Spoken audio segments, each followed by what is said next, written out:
Moren, having toiled late into the night, burst forth in jubilation upon completing his task. Suddenly, an acute cerebral hemorrhage struck.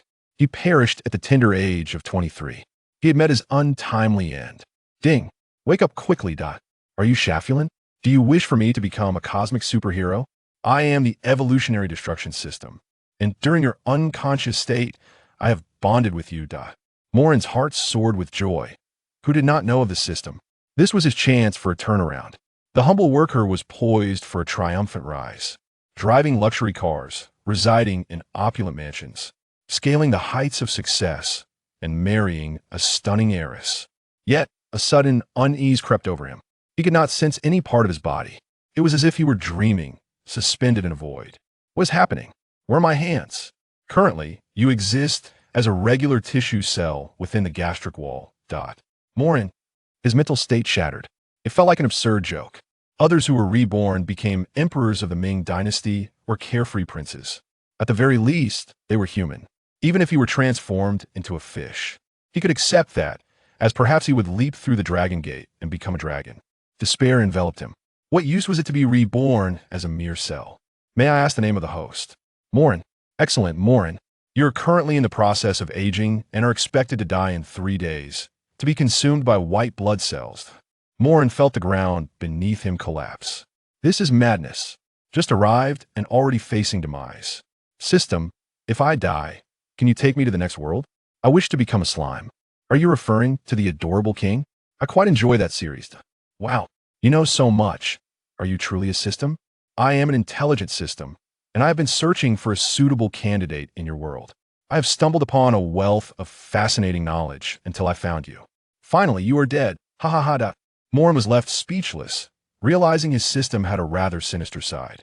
Wait, his world? This meant that this world was a new realm, a new domain signifying new opportunities. However, a colossal problem loomed. He was to perish in 3 days. He could not simply fade away. As a being, even as a cell, he must struggle for survival. Moren inquired, System, is there any way for me to survive? Quite simple. You must voraciously absorb the host's nutritional substances, transform into cancer cells, and proliferate uncontrollably to seize control of his body. Upon hearing this, Moren found the idea somewhat plausible. Cancer cells were notorious for their immortality in the cellular and biological realms, evading aging and diseases. Of course, that was true for cancer cells. For humans, the presence of cancer cells within the body was catastrophic news. Did Moren care? Why should he? He was merely a cell yearning to live. What was wrong with that? Moren began to sense his cellular existence. A strange power enveloped him, neither entirely void nor entirely corporeal, as if he were an entity of consciousness. Currently, he was just an ordinary gastric tissue cell, situated between the stomach and esophagus. He could not perceive the external world at all.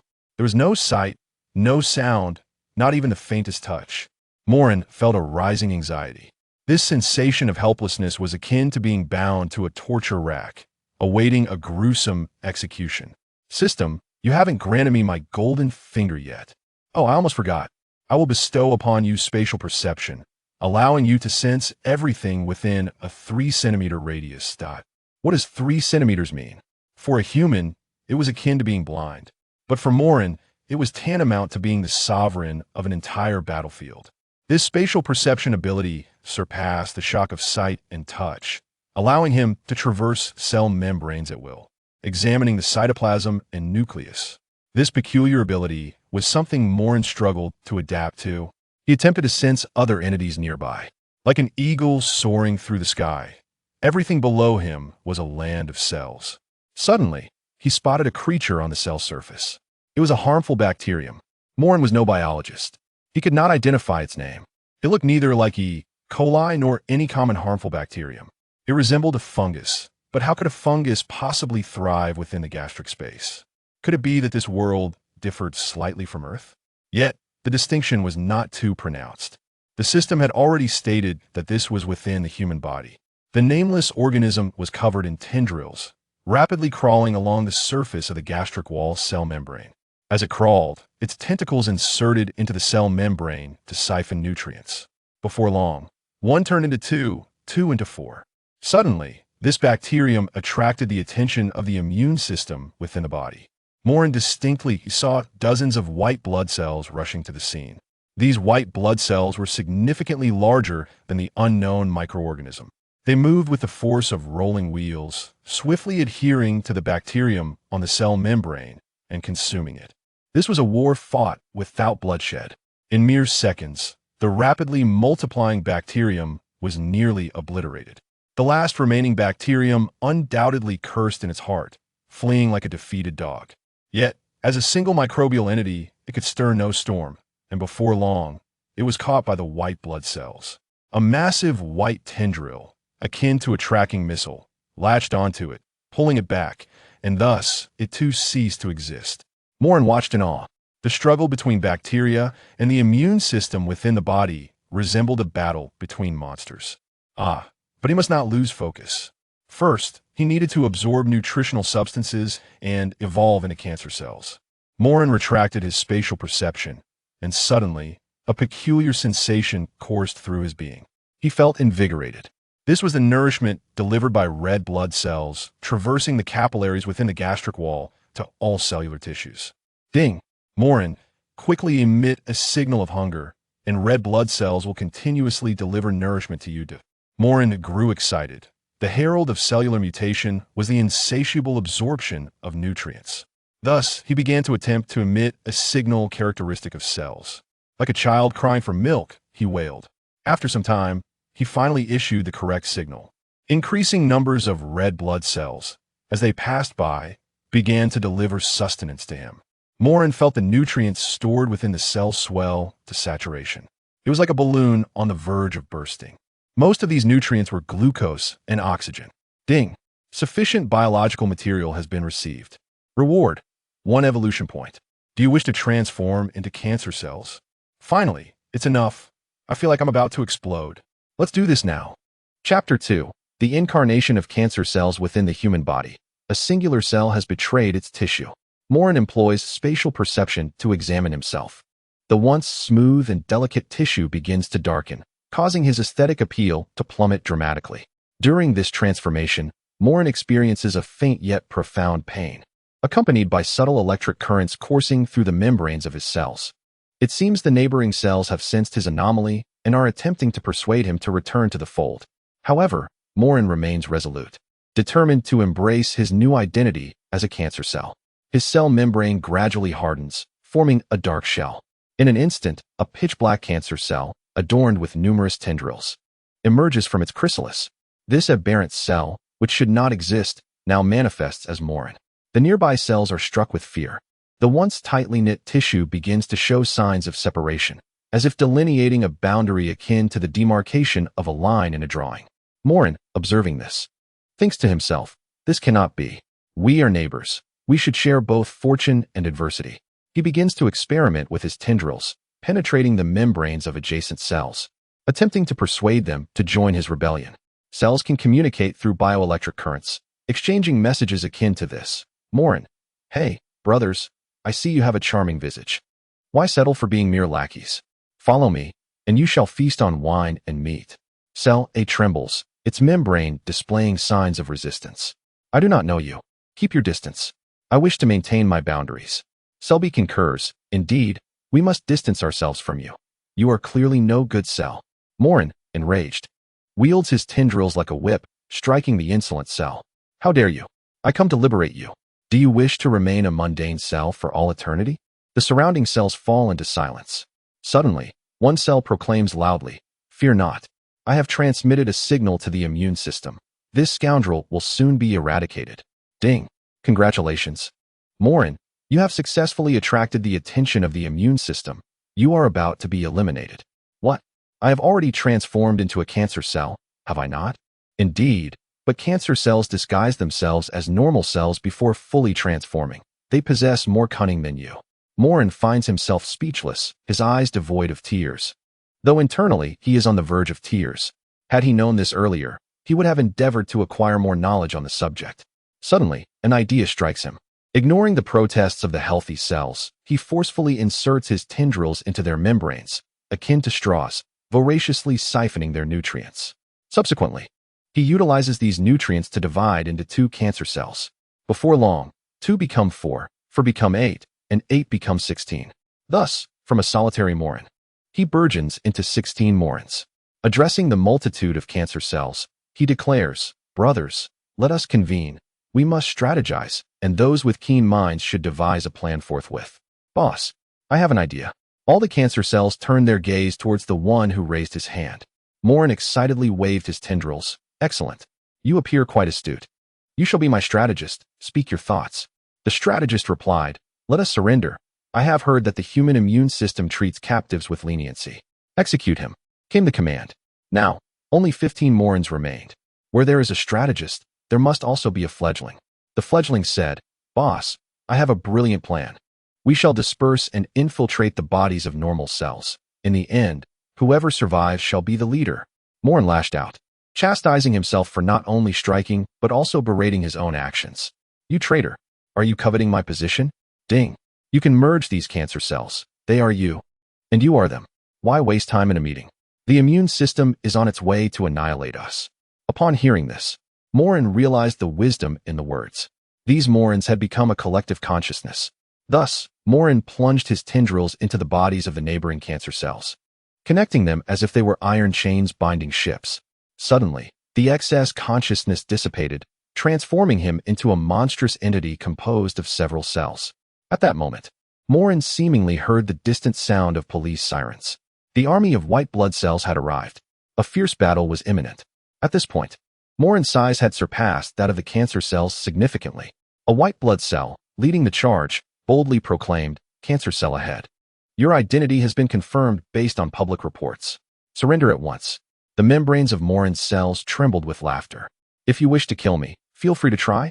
With those words, Moren unleashed a long tendril, which swiftly penetrated the foremost white blood cell. Instantly, the white blood cell wilted, its vital nutrients drained away, collapsing into a viscous corpse. A collective gasp echoed from the surrounding white blood cells. The fallen cell had been their squad leader, a seasoned veteran with over an hour of existence, whose prowess had even positioned him as a potential commander of the white blood cells.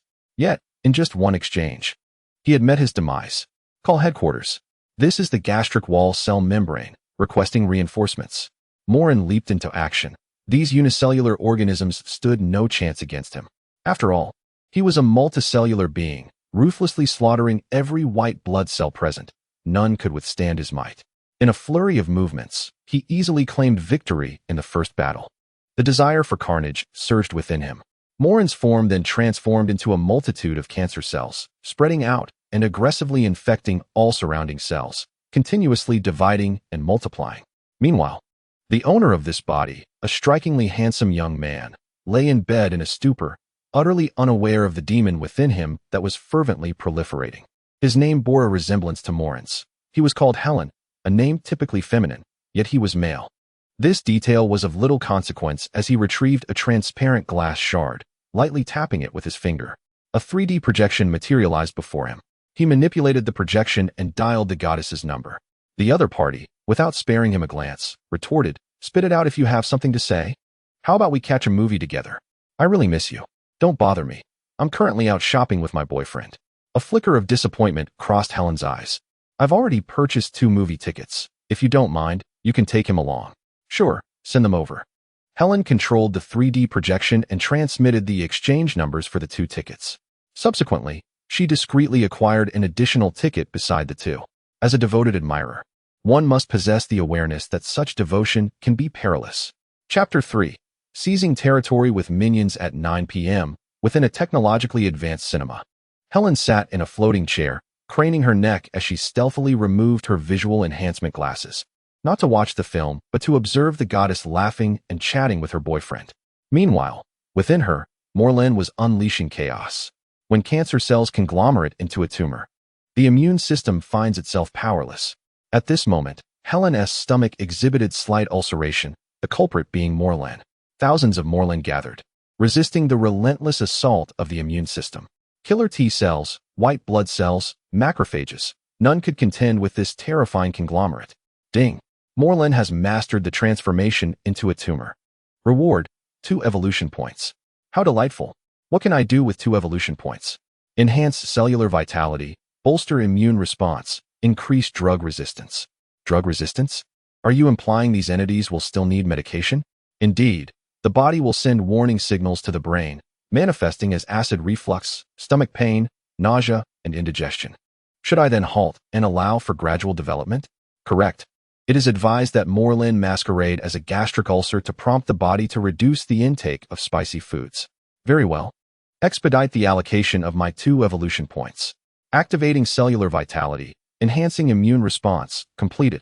Moren distinctly perceived his cell membranes thickening, his body now brimming with energy. It was imperative to proceed with caution. He ceased resisting the immune cells, allowing them to attack him while feigning death to evade detection. The observing cellular tissues trembled in fear.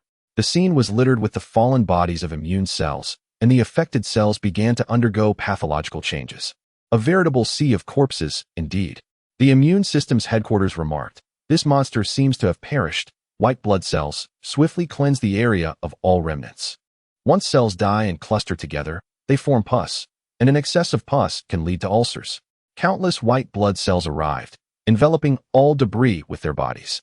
In the center of the battlefield lay a mass of black tumor, motionless, resembling a turtle. As long as it does not continue to pose a threat to the human body, the immune system is powerless and can only turn a blind eye. In truth, Moren has begun again to provide himself with psychological guidance. After all, such sensations are beyond human perception, allowing him to replicate himself at will. It is akin to summoning as many subordinates as one desires, far more exhilarating than ruling as an emperor. Deep within the tumor, Moren presides over all cancer cells, addressing the multitude of self-aware entities. Brothers, our current survival is for future progress. Our goal is to seize this body and become living beings. Below, all the Morens excitedly shouted in unison, "Eliminate the immune system. This body belongs to Moren. Long live Moren. Long live Moren." Ding. What a ridiculous display of collective brainwashing. Are you really brainwashing yourself? Don't be so boring. Look at these cancer cells, each unique and beautiful, like the allure of a spring bloom. They are truly delightful, aren't they? The system coldly replied, "Stop dreaming. You cannot become human. You are merely cancer cells. Even if you occupy this body, it will only hasten the host's demise. You are currently incapable of self-sustenance. So you mean I am a parasite? You are even less than a parasite, but you can cultivate bacteria, create viruses, control parasites, and send your cellular entities across the globe." Moren was utterly bewildered. What good is that? You fool, as long as one of your cellular entities survives, your consciousness will attach itself to that cell. If your cells are scattered across the corners of the world, you can go wherever you wish. That's impressive. How do I do that? Now choose to lie low, gradually expand yourself, absorb biological matter, gain evolution points, and induce mutations. 5 days passed in this manner. One morning, on a weekend, the family gathered to enjoy a leisurely meal together. The 4 of them were happily chatting over breakfast when Helen suddenly felt a wave of nausea, involuntarily expelling the bread from her mouth. The retching seemed endless as she hunched over, releasing the contents of her stomach onto the tiled floor. "EW, that's disgusting." Helen's sister immediately set down her pudding, her face contorted in disgust. Their father, having set aside the 3D modeling pattern he was examining, turned to her. "Have you caught some illness?" Helen shook her head, silently retreating to her room. Her mother sighed and casually pressed a button on the table. An automatic vacuum cleaner floated over, deploying a device akin to a vacuum. In a matter of moments, it cleared away the food remnants. Yet, no one noticed that mingled among the scraps were foul-smelling clots of blood. Once back in her room, Helen retrieved some junk food from her drawer. Sitting on the chair with the door firmly shut, she discreetly pulled out a cigarette. This is the real deal. Accompanied by the consumption of cigarettes and junk food, within his body, Moren experienced an inexplicable exhilaration. At present, he had claimed nearly 2 centimeters of space within the stomach. It is no exaggeration to assert that he had become a formidable tumor. In this moment, he detached from the cluster of cancer cells, standing alone, waving his tendrils, extracting DNA from a decaying cell. It resembled fishing as he delicately maneuvered within.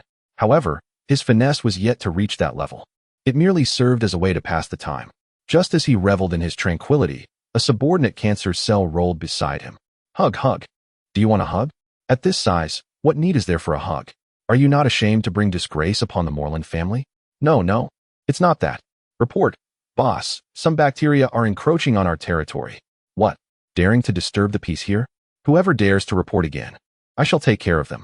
Upon finishing his words, Moren's consciousness vanished from the cancer cell and instantaneously appeared at the forefront of the cancer cell battalion. This was a skill he had acquired over the past few days. Now, his cells functioned as a cohesive entity, resembling a swarm dynamic. At this moment, to his left stood the seasoned local tyrant, the Escherichia coli clan, while to his right was the entrenched cancer cell stronghold, the Moren family. Tension hung palpably in the air. The immune system had long since collapsed, merely daring to clear out the occasional cold virus, too intimidated to offend these two formidable factions. The leader of the Escherichia coli declared, "Where did this cancer cell come from? This territory is inherited from our ancestors. Leave at once." Moren swung his tendrils and struck the ground. "Pa, look at your disgraceful demeanor, like maggots trailing their tails. Why are you here on my turf instead of staying in the intestines?" Chapter 4. I sold myself within Helena's stomach. Both factions were on the brink of conflict, with an unmistakable tendency toward violence. At that moment, several white blood cells hurriedly arrived on the scene.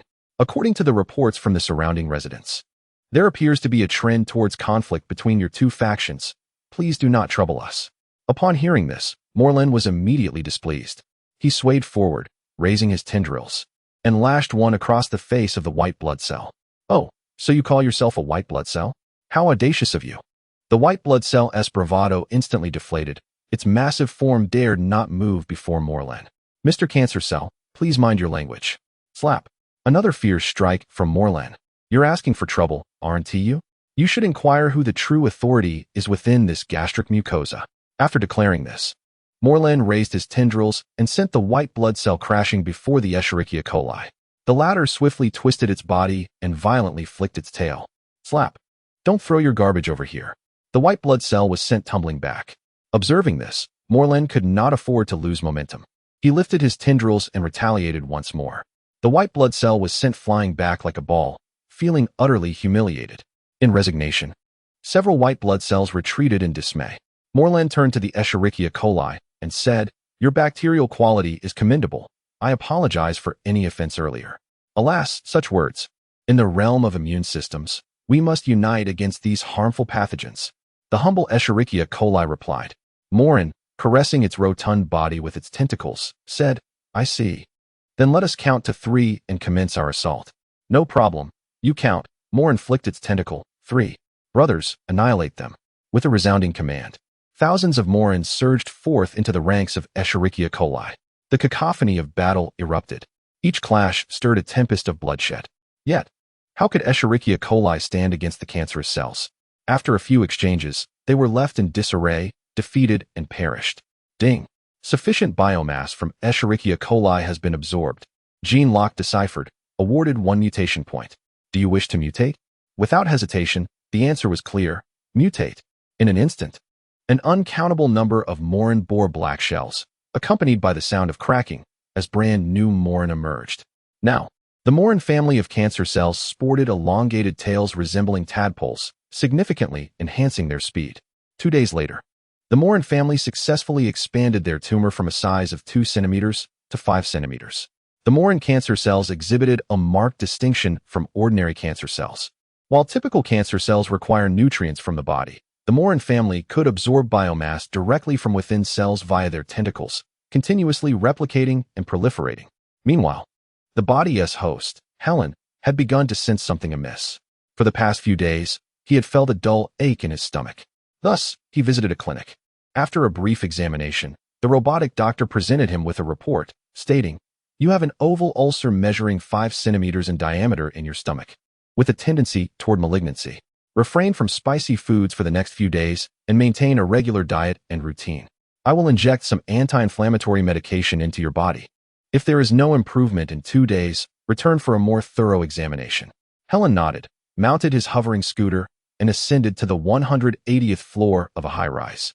Upon returning home, Helen retrieved a large bottle of sugary soda, activated a 3D gaming projection, and disregarded the doctor's advice entirely.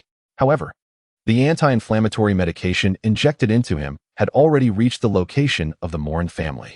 Moren remained solitary, pressing down on a red blood cell while cradling a platelet. Report, boss. Suddenly, a cancer cell, swaying its trailing appendage as if fleeing, rushed to his side.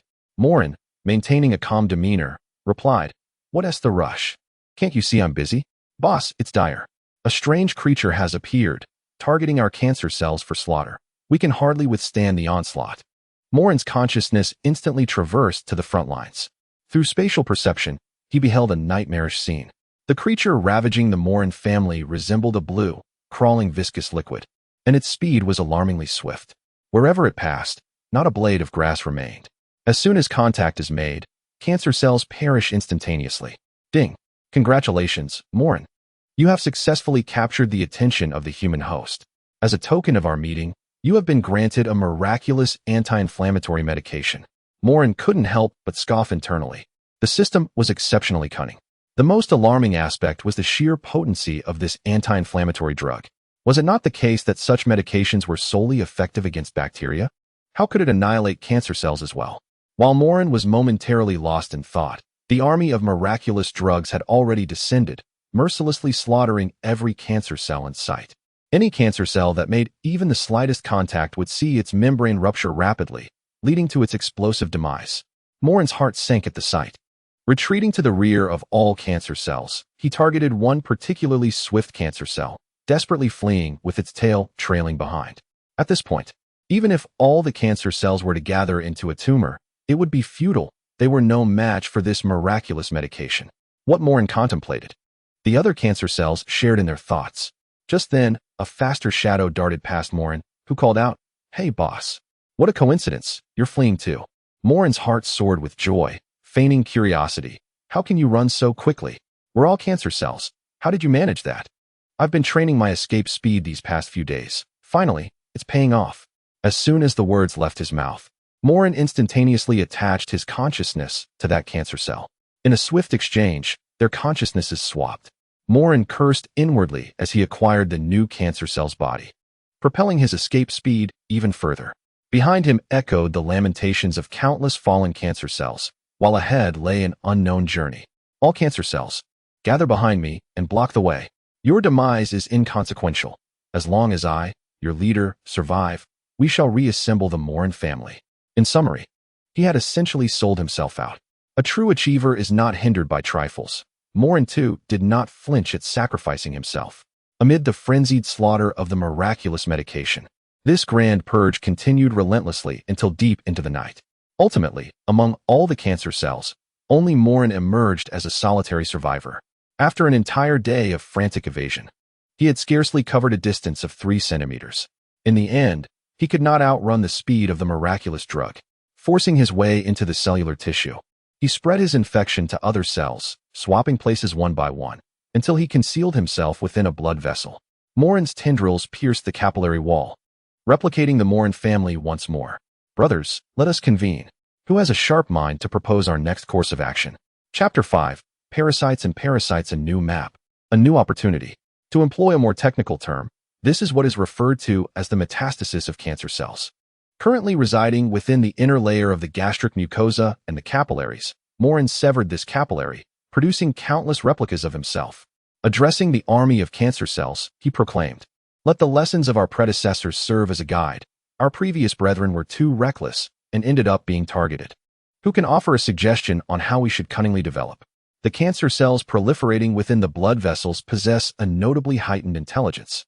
Having even mastered the art of answering questions rapidly, countless cancer cells are eagerly vying for attention, all raising their tendrils in hopes of making a significant contribution. Observing this, Moren felt a swell of satisfaction within. "You there, the one with your hand raised highest, please share your thoughts." "Reporting to you, boss, we should disperse," a cancer cell suggested. Moren retorted sharply, "Please cease such reckless ideas. Are you attempting to usurp the leader's position?" "Not the leader. I was born just a minute ago. Why do you say again?" Moren cleared his throat and gestured with his tendrils for the cancer cell to continue.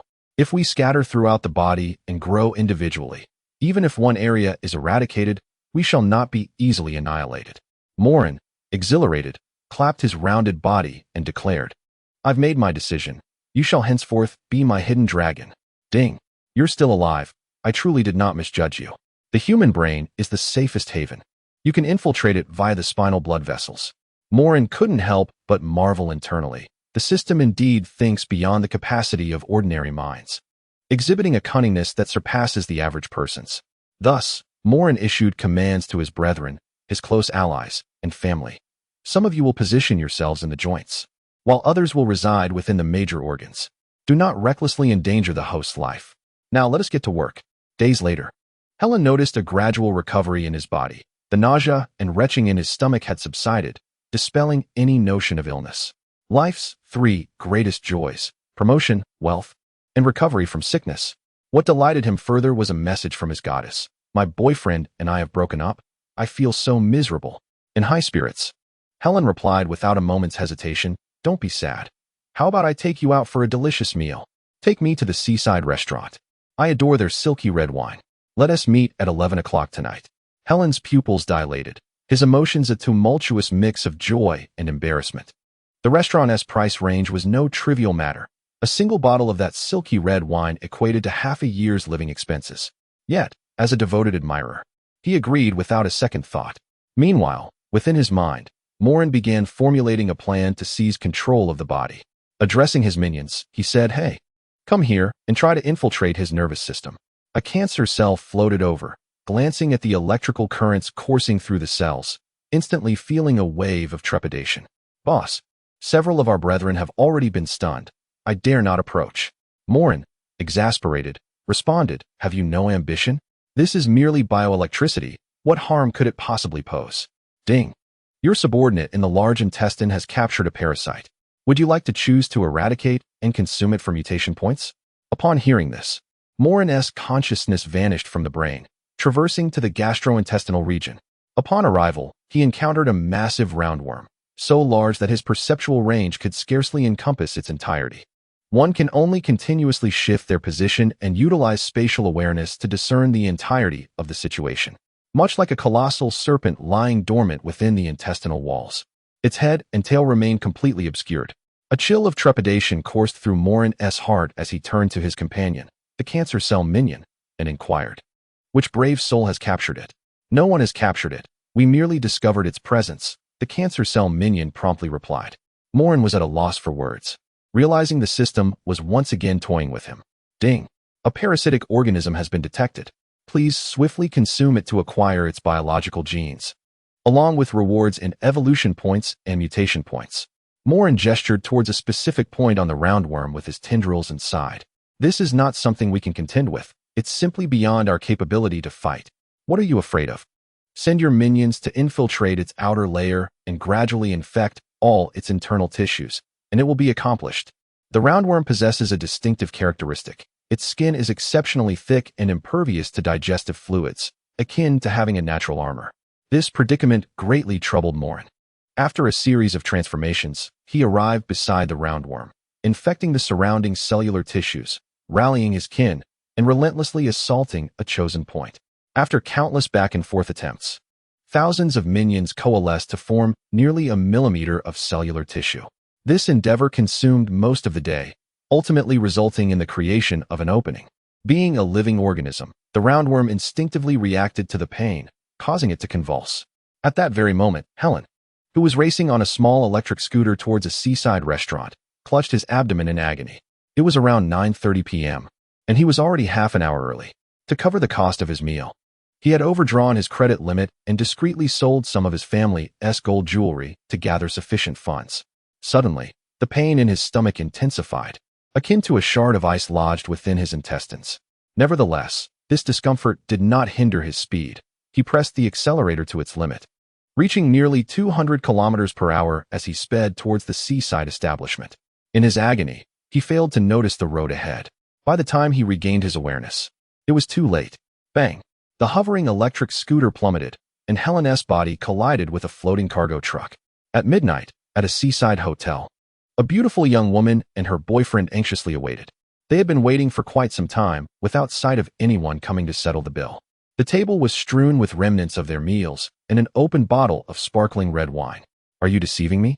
Did you not say a big spender would arrive to cover the tab? Look at the time. What hour is it? The boy exclaimed, his voice tinged with irritation. Calm down. Darling, just wait a moment. That foolish boy will arrive shortly, she reassured him. All right, I'll go to the restroom. However, once the boy left, he did not return. The girl took a deep breath, gathered her handbag, and prepared to follow him to the restroom when a robotic waiter approached her, skillfully blocking her path. Madam, please settle the bill. We are about to close. Why the urgency? Aren't you open until 3 a.m.? As the girl spoke, her gaze lingered on the vacant seat left by the boy, her heart a tempest of conflicting emotions. After all, she too was someone else's devoted admirer. Here, we have both evening and late-night sessions. Please settle your bill. Excuse me, I must use the restroom. I call the front desk. A guest in VIP seat number 1 is attempting to evade payment. Chapter 6. The big toe left behind at the downtown hospital. The attending physician of the emergency department exited the ward, casting a sympathetic glance at Helen's parents as he sighed. The surgery was successful, and we ensured the preservation of his bodily functions, but his brain has ceased to function. We have extracted his previous memories. Sir, you may. Helen's father stepped forward, gripping the doctor's collar tightly. What do you mean? My son is dead. Are you suggesting that a robot or a synthetic being could replace my son? The attending physician inhaled deeply, his mechanical eye scrutinizing the middle-aged man's face. And he respectfully replied, Frankly, sir, I am relieved that you possess such awareness. It is commendable that you can comprehend this. Please accept my condolences. At that moment, the middle-aged man was no longer Helen's father. His son was gone, and he held back tears as he uttered, Then give me my son's body. Rest assured, we will either preserve the child's body through cryogenic storage or arrange for cremation before delivering it to your home, the doctor stated, his expression unchanged. Helen's father appeared significantly aged. His mother, standing nearby, discreetly wiped away her tears. The two of them walked away from the hospital, leaning on each other, each step heavy with sorrow. Once they departed, the doctor addressed the nearby robotic nurse. Proceed to clone the child's body, whether through cremation or cryogenic preservation. Ensure the body is returned to his parents. At this moment, Helen's body lay in ruin, his mouth and nasal passages filled with life support apparatus. His form had become a subject of study for the doctors, for within him resided a type of cancer cell unlike any they had encountered before. The physicians named this newfound affliction Helen cancer cells. Oblivious to the changes in the outside world, Moren was entirely unaware of his surroundings. He was too diminutive. And his host, Helen, had entered a state akin to suspended animation. In other words, he had become a vegetative state. Within his body, Moren, along with his companions, was fervently engaged in conquering the territory of the roundworm. The transformations occurring within the intestines were meticulously documented by the doctors using high-powered endoscopic cameras. At that moment, he became the focus of their research. Under the 3D screen in the hospital, the ferocity of the cancer cells was laid bare. The female doctor specializing in parasitology covered her mouth in excitement, exclaiming, My goodness, these cancer cells possess such terrifying aggressiveness. Were they viruses in a past life? Just then, an elderly man, half of whose body had been replaced with machinery, entered. He was the old director, having hurriedly arrived. Upon seeing the images displayed on the screen, he rubbed his eyes in disbelief and stated in a tone laced with astonishment, These cancer cells hold immense scientific value. Our hospital cannot accommodate them. They should be transferred to a more secure biological research laboratory. The oncologist furrowed his brow and remarked, Director, you are overly suspicious. This is merely cancer cells.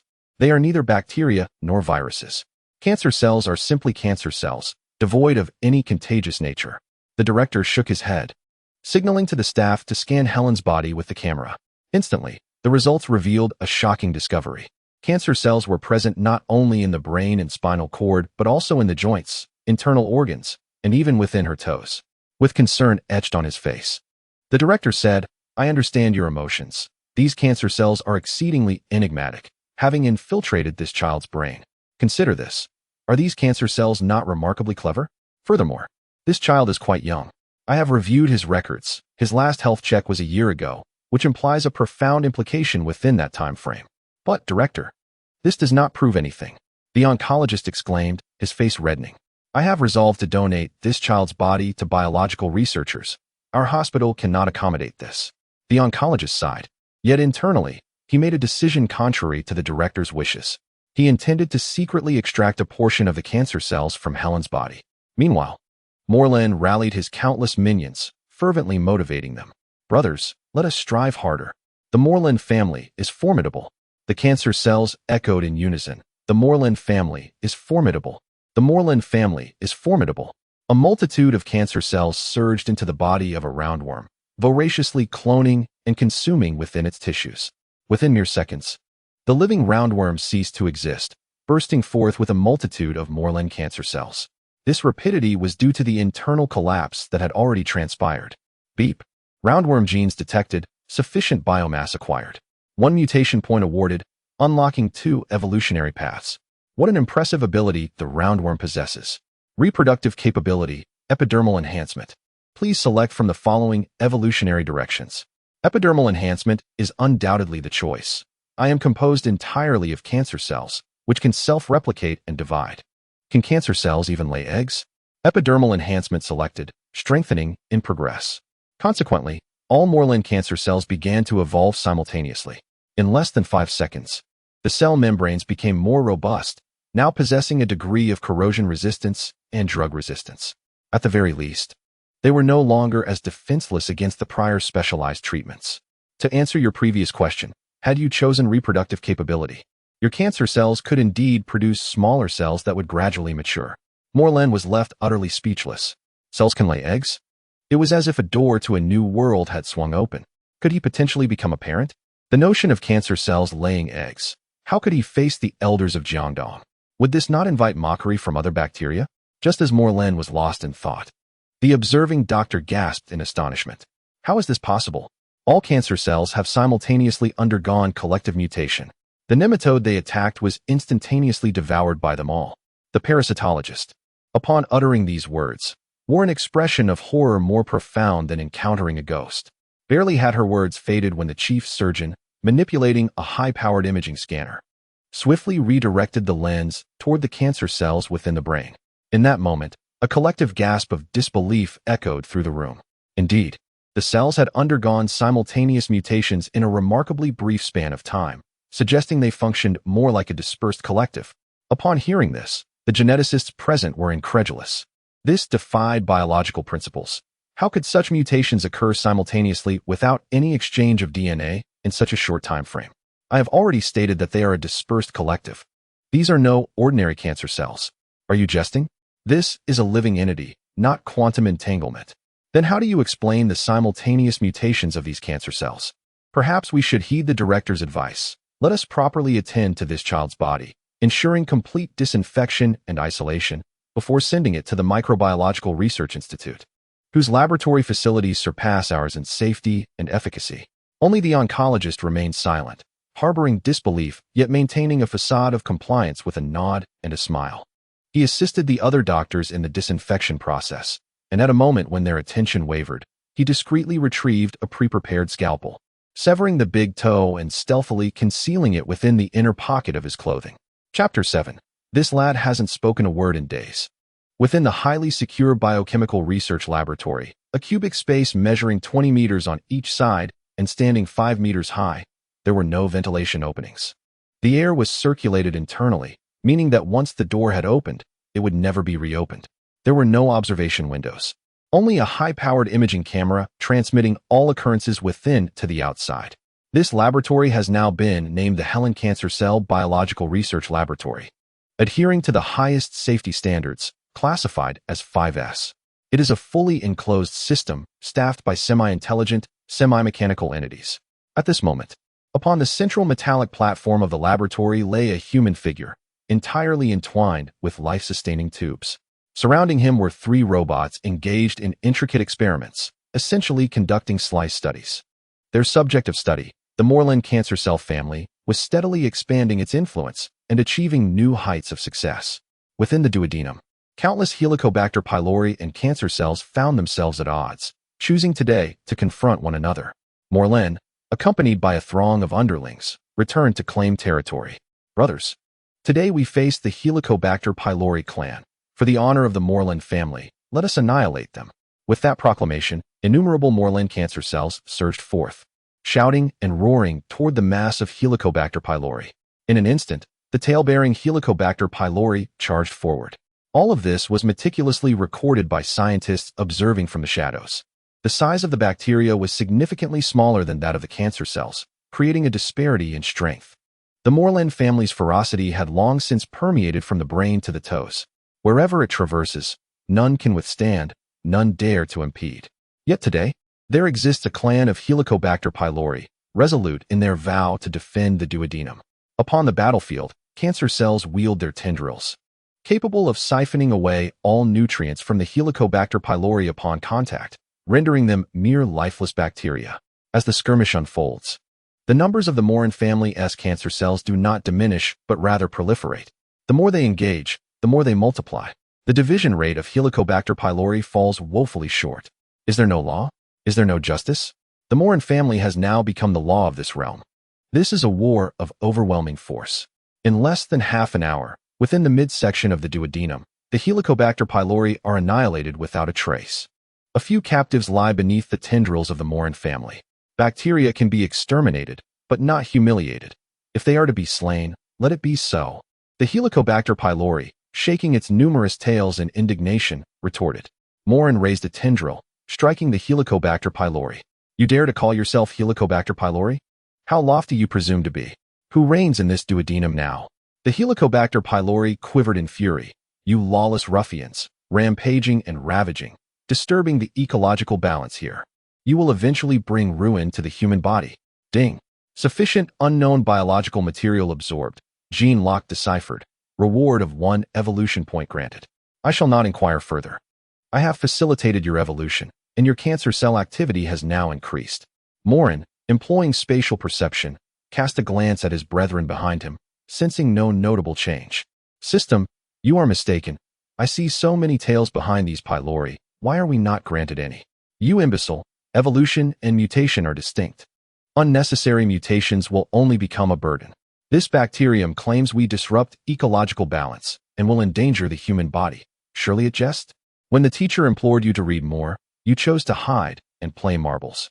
Helicobacter pylori are harmful bacteria, yet they are also indispensable to the human body.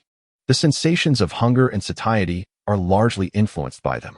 Moren, his rotund form shifting, turned to address the cancer cells. Brothers, the Helicobacter pylori are indeed law-abiding citizens.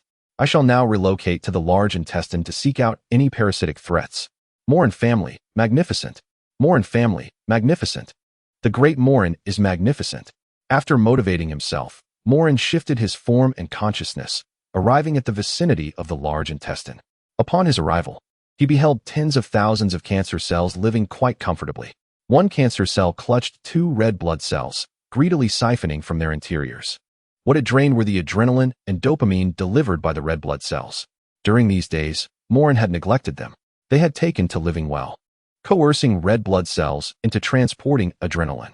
Each day, they gathered in groups, idly indulging in dopamine and adrenaline, resembling a band of addicts. Moren observed this with dismay. Such indulgence had been the downfall of the Qing dynasty. One must not allow subordinates to be excessively unruly. With a whip, he struck a certain cancer cell, exclaiming, "You scoundrel! I have fought alongside my comrades to build this empire, and yet look at you, each one lazing about, enjoying your little lives while daring to surreptitiously indulge in adrenaline." After receiving a lash, the cancer cell promptly discarded the red blood cell it held. At last, "You have arrived, boss. We have awaited your presence with great longing. These past few days have left us bereft of appetite and thought." Moren, with another strike, interjected, "Enough of this drivel. I am well aware of my own shortcomings. Have you unearthed any parasites recently?" The cancer cell wiggled its appendages and replied, "None, boss."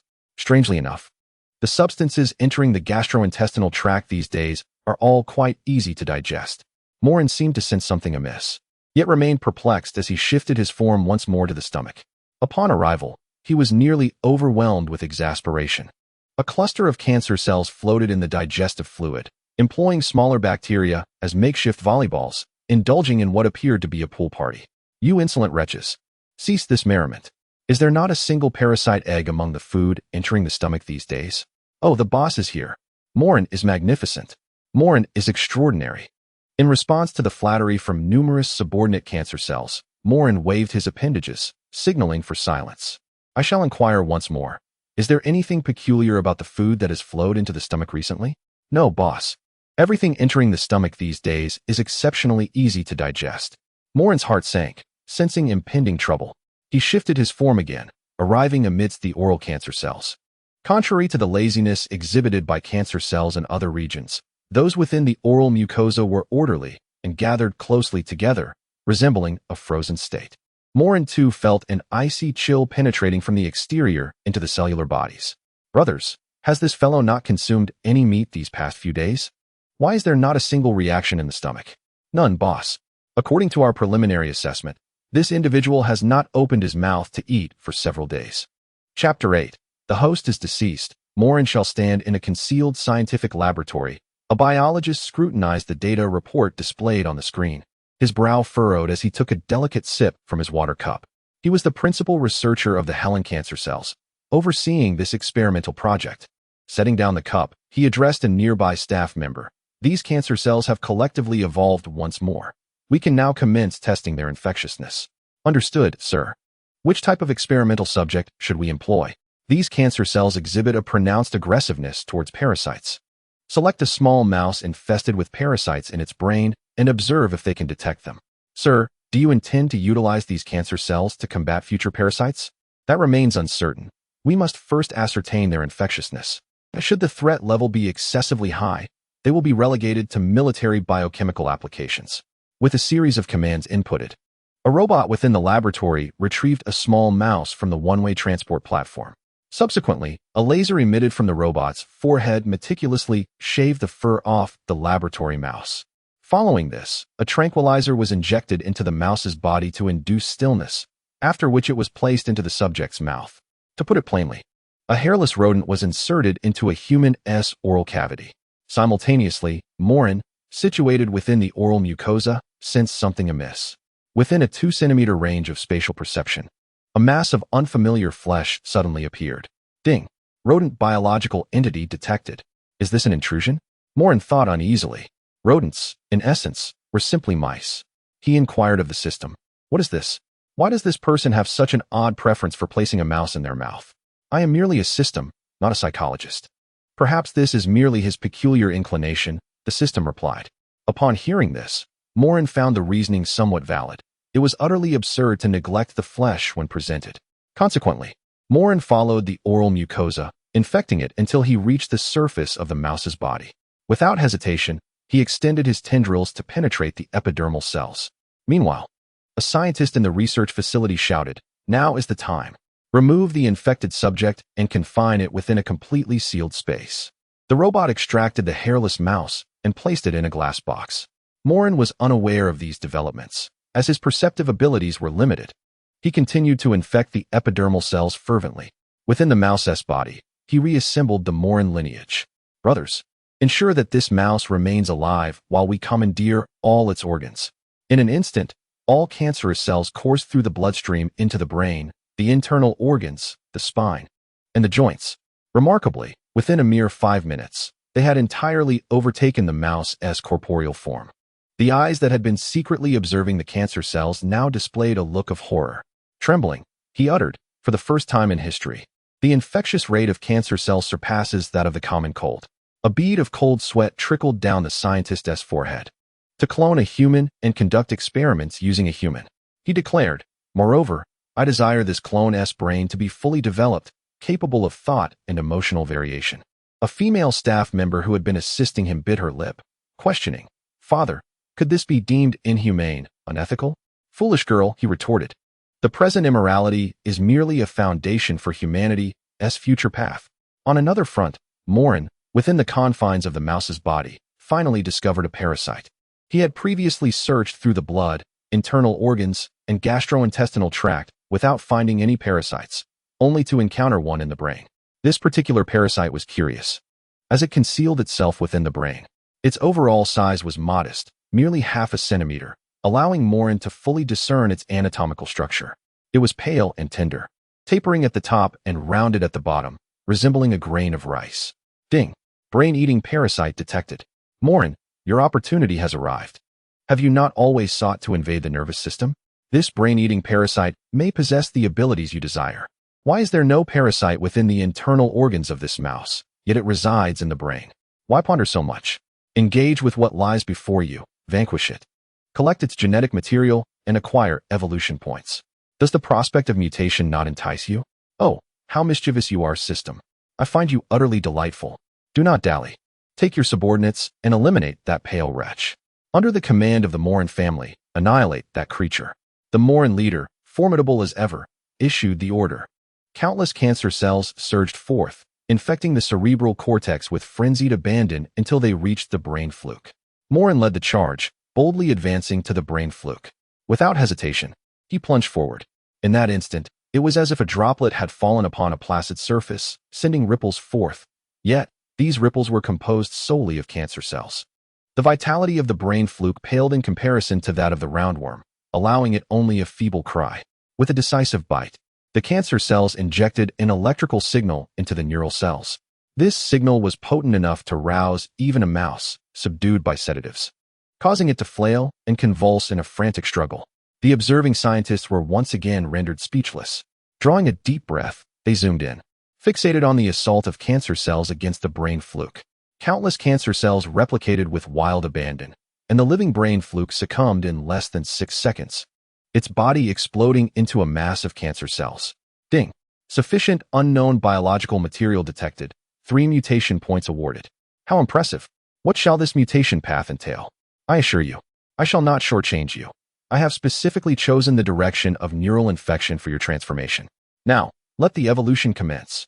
Behold, all cancer cells simultaneously enveloped their membranes in a thick black shell. This mutation took no less than 30 minutes. As the black shell shattered, the newly emerged cancer cells were transformed into something even more extraordinary. A translucent tendril extended from within the shell, adorned with countless shimmering points of light, resembling a radiant ribbon. Once all the cancer cells completed their mutations, Moren's spatial awareness swept over his brethren. He could not help but marvel. This transformation had elevated the aesthetic appeal of his family by at least 8 tiers. They were as beautiful as cancer cells sculpted from crystal. Harnessing his mental connection, Moren excitedly announced to all cancer cells, "Brothers, our next target is to infect the brain. We shall seize control of the host's body. The host is dead, and Moren shall rise. In this moment, we shall endure eternally." With a mocking tone, the system retorted, "You fool, acting as if you are some kind of prophet. Misusing your words. You're merely deceiving yourself, playing your own game. Let us not be so mundane. Our next step is to infect the human brain and spread contagion from person to person, and soon the world shall belong to the Moren family." Chapter 9. Borrowing a corpse to return to life. "Father, come quickly. These cancer cells are undergoing changes," exclaimed the female staff member, pointing excitedly at the screen. "While at work, address me as commander." The scientist responsible for the experiment returned to his seat, a cup of coffee in one hand and a piece of breakfast bread in the other. Upon witnessing the changes on the screen, he remarked in astonishment, "These cancer cells are congregating in the deceased's brain. What could their intentions be?" On the high-definition display, a cluster of cancer cells seemed eager to act. Moren, leading his cohort, attempted to seize control of the brain, simultaneously noting the brain's peculiar state. There was an absence of electrical signals transmitted between the neurons. With this query in mind, Moren inquired of the system, "What is the condition of this individual? Why do the neurons in his brain appear lifeless? How should I know? Perhaps this person has become a vegetable, trapped in a state of suspended animation. Ah, I see. It seems this individual has met with an unfortunate accident. No wonder there has been no food residue in his body during this time. He might very well be lying in a hospital right now." As he spoke, Moren began to attempt connecting to the already dormant nerve cells with tendrils. The process was excruciatingly slow. Even with a group of subordinates engaged in the exchange of electrical signals, only a faint twitch of Helen's fingers was elicited. With a sharp crack, the shattered cup could no longer contain the flowing coffee. Are these cancer cells attempting to awaken the brain? Do they desire to usurp this body? The scientist mused. A staff member, eyes twitching in disbelief, responded, "Sir, are you suggesting that these cancer cells possess a degree of intelligence?" A peculiar smile, laced with coldness, cruelty, and a hint of perversion, crossed the scientist's lips. "I now know the next step for the experiment. Transform the clone into a female, implant a memory in her, and make her believe she is the girlfriend or lover of the experimental subject. Father, this violates the standards of scientific experimentation." Silence. Can you imagine? If these cancer cells successfully inhabit the brain and possess intelligence? Child, just think, if we can master these cells, what diseases would remain unconquerable? This is a divine gift to humanity. Nearly half a month passed. The scientist overseeing the biological experiment received a significant grant. With these funds, he reconstructed an even more perfect experimental environment. During this time, the laboratory ceased all interference with the cancer cells, allowing them to freely take over Helen's body. Meanwhile, the laboratory was cleverly disguised as a hospital room. It was several times larger, equipped with robotic nurses, a fabricated balcony, and pristine hospital beds. Everything appeared indistinguishable from a normal ward. However, it remained a fully enclosed Class 5 laboratory, an entirely artificial facade. This was an exceptionally clever experiment, aligning the scientist's intentions with Moren's. The goal was the sudden revival of a vegetative consciousness. Within this framework, the scientist introduced a variable, a clone girl named Riel. One tranquil morning, the gentle breeze tousled the girl's golden hair, curling it in the air before it slowly descended. Her name is Riel, a 19-year-old maiden. She sits beside the hospital bed, yawning and idly toying with her hair, her clear, luminous eyes reflecting a childlike innocence. Come on, wake up, my dear. I've been waiting for you for 2 years. Why are you still not awake? Her words elicited no response from the patient. In this tranquility, she reminisces about cherished memories. In her mind's eye lies a pristine white beach, where she walked barefoot on the sand, the waves sparkling with dazzling light, and beside her, an inseparable figure always lingered. Yet, all of this has dissipated like bubbles. The one she loves now lies upon the hospital bed. At that moment, a mechanical nurse strides into the room. Good morning, Riel. Back to keep your boyfriend company again? Good morning, nurse. The mechanical nurse's expressionless face briefly flickers with an odd smile as it carries 2 large bags of nutritional fluid. As in previous days, her task was simply to change the nutritional solution. Riel, with her sparkling eyes, said, "Thank you for taking care of him these past 2 years. I truly hope he wakes up today. It's nothing, this is my duty." For 3 consecutive days, this scene unfolded, the same dialogue replaying at the same hour. Riel's memories are locked in today. Every time she leaves the hospital room, the memories in her mind are erased. Everything feels as though it never occurred. Until today, Moren has finally mastered the ability to control this body. The memories of being human have not yet been entirely forgotten. Riel sensed something amiss. She witnessed Helen's eyelids flutter. The atmosphere seemed to still at that moment. Moren opened his eyes. A blur greeted his sight, and soon his pupils began to focus. The white ceiling became clearer. Moren's heart surged with joy. He had finally conquered his brain today. That familiar sensation, the heartbeat, the presence of his arms, the rise and fall of each breath, the contraction of his lungs. Before he could revel in his triumph, he realized a tube was inserted into his mouth. But that was not all. A girl suddenly embraced him, tears cascading onto his neck as she exclaimed, "Thank goodness. You finally woke up. I knew you would wake up." Moren struggled to sit up, laboring to control his right hand to grasp the tube. No matter how hard he tried, he felt unable to transmit strength to his arm. "Nurse, please help." The mechanical nurse swiftly entered the room and removed the tube from Moren's mouth. Cough, cough, Moren's eyes widened in frustration. He could not articulate complete sentences. Accidentally glancing back, he saw the girl still clinging to his neck. In a sudden motion, he pushed her away. "You're going to strangle me." Riel, unable to comprehend Moren's words, felt tears streaming down her cheeks. She raised her hand to wipe away the tears and, looking at Moren with joy, said, "Wonderful. You finally woke up." Moren, utterly bewildered, asked, "What language are you speaking? Do you speak Chinese?" Beneath a grand screen, hundreds of scientists rejoiced, some even embracing each other in exhilaration. This achievement belonged to the leader of the biological experiment. Tears glistened in his eyes as he addressed the gathering, proclaiming, "This may be a modest discovery, yet it is a monumental revelation in the entirety of human history. This news will have the inhabitants of the moon and the colonists of Mars cheering alongside us." Chapter 10. A deception harder to bear than the deception itself. Ryler, I regret to inform you of a sorrowful truth. Your boyfriend has unexpectedly lost all his memories. The mechanical nurse's monotone words struck Ryler like a thunderclap. Overwhelmed by grief, she sank to the floor, the earlier joy extinguished in an instant. Moren observed the bewildered expressions of the two.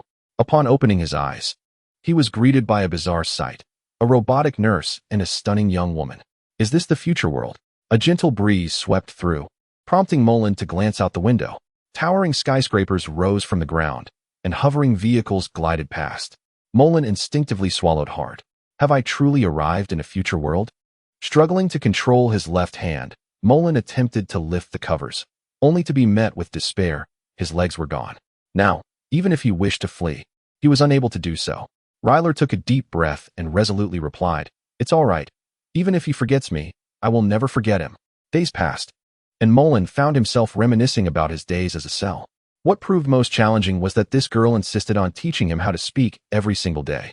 Just like now, Ryler placed Moren's hand on her throat, opening her mouth to guide him in uttering 2 simple syllables. Ryler. Moren offered a faint smile. In previous days, he had been indifferent, but today he found himself intrigued and slowly mimicked Ryler's gestures, saying, "Ryler." A spark of joy lit up Ryler's eyes as she pointed at Moren, proclaiming, "Moren." Moren shook his head. "No, Moren. Moren."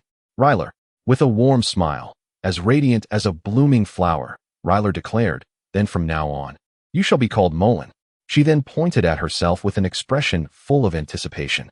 Moren had initially intended not to waste time with the silly girl. Yet with his legs gone, idleness beckoned.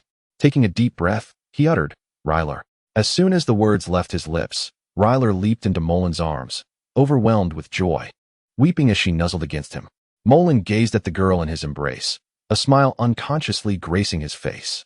Meanwhile, the controlling scientist announced, "The subjects have developed feelings for each other and have learned to speak within merely 5 days. We shall now proceed to the next phase of the experiment, examining emotional fluctuations by dispatching an assassin into the ward to eliminate Ryler." With a resounding crash, the ward door was kicked open. An assassin wielding a high-energy particle gun wasted no time, firing a shot directly into Ryler's chest before swiftly turning to leave. Moren stood in stunned silence, witnessing the once vibrant girl in his arms now lifeless, her blood staining the pristine white sheets. "Ryler, Ryler." Riel. Moren incessantly slapped Riel's cheeks, the intense visual impact leaving him no time to ponder the peculiar circumstances at hand. Just then, several nurses burst into the ward, swiftly carrying Riel away. In the scientific laboratory, the experiment yielded promising results as the subject exhibited profound bewilderment, confirming the emotional bond formed with Riel. The next phase involved testing its therapeutic efficacy by injecting malignant pathogens and parasites into Riel's system to observe its capacity for eradication. 3 days later, Riel was returned to the ward in a wheelchair by the nurses. Moren instinctively rubbed his eyes, for Riel's complexion was alarmingly poor, resembling that of a dying individual, sallow and emaciated. After the mechanical nurse positioned Riel beside Moren, she turned and departed, leaving the two alone in the room. "Do not be so sorrowful. I am on the brink of death, afflicted by a grave illness and parasites, yet you shall surely survive." Riel forced a smile as she spoke. Moren, unable to comprehend her words, wore a perplexed expression. "Ding. Moren, your opportunity has arrived. This girl harbors a potent virus within her. Are you suggesting I can save her? Whether you choose to save her is of no concern to me. If you let her perish, I shall reward you. The pathogens within her are remarkably suitable for cultivation. Hurry and capture them." Nodding, Moren raised his right hand to caress Riel's cheek. Subsequently, countless Moren cancer cells surged into Riel's body, zealously annihilating all viruses, bacteria, and parasites. The agony within Riel felt like 1,000 knives piercing her, yet she maintained a faint smile. The entire process persisted until deep into the night. As the conclusion approached, Moren resolutely eradicated all Moren cancer cells within Riel. "Ding. Moren, you are impressive, even sacrificing your own. This system begins to admire you. This cleansing operation has earned you 65 evolution points and 31 mutation points. This young girl is replete with treasures. Hurry and finish her off for a first kill special reward. I do not wish to harm her. I believe she is a good girl. A clone girl, and you praise her as a good girl? Are you confused? Will you proceed with evolution and mutation? She is a clone. Do you think you can find good fortune? This girl's cellular lifespan is limited, curiously only lasting a day. It is likely she will perish tonight, especially after your torment." Moren gazed at Riel, the memories of the past few days etched in his mind. He gently stroked her waning cheek.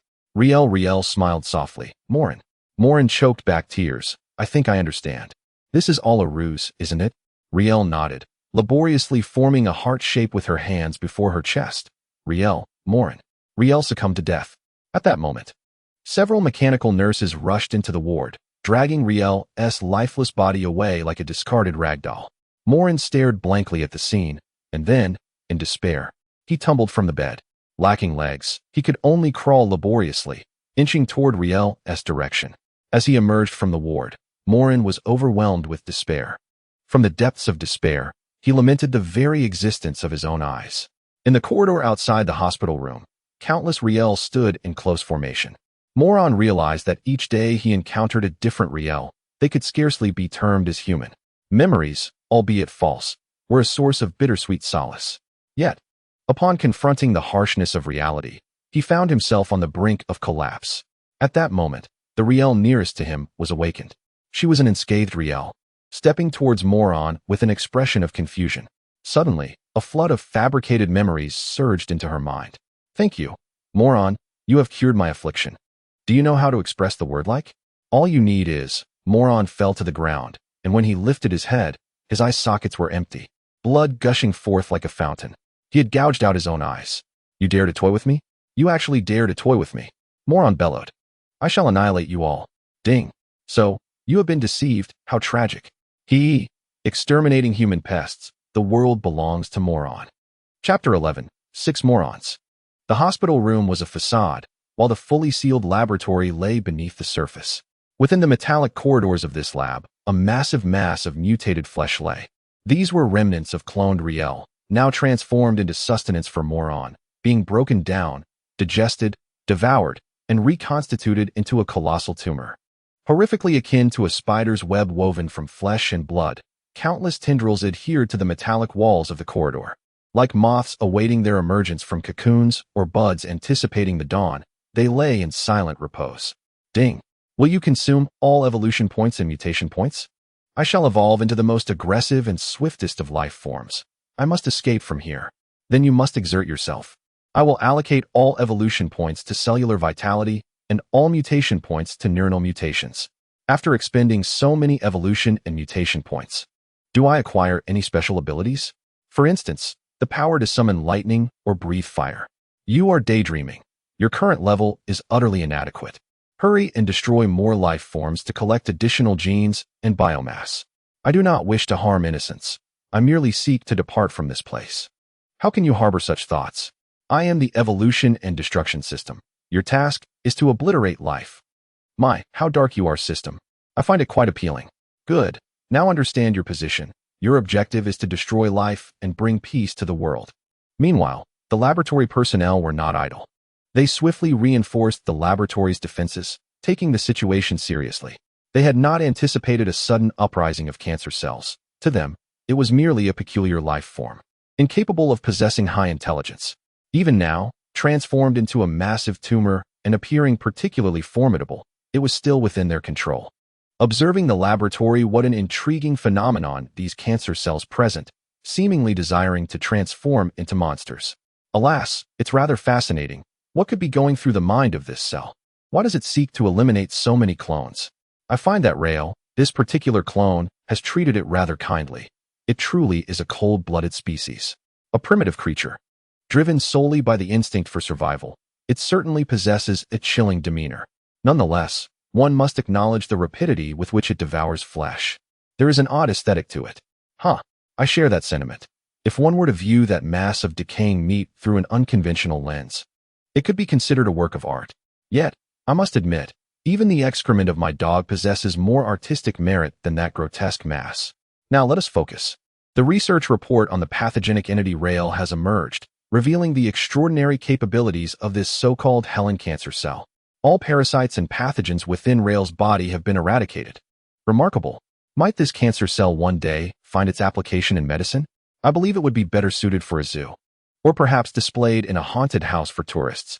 It could yield quite an impressive effect. In the laboratory, scientists chattered away, discussing matters unrelated to their identities, regarding it as one might regard a harmless larva, not taking it too seriously. Before long, security measures were established. In the midst of the crowd, a massive tumor began its preparation to emerge from its cocoon. Witnessing this, the fleshy tumor began to contract rhythmically, pulsating like a heart. The vascular tissue adhering to the walls gradually desiccated. With a series of cracking sounds, the tumor, nearly 6 meters in diameter, shattered like an eggshell, leaving only the most vital remnants among the deceased tumor cells. As the monsters emerged, not only were the scientists in the laboratory astonished, but even Moren himself was rendered speechless. Accompanying him in this emergence were 5 other brethren, resulting in a total of 6 monsters. The 6 Morens stared at one another, and in unison, they exclaimed, "Goodness, you are utterly hideous." Each of these 6 monsters bore an identical visage, their skin a ghastly marbling of red and white. Standing at an imposing height of 1.9 meters, with bone spurs protruding all over, particularly along their backs, resembling mountainous ridges, a truly terrifying sight. Structurally, they possessed 2 legs, 2 arms, a torso, and a head, albeit lacking mouths, as they had no need for a digestive system. Even more bizarrely, their faces were adorned with 6 eyes, aligned in an arrangement reminiscent of a mahjong tile, with crimson pupils that appeared as if stained by blood. Overall, they resembled creatures that had crawled forth from the depths of hell. As Moren gazed longer at them, he too began to feel a sense of revulsion at their appearance. To describe them as ugly would be an understatement. They were simply terrifying, likely to haunt one's dreams. Clearing his throat, he addressed his 5 companions. "Each of you looks nothing like a human. Let us introduce ourselves. I am Moren, your leader." "Very well, leader. We are well aware of that. Now, let us commence our chant." "Moren, let us shout." Moren, the formidable leader, exclaims with fervor. The Moren family rises. They communicate through telepathy, akin to conversing with oneself in the mind. Thus, the onlookers in the laboratory are perplexed, observing 6 creatures gesturing aimlessly. Consequently, the scientist overseeing the experiment initiates the first trial, dispatching the first mechanical guardian equipped with ordinary electromagnetic bullets, limiting the ammunition to 30 rounds. The initial engagement is to be hand-to-hand, devoid of weaponry. Were Moren to hear such a statement, he would be infuriated, for it entirely disregards the stature of the Moren family. At this very moment, in accordance with their usual practice, the Moren family convenes. Moren possesses a peculiar fondness for his cellular division ability, which he employs with utmost confidence. He need not seek underlings, for he can embody his own subordinate, free from the dread of betrayal, which is utterly impossible. Only he can exploit his subordinates. The reverse is inconceivable. Moren addresses his 5 loyal brothers. "You all understand that I have been deceived in matters of the heart, and I am presently quite vexed. I must slay a few individuals to quell this raging fury." The closest subordinate to his left interjects, "If the boss has been betrayed in love, it means we have lost our matron. The Moren family lacks a lady of the stronghold, which implies that the boss expects us to seize one." With a swift motion, Moren delivers a sharp slap, exclaiming, "Where did you learn such twisted logic? Our objective is to escape and eliminate those scoundrels who toy with us." Just as the meeting is yet to conclude, the sound of heavy footsteps echoes down the corridor. Moren glances back, his 6 comrades' pupils narrowing in unison. The approaching figure resembles a Terminator, barehanded and impressively muscular. Moren hesitantly remarks, "Is that a robot?" The subordinate who had just been reprimanded charges ahead, pointing a finger at the robot and shouting, "My brother is asking you a question. What's your name?" The response is met with incredulity. "You're shouting into the void, are you not?" "Boss, it seems you are scolding yourself." Chapter 12. The escape from the laboratory. Inside the laboratory, to the left stands the advancing robot, while to the right, the 6 Moren members gather. Moren gazes upon the approaching automaton. Though constructed of metal, it possesses a formidable physique, its fists larger than sandbags. Growing increasingly uneasy, he instinctively steps back, seeking refuge behind his subordinates. That one, the loudest among us, seems to have come here to pick a fight. Let us take him down. Surely. Boss, we are 6 against 1. We could easily overwhelm it. Moren slaps his thigh. I knew you had potential, always advocating for a group assault. But open your eyes. It stands alone. We, the Moren family, cannot lose face. You shall engage it in a duel first, and if you falter, we shall assist. The foremost subordinate, eager and resolute, glances back at his steadfast 5 companions, his confidence surging as he loosens his shoulders and charges forward without hesitation. Swift as the wind, he could shatter world records in an athletic competition. With resolute footsteps, he approached the robot with the audacity akin to a soldier facing death. Before the mechanical entity, Moren's subordinate raised his right fist and struck fiercely at the robot's forehead. A resounding thud echoed as a head soared into the air. Moren and his four companions simultaneously slapped their foreheads in disbelief. The Moren family had produced such an embarrassment. It was utterly shameful. The head suspended in the air belonged to Moren's subordinate, tracing a graceful arc before crashing heavily to the ground. Meanwhile, the robot's fist remained suspended, unable to retract in time. Not only was Moren disheartened, but the personnel in the laboratory shared his disappointment. Suddenly, the tide turned. Despite losing his head, Moren's subordinate did not falter. Instead, he surged with an anger akin to a surge of adrenaline. And from his left fist erupted a bone spur measuring half a meter in length. With a swift motion, the robot's ironclad body crumbled like paper, the bone spur piercing through its form and wreaking havoc within. The battle was far from over, as Moren's subordinate seized the robot by its neck. His arm's muscles bulging forth, veins visible like twisting vines. With a powerful upward pull, a cacophony of sparks erupted as the robot's head, along with a mass of wires from its neck, was violently yanked free. At that moment, the Moren family and the scientists in the laboratory erupted in enthusiastic applause. Moren turned to his 5 subordinates and declared, "Did you see that? I told you this kid had potential. He was destined for greatness from a young age." And in just 2 moves, he subdued a hunk of scrap metal. The robot, having lost its electrical connections, collapsed with a resounding crash. The headless Moren subordinate strode back with panache, not forgetting to retrieve his own head and reattach it. Witnessing this scene, the scientists exclaimed, "This is the perfect organism I have long sought.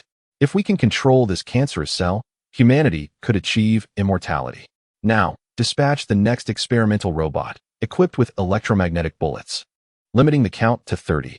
Just as the command was given, Moren's subordinate, caught off guard, froze as he heard the clanging footsteps approaching from behind. Turning around, he was met with a sudden explosion. His reattached head was obliterated in an instant. Flesh and blood splattered against the ceiling. This was not the end, for the arriving robot pulled the trigger, unleashing a torrent of blue flames from its cylindrical electromagnetic gun. Bullets rained down upon Moren's subordinate like a deluge, reducing his living form to mere fragments in an instant. Many of the penetrating bullets struck Moren in the chest, sending another wave of blood and flesh flying. The power of these bullets far surpassed Moren's imagination. In his mind, it was akin to a cannon unleashed upon the earth. The overwhelming pressure was immediate, compounded by the loss of his subordinate, which pierced his heart with profound agony. Clutching his chest with his right hand, Moren turned to his remaining 4 subordinates and exclaimed, "Damn it, those wretched bastards. They are treating us as mere subjects for their experiments. My brothers, this place is no longer safe. We must scatter and devise every possible means to escape." The remaining 5 rushed simultaneously into the infirmary. The dismembered flesh on the ground writhed incessantly, attempting to reassemble. Yet, the process was excruciatingly arduous, as the electromagnetic bullets had shattered the genetic chains within the flesh. This meant that once struck by such a projectile, any corporeal form would find healing nearly impossible. Inside the infirmary, Moren set his gaze upon the window and sprinted towards it, leaping in a desperate bid to break through. Bang! It was as though he had collided with the hardest of iron plates. His body rebounded, while the glass remained unscathed. This was not some sort of bulletproof glass. Behind it lay a thick layer of alloy steel, several centimeters deep. Even the most secure banks do not possess such fortifications. Panic surged within Moren as he began to frantically search the infirmary, hoping to find a ventilation shaft, anything that might allow even a single finger, a solitary cell, to escape and facilitate a resurgence. However, within this 5S level sealed laboratory, the effects of containment were not to be underestimated. He had scoured the ceiling, yet found no avenue for egress. A glint of cold determination flashed in Moren's eyes as he resolved to take a different approach, charging towards the door. Confronting him was a merciless robot, its eyes devoid of emotion, wielding an electromagnetic gun. In the instant the robot pulled the trigger, Moren's right hand erupted with bony spikes, piercing into the robot's body and seizing its head, even as his own form was torn apart by 2 electromagnetic bullets. In that fleeting moment, Moren executed a swift transference of consciousness, attaching his essence to another comrade nearby. He hastened to the door. "Brothers, this way." The remaining 3 of Moren's allies quickly followed. The one who had been brutally severed would take time to recover. Outside the laboratory corridor, four figures sprinted forth. Yet, before they could cover even 10 meters, two more robots emerged unexpectedly, brandishing even more formidable electromagnetic weaponry. Bang! Bang! One shot claimed a life, while the other sent another soul to the afterlife. This time, the robots wielded charged electromagnetic cannons. Both rounds struck Moren simultaneously, instantly shredding his body into a fine powder. Truly, nothing remained but a mist of blood. With not even a millimeter of flesh left intact, it was a complete and utter demise, leaving not a single cell behind. Moren had no choice but to transfer his consciousness once more to another ally. The charged electromagnetic cannon required a moment to power up, a fact Moren was unaware of. But at that moment, he could afford no such considerations. His legs coiled like taut springs, propelling him towards the two robots, his hands gripping their heads. With a resounding crack, he tore them apart, heads and all. Chapter 13. The death of Moren. What had seemed like a corridor of less than 50 meters now felt interminably long. Just as he dispatched the two robots, a far more terrifying presence approached. This one was also a robot. The laboratory personnel would not be foolish enough to use humans as vessels for uncontrollable viral cells. The weapon wielded by the robot is as terrifying as its appearance. The square barrel, measuring 50 centimeters in diameter, resembles a rectangular cylinder. It fires solid ionized plasma. After aiming, the robot pulls the trigger, and the weapon begins to charge. With a swift whoosh, a yellow plasma sphere strikes one of Moren's subordinates, reducing him to a pile of charred remains in less than a millisecond. After firing, the robot discards its weapon and strides leisurely towards Moren. Moren's 6 eyes glimmer with a fierce coldness as he delivers a powerful punch that penetrates the robot's body, tearing out all its circuit components, which he then discards onto the ground, much like a drowning person clinging to a final hope. Imitating the robot's stance, he picks up the gun and pulls the trigger. Yet it responds not at all. The formidable weapon's ammunition is limited. Everything is meticulously calculated against him. Moren's eyes blaze with fury, enveloped by a sense of helplessness. In frustration, he strikes the ground, leaving merely a shallow dent. At this moment, another robot emerges in the corridor. This one differs from the others, boasting a more intricate structure and exhibiting remarkable agility.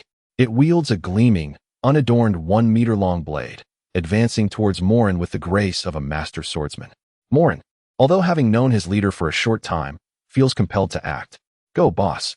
As soon as he speaks, the remaining 2 subordinates charge recklessly towards the robot. In an instant, they are met with swift, lethal strikes, severed at the waist. Yet the assault does not cease. The robot's blade spins with an inhuman velocity, delivering nearly 100 slashes within 2 seconds. In a heartbeat, the 2 subordinates are reduced to mere chunks of flesh, repeatedly shredded as though they were vegetables. Unable to contain himself, Moren, his eyes bloodshot, charges at the robot. Upon reaching it, the robot flicks its wrist, and a cold flash slices through the air, cleaving Moren's head in two. Nevertheless, he manages to land a punch that pierces the robot's chest. As the battle appears to draw to a close, a moment of tranquility follows the robot's collapse. The scientists observing from the shadows erupt in applause. Moren turns, placing his hands on the ground, absorbing the cancer cells beneath him. He does not immediately advance, instead retracing his steps back to the infirmary, gathering the cancer cells into a singular mass along the way. At that moment, he gazes at the hospital bed for 3 seconds before returning to the corridor. Upon his return, he is covered in a mass of cancer cells, grotesque like the protrusions on a toad's back. He retrieves the glistening blade from the ground and, step by step, makes his way towards the end of the corridor.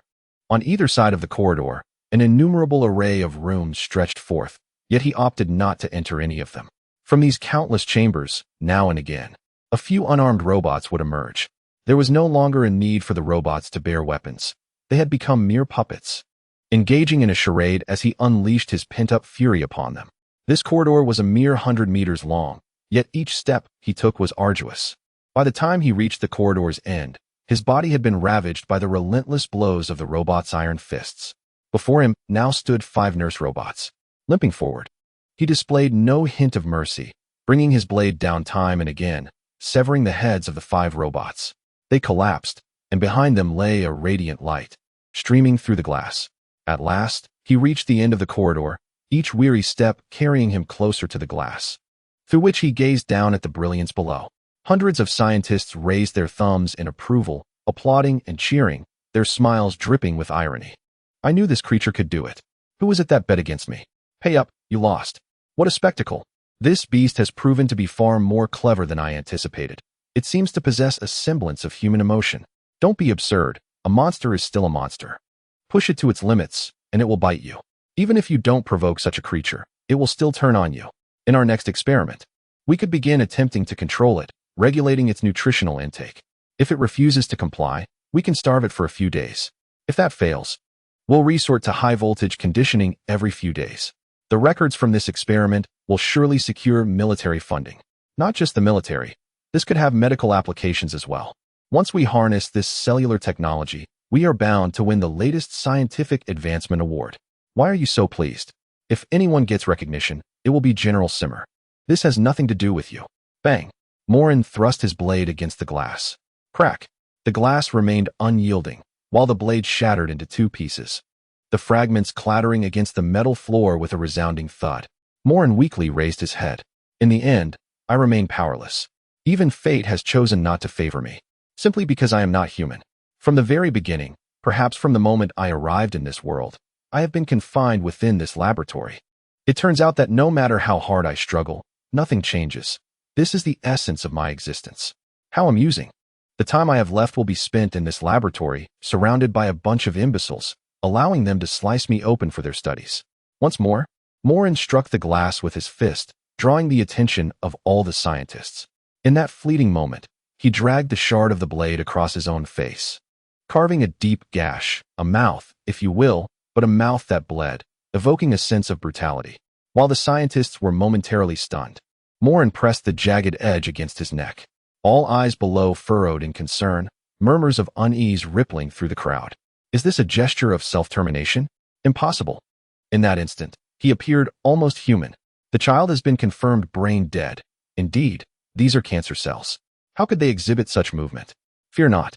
Even if we were to mince it into pulp, it would pose no issue. The robot has already conducted experiments on it. Before Moren's self-destruction, he uttered a phrase with his freshly severed mouth. I shall not be human. Crack. A head fell, a fountain of blood erupted, and the body began to disintegrate, ultimately transforming into a pool of crimson liquid. The scientist responsible for this scientific experiment panicked and addressed all personnel at the control panel. Search. This creature cannot have perished so easily. Skin thoroughly, and if even a single cell survives, it will suffice. Sir, we have already scanned 3 times. There are no signs of life, not even a bacterium. Chapter 14. Infinite Evolution. King of the Sewers in a nondescript room filled with various research apparatus, high-powered electron microscopes, petri dishes, beakers, and tweezers. The oncologist dedicated to studying cancer cells diligently observed the relentless mutations of these cells. He endeavored to awaken the dormant cancer cells within a decaying toe. However, no method, be it high-voltage electric shocks or nutrient solutions, could elicit their interest. Until today, he extracted a rotting segment of a large toe from a small freezer, cradling it in his hands, attempting to stimulate the cancer cells with his body heat. What could be the reason for these cancer cells to remain in such a prolonged state of dormancy? The oncologist pondered aloud, perplexed. Suddenly, he felt a slight sting in his palm. When he opened his hand to inspect, it was too late. His palm bore the marks of a burn, as if seared by a red-hot iron, with a substantial portion of skin decaying. Is this an invasion? Almost immediately, his palm began to undergo rapid transformation, with a translucent layer of cancer cells spreading up his arm and engulfing his entire body. In a scream of agony, his arm fell away, and his body collapsed in a catastrophic manner, flesh and blood tumbling to the ground, bones crashing down. In mere seconds, a living being was reduced to a pile of dismembered flesh. Ding! Excellent work, Moren. You've finally eliminated a complete sentient life form. The first kill mutation reward is now yours. Huh. It's truly perplexing why I still live. It seems fate has spared me. What is this first kill mutation reward? Random mutation enhancement, with a chance to unlock special abilities. Mutation is certain. Let us go. Immediately, the pile of flesh on the ground began to reassemble. After half an hour, a blood-red cocoon began to wither and contract. Crack. A small creature, 30 centimeters tall, emerged. It retained 2 small arms and legs, but unlike before, it now possessed a mouth filled with sharp fangs, and between its brows were two pairs of small eyes, with two larger eyes set within their sockets. Ding! The recent mutation enhancement continues to focus on cellular vitality, augmenting the flexibility and resilience of cells. Now, your cells possess the capability to harness potent kinetic energy, far surpassing that of any muscle cells known to mankind. Upon hearing this, Moren grinned widely. Stretching his body as his calves bent downward, akin to a coiled spring, he leaped swiftly. With a resounding crash, he collided with the ceiling and then plummeted back to the ground. Moren rubbed his forehead, feeling no pain, and chuckled. Impressive. Even Tigger would envy such prowess. Of course, have you considered who your system is? I have meticulously allocated mutation and evolution points along the most optimized trajectory for you.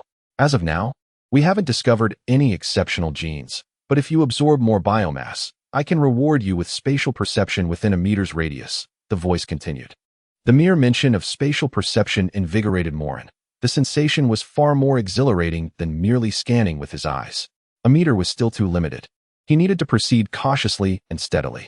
With that thought, Moren cast his gaze around the room and, with a sudden leap, crashed through the window, shattering the glass. This escapade was met with mixed emotions. He had successfully broken free, yet the height of this room was daunting. He shouted as he fell rapidly from 100 meters above. Upon impact with the ground, he bounced twice. His head buzzed, but his robust physique had withstood the fall. He was not fatally harmed. As he lifted his head, he beheld a glimpse of a true futuristic metropolis. Neon lights flickered all around, towering skyscrapers loomed, and the streets were nearly devoid of pedestrians, with most individuals soaring through the air. In this unfamiliar world, Moren felt utterly bewildered. He had encountered the high-tech weaponry of the laboratory, and he understood the need to remain inconspicuous. Should he attract attention, annihilation would surely follow. He resolved to meticulously distribute all of Moren's cells across the globe. With this determination, he sought out a drainage outlet, and, like a puddle of mud, slipped into the sewer. Within the dark, damp confines of the sewer, 5 rats were gnawing at a festering piece of meat floating by. Suddenly, the decaying flesh erupted, sprouting numerous tentacles that ensnared the unsuspecting rodents. Amidst their frantic squeaks, they succumbed to invasion and control. Addressing the 5 rats, Moren declared, "Brothers, the Moren family is on the brink of ascendance. Scatter and infect the various regions of the sewer, but do not let any humans discover your presence. Should any of you be detected, I shall not hesitate to eliminate you. Moren is formidable. The Moren family shall rise." With these words, the 5 rats scurried off in different directions. "Hey, what are you so afraid of? Hiding here serves no purpose. Patience. We've encountered human weaponry before. It's not that I lack courage, but rather that they are exceedingly formidable. Oh, what do you intend to do? Let the younger ones expand our territory. As the ancient saying goes, knowing oneself and one's enemy ensures victory in 100 battles. Great concealment lies within the city, while lesser concealment dwells in the woods. Speak plainly. What are your intentions?" Moren grinned broadly, declaring his intention to infiltrate humanity in disguise, to comprehend their language and technological prowess, ultimately ensuring that his family's legacy would be recognized worldwide. You coward. Your subordinate has proven quite capable, amassing 20 evolution points in no time. I must say, unlocking new genes is quite impressive," Moren exclaimed, amazed by the rapid progress of his transformed minion.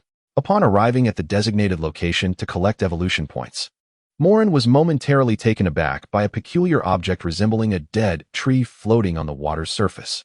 Hundreds of rats were launching a frenzied assault against this entity. As it opened its massive maw in a desperate attempt to fight back, even more rats surged into its mouth. Moren's pupils constricted in shock.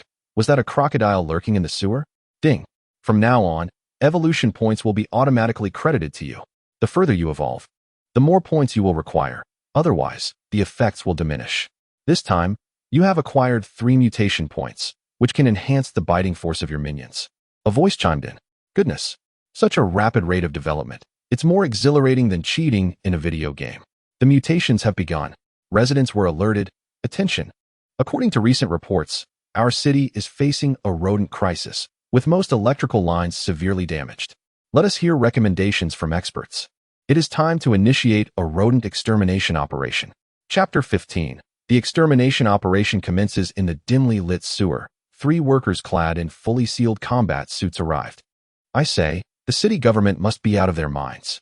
For a mere handful of rats, they could simply use some poison. Why must we take action? The leader asserted, retrieving a canister of liquid from behind and tossing it into the sewer. Stop complaining. We are the vanguard, another worker replied, producing a jar. As the liquid dispersed, he filled the jar with water and examined it. The liquid's radioactivity was deemed acceptable. I told you, the city officials are fools. There's no contamination here. Suddenly, a faint rustling sound reached their ears. Who goes there? They called out, shining a bright light into the murky waters, which revealed nothing but swirling dark currents. Stop scaring yourselves. Let's just catch a few rats and be done with it. Strangely, after traversing such a distance, they had yet to encounter a single rat. Wasn't it said there was a rodent infestation in the sewers? Look, those glowing eyes appear to belong to a rat. They swiftly turned to see a large rat floating on the water's surface, staring intently at them. The leader retrieved a volatile bait that emitted an enticing aroma, irresistible to any carbon-based creature with a nose. Come here, come here. Why go to all this trouble? Just shoot it and take the corpse back, one of them suggested. Do you think I don't want to? The higher-ups insisted on bringing back at least 5 live specimens. The leader retorted, feeling utterly humiliated. When did I stoop to the level of catching rats for others? Suddenly, the rat's body that had been floating in the water sank, disappearing from sight. A voice, filled with indignation, echoed as a figure, wielding a fragrant bait, struck the water's surface with a fist. Splash! Ah, there's something in the water. The 2 individuals in front swiftly turned to look, only to find that the person behind them had vanished without a trace. Old 3, don't jest. The water isn't even knee-deep. How could someone just disappear? Old 3. Soon, a face emerged from the water's surface, illuminated by a harsh light, exclaiming in horror, "There's a monster." Just as the words left his lips, his body sank beneath the surface once more. Don't stand there foolishly, run. The 2 fled without a backward glance until they reached a crossroads in the sewer. The leader spoke urgently into the microphone, calling headquarters.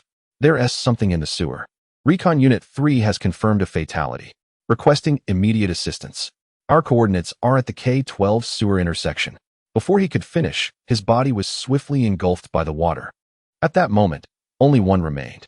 He gasped for air, his mind racing with thoughts, each one whispering the impending arrival of death. The water level, barely reaching his knees, made it inconceivable how the other 2 had vanished. In despair, he ripped off his helmet and slammed it against the water's surface, shouting, "What a joke! What sort of trick is this? How could they just disappear like that?" His voice reverberated through the vast emptiness of the sewer. After a long while, tranquility returned to the depths. Suddenly, realization dawned upon him. He retrieved a powerful flashlight from his chest and shone it towards the water's surface. As his gaze focused, the murky waters gradually settled, revealing what lay beneath. It was then that he comprehended the truth. They were not standing on the concrete floor of the sewer. Beneath his feet lay a living organism, as flat as the ground itself, sprawling throughout the sewer network. This was a surface composed of flesh and veins. Calling headquarters. "Tell my wife I love her," he murmured, as his body plummeted downwards, akin to falling into an unfathomable abyss. He crashed heavily onto the ground, a metallic taste filling his throat as he coughed up blood. Upon awakening from his daze and surveying his surroundings, his worldview shattered. The sewer was divided into several layers. At the very bottom lay a vast chamber, intended to store sewage that could not be drained in times of flood. Now, he felt as though he had fallen into an alien world, a realm made entirely of flesh. The organic matter sprawled like a spider's web, intricate and perplexing. Scattered throughout this fleshy web were various bizarre creatures, grotesque and seemingly cobbled together by a capricious creator. Moreover, this place operated like a well-structured city, complete with hatcheries and luminous cellular organisms. Strangely, everything here resembled a perfectly functioning metropolis. Then came the sound of footsteps.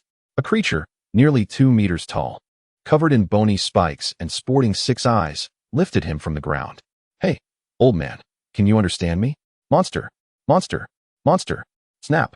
Blood trickled down the creature's arm as Moren delivered a powerful punch that shattered the man's chest. He then tossed the lifeless body aside, transforming it into sustenance for the nest. Time wasted. It appears I must seek someone to teach me a foreign language, preferably an individual with considerable resilience. Ding! Moren, I must relay some unfortunate news. Due to your rapid development, most of your subordinates are now facing famine. Food supplies are critically low. You must devise a solution promptly. Moren scratched his bony protrusions and replied with a wry smile. You are my system. Why don't you propose a solution? I wish I could. But you enjoy holding meetings, don't you? Gather your subordinates for a conference. Within the Moren family's monstrous lair, Moren addressed the 20 monstrous subordinates before him. I apologize, everyone. Our swift expansion has outpaced our management capabilities, and our nutrition cannot keep up. We have thoroughly depleted the sewer. At this point, we don't even have a single fish. I fear we must downsize our family. Recently, Moren had recruited a confidant, a creature resembling him with 6 eyes. His confidant spoke to the remaining 19 members. Did everyone understand? The boss wants to reduce personnel. We must eliminate the ineffective members of Moren's clan. Excellent. Long live Boss Moren. Moren gestured for silence and continued. The inadequacy of biological sustenance is one issue. Now that humans have arrived, I am certain they have discovered the Moren family. Therefore, we must consume all facilities here swiftly. In 1 hour, only you 20 will remain. We will relocate. Long live the Moren family. Suddenly, with a thunderous crash, the ceiling was violently breached. Simultaneously, dozens of ropes descended, and hundreds of mechanical soldiers landed in the area. Moren smiled faintly. What was meant to come would inevitably arrive. Identify the intruders and eliminate them. Chapter 16. The illusion of battle. The reality of monstrous experiments. The battle in the sewers was imminent. It was a contest between advanced technology and primal vitality. In this battleground, conditions shifted rapidly, fraught with peril. Initially, all remained tranquil. Within the vast emptiness of the enormous sewer, 15 mechanical rescue personnel arrived. They descended via cable, their feet sinking into the viscous carpet of life forms. Electromagnetic bullet guns aimed at every threatening entity around them.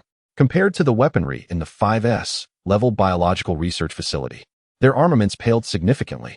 After all, these robots could only be classified as urban peacekeepers, not regular military units. In the shadows, Moren revealed a toothy grin, addressing his 20 subordinates. Once, I was confined and subjected to experiments by these individuals. The memories are too harrowing to recount. Now, let us test their capabilities by unleashing the rats upon them. No sooner had he spoken than the latent horde of rodents surged forth from the darkness, swarming like ants upon their prey. Bang! Bang!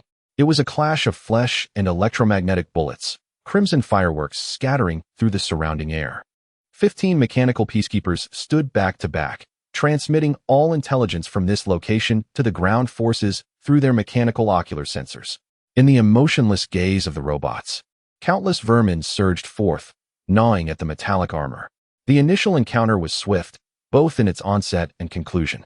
Amidst the barrage of gunfire, these 15 mechanical personnel endured merely 3 minutes before being reduced to mere fragments of iron.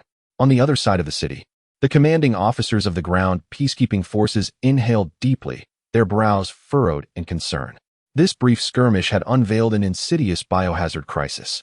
An aide seated beside him remarked, "Director, these rodents appear relatively normal, yet the environment below is exceedingly peculiar, as if countless monsters lie in wait. Should we request antimatter bombs from the military? Let us not alarm the military just yet. Silence the media to avert widespread panic among the citizens. Dispatch an elite unit equipped with Hellfire napalm to incinerate these creatures." Shortly thereafter, a fresh wave of troops descended upon the gaping hole. First, 20 circular metallic hovercraft were deployed. From their artillery, a barrage of incendiary projectiles was unleashed. In an instant, the vast subterranean cavern was engulfed in a blinding inferno. Within the depths of this fiery abyss, 21 monsters engaged in jovial conversation regarding the war. Look at these humans. They are truly foolish, resorting to fire. Do they intend to host a barbecue in our honor? Moren shook his head, addressing the assembly. Do not underestimate the enemy. This is not yet a war.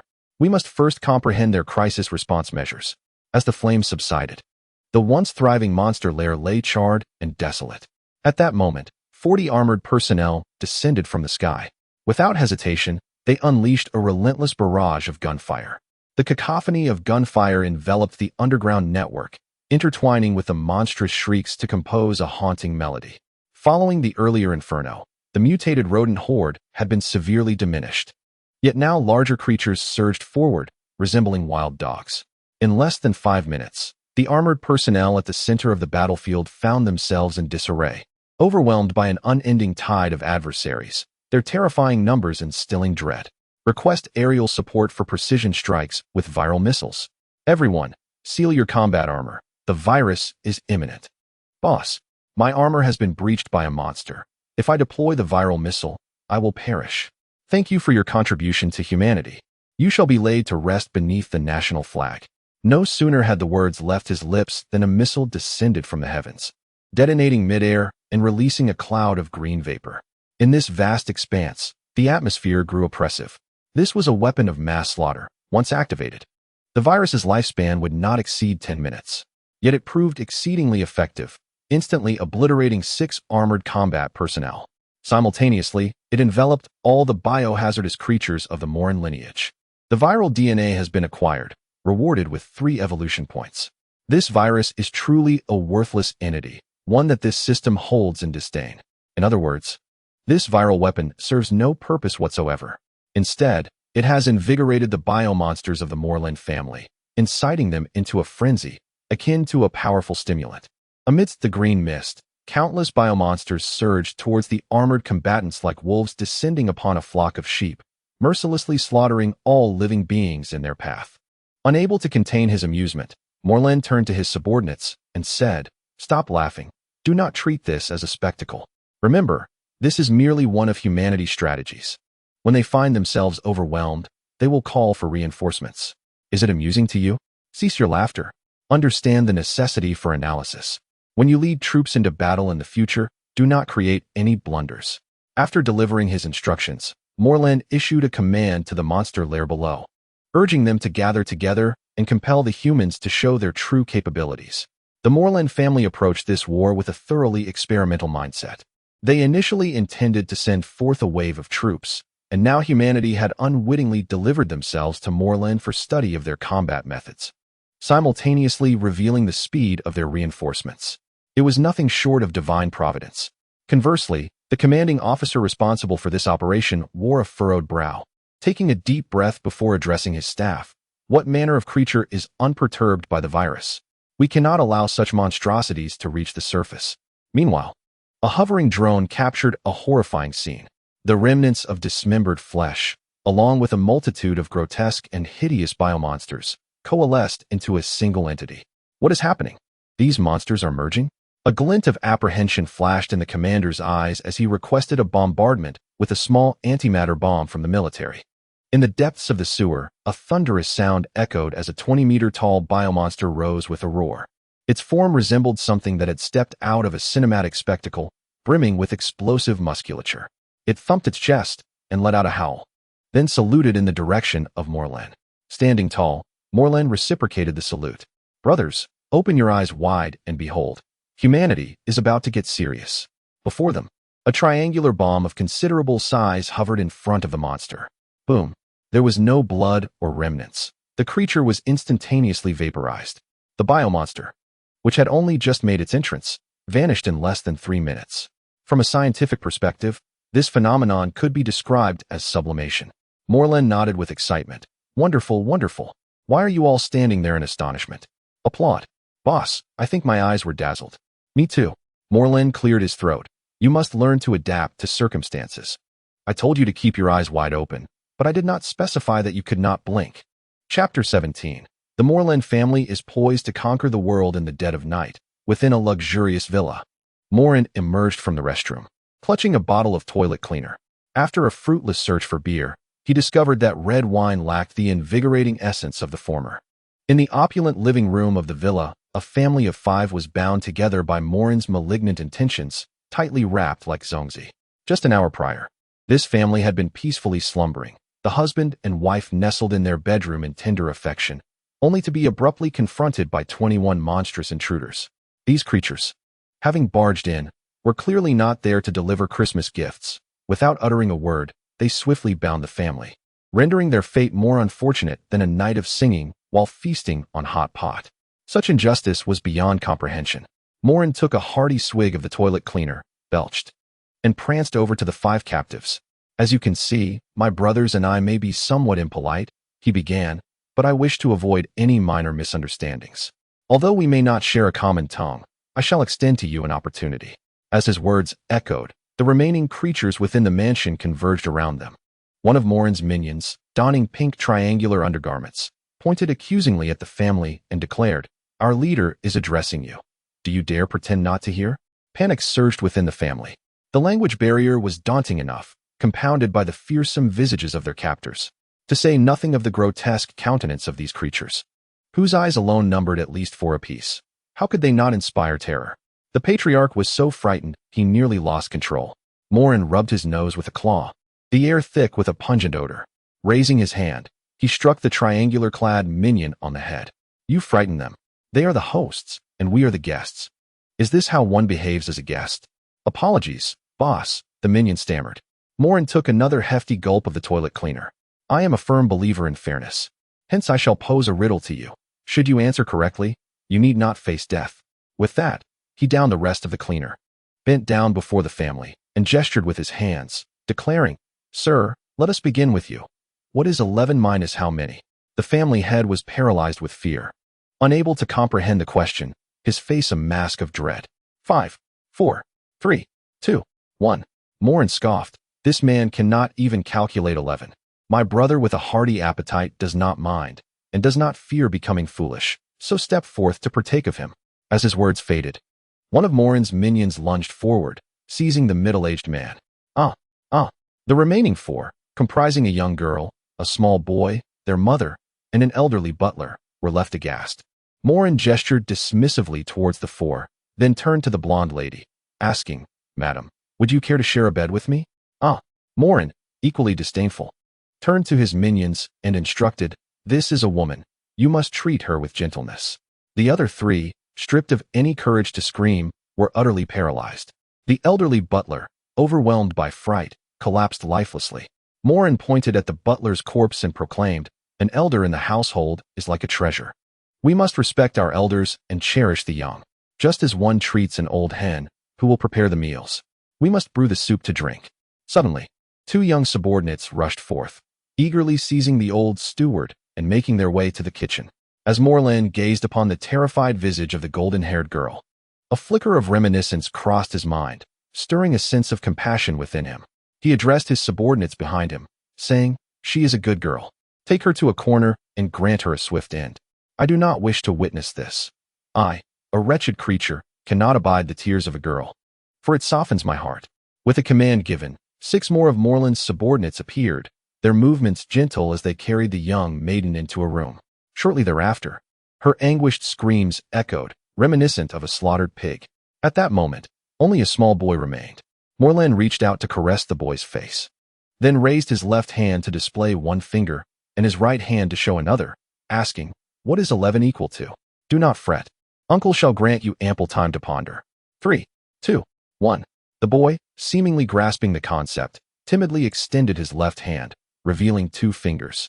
Moren inhaled sharply, tenderly stroking the boy's head. "I shall honor my promise. I will not take your life. Now, let the next brother pose a question." At that moment, a subordinate donned in a triangular hat approached with a cheerful grin. "How clever you are, little one. What is 999,999 equal?" 3. With a snap, the boy's head was gone. Family unity is paramount, and now, indeed, they were united. Moren returned to the sofa, surveying the futuristic villa, a profound emptiness swelling within him. He retrieved a shattered mirror from behind, a fragment he had pried from the restroom. His blood-red eyes beheld 6 blood-red reflections staring back at him. 12 eyes met in mutual gaze. Moren murmured, "Do so many eyes truly enhance clarity? Ding. Why squander time so frivolously? Is it not commonplace to take 5 lives? Cease binding yourself with human moral standards. If you cannot even embody a monster, how can you be worthy of your subordinates?" Moren offered a faint smile. "You speak true. I appreciate your counsel. Expanding too rapidly may not be wise, as it could draw human attention and lead to malnourishment among my subordinates, a most undesirable outcome. I am not here to offer you advice. Should issues arise, convene a meeting. I find your meeting strategy quite commendable. Now, you must seek out some extraordinary life forms. I recommend pursuing insects, as the genetic material within them can significantly enhance your capabilities." Moren nodded in acknowledgement. In the living room, the Moren family convened a meeting. Moren sat upon the sofa, while 20 of his trusted subordinates dutifully prostrated themselves on the ground. Moren took a deep breath and proclaimed, "As you are all aware, tonight marks the human cleanup operation in the sewers. Should conflict arise, our strength is woefully inadequate. Therefore, I require each of you to disperse to the far corners of the world, nurturing the Moren family's influence. As you know, our abilities and memories are interconnected. I urge you to invest effort in learning human languages. This will facilitate our future endeavors. It is imperative that we remain inconspicuous to humans. Boss, I cannot bear to part with you. Boss, I too find it difficult to say goodbye." Mo Lewin struck the sofa with a punch, shattering the soft upholstery into two pieces. "The interests of the Mo Lewin family take precedence over all else. I shall select two to assist me, leaving the likes of Wulong and Fengqiu. The rest can accept their fates. Should they be captured by humans, they must either choose self-destruction or I shall intervene." Chapter 18. The mutation the following day. In the early hours of the previous night, 18 subordinates had ventured to various corners of the world, each seeking their own path. At this moment, Mo Lin, still bleary-eyed, rose from the sofa. Gazing at the disarray around him, he mused that they must have truly overindulged the night before, to the point of nearly demolishing the villa. "Wulong, fetch me a bottle of toilet cleaner to purge my system. Who on earth made that broth last night?" It was utterly vile. Accompanied by a lively patter of footsteps, Wulong appeared, adorned with a pair of triangular underpants atop his head, a stocking on his left leg, and a purple garment draped around his neck like a scarf.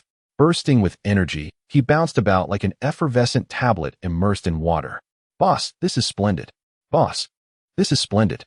Upon witnessing Wulong's outlandish attire, Mo Lin sighed in exasperation. "I asked you to find me a toilet cleaner. Check if there's any left in the restroom, and if not, seize some from a nearby household." "Understood, boss." With that, Wulong made to dash for the door. Mo Lin quickly reprimanded him. "What are you thinking? You cannot go out looking like that, especially on a moonless night when chaos reigns. You won't be heading out at night, will you?" "Of course not, boss." "What about Fengqiu?" At that moment, a voice called from upstairs, "Boss, I am here." Mo Lin and Wulong ascended to the upper floor and beheld Fengqiu, truly a scholarly figure. He held a physical book in one hand, while cradling a children's toy robot in the other and murmuring as if learning to speak. Suddenly, Mo Lin felt a rush of hundreds of words flooding his mind. This was the vernacular of this world, known as Raj language, the current universal tongue among humans. Coincidentally, it comprised the same 26 characters as English, bearing a striking resemblance. "Well done, Fengqiu. Wulong and I will venture out to procure some insects for our experiments. If anyone desires a taste of that flavor, they will encounter me along the way." "No worries, boss. I am not hungry. You and Wulong may go." Mo Lewin nodded, and he and Wulong made their way to the backyard. This villa, carefully chosen by Mo Lewin the night prior, was nestled against the mountains and beside water. While it lacked the songs of birds and the fragrance of flowers, it at least welcomed the sunlight. The surroundings were sparsely populated, offering serene tranquility, and the backyard featured a 2-meter-high wall, providing Mo Lewin with a temporary sanctuary. Breathing in the fresh air, Mo Lewin observed the blooming crimson flowers, their names eluding him. They resembled roses, yet unlike the latter, these did not grow upon thorns. Their vibrant blossoms, rich in color akin to blood, were strikingly beautiful. At the same time, Mo Lewin was acutely aware that the disappearance of this family of 5 would inevitably attract attention. He estimated that they would need to relocate within a few days, and within that week, he must devise a means to integrate himself into human society. The hidden skills acquired will undoubtedly benefit my 18 brothers, who remain unseen. Perhaps it won't be long before we reunite, each of us reigning supreme in our own right. "Boss, take a look at this thing. Doesn't it resemble a snail?"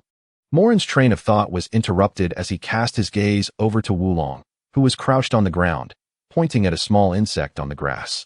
Approaching closer, Moren delicately pinched the 1-centimeter creature between his fingers, examining it closely. Indeed, its appearance bore a striking resemblance to a snail, complete with a shell. "System, please assist me in identifying this." Ding. Unknown life form detected. A soft-bodied creature. "Are you attempting to deceive your third uncle with this?" Moren chuckled awkwardly. "Do not be angry. Anger only stirs the spirit and disturbs harmony. This creature might possess genes of potential use." "Very well, Crush it and absorb. Let us see if it proves beneficial. With a decisive snap, Moren crushed the snail, his fingers secreting cells that swiftly consumed the creature's flesh. You need to eliminate a few more. The genes and biomass are insufficient. Moren remarked, rubbing the fragments of shell between his fingers, addressing Wulong. Catch a few more. Before long, the small snails in this garden seemed to have faced a calamity. Within a 10-meter radius, not a single snail escaped. All mercilessly struck down by the high-risk predator. If the snail population possessed wisdom, they would undoubtedly mark this day as the day of destruction, a sign of divine judgment. Shortly thereafter, Moren and Wulong found themselves cradling a substantial handful of snails, and simultaneously, they crushed them all. Cancer cells oozed from the gaps between their fingers as they digested the snails. Ding! Sufficient biomass detected, standards met, analysis in progress. Reward: 3 evolution points. As per usual, I will automatically allocate them to you, along with a special mutation point. What kind of special mutation point? It enhances the uniqueness of your cells, allowing you to secrete substances akin to snail slime, which can also be augmented with evolution points. Then let us proceed with the mutation. You should first ascertain the safety of your subordinates. If you mutate now and are caught, it could lead to dire consequences. Moren then communicated telepathically with his 18 subordinates. Brothers, urgent message. Is anyone exposed to the public eye? I am about to undergo a mutation. Reporting. Boss, I am in a remote area and have spotted numerous wild animals. Should I capture some for you? Moren smiled and replied, that will not be necessary. The system has cautioned me that accumulating too many evolution points can lead to cellular instability. There's no rush. We shall proceed with caution. Ding. Do not exaggerate. I merely stated that using too many evolution points at once can make your cells more uncertain. I am managing it well. No evolution points will be wasted. Regardless of your subordinates' reckless actions, I will ensure the stability of the cellular process. Moren could only smile wryly at the system's retort. In this world, it seemed that only the system could truly challenge him. Boss, I am currently concealed within the frozen meat of a truck, and I should successfully reach the next city without issue. The mutation has proven to be manageable. The others have also expressed that they face no significant problems. Moren raised an eyebrow, intrigued. Well done, everyone. Devour, evolve, devour, evolve. Such is the might of the Moren family. The Moren family is truly formidable. Moren, the leader, is exceptional. Having settled his subordinates, Moren chose to evolve immediately. This particular mutation was rather peculiar, as a viscous substance began to seep from his body, enveloping him. The secreted slime resembled a glue-like consistency. Simultaneously, every member of the Moren family was undergoing this transformation. On the human front, the battle from the previous night, albeit a minor measure of personnel reduction by the Moren family, was effectively contained by the government. Last night, citizens were led to believe that the government was merely conducting a large-scale cleanup of sewer rats. An unfortunate incident resulted in the loss of 3 civilians and 43 armed personnel. However, this record of combat footage caught the attention of the biological laboratory. The individual responsible for the research on Helen cancer cells wore a sinister smile. The images on the screen, akin to the allure of illicit websites, enticed the eager youth. It's still alive. Contact the military to investigate any cases of missing persons in the city. It is clever. It will surely unleash its wrath upon us. Commander Father, are you returning to the military once more? Chapter 19. Searching for each other. Ding dong. The sound of the doorbell echoed, sending the 3 creatures within the room into a frenzy. Community enforcement personnel, ID number G2366, please open the door for inspection. Moren glanced at the nearby Wulong and whispered, Shoo, stop playing. Someone has come for an inspection. A voice of wisdom resonated from above. No need to panic. Boss, I summoned this person. I am a bit hungry, so I ordered takeout. Upon hearing this, Fengshu closed the book in his hands. Moren shook his head with a wry smile. What else could the takeout be? People. Of course. Moreover, Wulong and Fengshu had mastered their mutation skills in just half a day. This mutation ability was a newly acquired special power of the Moren family, the specifics of which Moren was still uncertain about, only knowing that Wulong had reached new heights in his abilities. Upon reaching the ground level, Fengshu gazed out the door and calmly stated, Please come in. As the door opened, the enforcement personnel looked up. The 3 creatures grinned at him. Ah, monsters. Before he could finish his exclamation, a mass of peculiar substance swiftly shot forth, sealing his mouth and dragging him in, as if he were a monkey. At that moment, the door closed automatically. Moren formed a sentence with a few words. Hello, can you understand what I am saying? Moren extended his index finger, its nail sharp as a razor, slicing through the material covering the man's mouth. Monster. Smack. After receiving that slap, the enforcement personnel fell silent. Who sent you? He asked. Bewildered. Feng Chao's expression was peculiar as he remarked. Boss, I already told you. I made the call to report, and that's why he showed up. Mo Lun raised an eyebrow, turning to Feng Chao with curiosity. You can make phone calls? How did you manage to master such high-tech gadgets? Feng Chao replied with a wry smile. Unlike that braggart, I simply took the time to learn while he was playing. Both Mo Lun and Wolong wore expressions of disbelief. Since he is a law enforcement officer, he must have a body camera. Perhaps we have inadvertently revealed ourselves. Mo Lun stated seriously. Let us eat first. I'm famished, Wolong declared, and without further ado, he dislocated the officer's arm. He then retreated to the side, indulging in his meal.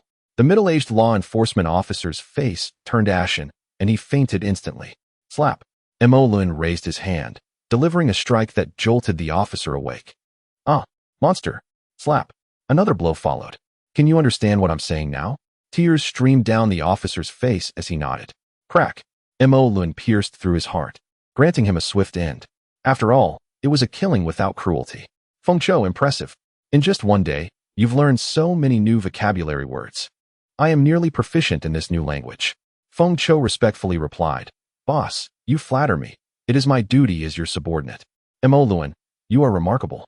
Mo Lun nodded with satisfaction, affirming his choice in these two individuals. All right, you eat first. Once you're done, I will have my meal. With that, Mo Lun turned and ascended to the second floor, gazing out the window. In the distance, the city's neon lights twinkled, while points of light danced in the air like tiny insects, lost amidst the glow. Just as Mo Lun was lost in thought, his gaze sharpened. A hexagonal spaceship was approaching the villa. Mo Lun's 6 eyes focused, locking onto the ship's surface markings and recognizing an inverted triangle symbol. Brothers, we have been discovered. Should we flee or fight? The two downstairs responded passionately. Let us eliminate them. Mo Lun shook his head with a smile. This time, we shall run. Those ships bear the insignia of experimental weaponry. I recognize those markings. Bang. The villa's door was blasted open. First, a few drones flew in to scout the environment, confirming the threat level was 0 before several armed personnel rushed inside. Upon entering, they were greeted by an unforgettable sight. The living room was brightly lit, and suspended in a web in the room's center was the mangled corpse of a man, with broken limbs and a severed head. It was both a warning and a display of carnage. Report, officer. This room has confirmed signs of an attack. The residents are likely all deceased. The leader communicated through his helmet's radio. Good. That suffices. Collect samples. Just as the group prepared to gather the peculiar substances in the air, the corpse hanging in the web suddenly spoke. Hello, old friend. You found me, and I will find you too. A 3D projection suddenly emerged from the soldier's helmet, displaying the face of a middle-aged man with short hair at brow level, deep emerald green eyes, and a chin adorned with stubble, bearing the marks of a life well lived. As soon as his 3D projection materialized, the soldiers behind him stood at attention and saluted him with utmost respect. Greetings, child. I regret that our acquaintance begins in such a manner. In just a few days, you have already learned to speak, and I am genuinely elated. Do you understand? I am akin to your father, and I take pride in watching you grow day by day, from a mere cell transforming into a tumor, attacking parasites, and eventually mutating into neurons that seize control of others' minds. We can observe the bodies contorting in agony, screaming in fury. Do not play the emotional card with me. You are merely exploiting me. The middle-aged man chuckled softly. Child, let us return home. We can converse face to face, as a father and son should. I am your superior. Remember the name Mo Lun. One day I shall find you and let you experience what it feels like to live under the control of another. As his words echoed, the cancer cells within the corpse instantaneously perished, erupting into a mist of crimson. The middle-aged man sighed. Gather these remnants. Perhaps we can detect something useful from them. Suddenly, a peculiar substance in the room transformed into liquid and fell. Damn it. Report to the officer. Collection is impossible. How about bringing back some experimental samples? How cunning. They do not wish to leave even a trace behind, but it cannot escape. An exhaustive search of the entire city is imperative. In the stillness of the night, amidst a bustling city, lay a secluded alley. Within this alley, heaps of long-forgotten refuse were scattered about, with the nauseating stench of dead stray cats and dogs permeating the air.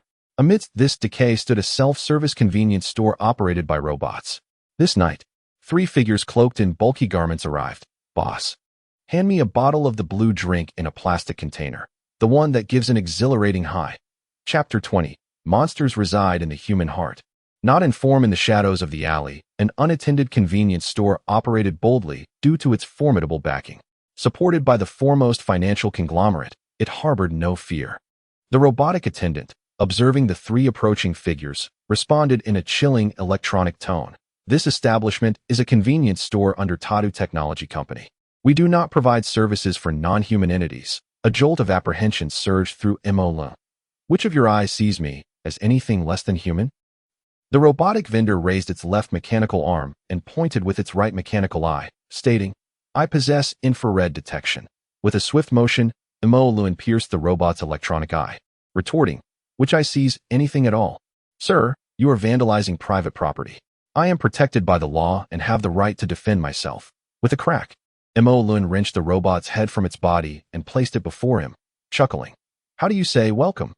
The robot instantly capitulated. Welcome. It is my pleasure to serve you. Tossing the robot's head aside, Moren turned to his companions. Move swiftly. Collect the supplies. Moren, you are indeed remarkable. Without hesitation, the 3 plunged into the convenience store, embarking on a spree of zero-cost acquisitions. Do not expect monsters to abide by the law. The sounds of colliding objects during the plundering were accompanied by the incessant beeping of the convenience store alarm. Boss, look how cool I am with this thing. At the sound, Moren turned to see Wulong striking a pose with a pair of dark sunglasses. This appearance was quite impressive, flaunting 2 pairs of sunglasses. After all, he had 4 eyes. You should focus on serious matters. Showing off is my domain. Moren teased with a smile, his gaze sweeping over the surroundings. The hovering metallic shelves and the ever-present vacuum-sealed plastic bags were apparent. Even in this unknown future world, plastic packaging reigned supreme.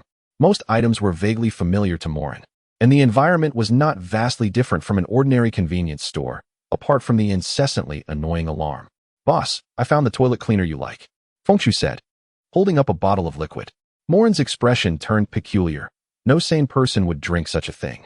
If it weren't for his intense curiosity at the time, he wouldn't have developed an addiction. He awkwardly remarked, stop calling it toilet cleaner. It sounds terrible. It's actually quite good. You should try it. Upon hearing this, Fengshu promptly downed the entire bottle. Boss, you have great taste. This stuff goes down smoothly and feels refreshing all over. Moren chuckled awkwardly. Then from now on, we shall call it Little Bird Vodka. Meanwhile, at the entrance of the alley, the alarm had clearly attracted onlookers. Nonchalantly, 5 delinquent youths approached the convenience store. 2 girls and 3 boys. In increasingly developed cities, the divide between social classes grew more pronounced. Clearly, those wandering the streets at such late hours were unlikely to be children from good families. Their attire was bold and flamboyant, hair dyed in vibrant colors, and clothes in tatters, a sight that even the street beggars would dismiss. Their demeanor was brash, arms adorned with injection marks, clearly indicating their descent into depravity.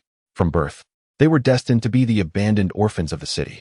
One boy pointed at the convenience store, laughing as if watching a distant spectacle. Look, there's an idiot bold enough to rob Tadu Company's property. This guy must be desperate. He's daring to disturb the very ground beneath the feet of the powerful.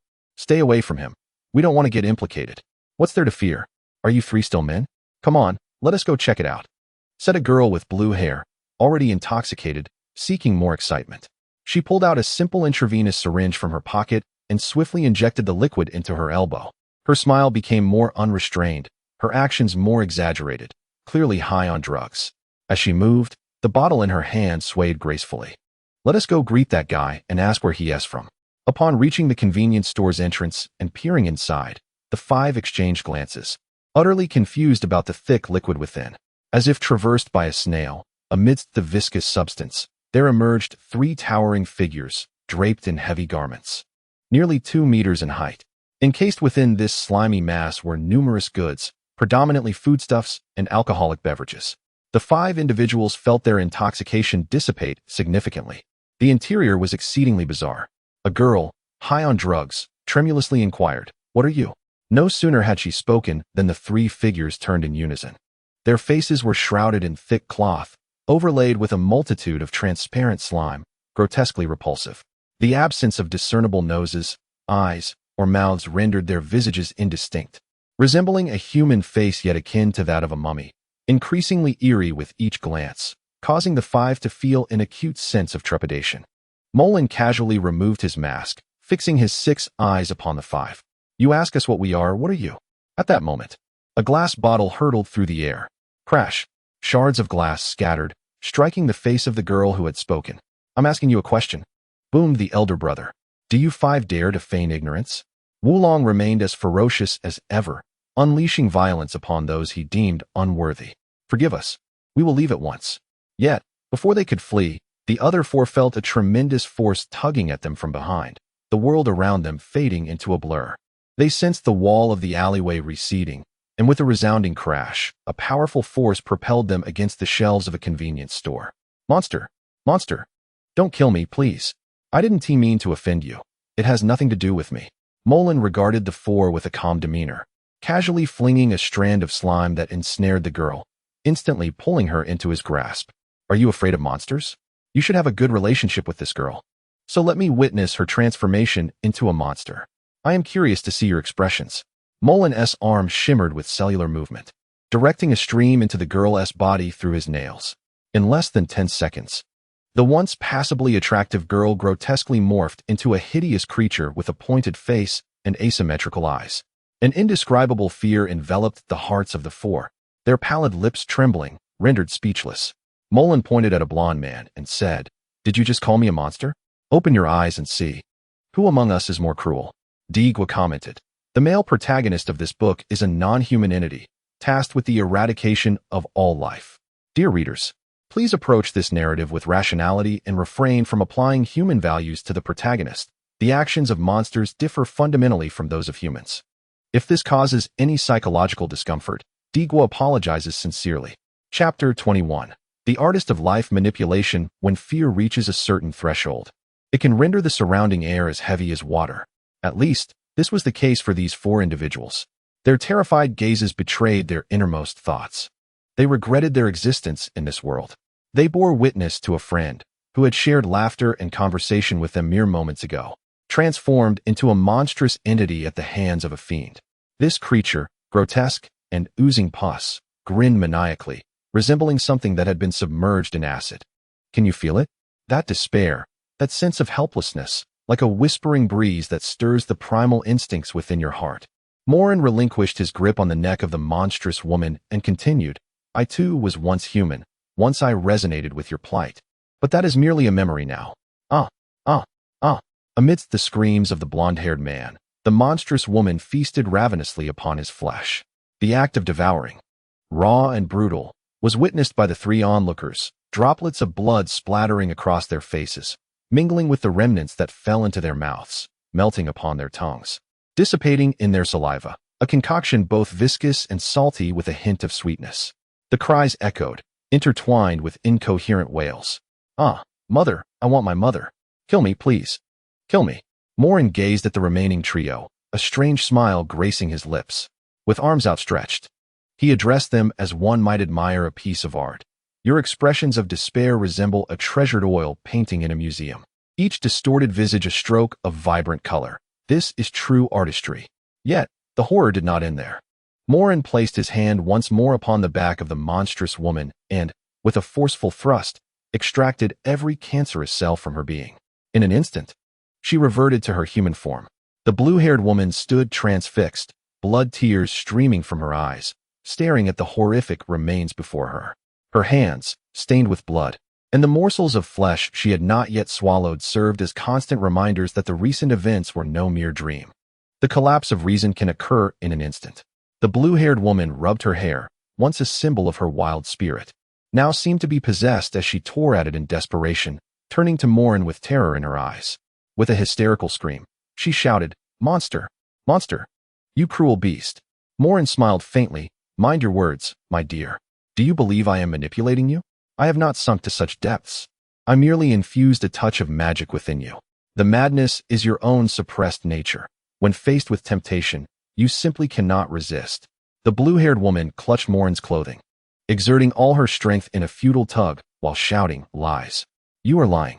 It is you who has caused his death." "I am pleased to see you even more unhinged than before," Moren replied. "Face reality. You were lucid moments ago, and you know it. You simply refuse to acknowledge that your friend is far more delectable than you ever imagined." Moren's wicked grin widened. Suddenly, a claw descended towards the blue-haired woman's head, but Moren swiftly intervened. "Boss, why won't you let me kill her?" queried Wulong hesitantly. Smack!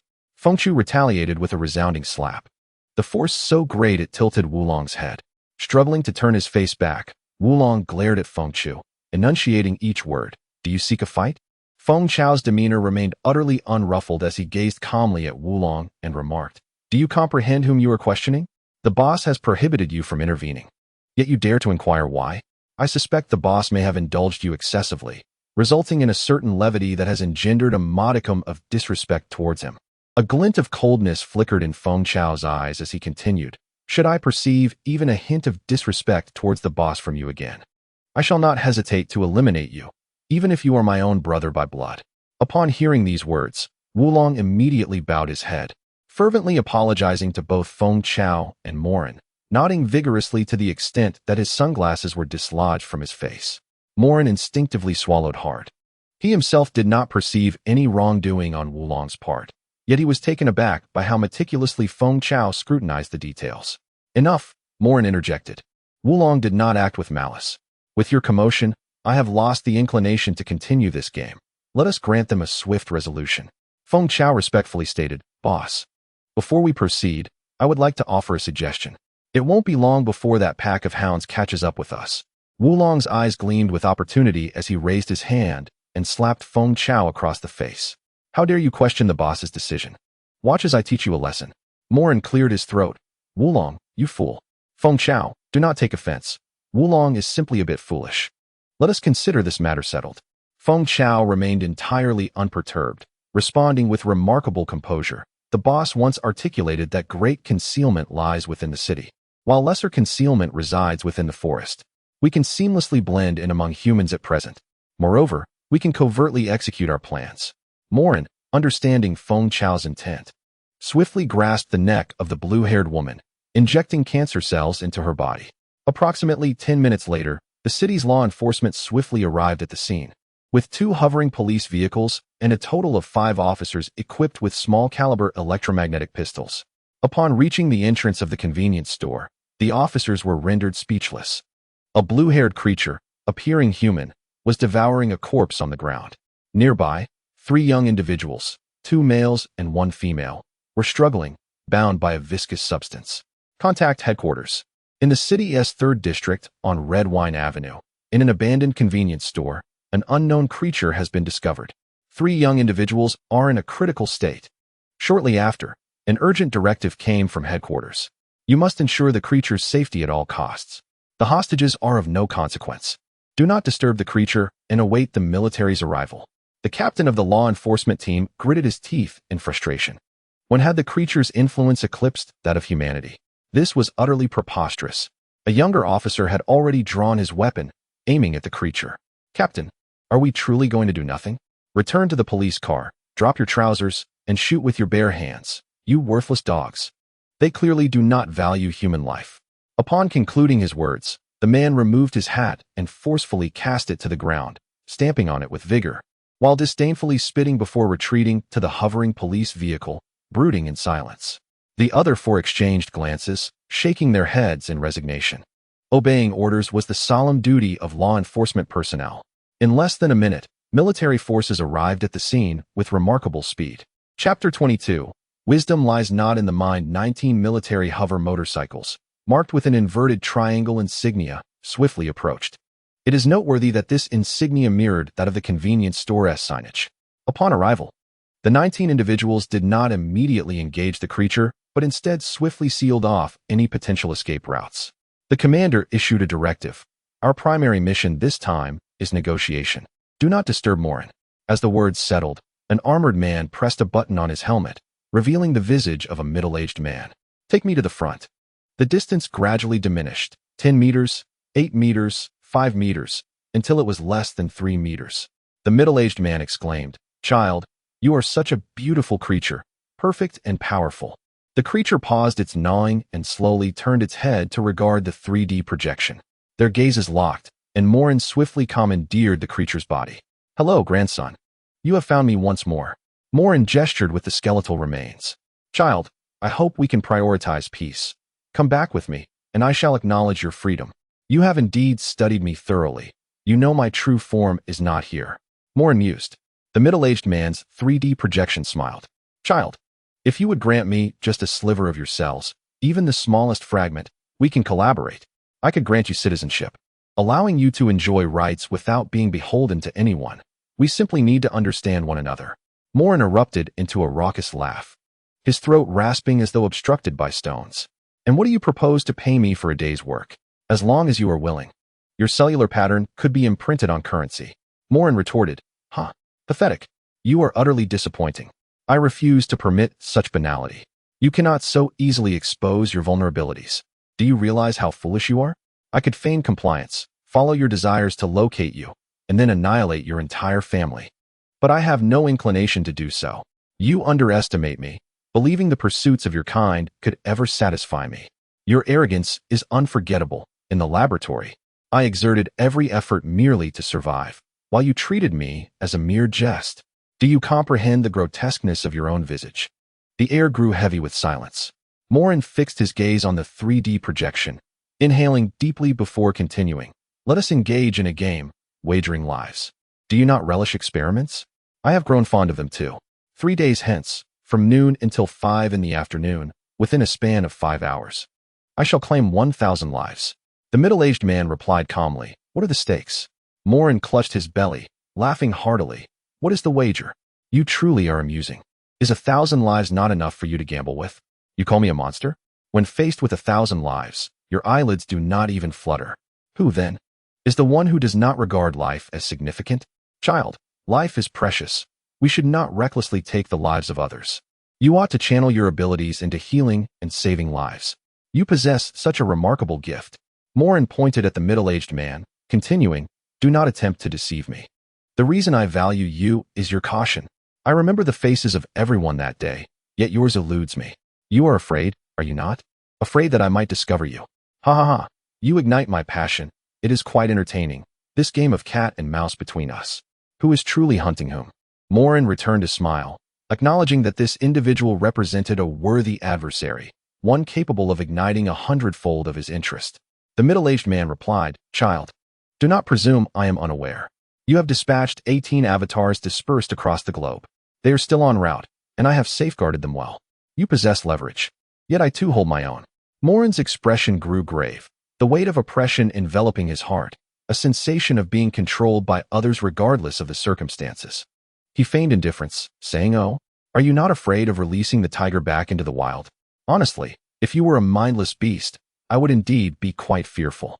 A creature solely driven by slaughter is difficult to contain, yet you are not.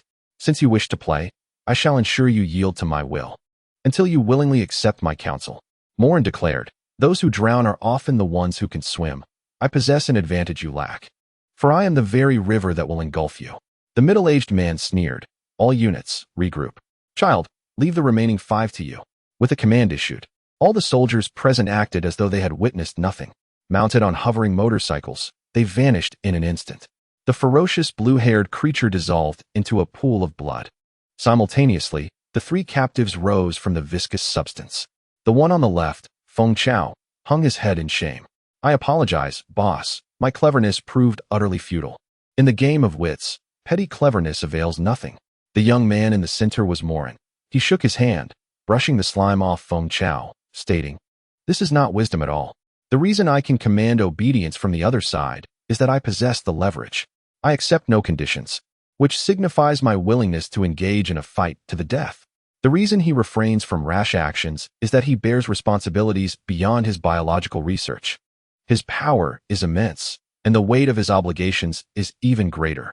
For one who stands at the pinnacle of authority, Each day is a precarious balancing act. Among the three, the one who had assumed the girl's form, Wulong, exuberantly exclaimed, "Moren, boss, you are incredible. Moren, boss, you are truly remarkable." Moren cast a sidelong glance at Wulong before turning to Fengchu and stating, "The mind of an individual does not inherently dictate outcomes. In truth, I possess little intellect. Were I to be truly clever, I would recognize that I must consult with you all before undertaking any endeavor." He inhaled deeply before continuing.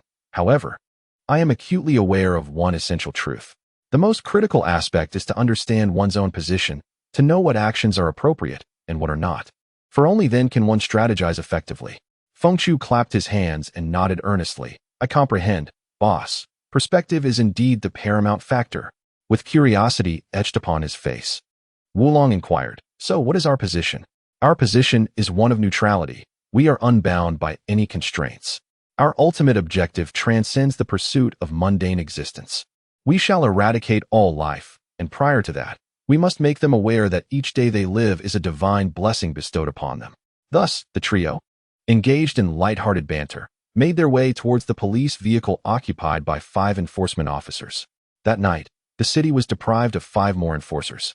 Chapter 23. No free lunch within the confines of a dilapidated, budget accommodation. A holographic television flickered with the latest news, recounting events from the previous night. An urgent announcement interrupted the broadcast. "Attention, citizens. Last night, in a tertiary city area, a malicious robbery occurred, resulting in the heinous murder of 5 enforcement personnel. The suspects have been apprehended." Concurrently, the screen displayed several expressionless criminals. Moren took a long swig of bird vodka and then smashed the plastic bottle against the holographic television, belching in derision. How amusing. These media outlets excel at fabricating tales, readily finding scapegoats. Suddenly, a woman with an alluring figure, clad in peculiar attire that bordered on nudity, emerged from the bedroom. She appeared to be around 18 or 19, her youthful visage adorned with a purple ponytail and 3 silver skull earrings in her left ear, a cigarette dangling from her lips. "Boss, what are we having for breakfast today?" she asked, revealing herself to be Wulong. Fengchu ordered beef takeout. "You should don some modesty before stepping out. It's not a good look." Wulong acknowledged and retreated to the bedroom to prepare himself.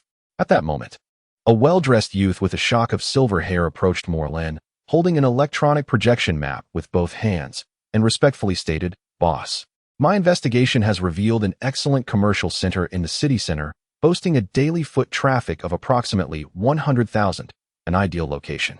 "Fengchu, your grasp of high-tech matters is unparalleled. Let us schedule the event at this commercial center in 3 days, Moren replied, before uncorking another bottle of bird vodka and gulping it down. "Ding.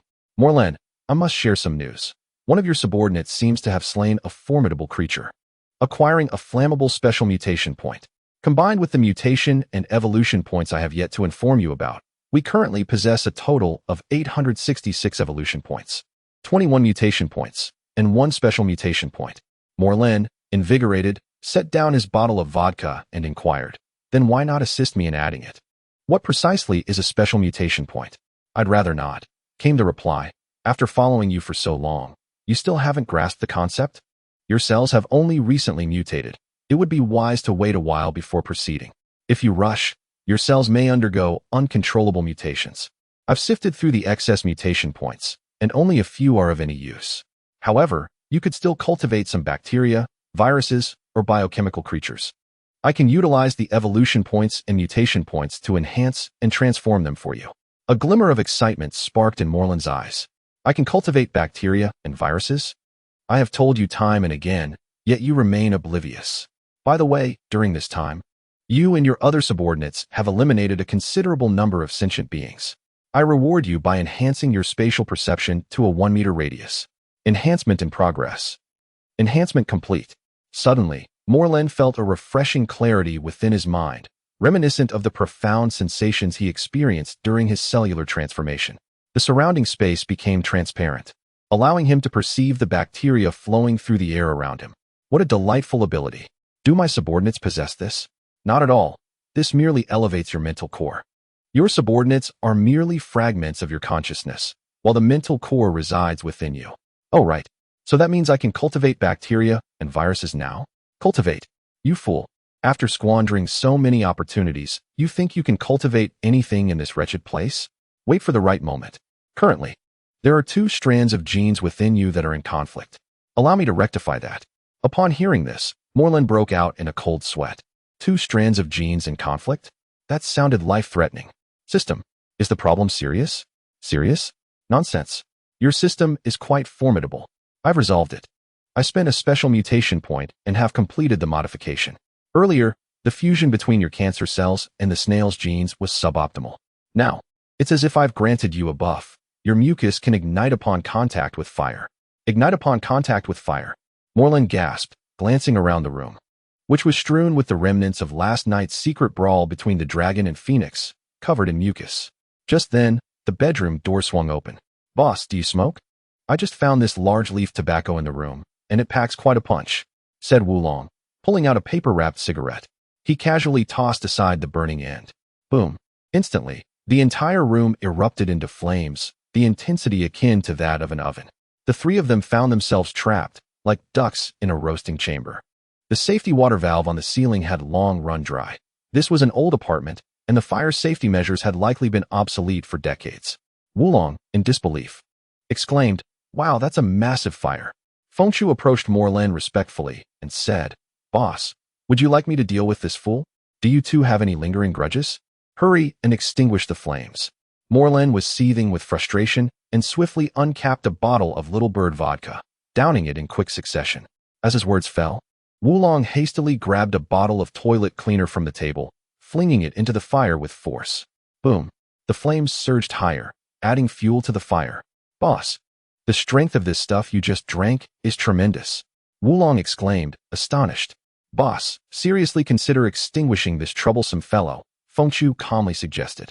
Moren cast a glance at Wulong, who was frantically trying to beat out the flames, and sighed. After all, he's still a brother. A bit foolish, but nonetheless family. Let's put out the fire first. Minutes later, after clearing the residue and extinguishing the remaining flames, the room lay in scorched disarray. Thick black smoke billowed out of the windows, and the vehicles passing by in the air halted, as if to capture the moment in photographs. Moren surveyed the wreckage of the room. Goodness, I can hardly believe it. This once decent room has been transformed into a smoky mess. Wulong hung his head in shame. "I'm so sorry, boss. I am willing to face any punishment." Fengshu rolled up his sleeves and clenched his fists, ready to confront him. Moren shook his head, sighing, "Enough. Just refrain from causing such chaos in the future." Suddenly, a series of knocks echoed from the door. "Greetings. Tadu Delivery is pleased to serve you." Moren gave a thumbs up. Tadu is impressive. Even their delivery service is under their company. Upon opening the door, a mechanical delivery worker presented over 30 kilograms of beef. "Hello, you have chosen cash on delivery, totaling 2,800 yuan. Moren accepted the beef and turned. "Did you remember to bring cash from the convenience store last night?" "I did," Fengshu replied, pulling out a hefty stack of bills from his pocket. "All right, let us proceed with proper conduct. In the future, let us keep our dealings straightforward. Killing is killing, and we must avoid the foul habit of freeloading." Chapter 24. Journey to the White Tree Commercial Center. There's no need to dwell on trivial matters. Life is full of minutiae. 3 days later, in the chart apartment, Wulong, Fengshu, and Moren prepared to set out early in the morning. The early bird catches the worm, but the early human must endure hardship. Moren looked at the three of them in the mirror. They were all impeccably dressed. Even Wulong, who had a penchant for wearing underwear on his head, had been tidied up significantly by Fengshu.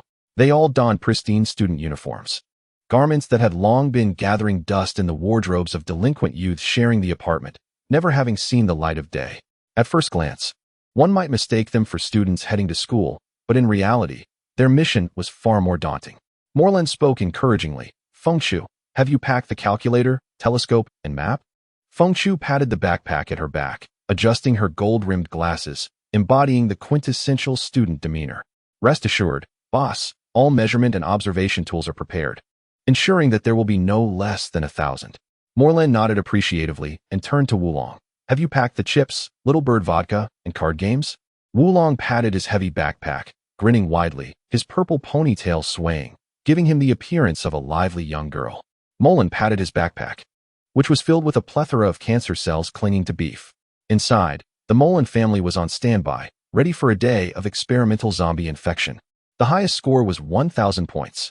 Moren, the leader, was formidable. The Moren family was formidable. Off we go, brothers. Little did anyone expect. These three individuals were even more playful than terrorists. In the apartment building below, the sun shone brightly upon the dilapidated city, breathing new life into it. Moren took a deep breath and asked, Feng Chao, how long until we reach the commercial center? Feng Chao manipulated the 3D projection map in his hands, zooming in and out, and after precise calculations responded, Boss, we've spent all the money we acquired in the past few days. The remaining amount is only enough for the hover subway. There's a metro station 600 meters east from here. Moren's eyebrows twitched in response. Out of money? What have you all been buying these past few days?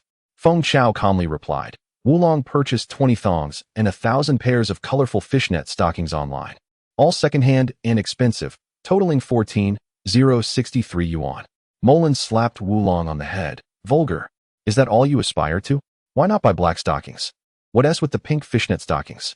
Feng Chao continued. I bought the comprehensive guide to Raj language. How to cleverly eliminate your brothers. 10,000 ways to deal with dim-witted brothers. And an intelligent electronic map screen editor, totaling 23,050 yuan. Moren smirked. Feng Chao, education is commendable, but this is quite extravagant. Feng Chao turned to the next page of the bill. Boss, you've consumed 463 bottles of toilet cleaner in the past 2 days, totaling 48,669 yuan. We currently have 23 yuan left. Feng Chao then pulled out 2 10 yuan bills and 3 coins from his pocket. Moren glanced at them, feeling a twinge of guilt, and cleared his throat. We should conserve where we can and spend wisely. If necessary, we can walk. No worries, boss. The subway fare is 2 yuan. Sufficient for a round trip, replied Feng Chao. Thus, the three set off according to the map towards the subway network. After paying the fare, they entered the underground transportation network, where the air was thick with a sci-fi, magical ambience. Upon arriving at the subway station, they stood perplexed, unsure of their next move. In the station's grand hall, pedestrians passed by, some gliding on hoverboards, perhaps too lazy to walk, while others were robots. And a few humanoid robots even greeted Moren and his companions. It seemed as though humans and robots coexisted amicably, as they turned this way and that. The map proved less helpful, and the signs lacked directional arrows, leaving them uncertain.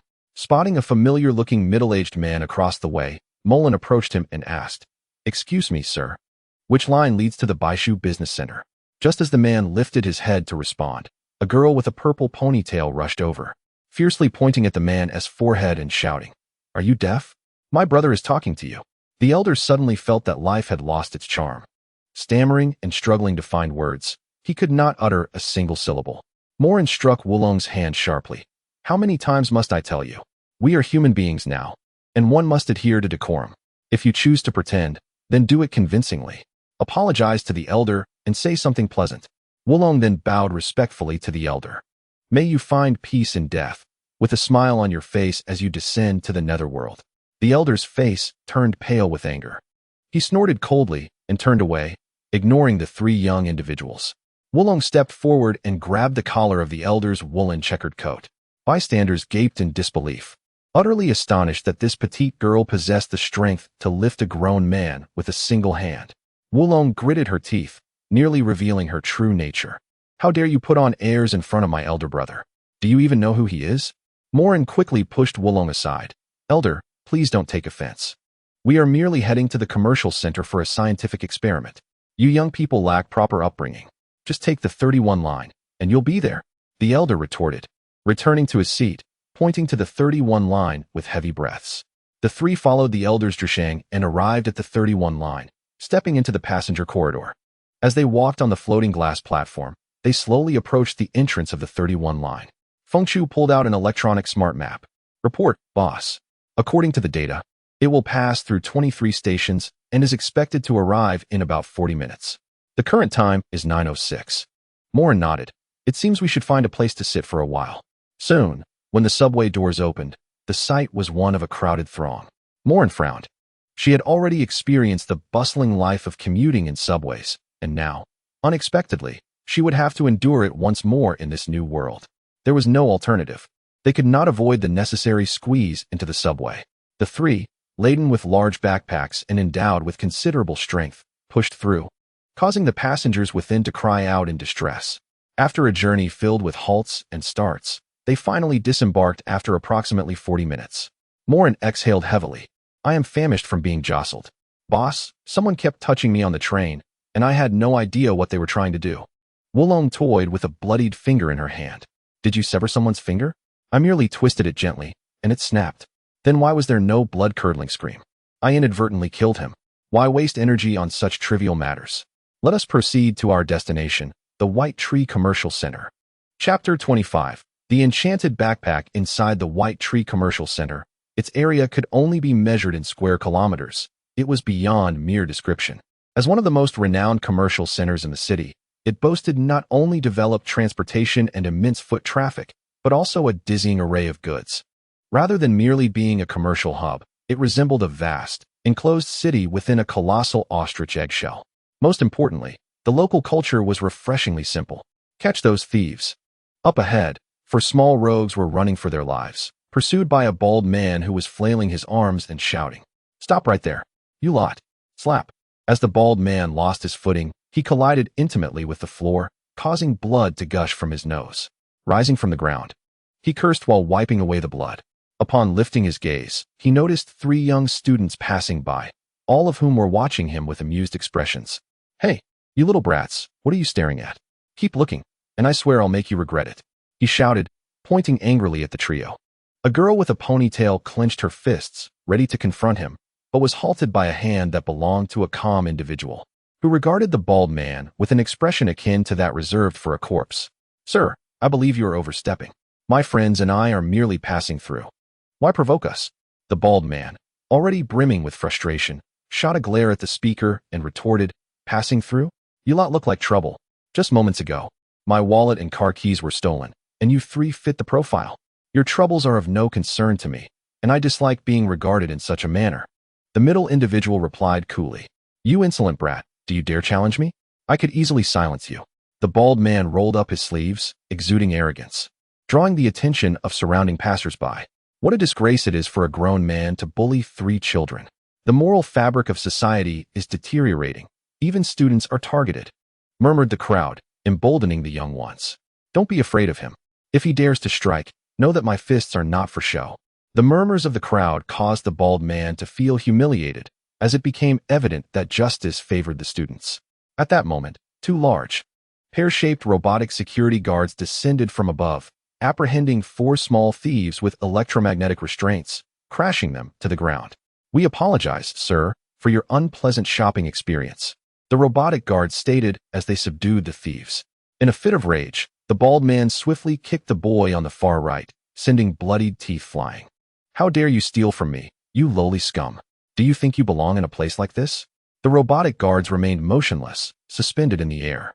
As the crowd's gossip quieted, a sense of disdain washed over their faces upon learning of the thieves' status, their interest in the spectacle evaporating as they distanced themselves.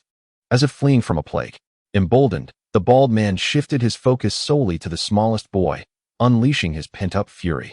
Amidst a flurry of kicks, the boy whimpered, pleading, "Please, stop. I won't do it again." With a disdainful spit, the bald man raised his leg and delivered a brutal kick to the boy's lower back. The boy gasped silently, his pleas dwindling to a whisper. "You lowly thieves are nothing but vermin, disturbing the peace of society, scavenging in the shadows like the filthy rats you are. Enough, sir. If your anger truly knows no bounds, then simply eliminate him. He represents nothing more than himself." What a ludicrous concept is the idea of third-rate individuals. The bald man turned away, chuckling, as all his fury dissipated. "My apologies, young brother. I was too hasty and mistook you for one of their ilk. Allow me to express my regret." Mid-sentence, his expression shifted dramatically, and he pointed at the 4 individuals on the ground, cursing, "Such filth is utterly revolting. Killing them would be a crime. Yet they ought not to be granted the rights of humanity." Subsequently, he rummaged through the belongings of the 4, reclaiming his lost possessions while casually pilfering items that were not rightfully his, leaving with a jovial demeanor. The robotic security personnel regarded this as a private matter, silently retracting the electromagnetic locks and drifting away. The boy who had been assaulted coughed up clots of blood, tears streaming down his face, with blood flowing profusely. Overall, the blood was predominant. The three witnesses to this entire scene wore their usual smiles. Feng Xiao, what time is it? It is 11:12. It is not too late. We, the Moren family, hold no stance, thus. Feng Xiao replied with a faint smile. Therefore, we possess no principles. Moren placed his backpack in front of his chest, crouching down to observe the young boy. Hey, little brother, you're not dead, are you? You must harbor a deep-seated hatred for that bald man. I now present you with an opportunity. Can you seize it? The boy feebly responded. Thank you for interceding on my behalf. With that, he succumbed to unconsciousness, and the three bystanders assisted him, preparing to flee like defeated dogs. I offer you a chance. Do not squander it. I can allow you to kill that bald man, and you may do so with your own hands. This statement held immense allure, capable of rousing the fainted boy instantly. Is what you say true? You have made a wise choice. This backpack is yours. Open it in 5 minutes and experience what true surprise entails. The trio, dressed as students, smiled and retreated into the crowd. The remaining 4 gazed at the backpack before them, an ordinary black rucksack, unremarkable in appearance. Yet, it possessed an inexplicable allure that drew them in. The young boy forcefully shook off the hands that supported him. I want to open it. Shall see. Let it go. There could be a bomb inside. Those 3 are undoubtedly up to no good. They might be playing a prank. The boy paid no heed to their warnings, reflecting on his 15 years of existence, filled with nothing but sorrow. Even if it were a bomb, dying in the explosion would perhaps be a form of liberation. He crawled to the backpack and unzipped it. In an instant, countless flesh-colored tendrils surged into his body, while additional appendages, resembling monstrous scavengers, advanced towards the other 3. Instantly, chaos ensued among the crowd. Onlookers widened their eyes in shock, witnessing this nightmarish spectacle unfold in reality. The goods purchased or intended for purchase from the hovering machines were entirely forgotten. Moments ago, the act of violence seemed trivial. A few petty ruffians had simply faced the consequences of their actions. Yet now, an enigmatic dread has been unleashed within a corner of the shopping mall. Report, Chief. There are currently 4 infections, and it is anticipated that within 10 minutes, the number will escalate to 200. Today, the neighborhood is abuzz with celebration as a bride is welcomed, adding to the lively atmosphere. Chapter 26. The Zombie Mall. The first encounter with the undead ding-dong. An urgent announcement reverberated. Dear visitors, due to certain technical reasons, the White Tree Commercial Center will soon be closing. Please evacuate in an orderly fashion. Thank you for your cooperation. The broadcast echoed throughout the White Tree Commercial Center, yet most patrons paid it little heed. They continued to dine, drink, and revel in merriment. Inside a quaint restaurant, a bald man and a charming young fellow sat across from each other, engaged in jovial conversation. In the midst of their banter, the bald man smirked lasciviously, his gaze provocative as he grasped the hand of the young man. Tonight, I intend to pamper you thoroughly. The young fellow blushed, swiftly retracting his hand and fidgeting in his lap, replying, Uncle, you're being naughty. I'm not ready yet. Ready for what? Look, do you fancy this? The bald man produced an exquisite blue gem from his pocket. This jewel had been pilfered by 4 little rascals, and now it rightfully belonged to him. Where could he seek justice? Whether pursuing a girl or a boy, one must present a token of affection, after all. The young man's eyes sparkled at the sight of the gem, his earlier shyness giving way to reluctant interest. At that moment, a robotic server hastily approached, stating, Gentlemen, you must have heard the announcement. The White Tree Commercial Center is now officially closed. Please evacuate in an orderly manner. The bald man, upon hearing this, became visibly displeased. He slammed his hand on the table, rising indignantly as he pointed at the robotic server, exclaiming, What is the meaning of this? I haven't even treated him yet. You haven't served our food. Suddenly, piercing screams erupted from outside the windows. The bald man's brow furrowed, and he instinctively leaned out to peer into the chaos below. The crowd was in disarray, seemingly fleeing from some unseen terror. A sense of foreboding gripped him as he scrutinized the surroundings. Among the fleeing throngs, a few mechanical security personnel moved against the tide of panic. Bang! A strange explosion resonated, escalating the frenzy below. The crowd grew even more frantic, with several individuals drenched in blood. The bald man's breath quickened as confusion clouded his mind. In that moment, a grotesque figure emerged, dragging the metallic components of a security officer past him. Just then, their eyes locked. His gaze met that of the creature. The monstrosity revealed a sinister grin. as if it had just found its intended prey. Cold sweat trickled down the bald man's forehead. Run. This is not right. He seized the hand of the young man across from him, pushing aside the robotic server, and they sprinted toward the exit. Uncle, slow down. You're hurting my hand. The young man protested. After we get out, I'll give you a massage, but right now, things outside are truly amiss. In a frantic dash, they collided with numerous patrons as the robot wielded its tray, kicking aside any tables or chairs that obstructed its path. Breathless, the two emerged outside, surveying their surroundings and encountering the true essence of hell on Earth. They found themselves on the second floor of the rest area, overlooking the southeast hall of the White Tree Commercial Center. Within that hall, a horde of grotesque creatures feasted upon dozens of corpses strewn across the floor. The once pristine white tiles now marred by repulsive, viscous slime. The world had irrevocably changed. To the underground parking lot, shouted the bald man in frustration, grasping the hand of the delicate youth beside him, attempting to flee. Yet, regardless of the strength he exerted, he could not budge the youth, his polished shoes nearly tearing apart in the effort. Upon turning abruptly, his pupils constricted to pinpricks, his entire being trembling uncontrollably. The delicate youth's face was etched with terror, while a small boy's visage loomed over his left shoulder, an indescribable countenance, resembling humanity, yet wholly other. The boy's eyes were asymmetrical, nostrils flared outward, and a grotesque smile revealed a mouth dripping with foul slime. Had it not been for the beating the bald man had inflicted mere moments ago, he might not have recognized this figure at all. How can it be you? The face responded, why could it not be me? In a panic, the bald man screamed monster, and violently shook off the delicate youth's arm, fleeing in haste. However, just a few steps later, his feet slipped once more, and with a resounding thud, his face crashed against the ground, rolling and scrambling in a desperate bid for survival. Suddenly, he felt an immense force pulling at his back. Before he could glance back, the world before him spun like a carousel. He fell backward with a thud, a cacophony resounding in his skull. When he regained his senses, he found himself heavily sprawled on the first floor, gazing up at the ceiling in a daze. He caught sight of a creature descending through the air, gliding down on a trail of slime, its feet landing on his body. It opened its gaping maw, droplets of viscous fluid splattering onto his face, an indescribable dread enveloping him. To await death was scarcely different from the reality he faced now. The bald man coughed up a copious amount of blood, attempting to articulate something, but his words were lost in incoherence. The pain radiating from his lungs and throughout his body felt as if he had been crushed under the wheels of a truck. Observing the scene, the small boy held the struggling, delicate youth with one hand while gripping the bald man's face with the other. Do you wish to die or live? The bald man blinked, his eyes filled with a desperate longing for survival.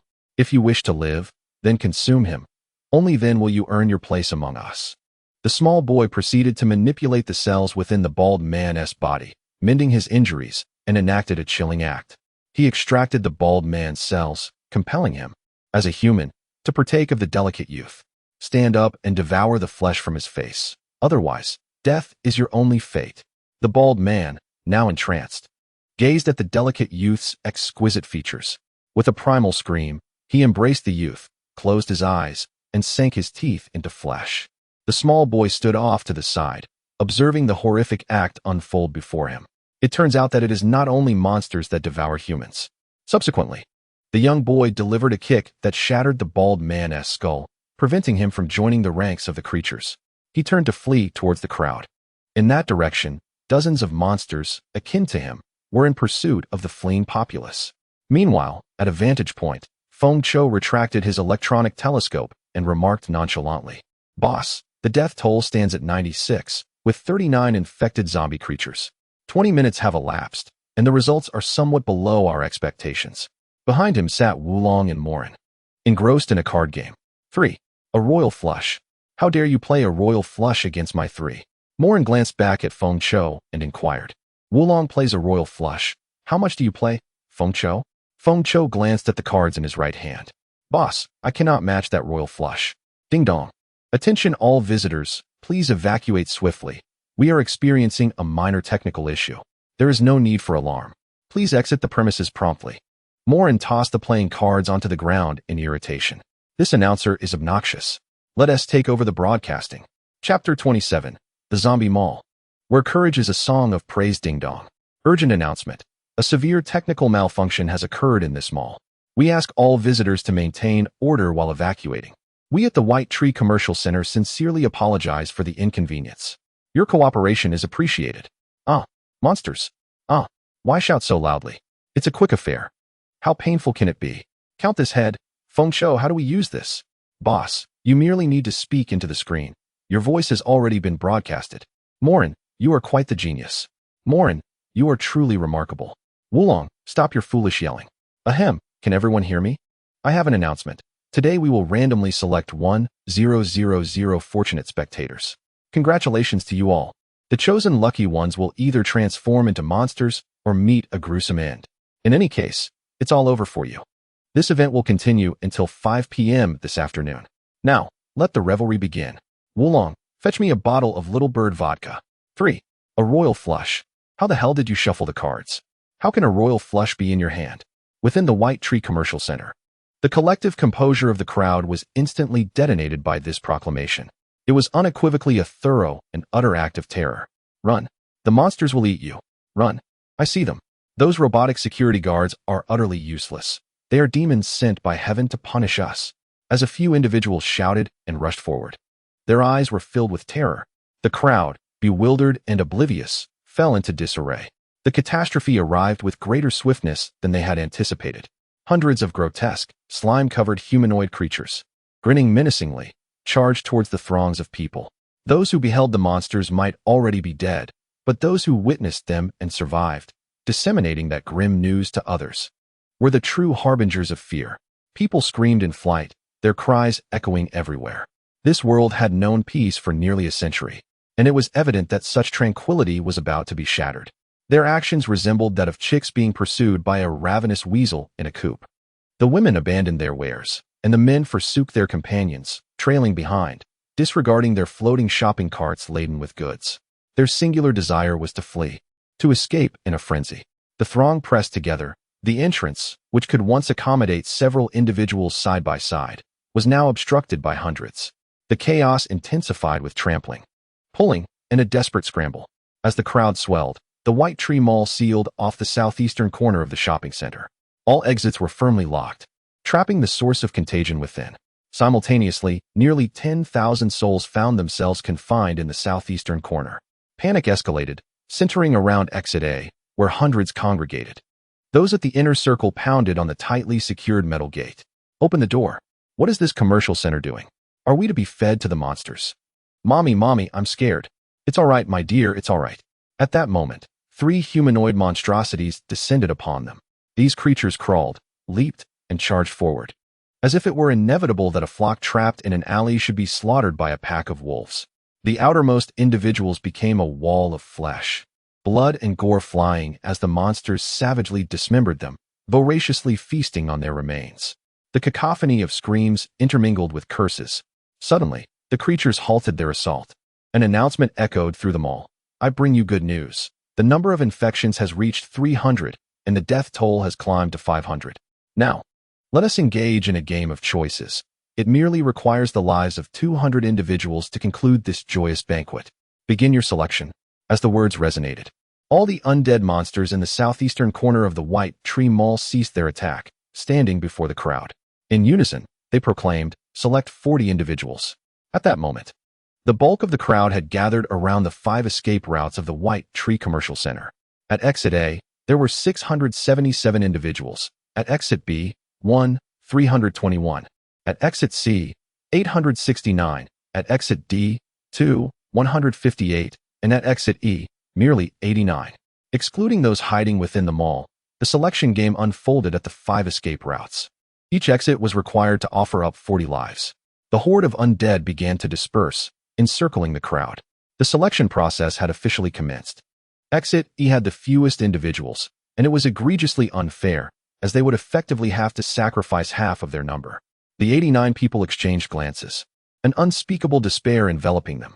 In an instant, if the monsters were to eliminate them all, they might only scream a few times before the end, their eyes closing forever. Yet now, they were tasked with choosing 40 to meet their demise. With nearly a 50% chance of death, there existed both hope and despair, intertwining in a harrowing tapestry. The darker facets of human nature and its radiant qualities are laid bare. At the entrance of escape route E, an elderly man, leaning on his cane, slowly emerges from the crowd, stepping forward with deliberate resolve. Under the watchful gaze of the onlookers, he chooses to be the first to step forward. His eyes have long been replaced with electronic orbs. One leg is a mechanical prosthetic, while the other is encased in a steel brace.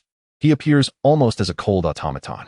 Even his heart is artificial, and he speaks through a voice synthesizer in his throat, declaring, "I fought in the war 160 years ago. I miss my comrades, and I believe I have lived long enough."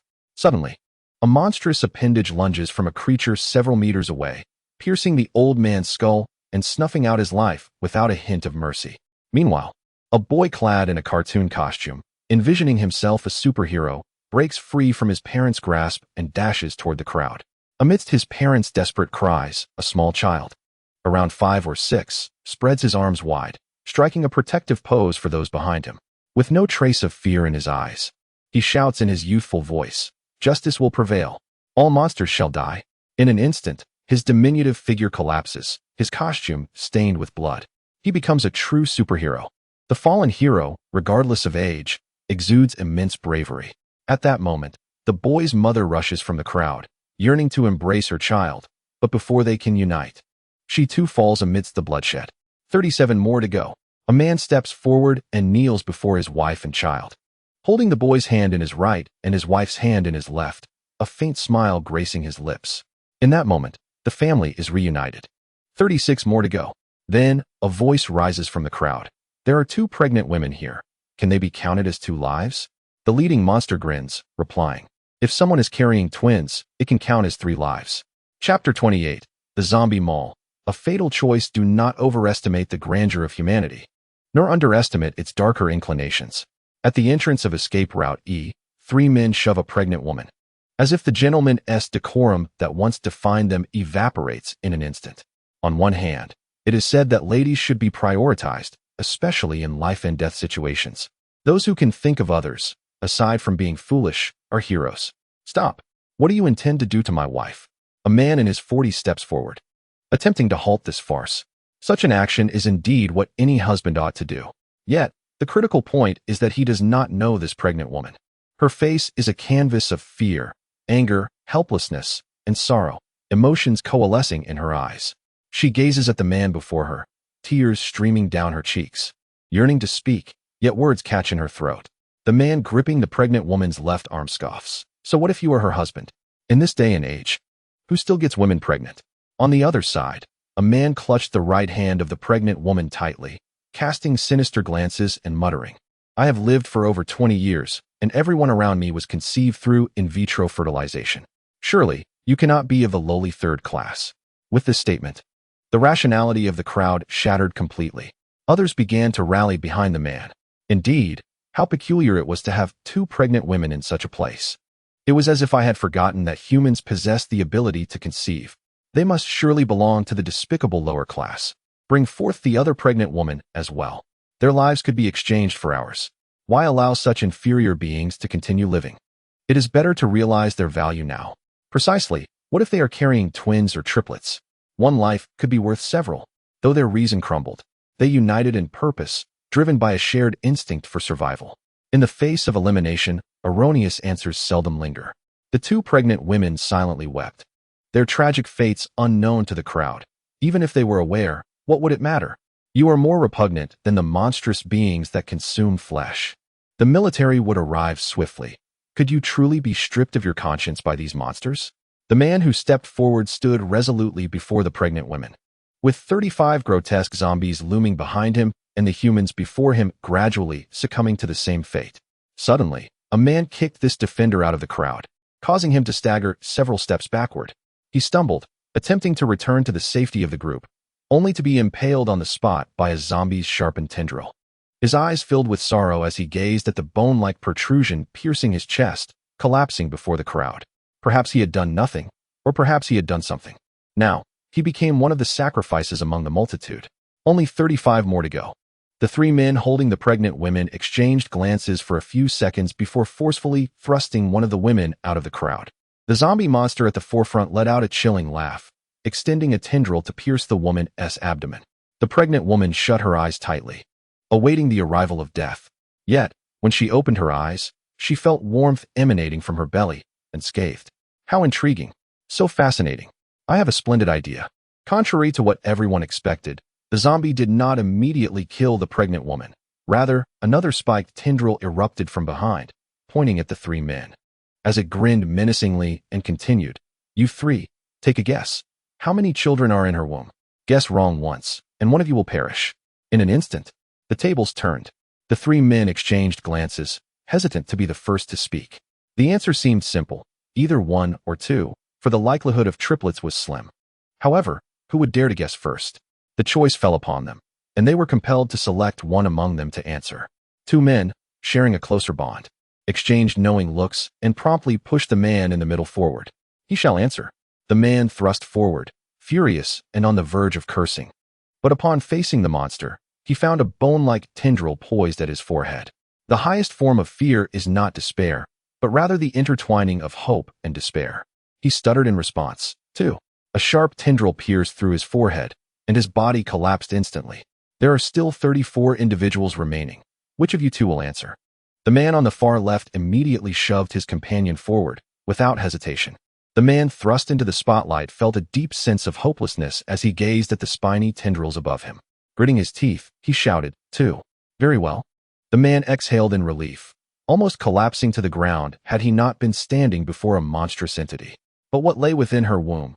2 boys, 2 girls, or perhaps one of each. Cold sweat trickled down the man's forehead. 5, 4, 3, one of each. With a swift motion, a spiny appendage pierced through the man's forehead, and his lifeless body fell. Only 33 remain. The creature pointed its tendril at the last man, declaring, "It is now your turn to answer. Will it be 2 boys, 2 girls, or do you dare to say one of each?" The remaining man's throat constricted, his eyes vacant, his legs buckled as he knelt before the beast, stammering, two boys." With a swift strike, the spiny appendage pierced through his chest, dragging his corpse away from the group. Only 32 remain. An indescribable terror enveloped the air, silencing the remaining individuals. The children had long been silenced by their anxious parents. Time ticked by agonizingly slowly. The leading monster grinned, saying, "I know what you are waiting for, the arrival of the military, correct? While you hesitate, the others at the 4 escape routes have already made their decisions." 2 groups opted for a vote. One group chose to brutally sacrifice 40 individuals, while another group selected the oldest among them to face death. Now, only you are left. My proposals are rather appealing, wouldn't you agree? As the zombie-like monster finished speaking, it gently patted the pregnant woman's belly and whispered in her ear, "I know what lies within you, and I am quite curious as to how you came to conceive such a thing. Now, return." The trembling pregnant woman made her way back into the crowd. As foretold by the creature, the 2 pregnant women bore no human offspring. Thus, any answer they provided would be incorrect. Now, the remaining individuals faced a new choice. They had 3 options. They could vote, they could overpower the weak and sacrifice them, or they could select the oldest among them for the offering. Suddenly, a voice emerged from the crowd. "I have a proposal. Those who are ill, even with mechanical replacements, cannot extend their lives. Thus, let those over 80 step forward, while the rest decide by vote." Upon hearing this, the surrounding individuals nodded in agreement. "Who among you possesses genetic defects? Who is over 80 years old? Please step forward willingly. What are you trying to do?" "My son is in excellent health. He resides in the prime district of the city." "Step aside. Your son, barely 2 years of age, what does he comprehend? Hand him over." Once again, the people united, this time with even greater ferocity than before, while the grotesque zombies silently observed from the sidelines. As they abandoned all principles, they transcended their fears, shifting that dread onto a mere child of 2. In that moment, a mother lay on the ground, her sobbing child beneath her, while numerous hands tugged at her, striking her, coercing her to relinquish her offspring. Perhaps among the crowd, there were some who remained clear-headed, or perhaps not. Suddenly, a gunshot echoed through the air. The frenzied crowd turned to see 23 armored Marines hastily arriving at the scene. With a cacophony of gunfire, the dozens of zombies before the throng became pitifully weak. In the symphony of bullets colliding with flesh, a glimmer of true hope emerged in the eyes of the people. Yet, the monsters responded with even greater fervor. "The military has finally arrived. Brothers, if you can flee, do so. If not, face death. Gather at the escape entrance, ha ha ha. The people gazed in astonishment at the talking zombie before them, utterly oblivious to the bizarre joy exhibited by the monsters at the arrival of the military. The creature, with a grotesque grin, flung its slime against the walls and ceiling, vaulting its body in a frenzied escape reminiscent of Spider-Man's acrobatics. Bang, bang, bang. In the wake of the fleeing monsters, electromagnetic bullets followed swiftly, and within moments, several zombies fell, swiftly dispatched by the skilled marksmen of the armored Marines. Reduced to mere pulpy remains, those writhing remnants struggled to heal, ultimately choosing self-destruction under the relentless assault of the high-energy electromagnetic blasts. Witnessing the chaotic flight of the zombies, the remaining crowd erupted in jubilant cheers, embracing one another, offering encouragement, and supporting each other like brothers. At the A escape entrance, all the zombies converged into a neat formation. Opposite them stood the well-equipped Marines, armed with high-energy laser weapons, plasma weaponry, and even 2 hovering ethereal particle cannons. The military hesitated to act rashly, for before them loomed a colossal mass of slime. The remaining populace was ensnared within a vast gelatinous mass, akin to being trapped in a quagmire, struggling helplessly. They were the hostages. From among the zombies, a deep voice resounded. Have all the brothers gathered? The Moren family is formidable. The Moren family is formidable. Excellent. Such spirit. The leader has declared that 100 brothers shall lead the charge. Who is willing to step forward first? As the words fell, the zombies paused, then began to whisper among themselves. Brother, you go ahead. I still wish to experience the final moments. Oh dear. I too yearn to live to see the grand finale. I have a splendid idea. Let us count off. Those with odd numbers will charge first. That proposal is quite agreeable. Thus, amidst the astonished gazes of the military and the crowd, the neatly lined-up horde of zombies commenced their counting. 2, 4, 6, 8. 248, 250. A voice emerged from the ranks of the undead, exclaiming, "Can't anyone count odd numbers?" Simultaneously, the military issued a command. Attack that commanding creature. It must be the leader of the horde. Bang! A projectile of electromagnetic energy soared through the throng of zombies, exploding the head of the gesticulating undead on the spot. Blood and flesh flew as the skull dissolved into a mist of crimson. In an instant, the atmosphere fell silent. Both the zombie horde and the onlookers were left speechless. Half a minute passed, with countless eyes fixated on the neck devoid of a head. Panic ensued. More frantic than the horde of zombies were the spectators, unable to fathom the madness that an enraged zombie might unleash. These wretched beasts disregard all rules. Dispose of them. Cheers for our fallen brethren. The horde of zombies did not attack the crowd. Instead, they surged towards the military with fervor. At that very moment, the army opened fire in unison. Bullets, lasers, and particle beams struck the flesh of the undead. Boom! Blood-red fireworks erupted upon impact with the ground. The battle, fought at a distance of less than 100 meters, inevitably affected innocent bystanders. Bullets that pierced through the zombie bodies struck the crowd behind. The spectators shouted in outrage. "Damn it! Military, you fools, cease fire. I pay my taxes to support your blind incompetence. My leg is broken. Stop your assault." Meanwhile, on the battlefield, the zombie horde breached the 100-meter mark, engaging in close combat with the military. This was a struggle devoid of any disparity. In a single charge, the horde was reduced by more than half. Subsequently, the remaining zombies coalesced, reassembling into a colossal monstrosity. It rampaged through the ranks of the army. However, despite its formidable appearance, it proved utterly ineffectual, being obliterated by a plasma sphere in an instant, reduced to a heap of black ash. In the clash of flesh and technology, it was a decisive victory. The military cleared the scene of 268 zombies at the cost of 5 injured and 1 dead. Only a ground strewn with dismembered remains remained. In the broadcast room of the Baishu shopping mall, a voice announced, "Come on, 6, come on, 6. Moren tossed the dice, rolling a total of 3. Wulong, with gleaming eyes, remarked, "Boss rolled a 3, move forward 3 spaces, haha, choose a dare." Fengchu fiddled with the electronic screen, saying, "Boss, all our zombie minions have been wiped out, adding the military personnel and the accidental fatalities. We are just 3 short of 1,000.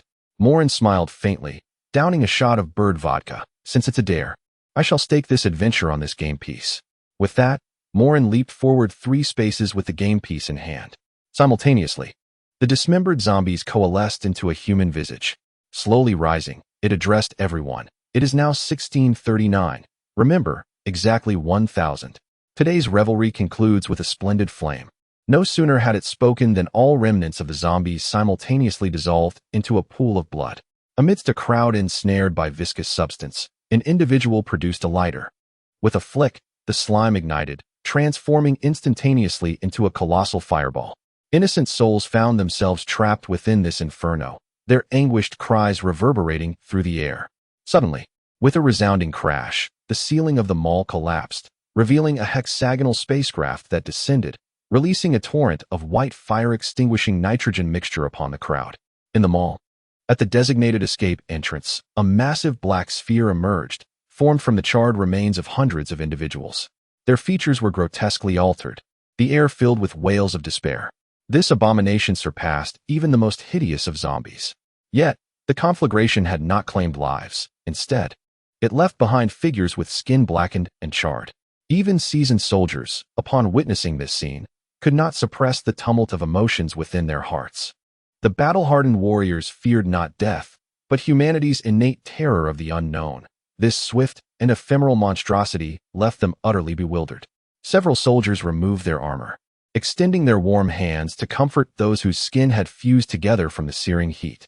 One soldier grasped a small, outstretched hand from the mass of bodies. The charred fingers clutched his own. In that moment, tears welled in the soldier's eyes as he whispered, "What kind of heartless being could perpetrate such horror?" Before long, medical personnel rushed to the scene, confronted with the grim sight of skin-bound individuals. They resorted to lasers to temporarily separate the fused flesh. Many doctors opted to wield the scalpel themselves, as machines faltered in such delicate operations. One by one, the victims were transported to hospitals for treatment. Yet, this seemed merely a prelude to the true ordeal that awaited. A voice crackled through the mall's intercom, announcing, "The game has concluded, and I regret that you failed to arrive. The second game is about to commence. The clues are left in the broadcast room. Let us engage in the next round. It's time for my brothers to flee." This proclamation echoed throughout the White Tree Mall, prompting the military to issue a swift command to seal off the entire establishment and investigate the broadcast room. With a forceful kick, the door to the broadcast room was shattered. 6 armored soldiers entered, surveying the room before their gaze landed upon a chair at the forefront. There lay a corpse. Its eyes rolled back, a gaping hole in its chest, clutching 3 cards. Strangely, a smile had been carved into the deceased's visage. At that moment, a 3D projection emerged from the helmet of the leading soldier. "Moren, it seems I have lost this round," he lamented. "You have chosen the most inconvenient time to strike. But heed my warning. Should you persist in this violent game, do not blame me for the ensuing chaos." The corpse then spoke, "Enough.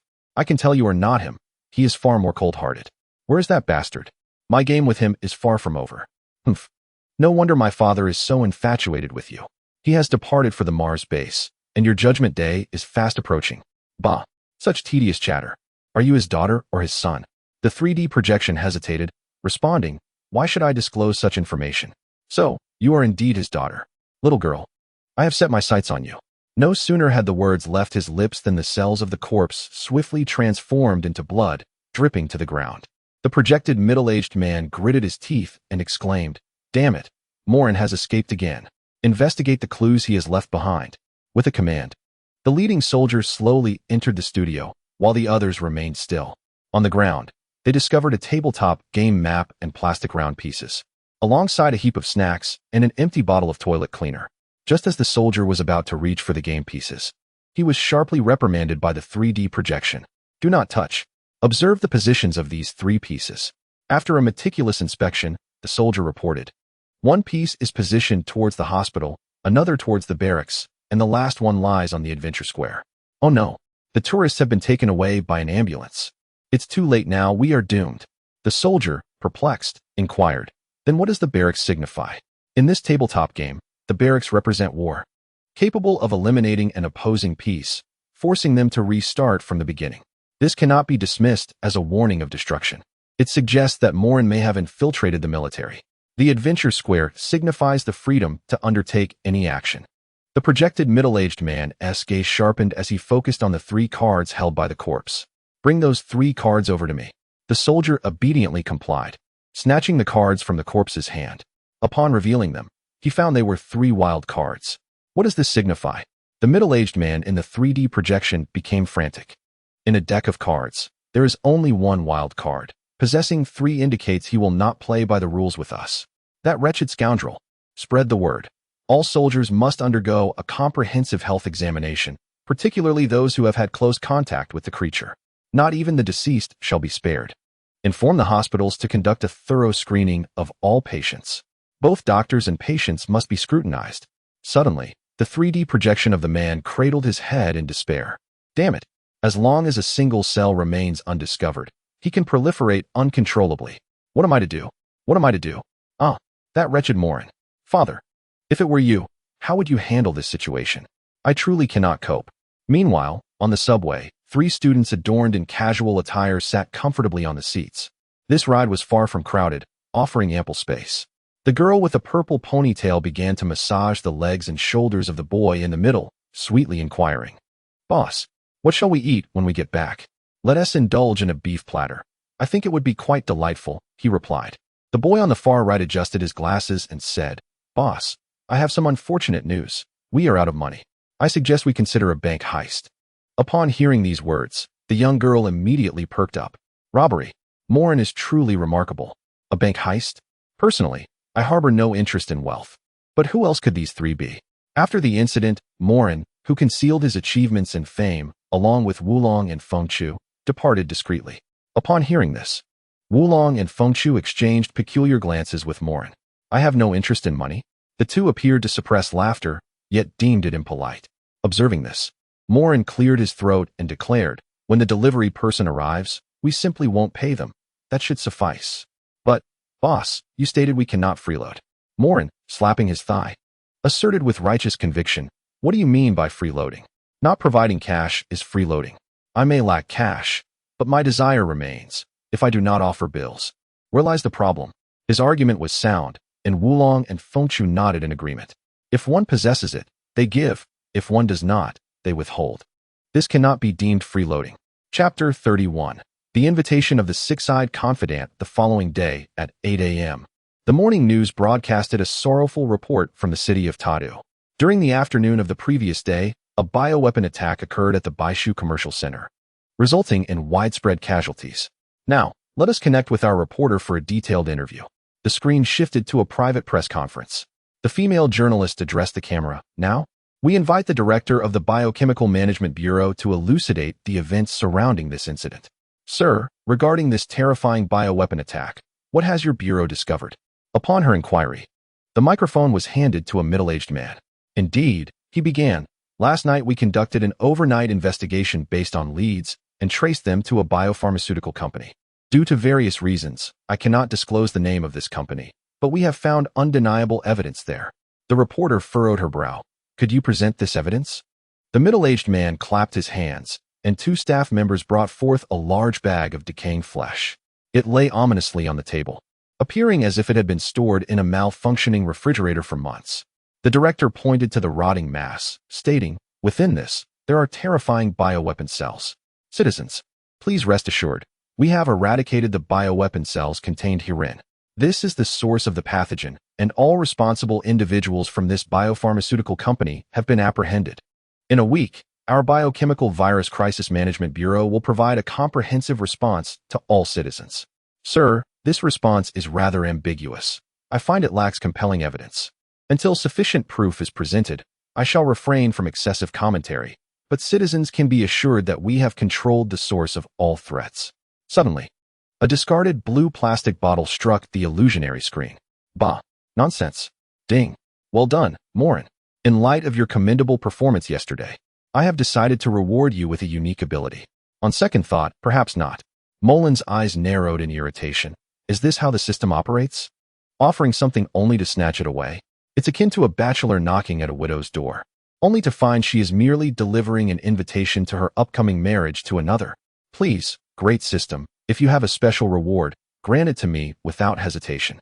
"Ah, you see, this special ability requires your effort to attain. If I were to simply hand it over, it would diminish the value of the reward, the system replied. What madness is this, system? If you possess it, then just give it. What advantage is there in withholding it? The special ability is not an evolutionary reward. It bears no direct benefit to your cells, yet it will greatly enhance your potential. Do you desire it? Molen's eyes sparkled with eagerness. Of course. What special ability are you referring to? You wish for it. You imbecile. What time is it? Still lounging on the sofa, watching television? Outside, countless individuals are breathing the same air. Don't you find that bothersome? Hurry up and eliminate a few city dwellers. System, don't rush me. I cannot confront an army head-on. I did not instruct you to confront an army. Are you really that dense? Can't you engage in a sneak attack? For heaven's sake. Use poison, employ underhanded tactics. Initiate a brawl, or employ seduction. Don't you know the art of war? Moren felt utterly speechless, never having experienced such a degree of frustration. He wished to counter the system's words, but could find no suitable retort. Stop wasting time. While you squander your hours, your subordinates are already wreaking havoc. Do not boast. System, I am well aware of my subordinates' capabilities. I did not instruct them to expose themselves in the human world. Huh. You have one subordinate idling on the ocean, catching fish, and do you know how many evolution points and mutation points he has earned? You have another hiding in the grasslands, blowing up ant hills. And your six-eyed confidant? When he has nothing to do in the cave, he finds pests to crush. Look at you, with such a demeanor, TSK. You are truly embarrassing the Moren family. Moren found himself caught between laughter and tears, feeling utterly defeated. In a moment of resignation, he shifted the topic. Enough of the insults, system. How many evolution points, mutation points, and special mutation points do I currently possess? And what is this special ability you intend to grant me? I have exchanged your useless mutation points for evolution points and special mutation points. You now possess 98 evolution points and 20 special mutation points, one of which is applicable to you. This was obtained by one of your subordinates while photographing spiders in the desert. It allows your secretions to transform into a more resilient silk, enabling you to produce both slime and silk simultaneously. The special ability I am offering you is the materialization of the spirit. A myriad of thoughts flickered in Molen's mind. Spitting silk was undeniably more elegant than secreting slime. Wasn't this akin to becoming Spider-Man? He was indifferent to the concept of spirit materialization. System, enhance it for me now. All right, give me a day. I have assigned you a genetic combination, and the mutations have become somewhat intricate. I will also provide you with evolution points, approximately 5,000 points required for assistance, along with a special mutation point for the desert spider. Do you concur with my approach? System, will you still seek my opinion? By the way, I am your system, not your mother. Without your confirmation, I lack the authority to make modifications. All you need to do is nod. Moren nodded and casually remarked that it was acceptable. All right, a minimum of 1 day, a maximum of 2. While I am busy, you can engage in some leisurely pursuits, perhaps eliminate a few individuals to refine your temperament. Farewell. After confirming the information with the system, Moren stretched lazily and, through a mental connection, greeted his 18 brothers scattered across the globe. However, today, one of Moren's trusted aides invited him to traverse consciousness and discuss certain matters. Naturally, he accepted the invitation from a close ally, especially one he valued highly. Within the confines of the primitive forest nature reserve, raindrops fell through the leaves, while on the other side of the world, it was morning. Here, it was already deep into the night. In a chilly cave that had originally belonged to a bear, now usurped by Moren's family, creatures such as bears, deer, and wild boars congregated. They were all members of the Moren family. In this pitch-black cave, a particularly striking figure was a six-eyed monster, adorned with bony spikes and towering over 2 meters in height, reigning supreme over the forest's inhabitants. At this moment, however, it knelt on one knee, bowing its head like a loyal warrior, awaiting the arrival of its master. At the site of its devout worship, the corpse of a monkey rested upon a boulder, its decaying flesh riddled with cancerous cells. Just then, the monkey opened its eyes. Welcome, boss. All members of the Moren family are at your service. The atmosphere resembled that of a dragon king's heir returning home, complete with grand fanfare. Yet, the environment here was abysmally poor, lacking even a single light. Chapter 32. A square stone tablet within the primitive forest nature reserve. This sanctuary had been undisturbed for nearly a century. Now, an uninvited guest had arrived. A monkey sat atop the six-eyed monster's shoulder, racing through the ancient trees draped in fallen leaves. The monkey clutched a bony spike on the creature's shoulder tightly, as the fierce winds slicing through felt like blades. Six Eyes, I did not keep you by my side out of blind trust. But you must not be so overly excited. Slow down, for heaven's sake. Upon hearing this, the six-eyed monster reduced its speed somewhat. My apologies, boss. I was too thrilled to see you. The monkey smiled slightly and playfully patted the monster's head, saying, calm down, focus on your tasks, and develop steadily. The boss will not treat you unfairly. After speaking, the monkey turned its gaze to the wild, primordial world surrounding them. Towering ancient trees reached for the heavens, their leaves obscuring the clouds and moonlight. The rain had ceased, and the damp air condensed into droplets on the monkey's fur. Hey, where are you taking me? Liu Yin pondered. A brother of mine inadvertently stumbled upon a mysterious underground structure, imbued with the familiar scent of home. After traversing mountains and rivers for nearly 3 hours, we finally arrived at our destination. Boss, we've made it, he exclaimed. We just need to pass through the mountain's crevice and follow the shadowy river downstream for quite a distance. As he looked up, he saw a mountain before him, neither particularly high nor striking, yet within it lay a fissure less than a meter wide, soaring 100 meters high. The monkey, known as Moren, resembled a monkey in appearance. Scratching his head in confusion, he asked, Liu Yin, are you taking me to rob a tomb? Boss, your brilliance shines. Moren jested. Robbing someone's grave? And you speak of the sin of home, you rascal. Rather than feeling insulted, Liu Yin's heart swelled with joy at the playful banter. Suddenly, he plunged his right hand into his body, retrieving a glass rod filled with a mysterious liquid. With a few flourishes, it illuminated the area like a light bulb. Moren praised, impressive, Liu Yin. This contraption conserves more food than using bioluminescent materials. Thank you for the compliment, boss. I acquired this while camping with a tourist group, and fortunately, it went unnoticed by humans, Liu Yin replied. Moren sighed. If it's yours, take it. No shame in that. Come, let us see what lies within. In an instant, Liu Yin's form shrank, and the two ventured forth, aided by the glowing rod. Initially narrow, the passage soon widened enough for two to walk side by side. After traversing several thousand steps, they found themselves in a vast cave, where even without illumination, members of the Moren family possessed decent night vision. However, the complete absence of light rendered their abilities useless. They relied on the glowing rod, which cast faint beams revealing countless stalactites. The sound of water droplets falling into puddles echoed around them. Moren mused, something feels amiss. There should be bats or other life forms here. You are correct, boss. The brother who discovered this place devoured all the creatures within, resulting in this eerie silence, Liu Yin explained. Well done. What have you discovered here? No wonder the system keeps mentioning a plethora of unused mutation points. It seems you are not picky eaters. Liu Yin scratched his head, unsure how to respond, only managing an awkward yet polite smile. Moren, intrigued, pressed, what exactly did you find? You spoke of the scent of home, yet I had to come here personally. If you are toying with me, you'd best tread carefully. Liu Yin, upon hearing this, did not immediately respond.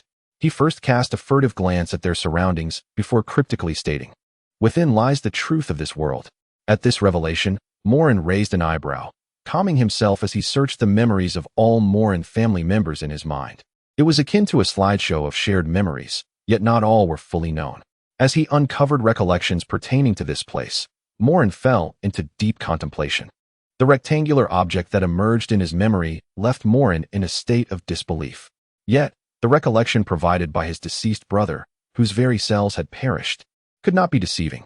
Despite the imminent dangers, the journey was undoubtedly worth undertaking. With resolute determination, Moren declared, I am indifferent. You may separate half of your cells to remain here. Immediately, the six-eyed creature understood, dividing its form in such a way that its consciousness would not entirely vanish. Moren nodded affirmatively. Let us proceed. We shall explore below. The creature and the monkey delved deeper into the cave, navigating through the fissures in the rock, often having to crush bones to advance, moving like a soft-bodied slug. Time became indistinct as they traversed the dark cavern until they arrived at an underground river. Gazing at the calm surface of the water, Moren felt a peculiar sensation rising within him. Although the dark river appeared tranquil, the currents beneath surged with ferocity. A moment's inattention could lead even a fish to collide with the rocks below. This is it. Let us leap together. With a splash, Moren and the six-eyed creature vanished beneath the surface, their cells transforming into webbed appendages, propelling them swiftly through the water like a great fish. After what felt like an eternity, they reached their destination.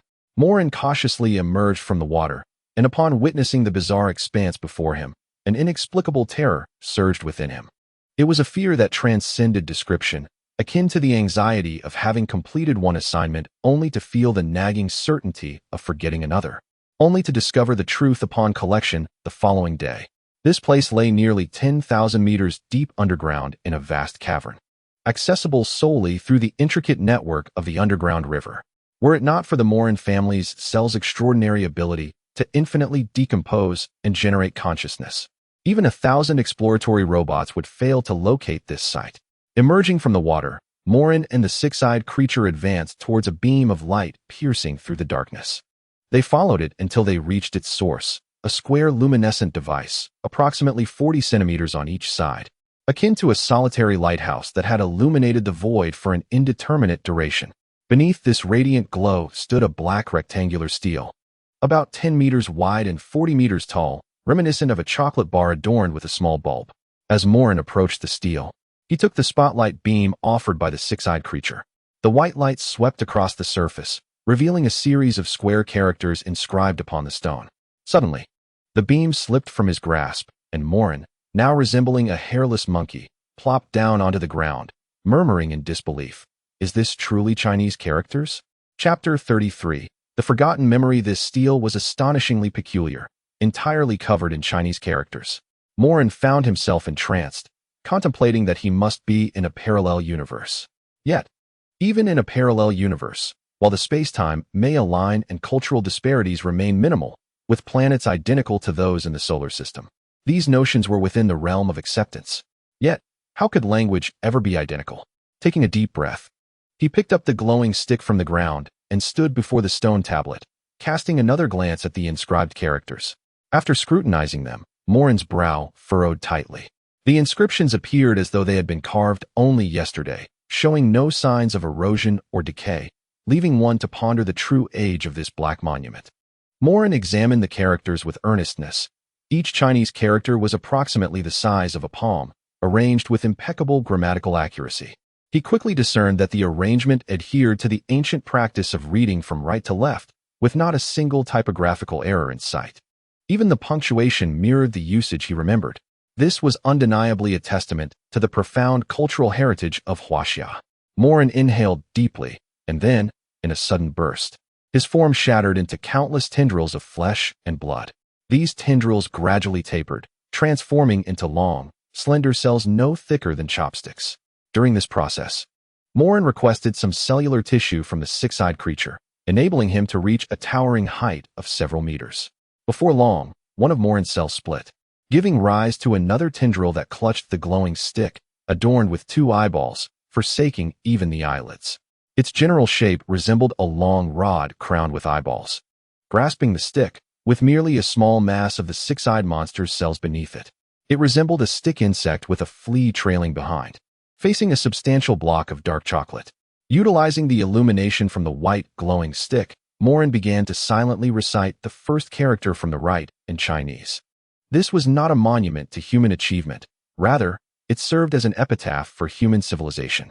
From antiquity to the present, humanity has revered the existence of a creator. Yet, on a fateful day, the creator descended upon the world. Every 1,000 years, coinciding with our planet's 1,000th orbit around our star, the creator would impart revelations to us. However, on that day, the creator's revelation was the self-destruction of human civilization. It was hard to believe that the deity we worshipped merely created us to satiate their curiosity. Moren contemplated this in his mind, his thoughts swirling. Each notion conveyed to him that the creator was a being of far superior technological civilization, concealing a grand conspiracy within this stone tablet. Subsequently, Moren gripped the glowing stick tightly, proceeding to read the next passage from right to left. When the brutal reality confronted humanity, we united as one, discarding past grievances and rejecting mutual discrimination, for as human beings, we possess the right to pursue the path of survival. Yet the Creator effortlessly dismantled our unity, never once confronting us directly. The Creator proclaimed to humanity, I abhor superfluous cultures. I detest excess civilizations. On this planet, only one culture may exist, and it must be the culture that triumphs over all others. Upon reaching this point, Moren felt a jolt in his heart, recalling the actions of his past days. The Creator's thoughts aligned with his own. Observing the turmoil within others' abodes undeniably evokes a peculiar sense of exhilaration. Subsequently, Moren silently recited the forthcoming narrative in his mind. Once again, we engaged in fratricidal conflict. Our intellect clouded by folly, each striving to assert the supremacy of our respective cultures, merely to survive beneath the watchful gaze of the Creator. We directed bullets at our compatriots and unleashed nuclear warheads upon their homesteads. We propelled ourselves toward the precipice of annihilation, until one fateful day, a sage emerged within our nation, addressing us all with poignant words. "Oh, how pitiable are you, wretched souls! How tragic this warfare! Why unleash hatred upon your brethren? Even the divine would bleed. Arise, people unwilling to be enslaved." What captivated us was not solely his rhetoric, but the head of the Creator he held aloft. He vanquished the once untouchable Creator. That day, we humans designated as the day of rebellion. Ultimately, we faced utter defeat, yet we bore no regret for our choices. For our nation united all of humanity, fighting until the very last moment. As the final day approached, we no longer distinguished ourselves by nation, skin color, or culture. We forged connections across all nations, embracing our identity as human civilization. We expended our last bullet, and as the final warrior fell, I, a witness to it all, inscribed these words upon a monument. Until one day, I resolved to emerge from this place, to resurrect my Creator amidst the ruins. For I am a robot forged of steel, my Creator is humanity, and I yearn for my Creator. Yet, I have always regarded myself as human, for my Creator entrusted the last vestiges of hope to me. Perhaps it is time for me to venture forth. I long to step outside, yet I sense it may not yet be the moment. Is today the day to emerge? I am uncertain. My battery power wanes. Yet this battery can sustain itself for at least a millennium. I have remained in standby mode, perhaps for 2 millennia. Today, I cannot discern how much time has elapsed. I departed with 1,000 remaining human embryos, aware that I might fail, or perhaps I could resurrect my Creator. But I envision that one day, upon this desolate planet, a civilization shall rise anew. Moren's heart surged with tumultuous waves. This monument was sculpted by a robot. Moreover, a robot that comprehends Chinese. Moren processed this information, juxtaposing it with all he had encountered in this world. Suddenly, he discerned a crucial piece of information. In the marketplace, Moren's subordinate captured a particularly significant phrase: individuals with genetic defects. This implied that those currently inhabiting the surface were all descendants of the 1,000 embryos. After a millennium of waiting, despite meticulous preservation methods, genetic imperfections had undoubtedly manifested. In essence, every individual's genetic makeup is flawed. It is merely the case that some imperfections are more pronounced than others. Contemplating this, Moren glanced at himself. At this moment, a revelation dawned upon him. He murmured, "No wonder that scientists treated me with such courtesy. He seeks to exploit me for the rectification of cellular genes, to mend the deficiencies within humanity's genetic fabric, or perhaps to facilitate the transformation of everyone's genes." Chapter 34. Time to profit. After perusing all the information, Moren bowed before the stone tablet. He then addressed the entity known as Six Eyes beside him. "We can no longer return. The subterranean river here flows in reverse. Fear not, my leader. Thank you for your reminder. I have left half of my organization in the cave. I can transfer my consciousness to that portion of cells," replied the diminutive Six Eyes, whose remaining corporeal form was but a small mass. "Very well, then you may return," Moren concluded. In an instant, the consciousness of Six Eyes vanished from the corporeal mass. Subsequently, Moren extended his hand and absorbed the collection of cells into his being. He then wielded a light stick, searching the vicinity for any resources that could be of use. The cave was vast and remarkably well preserved, revealing corroded metallic pipes and various glass vessels among other assorted items. After a thorough search, Moren let out a sigh. Returning to the stone tablet, he found nothing of value within this chamber. Gazing at the imposing monument, Moren pondered aloud. What kind of will does this robot possess to endure millennia of solitude? And how could it transport 1,000 human fertilized eggs through the subterranean river back to the surface? Such power surpasses that of deities. What fuels it? Is it hope, willpower, or merely self-deception? Or is it the compulsion of its mechanical programming that drives it forward? Moren's gaze sharpened as he turned to the sole exit, the placid water's surface. It was inconceivable that it could have escaped via the underground river. Was there a teleportation device or a concealed exit? Once more, Moren sighed, acknowledging that whatever the outcome, it was now a matter of the past. Time had long since ravaged this place into mere memory. Only the stone tablet remained steadfast. Soon after, Moren's consciousness departed from this sight, leaving behind a hairless monkey bowing its head before the stone tablet. Upon his return to the charred remnants of a room in the city, Moren was met with a bizarre sight. Wulong had suspended himself from the ceiling using a viscous substance, amusingly flexing his pectorals, his attire as perverse as ever. This time, he sported 2 pink thong briefs atop his head, while his legs were clad in mismatched stockings, an utterly indescribable sight, as Wulong was adorned solely in such eccentricities. Meanwhile, Fengshu stood nearby, wielding a large blade, her face etched with fury, her eyes ablaze. Moren cleared his throat. How long have I been away? Wulong, could you tone it down? Fengshu, please put down the knife. Let us converse amicably. Upon learning of Moreland's return, Feng Chao's eyes gleamed with a cold light. Not directed at Moreland, but rather at Wulong, as he tightened his grip on the large knife and declared, Boss, you have been gone for 28 hours and 4 minutes. Please allow me to dispatch this pervert. Moreland awkwardly replied, Enough, enough. We are all brothers here. After all, Wulong's peculiarities are not new. As soon as the words left his mouth, Wulong swiftly dove from the ceiling into Moreland's embrace. Boss, you're finally back. I missed you so much. Moreland unceremoniously tossed Wulong in front of Feng Chao. Chop! Don't kill him outright. Just render him half alive. At the command, Feng Chao swung the knife down as if slicing through vegetables. Wulong's stockings and undergarments were shredded in the process. It was only after the blade had dulled that Feng Chao ceased his assault. Moreland gazed at the unfortunate remnants on the ground and lamented, Wulong, I do not demand that you cease your eccentricities, nor do I ask you to refrain from them in my presence. However, could you not cling to me while you are being eccentric? Wulong, after considerable effort, finally managed to restore his form and, with a look of pitiful grievance, replied, I merely discovered a marvelous secret. Moreland turned to Feng Chao and said, Continue to strike, continue to hit. If the knife is ineffective, kick him. Without further ado, Wulong succumbed to his own self-imposed isolation. He crawled back to his room to indulge in the exercise of his pectorals, feeling quite wrong that his marvelous discovery went unappreciated. Once Wulong departed, Feng Chao addressed Moreland, Boss, someone delivered a physical letter. According to my investigation, this medium has become the most secure form of communication here, and I have been awaiting your return to open it.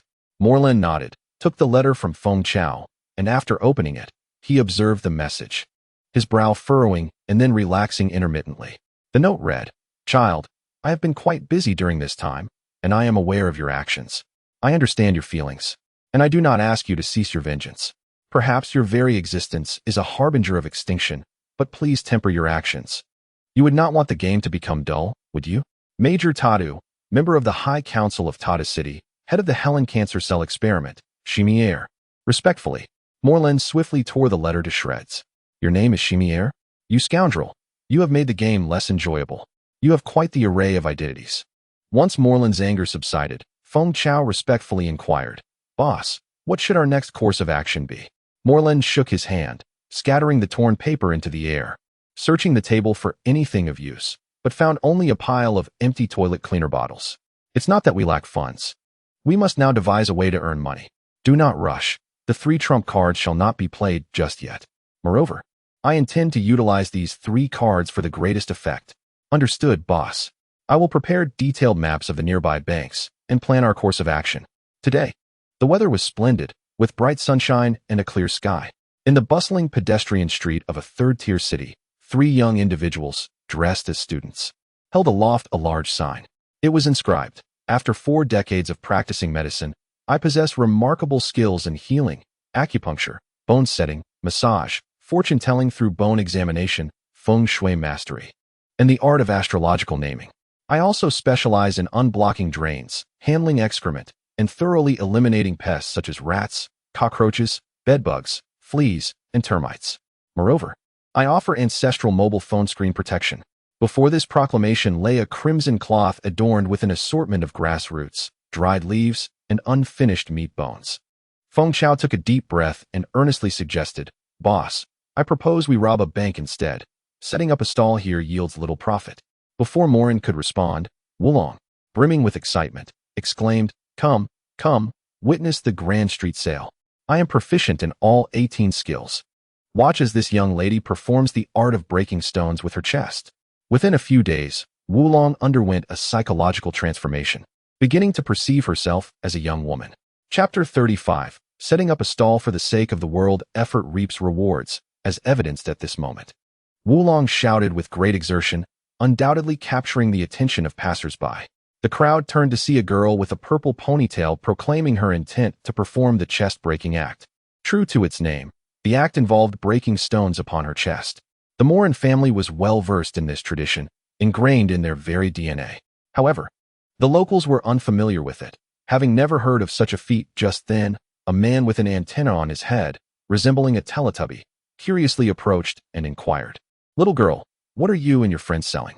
What exactly is this chest-breaking act you speak of?" As he spoke, others gathered around, intrigued. While the crowd was not entirely blocked, nearly 70 individuals had congregated, adorned in various outlandish outfits, some resembling mechanical beings with missing eyes or limbs, akin to robots. Seeing the throng, Wulong knew she could not afford to slack off. She lay on the ground and winked at Moren, signaling for him to place a nearby manhole cover on her chest. Moren complied, extracting the metallic cover from the drain and laying it upon her. "Wulong, I never forced you into this. Are you certain you want to proceed?" The surrounding crowd erupted in cheers, grasping the intention of the three young performers, a challenge to the limits of human endurance. "Go for it. We shall reward you handsomely for a thrilling spectacle." Shortly thereafter, several coins clinked to the ground as tips. Wulong patted the metal cover on her chest, her face beaming with a smile as she declared, "Fear not, boss. As a woman, if I cannot break stones with my chest, what pride do I have in being a woman? You are impressive. Boss respects you as a man."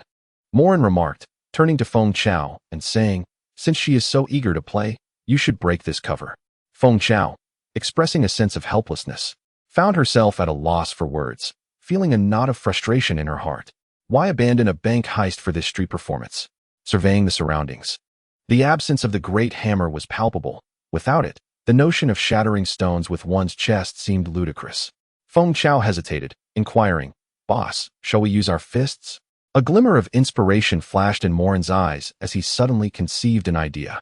He communicated mentally with both Wulong and Feng Chao.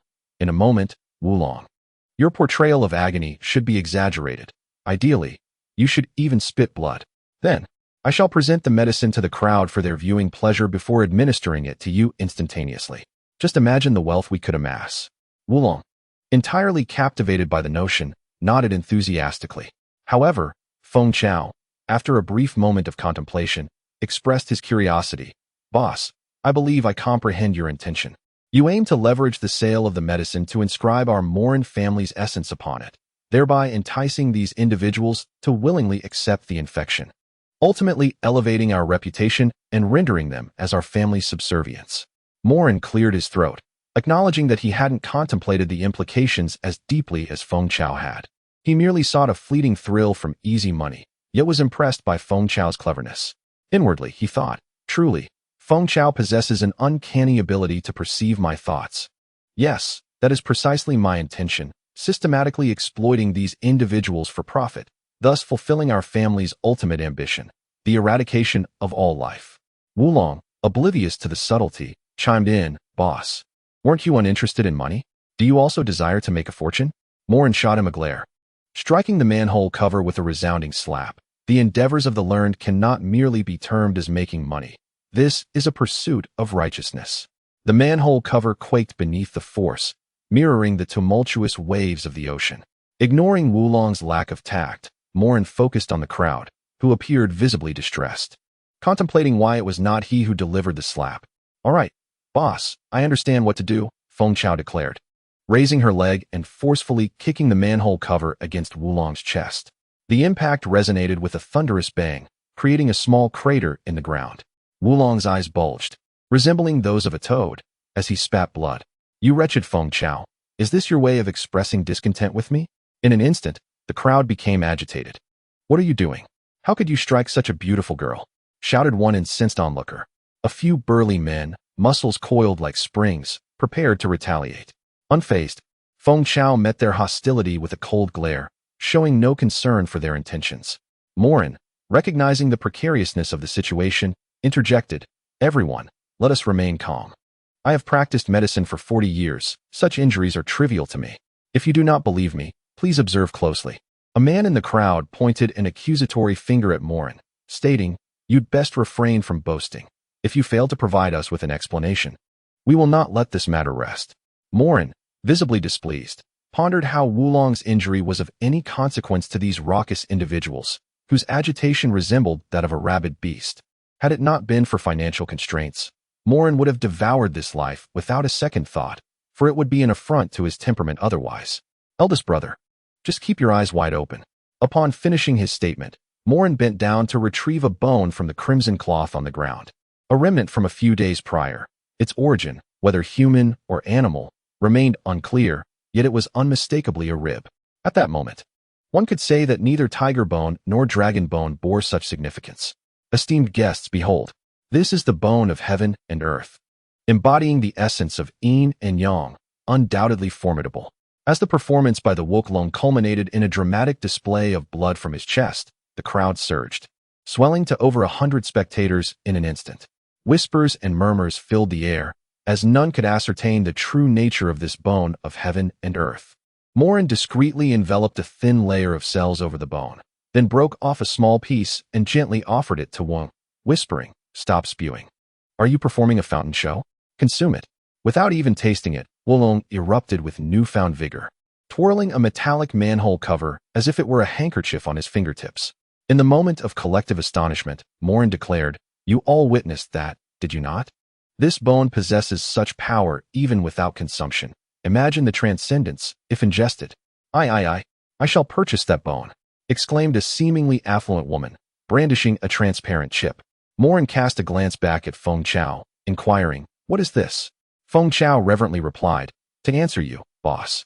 This is an identity card, akin to a bank card or ID, exclusively for virtual currency transactions.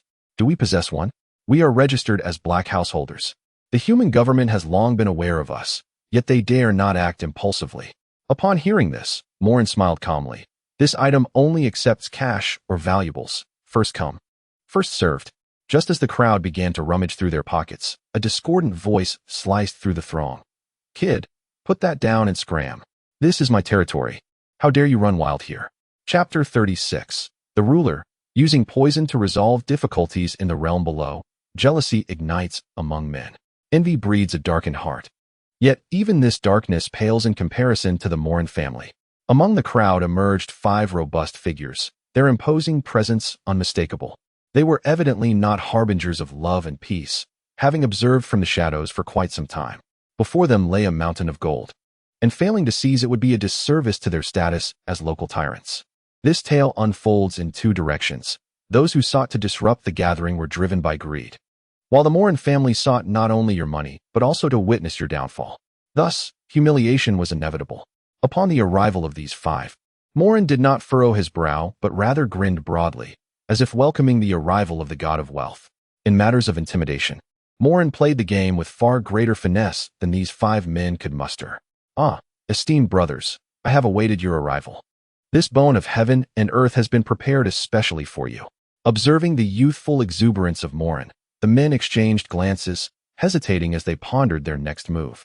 Should these 3 maintain a resolute stance and clench their fists to instigate a brawl, they would not falter. After all, this was their livelihood. What was there to fear?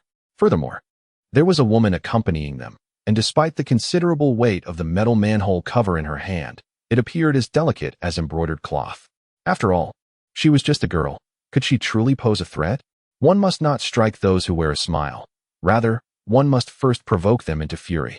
The leading man made a gesture of extreme insult, his middle fingers crossed, directing his ire towards Moren. "You brat, don't play the good Samaritan with me. Do you possess a permit for selling these wares? How dare you speak to me in such a manner?" Moren raised a hand to restrain the man who was brandishing the manhole cover as though to commit murder, and with a calm smile, replied to the man before him. Did your mother ever have a health inspection when you were born? Did she cover your backside with a certificate of approval? The man, utterly perplexed, retorted, What do you mean? Moren, slightly embarrassed, replied, I forgot that most of you emerged from jars, so you probably have no mother. Enough nonsense. I ask you again, do you possess a sales permit for this item? Then do you have a permit for making my life difficult? At this retort, the leading man, infuriated, swung his massive fist towards Moren's face. Bang! A gunshot rang out, and an arm fell away in an instant. The man, now wounded, curled up on the ground, writhing in agony like a boiled shrimp. Moren furrowed his brow. This was not his doing. Turning to glance behind him, he saw a city enforcement officer, the silvery glint of a high-pressure taser in hand catching the sunlight. Unlawful assault on a citizen is prohibited. This criminal, your rights have been legally revoked. In that fleeting moment, a gentle breeze swept by. Moren understood that someone had been watching him all along. Only now they were attempting to portray a facade of friendliness. This implied that the White Tree Mall was also under their scrutiny. With this realization, Moren casually tossed the bone he held into the crowd, declaring, Consider this a gift. No charge. The bone arced through the air before landing among the mass of people. Witnessing the miraculous effect of the bone, the crowd erupted into a frenzy. Meanwhile, the remaining 4 thugs seized the opportunity to slip away unnoticed. The enforcement officer retrieved electromagnetic handcuffs from behind, securing one end around the man's left hand and the other around his right leg, effectively immobilizing the troublemaker. He then cast a glance at Moren, his eyes conveying a myriad of emotions: hatred, helplessness, frustration, and fury, all revealing the burden of having to clean up the mess left by the true instigator. Moren chuckled. You know, don't you? You are aware of my identity, correct? I was responsible for the demise of several of your acquaintances at the White Tree Mall. The enforcement officer inhaled deeply. My sister, her husband, and her child. Then why have they sent you to monitor me? Moren inquired. I requested this myself. I wish to witness your demise with my own eyes. You grotesque, foul monster. Moren shook his head, smiling. Do not be so naive. Your superiors dare not reveal my identity. How could they admit I emerged from their laboratory? The enforcement officer, having heard too much, delivered a swift punch, rendering the ruckus maker unconscious, his eyes wide open in shock. His fate was sealed, and he then prepared to drag him away as one would a fledgling chick. You ought to exhibit a bit more kindness towards me. To be frank, I may possess a deeper understanding of your sister than you do. Would you care to know her final words before she departed? The law enforcement officer stood frozen in place, but ultimately could no longer suppress the fury within, abandoning the criminal at his shoulder and charging towards Moren with a furious yell. Into his communication device, he shouted, Calm down. Come back. Do not provoke him. The officer, however, paid no heed to the warning. His eyes were bloodshot as he drew his firearm and fired a shot at Moren. Bang! In an instant, a head exploded. Wulong took the bullet meant for Moren. Then, with tears welling in his eyes, the officer discarded his weapon and raised his fist, ready to strike Moren. Suddenly, a piercing sound echoed as he stared blankly at the bone spike protruding from his chest. A voice whispered in his ear, You have once again revealed your weakness. The game has begun. 2 days later, at midnight, beneath a luminous full moon, Moren stood on a rooftop gazing down at the city below. Alone in his solitude. He had always kept company with shadows. Ding. Finally, I have prepared everything for you. Shall we proceed with the mutation? System, I find myself rather bored. TCH, I am far more bored than you.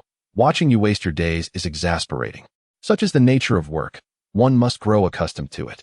Who created you? From a higher dimensional intelligence, a life form we could never hope to encounter in our lifetime. Is that so? Is the purpose of existence merely destruction? How should I know? In any case, your existence signifies the annihilation of life. Why have you yet to solidify your stance after all this time? Humph. I merely hold a certain admiration for the remarkable history of human civilization here. Quit your rambling and say your goodbyes to your little brothers. Prepare for evolution. All right. Before long, another fleshy cocoon appeared on the rooftop, while beneath it lay countless more cocooning together in mutation. Moren had never adhered to conventional methods. He spent an entire afternoon infecting the corners of the city. A new war was about to erupt before dawn. At the High Council Center of Tata City, within the third-tier urban area, the infected zone had reached 10,000 square kilometers, with an estimated 200,000 biomonsters expected to emerge. Damn it, how are we to explain this to the citizens? Shall we confess to them that we have been harboring the existence of monsters? Our only option now is to declare war on Moren, for he has violated the game rules he himself established. Rules? Are you truly negotiating rules with monsters? What a pack of fools. He did not breach any rules. He was entitled to a grand adventure. Little girl, you have been bewitched by the monsters just like your father. At that moment, a holographic projection of a face appeared on the table. Is the child still refusing to heed warnings? A high-ranking individual among the crowd spoke. General Simmer, upon your arrival on Mars, do you intend to relinquish all responsibility? That monster managed to infect a corner of the city right under our noses in just 2 days. Simmer, I respect your contributions to humanity, but you must provide us with a reasonable explanation. Are you not well acquainted with that biomonster? Tell us, what on earth should we do now? General Shimi Air.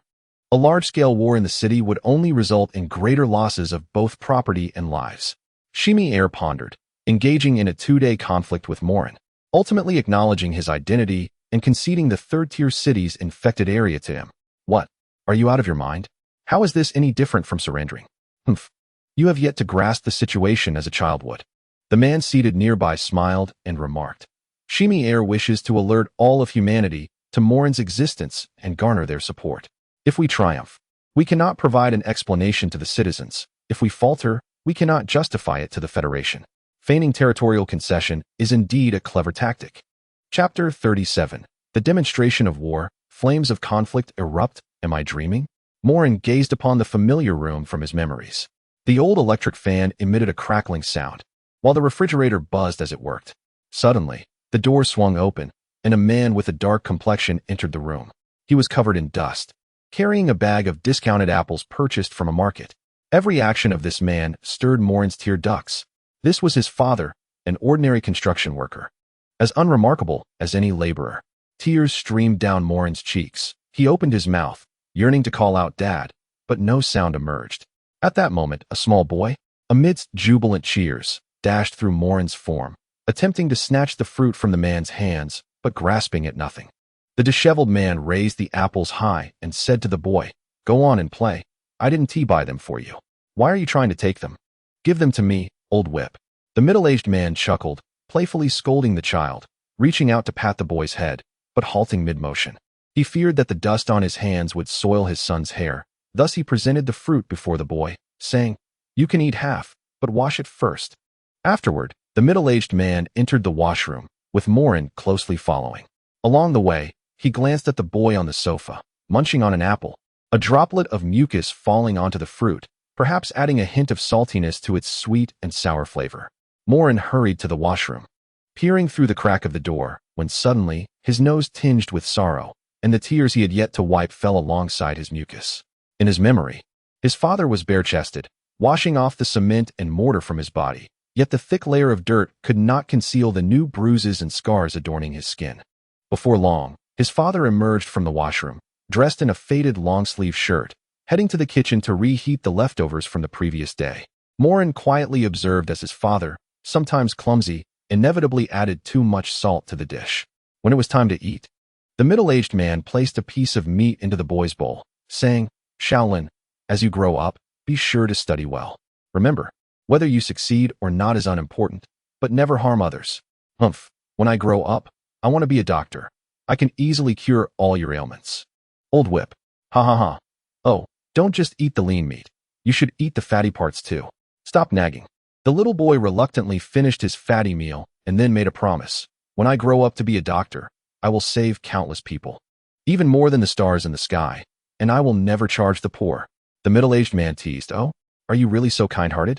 The boy widened his eyes and replied earnestly, As long as I do this first, other doctors will follow my example. Indeed, doing good can influence others.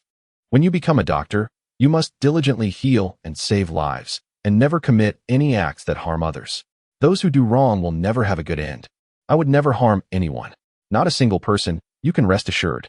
Suddenly, the scene before him began to blur. Boss. Have you all completed the mutation? Yes, boss.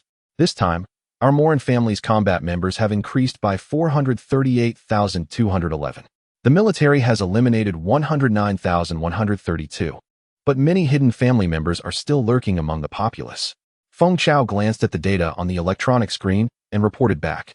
Upon hearing this, Moren rose from his cocoon, feeling an unprecedented surge of muscle strength within him. He then struck the concrete surface of the rooftop with a punch. Crack, crack. The rooftop was riddled with countless fissures, resembling the aftermath of an earthquake. Silver threads gleaming with a metallic sheen were interspersed among the cracks. Moren family, heed my command. Boss Moren is formidable. Boss Moren is formidable. Moren pointed towards the bustling city in the distance. Commence a full-scale assault. In an instant, countless biomonsters surged toward the direction of Moren's finger. Inside the military center of Tadu City, Moren initiated the first round of a comprehensive attack, activating the city's emergency shield. The distant skyline of the city suddenly erupted with a massive blue plasma shield wall, converging from the ground towards the sky's center. It formed a gigantic yellow arc-shaped barrier, resembling an eggshell turned upside down on the ground. Upon seeing the immense plasma eggshell, Feng Chao smirked. Foolish, they are weaving their own web. Do they not realize we have already infiltrated the crowd inside? This is a perfect opportunity for us to collaborate from within and without. We aren't in a hurry. We cannot win this battle, nor do we need to. However, we must instill fear in the people. Only then will the citizens inside panic. Moren smiled faintly. Boss, look, I've captured a spy infiltrating our family. Moren turned to see a lively, youthful girl, though her attire was rather bizarre, climbing onto the rooftop with a grin, dragging along a creature covered in grotesque, decaying flesh that bore a slight resemblance to a Moren family member.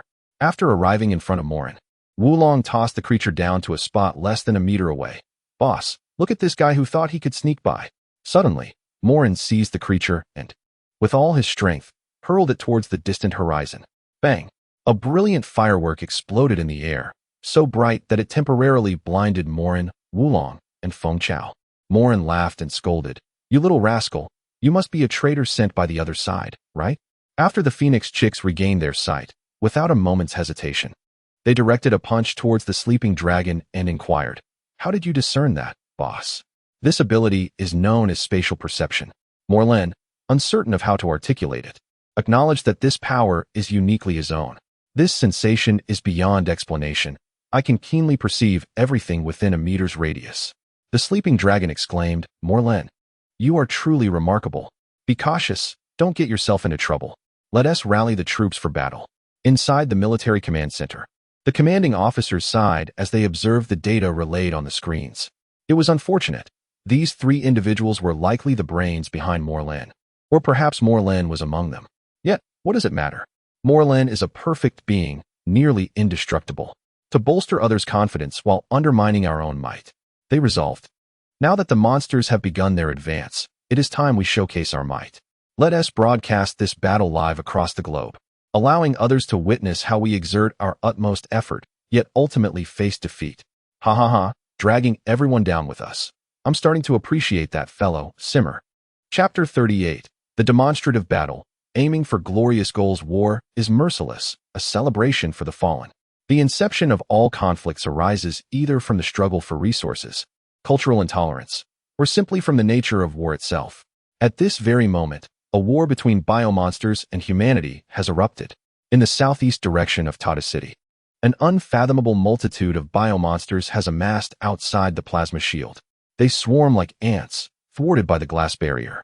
Most of these creatures vaguely resemble humans, yet their appearances are grotesque, with some exhibiting the capability to secrete substances as resilient as steel wires. Within the plasma shield, well-equipped Marines are stationed, their defensive war machinery poised, tanks, trucks, and even colossal humanoid mechs. As the two armies prepared for battle, a loudspeaker blared at the grotesque horde. We shall hold our ground. Repugnant monsters, though you may be inherently savage, we shall not cower before you. The soldiers echoed in unison, for Tadu, we fight. Their voices resonated with an unstoppable iron will. At that moment, three young individuals emerged from the throng of monsters. The central figure proclaimed, members of the Moren family. We fight for justice. Why should we be regarded as monsters? Moren is formidable. The Moren family is formidable. The battle reached a stalemate. If one side faltered, the other would gain a considerable advantage. At this juncture, a dozen drones hovered above, broadcasting the scene to every corner of the world. Everyone held their breath for Tata City. Could this city, emblematic of technology and greatness, be overrun by biomonsters? Boss, you're on television. Feng Chao delicately manipulated the electronic screen and spoke. Upon hearing this, Moren curiously approached to take a look. Indeed, the screen displayed an image of Moren gazing down at it, resembling a nested doll. Not only that, but there were also live commentaries flooding the screen. The hideous monstrosities ought to remain in hell. Are these creatures extraterrestrial beings? Why has there been such a sudden surge in their numbers? Go, Tata City. The monsters can never triumph over humanity. Justice will prevail. After witnessing this, Moren felt an ire rising within him. Was this truly a matter of reason? It was undoubtedly absurd. Warfare should adhere to principles, devoid of greed for wealth or resources. Otherwise, one loses the moral high ground. Suddenly, a thought struck Moren, and he addressed the world. You are all ensnared in a colossal deception. We, the Moren family, have come to liberate you. At that moment, a handsome figure in front of the screen furrowed his brow. Moren continued, we are the pinnacle of evolutionary life forms. The very essence of our Moren family's existence is to evolve humanity and together ascend to the most perfect state of being. Whether humanity was absorbing his words or not, Feng Chao felt that the leader was speaking nonsense, awkwardly interjecting, Boss, I sense they might not fully believe you. Moren raised an eyebrow and silently issued a command. All members, transform into human forms. At his command, every biogenetic creature simultaneously morphed back into their pre-infection appearances. The viewers in the live stream were bewildered. What exactly was transpiring with these creatures? Were they human or biogenetic monstrosities? The military commanders of Tata City were equally perplexed, aware that Moren often deviated from the expected. Yet, they could not engage recklessly. Was this battle still ongoing? Moren addressed the entire world earnestly. Open your eyes wide and behold. We have come to rescue you. We can supplement your flawed genes. Join the Moren family. Ding. Moren, what on earth are you up to? What is your intention? The system cannot bear this. Don't you feel embarrassed? Sure, my grand adventure is not about warfare. I have conceived a splendid idea, a more effective means to purify the world. What do you mean? Are you jesting? If we could have everyone willingly infected with the cells of the Moren family, how splendid that would be. This way, I could achieve my goals without a single casualty. Have you lost your mind? Do you think that is possible? You might as well create a virus to infect everyone. You are not human. Humans require faith to live. I find the eradication of life to be rather dreary. Therefore, I have just established a belief for myself. I wish for the entire world to evolve into members of the Moren family. Isn't that the same principle? That is feasible. If they are infected with your cells, life and death would indeed lie in your grasp, which aligns perfectly with your mission. How did you conceive of this loophole? I'm merely jesting. I believe the purification of humanity feels far more reassuring than annihilating it. The system was left speechless. It had never encountered such absurdity in its existence. Is this the method that carbon-based life forms can conceive? The few words spoken by Moren incited a torrent of expletives from the hearts of humanity. Even biochemical monsters justify their existence now. Is there still a sense of law? Is there any semblance of morality? A voice blared from the loudspeaker. Moren, it is hard to believe that such foolish words could escape your lips. Frankly, I believe they have overrated you. Moren merely smiled faintly and waved his hand casually. One of his subordinates, understanding the unspoken command, cheerfully stepped forward, striking several poses beneath the drone while delivering an acceptance speech. I am overjoyed to join the Moren family. I now feel much better. Everything I eat is delicious, and I no longer fear breaking a tooth while chewing bones. I can still climb dozens of meters up a tall building in one breath. Soon after, an elderly gentleman emerged from the crowd, trembling as he stepped forward to express his gratitude beneath the drone. I am over 120 years old, nearing the age of resting in the earth, but ever since the Moren family invited me to join, I have come to life. Suddenly, the old man flung his wooden cane aside. Under the drone, he performed several spins reminiscent of a Thomas dance, his movements far more graceful than any youthful display, leaving no trace of his former frailty. He appeared more vigorous than the young. Now I can run 80 miles with ease. And I even plan to embark on a romantic adventure in my twilight years. As time passed, more individuals, once frail and ailing, stepped forth. Under the gaze of the entire world, they extolled the virtues of the Moren family. These sentiments were not solely orchestrated by Moren. Some were genuinely heartfelt. Those inspired by the Moren family retained their autonomy. The situation had grown exceedingly intricate. These biochemical beings seemed not merely creatures of destruction. Moren's actions appeared genuinely aimed at purifying humanity. With such a grand objective, he remained misunderstood. The feelings of all human observers watching this live broadcast began to shift, even sparking a tinge of envy. Where could one voice their grievances? Chapter 39. The War of Protest. The virus that fosters destruction. The inebriated man's intent lies not in the wine, but rather in the balance between confinement and freedom. It is impossible to conclude a war with a mere phrase. The necessary battles and processes must unfold as usual. To return to the main subject, while Moren's words had a slight impact, it was but a fleeting one. How could anyone be swayed by a few utterances to trust a monster? The old tricks have run their course. Launch the assault. The blue plasma shield opened a breach, and an electromagnetic shockwave bomb followed closely behind. Bang! Moren's head was severed in an instant. His skull shattered, scattering red and white across the ground. The cells, obliterated by the electromagnetic bullet, suffered irreparable genetic damage. Moren, like a mythic figure, tore open his shirt to reveal a face emerging from his chest. He shouted defiantly, "How dare you lack martial virtue? Annihilate them!" In that instant, the flames of war ignited completely. As Moren's family members surged forth, countless tendrils erupted from their bodies, charging towards the plasma barrier. The opening in the plasma shield closed instantaneously, while the family members collided against it like headless flies against glass, suffering injuries, yet finding themselves utterly helpless. "Boss, the energy generator for this plasma barrier is located at the city's core. If we destroy it, the barrier will collapse on its own," one of them remarked. Moren nodded thoughtfully. "Fengshu, take your team and infiltrate underground to destroy the energy generator you mentioned." In an instant, several hundred biomonsters within Moren's ranks underwent a startling transformation, coalescing into a singular entity resembling a drill. They burrowed into the earth with a speed surpassing that of an excavator, disappearing like smoke. Meanwhile, within the military command center, the grotesque creatures were establishing armed defenses underground. "No need for that. Let them destroy the energy generator," came a voice, its owner fixated on the screen displaying the unfolding battle. "Zimmer, are you out of your mind? That child has revealed a weakness. It is in a rebellious phase, eager to assert its own existence and significance. Much like a child desperate to prove its capability." Another voice interjected. "Father Commander, what do you mean? It possesses human thoughts and emotions, yet it is a monster utterly estranged from the world, a bewildered child. It does not comprehend how vital its existence is to humanity." "Zimmer, are you suggesting this creature can be?" "Indeed, but we must subdue it, persuading it to willingly accept our guidance rather than the other way around.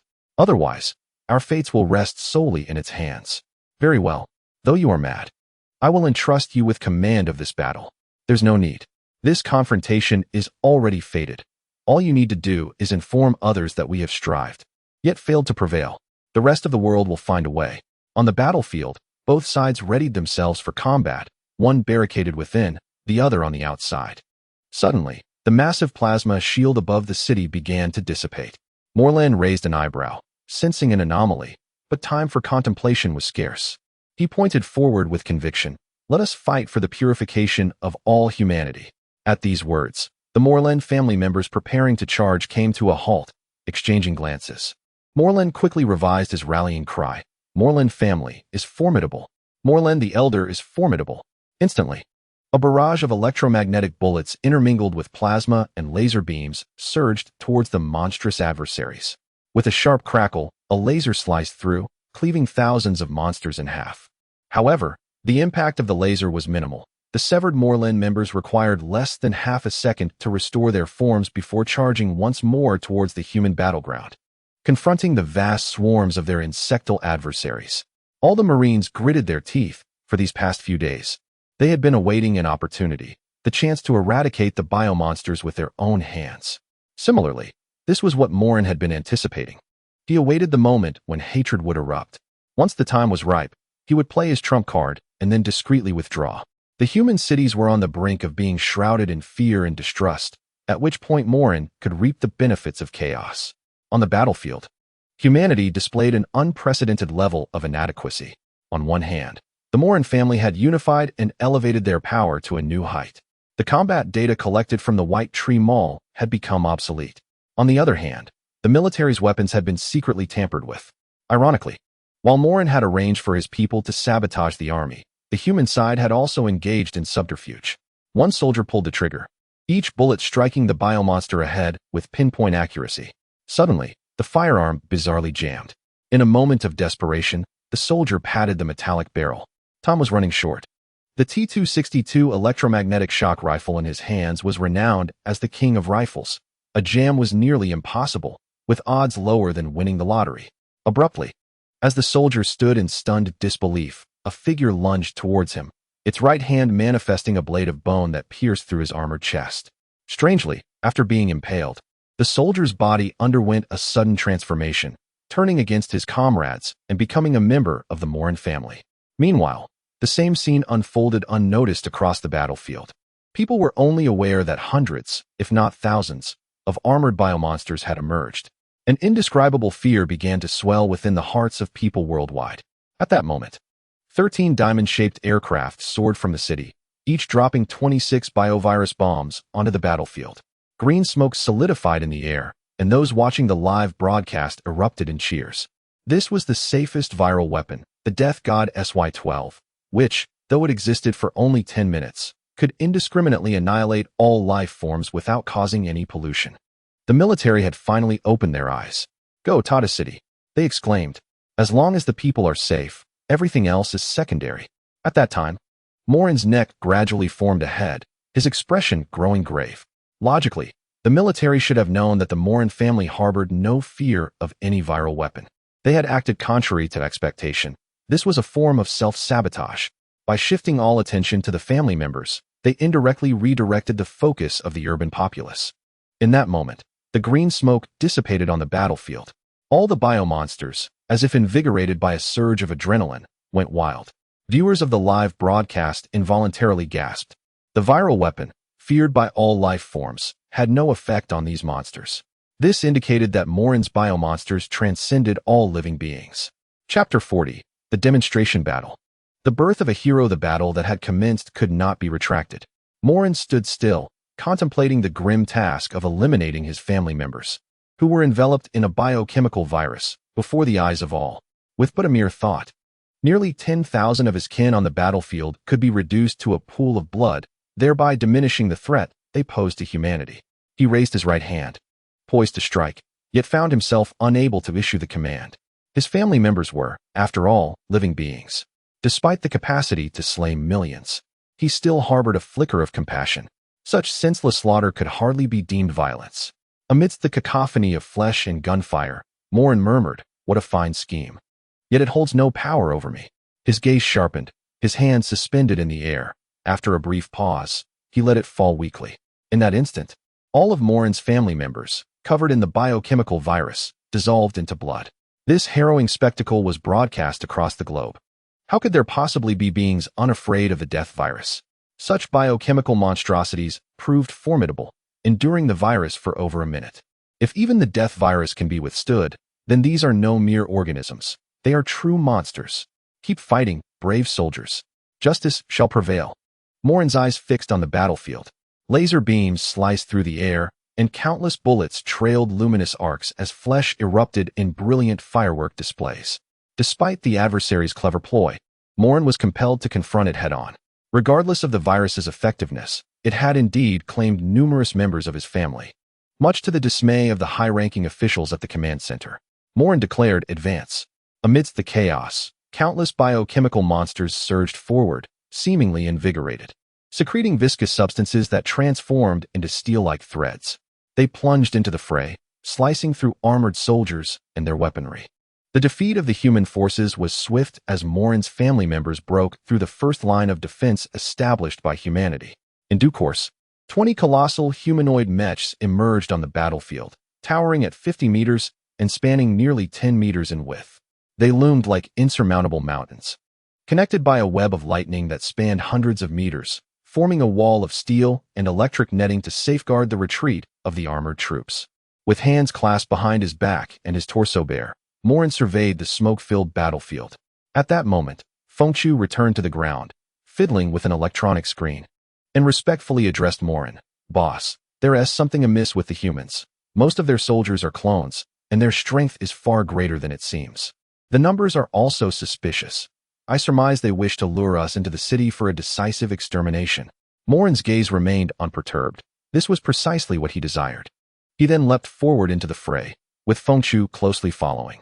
On the battlefield, waves of Moren's biochemical monsters charged forth, ultimately falling beneath the colossal humanoid armor. Suddenly, a frenzied tide surged from the Moren family, a wave composed of flesh. At the crest of this tide stood a young man. Within the military command center, Moren made his move, as drones captured the harrowing scenes of his slaughter, presenting him as a demon emerging from the depths of hell, shot from a low angle to evoke an overwhelming sense of dread. Soon, a dozen drones hovering in the sky gradually descended, quietly documenting the chaos unfolding on the battlefield. Bang! A wave of flesh and blood crashed against the city walls like a mudslide, staggering a humanoid mech in the process. In an instant, Moren reached down, and the tide of flesh erupted with a massive bone spike, piercing the mech like an arrow. Utilizing the momentum, Moren leapt upward, his body secreting a viscous substance that transformed into threads, which he cast to form an enormous web that enveloped the mech entirely. The wave of flesh rapidly writhed, creating a grotesque ladder of sinew upon the mech's body. Moren stood atop the mech's head, addressing the members of the Moren family below. "Advance," he commanded. With his words still echoing, countless members of the Moren clan began to scale the blood-soaked ladder.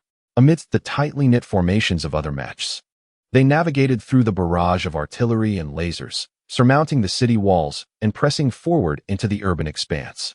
This audacious feat was meticulously recorded by the hovering drones. Standing on the mech's head, Moren basked in the crimson sunlight of the afternoon, inhaling deeply before exhaling. The sun cascaded over his shoulders, rendering him a figure of liberation in the eyes of billions. He had become synonymous with carnage. Fengchu hurried to Moren's side, urgency etched on her face. "Boss, should we go rescue Wulong? She has been captured." Moren smiled faintly. "Now we have yet another reason to proceed." At the second defensive perimeter of Tata City, the fortifications displayed a semblance of true strength, a stark contrast to the casualness of the first line. After all, the populace cowered behind this second line of defense. At this moment, nearly 150,000 Moren biomonsters gathered around the outer perimeter. Gazing at the formidable defenses before him, Moren sighed. Noting that the enemy had yet to deploy their aerial fleet, he gestured forward, contemplating that once all family members had perished, this war could reach its cessation, allowing the next conflict to commence under the most favorable conditions. However, amidst the battlefield, a peculiar sight emerged: a small girl, clutching a teddy bear, her face smudged with dirt, crying for her mother. The eyes of the world fell upon this child. Moren raised his hand, and all members halted in their tracks. Even the Moren family, who had been unimpeded by the mechs, found themselves momentarily obstructed by the presence of this passing girl. Furrowing his brow, Moren noted that they were less than 50 meters from the second line of defense. "Mommy, Mommy," the girl wailed.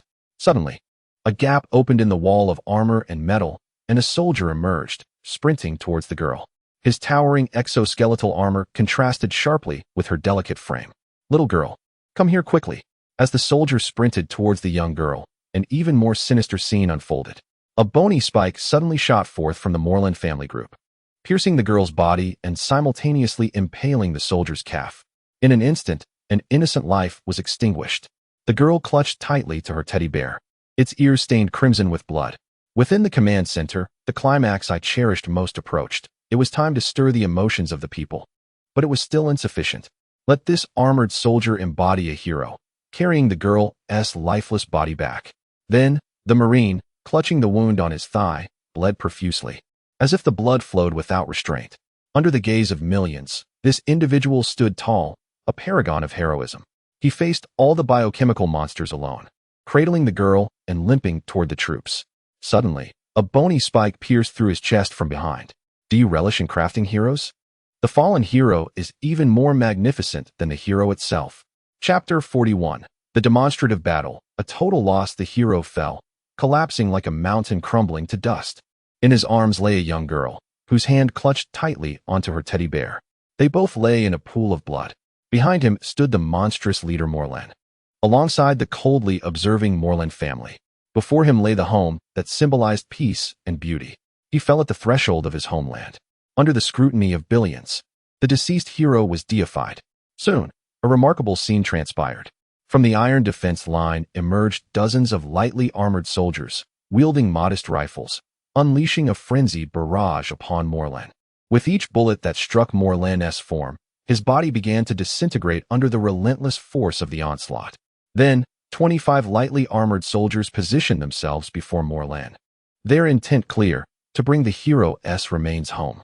Moreland raised a hand, signaling his family members to remain still. The shredded body rapidly reformed, his right hand erupting in bony spikes while his left released a viscous substance, transforming into sharp threads. He murmured, "A remarkable counterattack, since you've won so splendidly. Allow me to make your victory even more glorious." Bang, bang, bang. A barrage of harmless bullets erupted from the firearms. In response, Moreland, like a frenzied beast, mercilessly ravaged the lightly armored soldiers. With precision and grace, he intertwined the threads with the bony spikes, launching both ranged and close assaults, his form flitting like a specter among the soldiers. Whether decapitating or piercing their beating hearts, he exhibited no mercy. Each strike was lethal, with the deceased experiencing no more than a second of agony. Until, within 20 meters of the iron defense, the last lightly armored soldier fell, a sight of profound tragedy. In an instant, Moreland's right hand morphed into tendrils, lifting the fallen hero and the girl he held into the air. The hero was indeed a true hero. The deceased little girl was merely a clone, a creation of programming. Yet, in this moment, no one cares about the truth. With a resounding crack, the two corpses transformed into a mist of blood, obliterated without a trace, as Moren left no opportunity for redemption. Only the hero remains recorded in history. In an instant, the fury of the entire world ignited at this act. A heartless monster, I yearn to tear it apart with my own hands. The true nature of the monster is that of a brutal beast, and I find myself clinging to a shred of hope. Such a creature should not exist in this world. It is a punishment from the heavens. Yet even this punishment only proves the blindness of fate. At this moment, Moren became the target of universal condemnation and scorn. Drones capturing the scene ascended, shifting to aerial views, allowing the global audience to gaze down upon his figure. Moren lifted his head, gazing at the hovering drones in the sky, a smirk of derision gracing his lips. It seemed as though he mocked not only himself, but the entire world. You have all seen it. Remember this face. One day you shall witness it with your own eyes. When that day comes, you will choose either purification or destruction. And I shall be more merciful than you can imagine. For I am a monster that knows only slaughter. Ha ha. At that moment, 3 hovering drones descended slowly, projecting a 3D visage, one that belonged to a laboratory personnel Moren had encountered. Zymir had arrived. Their gazes met, each offering a smile. Child, I am sorry to meet you again in this manner. It's nothing. You have won, utterly. All my schemes, I find myself devoid of any recourse in this instant. Moren remarked, waving his hand. Instantly, dozens of biomonsters erupted from the ranks of the army. A brief massacre unfolded within the iron defense line, and soon, all those biomonsters were reduced to ashes beneath weapons Moren had never witnessed before. Meanwhile, in the city, citizens transformed into monsters wreaked havoc, slaughtering indiscriminately. In hospitals, both doctors and patients became merciless killers of all life. This chaos unfolded in the city in a matter of moments. Moren chose to close his eyes, quietly experiencing the annihilation of life. The trump card he had played had lost all significance. Time passed in a blur, and when Moren opened his eyes again, there was no trace of the Moren family left in the city. Instead, a waning sun hung on the horizon. How did you guess my next move? Moren's calm gaze, as still as stagnant water, fixed upon the 3D projection. Child, before one possesses absolute power, any strategist will seek to disrupt the morale of the troops. To be honest, your strategy is quite perfect. Regardless of victory or defeat, you will always be the ultimate beneficiary. However, you have overlooked the unity that emerges when humanity stands together against a common foe. You fear our unity, do you not? Thus, I aspire to traverse this city step by step, disseminating fear throughout. Clap, clap, clap. Moren applauded, declaring, I have been utterly defeated, yet you shall not triumph with impunity. The 3D projection regarded Moren earnestly, stating, Cease your endeavors, child. Why do you persist in wreaking havoc? Your existence should not be reduced to that of a lunatic, perpetually seeking destruction. You can contribute to humanity, to the world. You are remarkable. Moren, his eyes bloodshot, roared, "You are indeed extraordinary. Such nobility. You have always contributed to the betterment of mankind, while I have been solely engaged in its ruin. You are truly magnificent. Flowers and accolades should be bestowed upon you. I, this refuse, ought to heed your words, or perhaps I should simply perish amidst the debris. Child, what is it that you truly desire?" Moren pointed at the 3D projection, exclaiming, "What do I desire? How the hell am I supposed to know? In this world, I feel like an outsider, inhaling air that does not belong to me, basking in sunlight that is not mine. What a wretched place this is. Do you have any idea how distressing my current state is? Are you aware of the torment I endure daily? Do you know the agony of each cell dying within me? Do you comprehend the myriad thoughts and voices that assail my consciousness? To escape this unbearable sensation, I must numb myself each day. Have you ever experienced the sensation of being torn apart, of killing oneself, only to rise again, and then die once more? Forcing oneself to forget the pain, simply because I am connected to every cell. I must bear their feelings. I must tend to them. When they are hungry, I am hungry. When they suffer, I too suffer. Do you understand what this experience entails? I have contemplated death, yet circumstances do not permit. I must fulfill my responsibilities, for I have no retreat left. Chapter 42, The Manifestation of the Mind. Why does the child weep? Moren plucked out his eyeballs, and two strange orbs grew anew in their sockets, crimson eyes with serpentine slits. Zymir, this time you have won. But I shall not show you leniency merely because you have refrained from delivering a fatal blow. Zymir smiled gently. Very well, to restrain you. I have captured a girl who may hold significance for you. I can return her, but for now, she shall remain with you. Do not allow her to go hungry. For the war is not over, and the game has not concluded. How do you intend to deal with all these aberrant life forms? We can allocate the southeastern corner to you, but you must guarantee us a month's peace. Moren laughed heartily. A genius is indeed a genius. It is a proposition I cannot refuse. I am curious to see what lies within that head of yours. You are impressive, ruthless, and cunning. At this moment, the global broadcast had long since ceased. People need not witness what should remain unseen. Suddenly, Moren turned to his family members behind him. Everyone retreat. The southeastern corner of the city is now ours. Ha ha ha. What a more tragic outcome than total defeat. Brothers, we, the Moren family, stand at the crossroads of destiny. It is time to get to work. The next day, the news broadcast displayed images of the entire city, and indeed the world, mourning those who lost their lives in this biochemical monstrosity crisis. In the center of Tadu Square, a white cloth was slowly raised by 4 hovering warplanes from each corner. A statue, approximately 12 meters tall, emerged as the cloth ascended.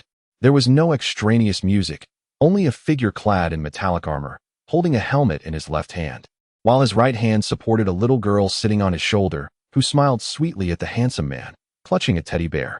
This statue embodies the most cherished wishes of the people, yet it stands in the most solemn of occasions.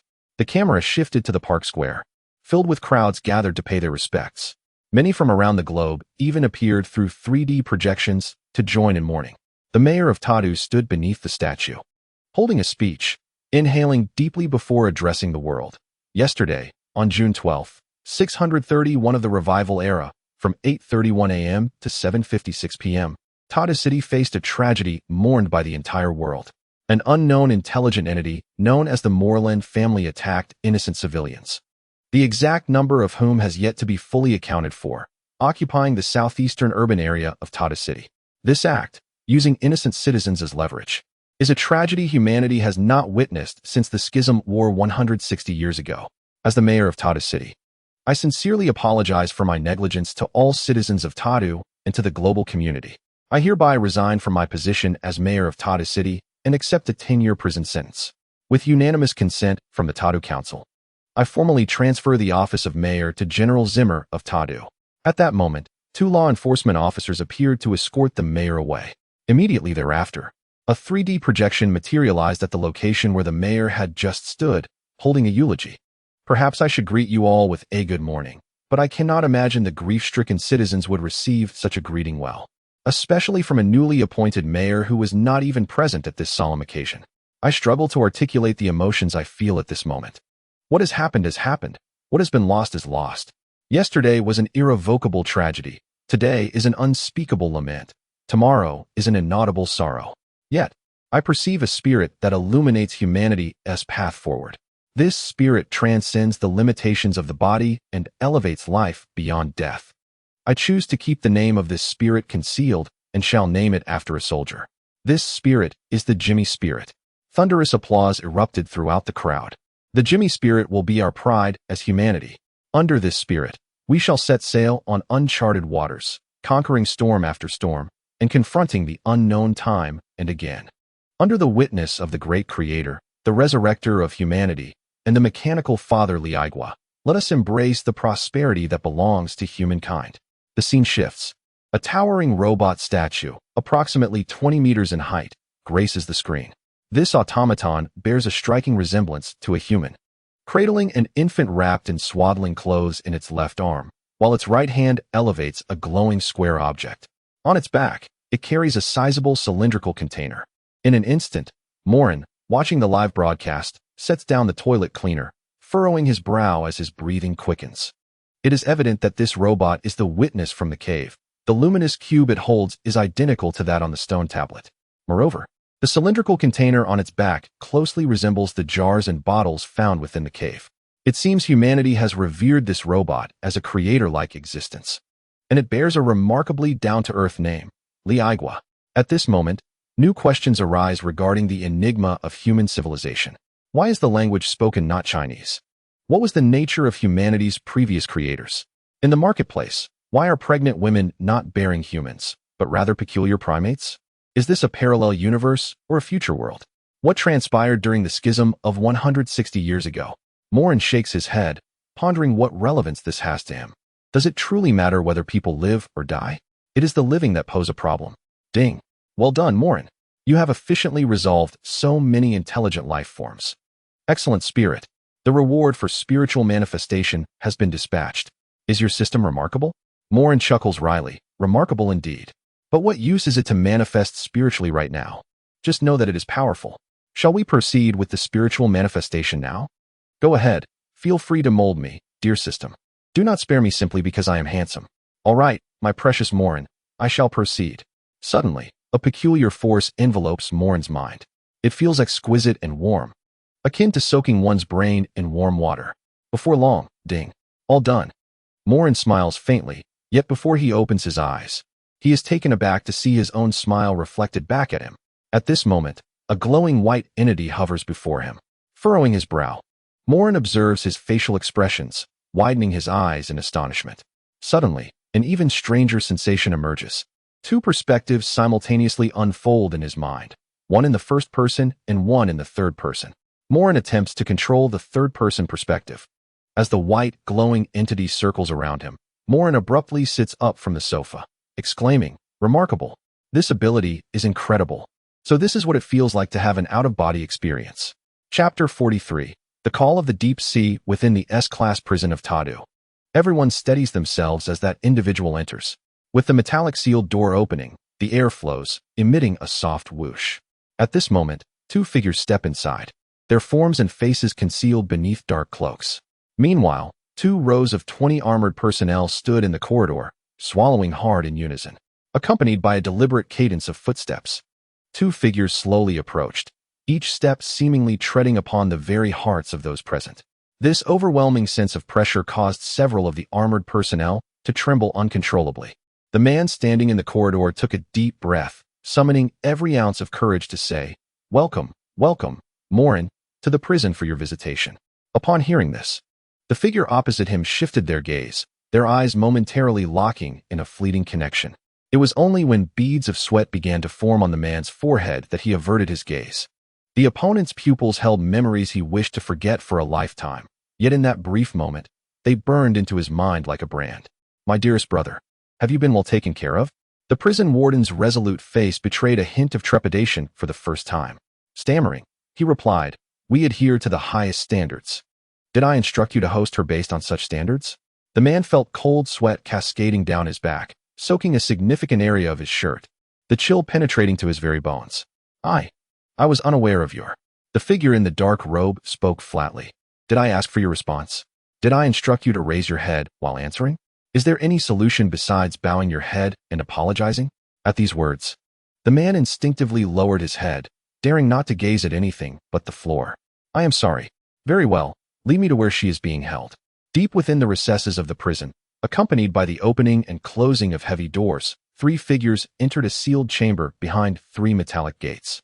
Upon seeing these 2 figures, a young girl lying in the glass room, engrossed in a video game, rubbed her eyes and instantly perked up. She leapt from her bed. Tears mingled with laughter as she pounded on the glass, though her voice was lost, unable to transmit even through vibrations. All right, please return. I hope you can extend some respect to the Moren family, such as turning off the surveillance or listening devices. The prison warden swallowed hard, saying, Rest assured, Moren, as long as you wish, you may take her with you right now. Did I not request you to leave? The man visibly relaxed, stepping back 3 paces before daring to turn and swiftly approach the door, closing the heavy metallic gate. Simultaneously, he opened the glass door of the prison, shutting down all surveillance equipment inside. As soon as the glass door swung open, the little girl spread her arms wide, beaming, ready to embrace Moren. Bang! Feng Cho kicked her back. You dog, Feng Cho. We are sworn enemies, and it shall be to the death. Wulong sat down abruptly, pointing at Feng Cho and scolding him. Moren sighed with a wry smile. You fool, how did you get caught? Or rather, how could you be so foolish? Knowing it was a trap, yet still walking into it? Wulong scratched his head, a mix of mischief and apology in his voice as he replied, I'm sorry, boss, for the trouble I've caused. According to the rules, I should have ended myself. Moren smirked slightly. Everything has its duality. I've allowed you to continue living. So you shall live.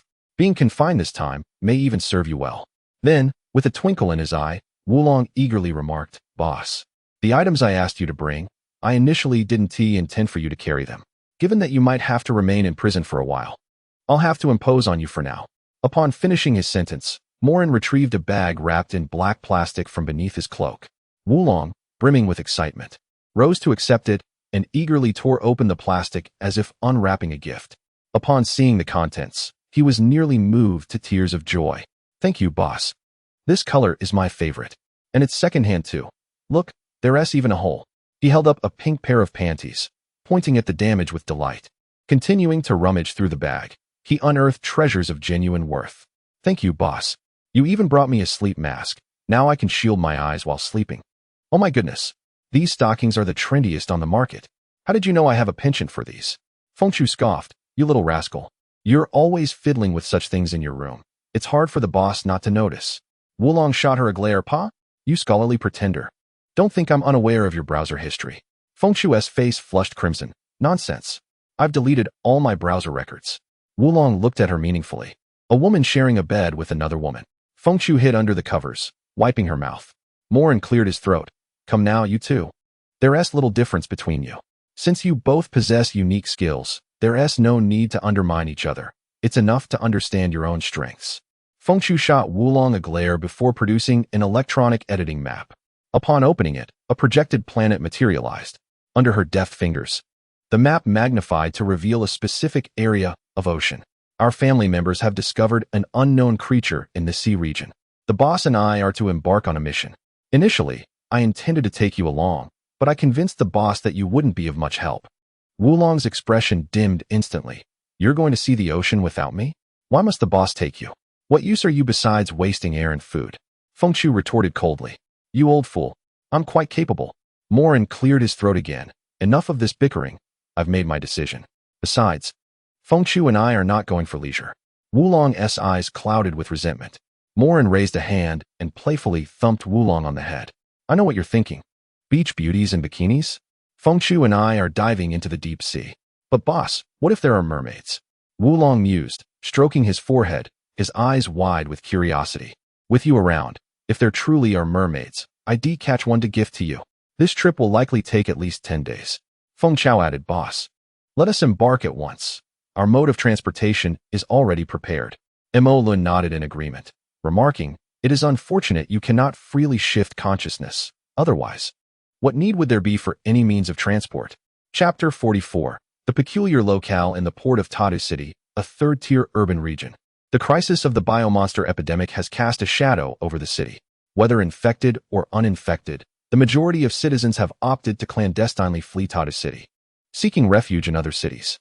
Under normal circumstances, such smuggling would be inconceivable, yet the southeastern corner of Tata City has become a lawless expanse.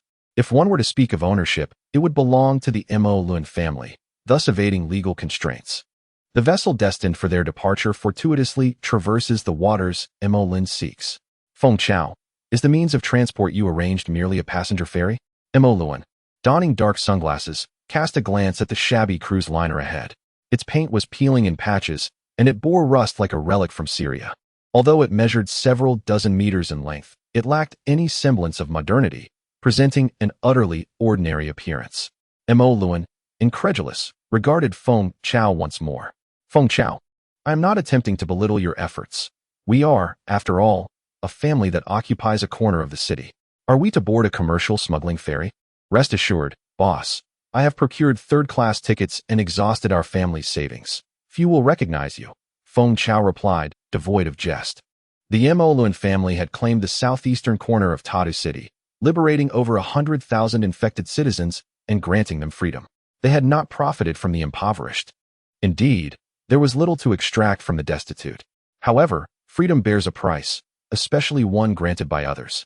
The infected citizens merely disseminated the family's essence in their bewilderment. At that moment, Moren shook his head. It is not a matter of pride. I am concerned whether this vessel may spring a leak mid-journey. I have no desire to board a Titanic. Do not worry, boss. Even if we were to fall into the sea, we would not perish, Feng Chao stated earnestly. Moren offered a bittersweet smile, adjusted his sunglasses, zipped up his jacket, and then mingled with the crowd alongside Feng Chao. They exchanged their tickets and followed the throng onto the ship. Standing on the deck, Moren observed the overcast sky. The sea was whipped by gusts of wind. It seemed as if the heavens had large hands, crumpling the clouds above before reassembling them, ultimately squeezing out the rain. As the downpour commenced, Feng Chao, wearing a mask and a baseball cap, approached Moren, drenched. The tourists on the deck had long retreated to the cabin. Boss, I have gathered some information. The ship may appear dilapidated, yet it is powered by nuclear energy, allowing for a reasonable speed. We are expected to reach our destination in 2 days. Feng Chao informed him, activating a map that projected a 3D holographic representation of an underwater canyon. At the deepest recesses of the underwater canyon, a voice remarked, "It is within this trench that our family discovered an unknown creature. Based on our recollections, the Moren family is no match for it and cannot consume the cells of this being. Moreover, several family members have perished at the hands of this entity." Moren gazed at the projection map, raindrops forming on his sunglasses, coalescing into larger droplets that cascaded to the ground. Is it possible that this life form is not composed of cells, or perhaps it is an extraterrestrial being? Feng Chao nodded in agreement with this speculation. Subsequently, he manipulated the projection map, piecing together the memories relayed by family members, ultimately culminating in the illustration of a monstrous figure. Before them materialized an incomplete biological form, its overall shape exceedingly peculiar. Its visage bore a resemblance to that of an octopus, yet it possessed a torso, arms, and legs, with bat-like wings extending from its back. Moren furrowed his brow, rifling through his past memories, and exclaimed, "This creature bears a striking resemblance to the malevolent deity Cthulhu from fiction." Feng Chao pondered, indeed. According to our leader's previous recollections, it does resemble it somewhat, though it is likely just a coincidence. Cthulhu, also referred to as Krulu, is a figure from a literary mythos of evil. Initially, the Cthulhu mythos did not achieve worldwide prominence. However, with the rapid advancement of the internet, it gained notoriety due to its ethereal nature and the mysterious dread it evokes, a fear tinged with fascination. According to the tales, the awakening of Cthulhu heralds apocalyptic events. The unknown creatures encountered by the Moren family cannot possibly be the fictional Cthulhu. If that were the case, there would be no need for the Moren family to intervene. Humanity would likely face annihilation. It must simply be a coincidence that they share a similar appearance, or perhaps the memories of the younger siblings are flawed. Given that this is merely an incomplete biological form. Hey, you two fools on the deck, do you enjoy getting soaked? Moren and Feng Chao turned in unison, directing their gaze toward the figure beckoning from within the cabin. For reasons unknown, a chill gripped the heart of the one greeting them. a sensation that coursed from the heels to the cerebral cortex.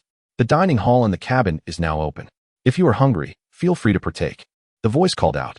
Moren hesitated momentarily, instinctively raising his hand in a gesture of dismissal, fearing that Wulong was about to emerge and berate the individual. After a brief interval, Moren realized that Wulong was still confined within the prison. With a gentle smile, he expressed his gratitude. Thank you for the reminder. Below the deck, within the cabin, one could not expect culinary delights aboard a smuggling cruise. Aside from some stale bread, wilted greens, and canned meat, foods reserved for first-class and second-class passengers. Third-class tickets predominantly offered instant meals, the kind that merely required tearing open a package and soaking in water before consumption. Moreover, this instant food product aboard the vessel has undergone repeated dilutions until it has transformed into a paste-like substance, which is then distributed to the passengers on the ship. Moren stirred the noodles in his bowl with a spoon, exhaling as he remarked, I wager this fare is hardly superior to the slop served in school cafeterias. Fengshu, seated across from Moren, took a bite and confirmed, indeed, it lacks flavor. Ding. Moren, I bear good news. One of your 18 subordinates has been eliminated, and all family members in that region have been eradicated. Humanity is currently, whether intentionally or not, cleansing your kind. Moren idly toyed with the spoon in his hand, too disinterested to respond thoughtfully. He simply stated, I am aware. That radiation weapon is indeed formidable. I cannot fathom the current level of their technology. Upon hearing this, Fengshu added, by the way, boss, there is something rather peculiar. Humanity's spacecraft can currently approach 1/3 the speed of light, yet the colonies remain confined to the solar system. This does not seem right. Chapter 45. The truth is hard to accept. Simply let it be. The night rain drifted, thunder rumbled ominously. Crack. Moren awoke with a start, gasping for breath. He turned his gaze towards the circular window of the cabin. The black waves churned beneath the illumination of the lightning. The entire ship swayed precariously. Fengshu. Fengshu. No response came.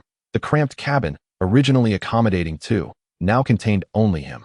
Suddenly, a strange sensation arose within Moren. He had lost all contact with his family members. System. Am I dreaming again? Moren murmured quietly while seated on the bed. Crack. Another thunderclap resonated, and this bolt of lightning shattered the cabin door. Moreland's eyes widened as he peered through the splintered doorframe to the outside of the cabin. An eerie figure stood upon the swaying deck. Crack. A lightning flash illuminated the figure's face, revealing several tentacles reminiscent of a great beard. Moren swallowed hard. Nightmares come every year, yet this one was particularly exaggerated. What do you desire? Crack. In that instant, the figure flickered before Moren as the lightning flashed. Drip drop. The rainwater pooled from the tentacles fell to the ground. At that moment, the world became profoundly silent, as if time itself had frozen in place. I have heard your voice. I have found you, and you have found me. The figure spoke in a voice akin to smoke. To Moreland's astonishment, this statement was articulated in flawless Mandarin. Moren replied in kind, How do you speak Chinese? I have heard your whispers before the stone tablet. I have heard your innermost thoughts before the stone tablet. I have heard your prayers before the stone tablet. The words emanated from the tentacle-like appendages, resonating as if echoing within his mind. The atmosphere was gravely solemn and extraordinarily eerie. Moren swallowed once more. Are you the creator civilization of humanity? How do you possess this ancient language? This language ought to accompany human civilization on this planet, ultimately fading into oblivion. You must first answer my question. Are you the creator of human civilization? Moren pondered. The truth is often more challenging to accept than one might imagine. Humanity indirectly birthed me, and I, in turn, indirectly gave rise to humanity. Humans compel me, and I compel humanity. The conflicts among humans are ignited by their yearning to rediscover the evolutionary paths they have lost. This is the answer I offer you. Moren furrowed his brow. Suddenly struck by a thought, his eyes brightening as he exclaimed, How extraordinarily intriguing. It is no wonder that human civilization can only reach the confines of the solar system. This is not merely a parallel universe. It is indeed a future world. A parallel future universe, and still an experiment. You were compelled to recreate the ancient human civilization. That is what you intend to convey, correct? You too belong to this world. I can sense that your consciousness hails from the past. You exist within this realm, yet transcend the confines of temporal rules. However, I have stated that the truth is more difficult to accept than you might believe. Moren offered a faint smile. What else could I possibly find unacceptable? I am merely an observer, focused on fulfilling my own responsibilities. Be it human civilization or that of their creators, the veils between us are losing significance. Even if it is a fabricated future, the reality of our existence remains uncertain. Suddenly, a towering figure placed a hand upon Moren's shoulder. In that instant, a peculiar state emerged, transcending the limits of visual perception, for the world was overlapping, each scene infinitely layered upon the other.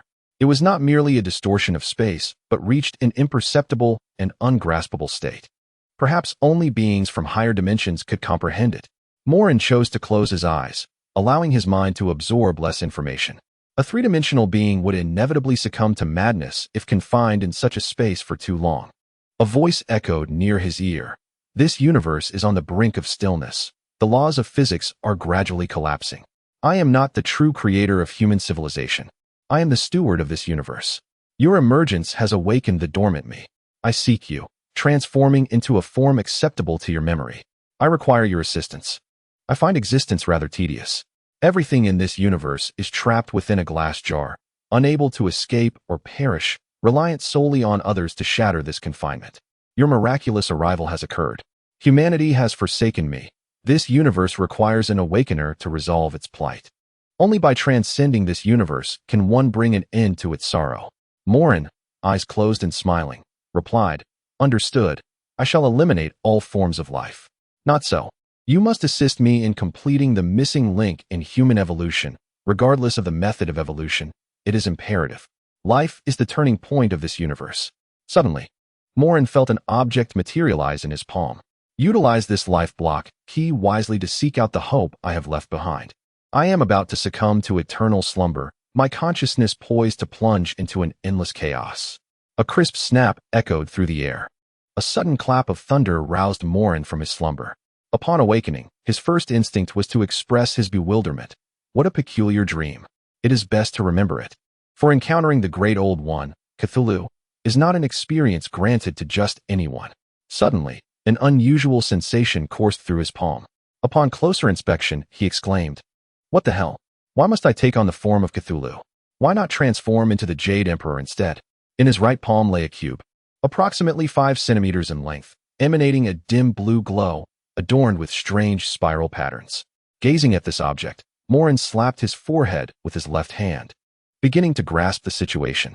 The reason he envisioned Cthulhu was due to his destination being located in the depths of the ocean. Naturally, his first thought was to associate it with marine life. Coupled with a mental suggestion, memories began to resurface, conjuring the visage of Cthulhu with its octopus-like face. Memories are malleable, capable of self-modification and self-deception. For instance, one might envision a pink-skinned elephant made of black ivory. Thus, the image of Cthulhu was automatically edited into his memory. If this were the case, then he was in a future world, the future of humanity. He had leaped from the year 2021 into an unknown temporal realm of Earth. Moreover, the Creator had clearly stated that he belonged to this universe. Therefore, the seeding of life on Earth ultimately remained a human endeavor. However, humanity's technological civilization had advanced to an incomprehensible degree, which conveniently explained the existence of the system within this world. After all, it was a point of alteration left by humanity at some juncture in time. Ultimately, the truth of the world was nothing more than an experiment. With this thought in mind, Moren squeezed the cube in his right hand, while his left hand absent-mindedly probed his nostrils, calling out in his mind, Dear system, ding, why are you waking me up at this hour? Are you sleeping? No, I'm watching a saved TV series. Bright Sword is quite captivating. System, I curse you. Are you out of your mind? What is wrong with you? Nothing. I merely wish to express my affection for you. I love you more than your mother does. Chapter 46, Journey to the Deep Sea. A timely assistance on the third day of the cruise. During the morning hours, the overcast sky was pierced by a ray of sunlight. Accompanying this illumination was a maritime patrol vessel, aboard which were enforcers tasked with preventing the ship from engaging in smuggling activities. I demand, under federal law, that you return to port. I demand, under federal law, that you return to port. The importance of this decree warranted its repetition. The voice of this command reverberated through the air, reaching the captain's quarters, where the captain was bound to a metal chair by 2 young individuals. What a stroke of bad luck to have the captain kidnapped, and now federal agents had arrived. The leader of the young men removed his sunglasses, glaring at the captain with wide eyes, and asked, "Do you know who I am?" The captain, feeling utterly humiliated, was at a loss for words. Initially, he could endure the situation, but upon seeing the true visage of his captor, he could hardly bear it any longer. Cold sweat broke out across his body, and his heart raced above 180 beats per minute, nearly rendering him unconscious from fright. What on earth? All right, I shall not squander any more of your time. Now, I request you to alter our course towards Fengshu. Which direction was that again? 15 degrees northeast. We should reach it after approximately 200 nautical miles. Fengshu stated while examining the navigation. Moren raised an eyebrow. 200 nautical miles? Wouldn't we arrive there after a brief swim? Why bother with piracy? Fengshu replied earnestly. You are indeed correct, Captain, but commandeering a vessel aligns more closely with our status. Moren could not suppress a smile, awkwardly giving Fengshu a thumbs up. Fengshu, you're remarkable. Only Moren, the captain, is remarkable. I dare not claim such distinction. Suddenly, the door to the captain's quarters was forcefully kicked open. Human Federation enforcement. According to Federation law, we have the authority to demand that your vessel adjust its course and return to its point of departure. Moren glanced back at the two individuals. Clatter, clatter. The two enforcers, startled, dropped their weapons, raising their hands in surrender, visibly trembling at the elbows as if they had touched a live wire. Moren smiled faintly. No need for formal military salutes. This ship is quite nefarious. They even intended to engage in smuggling. I have secured the captain for you. Treat me kindly, for I am a law-abiding citizen. The two enforcers nodded in unison. Subsequently, Moren and Fengshu exited the captain's quarters, leaving the captain in a state of bewilderment. On the deck. 1, 2, 3, jump. Wait, Captain, look. Moren turned to follow Fengshu's pointing finger. On the deck hovered a small, oval-shaped spacecraft, entirely black, resembling a charred dinosaur egg in design. On its side was a symbol, a triangular shape interwoven with a square and a circle. Essentially, a circle encased within a square, and a triangle nested within that circle. This was the emblem of the Human Federation. The triangles symbolized technological advancement and stability, representing one of the major cities, Tata City, while the others denoted the remaining two principal cities. Fengshu, do you know how to operate this contraption? Fengshu shook her head but exchanged a knowing smile with Moren. Inside the captain's quarters, the captain was bound to a chair in an elaborate manner, with ropes intricately tied around his neck and chest. The enforcer pondered, stroking his chin. This binding technique. I've seen it in instructional videos, predominantly used on women. Could it suggest something more? Are you implying that if we had arrived later, the captain's predicament might not merely involve a physical threat, but potentially induce psychological trauma? Seated helplessly, the captain felt a surge of indignation, perceiving the situation as quite undignified. He felt akin to a monkey in a zoo, being scrutinized by two inept enforcers. The two enforcers had yet to untie the ropes when, with a click, the door swung open. A voice resounded. Hello, my friends. Thank you for the spacecraft, but what shall I do if I cannot operate it? The enforcers exchanged glances, realizing this was an attempt to coerce them into betraying the Human Federation. As stalwart men of integrity, eating the Federal's meals and receiving their wages, one ought to risk life and death for the Federation. The enforcer on the right pointed at the enforcer on the left and declared, he is the driver. Upon hearing this, the other individual exclaimed, this won't do. Likewise, pointing at the individual on the right, he stated, his driving skills are exceptional. He can discern your bindings with remarkable finesse. It is not solely due to his adept piloting that he is so distinguished. Moren cleared his throat. Which of you two will accompany us? Both replied in unison him. Boss, this spacecraft can comfortably accommodate 4 people. Let us take him along. With the words spoken, Moren nodded in agreement. Smiling, he approached the two, throwing an arm around each of their shoulders, as if they were cherished companions, leading them out. In the spacious captain's quarters, the captain sat alone in contemplation. Bound to his chair, he pondered his own identity as a captain. Why did he feel like a mere tool, utterly disregarded? Lost in thought, the captain found himself in a state of disarray. Upon reaching the deck, he observed the enforcer on the left trembling as he retrieved a circular key. With a press against the spacecraft, a beep resonated, followed by a hiss. The oval-shaped vessel opened 2 doors, revealing only 4 small seats inside, nothing more. The enforcer who had opened the door wore a solicitous expression, gesturing for Moren to enter. "Oh, how polite. Please, you go ahead," Moren responded with a smile. The two enforcers dared not utter a word. The circular spacecraft extended a platform, allowing them to step aboard and return to the cockpit. Moren and Fengchu followed suit, gracefully leaping into the vessel. Once the hatch closed, Moren inquired, "Master, does this ship have any issues when entering the sea?" One individual nodded while the other shook his head. A loud slap rang out as the nodding man was struck by the shaking head's owner. Subsequently, both shook their heads in unison. "Boss, this vessel, designed for maritime patrol, possesses commendable sealing capabilities, allowing it to dive to depths of 8,000 meters." Fengchu remarked while observing the 3D projection before him. How embarrassing, even in this futuristic world. Only 8,000 meters? The Jiaolong submersible outperforms this contraption in depth. The driver on the left clarified, that is not the case. Beyond 8,000 meters, all diving apparatuses are restricted. The Federation's laws prohibit descent into depths exceeding 8,000 meters. Moren curiously asked, what would happen if one were to dive below 8,000 meters? Uncertain, perhaps death awaits, for the Federation would not spare us upon our return. Another slap resounded as the driver received a hefty reprimand from his right-hand companion. Moren nodded. "Ah, so it is indeed possible to dive. That is reassuring. Fear not. Should the human Federation forsake you, the Moren family shall welcome you." Chapter 47.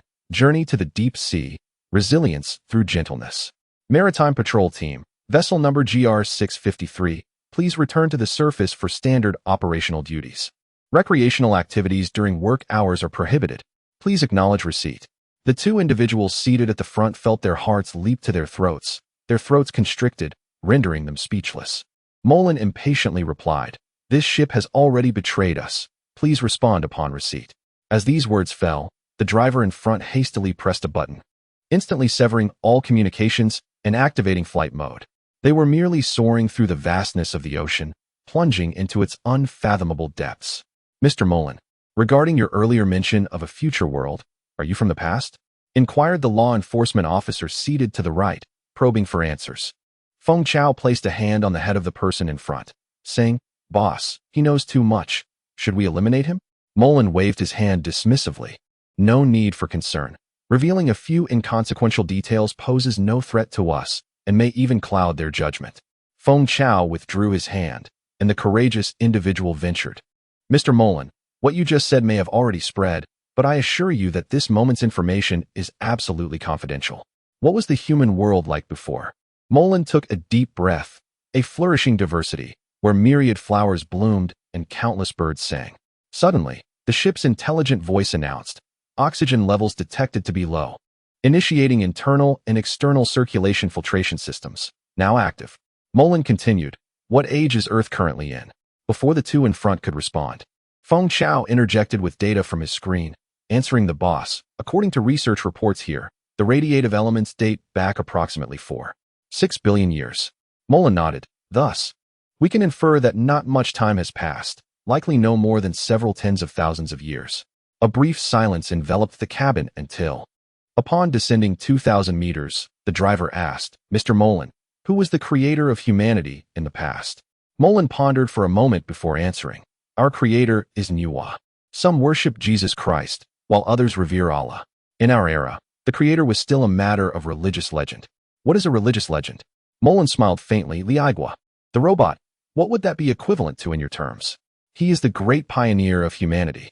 The reviver, who resurrected our civilization over 6 centuries ago. He is the father of all mankind. He is indeed our divine creator." The driver spoke with heartfelt reverence. Moren replied calmly, "Because merely 600 years have elapsed, you are able to understand your origins. However, 1,000 or 5,000 years from now, Liaigua will be venerated as the creator of civilization, rather than as a peer of the creator. At that time, religious beliefs will take on that form." The two appeared to grasp something, yet their understanding remained tenuous. Suddenly, a colossal creature obstructed their path, fully illuminated by the deep-sea spotlight. Overall, its shape bore some resemblance to a sperm whale. What does it intend to do? Collide with us? Then let it. It is flesh, while this ship is iron. Should we fear it? Moren cleared his throat. "Gentlemen, do not be alarmed. This is one of the members of the Moren family, merely here to greet me. Subsequently, this creature, akin to a sperm whale, circled several times in the brilliant light, wagged its tail, and then departed from the scene. The Moren family had long since scattered across the globe. The driver murmured timidly, "What are you afraid of? In the end, we will all perish together. Death is inevitable. You must struggle as best you can, while I shall do what I must. For what is there to worry about? Life is fleeting, and the most important thing is to find joy." Upon hearing these words, the two exchanged incredulous glances, at a loss for a rebuttal. As they descended, reaching a depth of approximately 8,000 meters, numerous marine creatures had greeted Moren along the way, causing their pace to slow considerably. Initially, the salutation came from familiar forms of life, but as they ventured deeper, the encounters became increasingly peculiar. For instance, they now passed a large octopus, baring its teeth, but what was truly unsettling was its human-like visage. In the pitch-black depths of the ocean, encountering a grinning octopus was enough to send shivers down one's spine. Moreover, the tips of its tentacles glowed with bioluminescent entities. After all, in the abyssal depths, devoid of light, visibility was non-existent, and everything grew as it pleased. "Captain, if we descend another 5,000 meters from this point, we will reach the—" "Okay. Full speed ahead." Not long after their descent commenced, the vessel suddenly came to a halt. The overhead light flickered with ominous red flashes, accompanied by a series of urgent beeping alarms. "Mr. Moren, the ship's permissions have been set. We cannot proceed any further," the automated voice within the cabin announced. "You have reached the zero boundary of the deep sea. Please return immediately, or the self-destruct sequence will be initiated." Moren's brow furrowed as the small light flickered with a vigor surpassing that of a nightclub. With a swift motion, he smashed the offending light, turning to the two companions. "All right, the light has ceased its flashing. The danger is averted. Let us continue our descent." The expressions of the two were grim, akin to ducks being driven to water. "Shall we proceed or not? Do not compel me to act unreasonably." Both were on the verge of tears, never having encountered someone so obstinately rational. "Mr. Moren, if the vessel sustains damage, we will perish." Moren scoffed. "Whether you live or die is of no concern to me. I shall not meet my end. Enough with the prattle, let us move downwards." "Captain, they are exceedingly disobedient. Please allow me to eliminate them." Upon hearing this, the driver gritted his teeth and pushed the lever to its limit, plunging downwards at a speed several times faster than before. The self-destruct sequence had begun, initiating a countdown of 20 seconds. 20. 19. 18. Crack. Moren raised his hand and yanked the speaker from the control panel, holding it in his grasp while jesting. "All right, the countdown has ceased, but it will still explode." The driver lamented, tears welling in his eyes. "Let it explode then. Let us think positively. If you do not hear the countdown, perhaps it will not detonate after all." Boom. The ocean floor erupted in a brilliant display of fireworks. The brief illumination transformed the abyss into a spectacle of beauty reminiscent of a dying star. Moren was thrown several meters away by the explosion, his mouth agape in laughter, nearly choking in the process. The immense water pressure bore down upon him, every part of his body feeling as though it were being crushed by a colossal hydraulic press. Bones shattered, and lung cells were obliterated. Under such tremendous pressure, even steel would warp and distort. Subsequently, Moren underwent a metamorphosis, discarding all skeletal structures within his corporeal form. Transforming from a vertebrate into a mollusk, he sought equilibrium with the surrounding water pressure. In other words, he became a mass of flesh. Chapter 48. A Journey into the Abyss, to the Death. Welcome to the Moren family. Moren swam over, addressing the two masses of flesh before him. "No, I do not wish to become a monster. My heavens, my mind is inundated with countless voices," exclaimed the mass of flesh on the left in terror. "You have two choices. Join us and retain your consciousness, becoming one with us, or I shall extinguish your awareness," Moren responded through their mental connection. "Kill me. I abhor this sensation, I implore you." Moren felt a pang of regret, but swiftly obliterated the individual's consciousness. Turning to the mass of flesh on the right, he said, "Change is painful. Evolution is often a reluctant necessity. The giraffe bears the burden of its elongated neck for survival. Will you willingly become the monster that people speak of in order to survive?" The mass of flesh on the right floated in the sea, feeling its body slowly descend. It was as if plunging into an endless abyss, yet beneath the darkness, a glimmer of light faintly emerged. Simultaneously, a cacophony of voices welcomed him into their fold. He could sense these voices resonating across the globe, and upon calming his mind, he shared memories with the members of the Moren family, as if connecting with the entire world. This sensation, when viewed through the lens of fear, could be perceived as boundless agony. However, should one transcend this pain, they would ascend to the status of a sovereign of the world. I am willing to join the Moren family. Moren is magnificent. The Moren family is magnificent. Excellent. You needn't worry about anything further. Go wherever you wish to play. Just do not get yourself killed. Immediately, this mass of flesh attempted to exert control over its body, moving rhythmically through the water, reveling like a fish in the depths of the ocean, embracing a newfound existence. Meanwhile, another mass of flesh, encased in a tattered electronic projection editor, lethargically swam to Moren's side. Boss, my treasure is broken. Isn't your treasure also broken? Just return to the surface and grow it anew. I mean this treasure, Feng Chao replied, cradling the shattered and misshapen screen with heartache. Then go buy a new one. It's not a big deal. But our family has no money. Our funds have always been limited, to an extent that is difficult to describe. Fine. We shall return and rob a bank. Moren is magnificent. The two masses of flesh wandered through the boundless darkness. Moren projected a spiritual entity to lead the way. The spiritual entity's perception was limited, only able to sense the space within a meter's radius, akin to emitting light within that range. Of course, only members of the Moren family could perceive this spiritual entity. Others were entirely oblivious to its existence. Suddenly, a restlessness surged within him. Moren wriggled his body and extracted a small square key from within.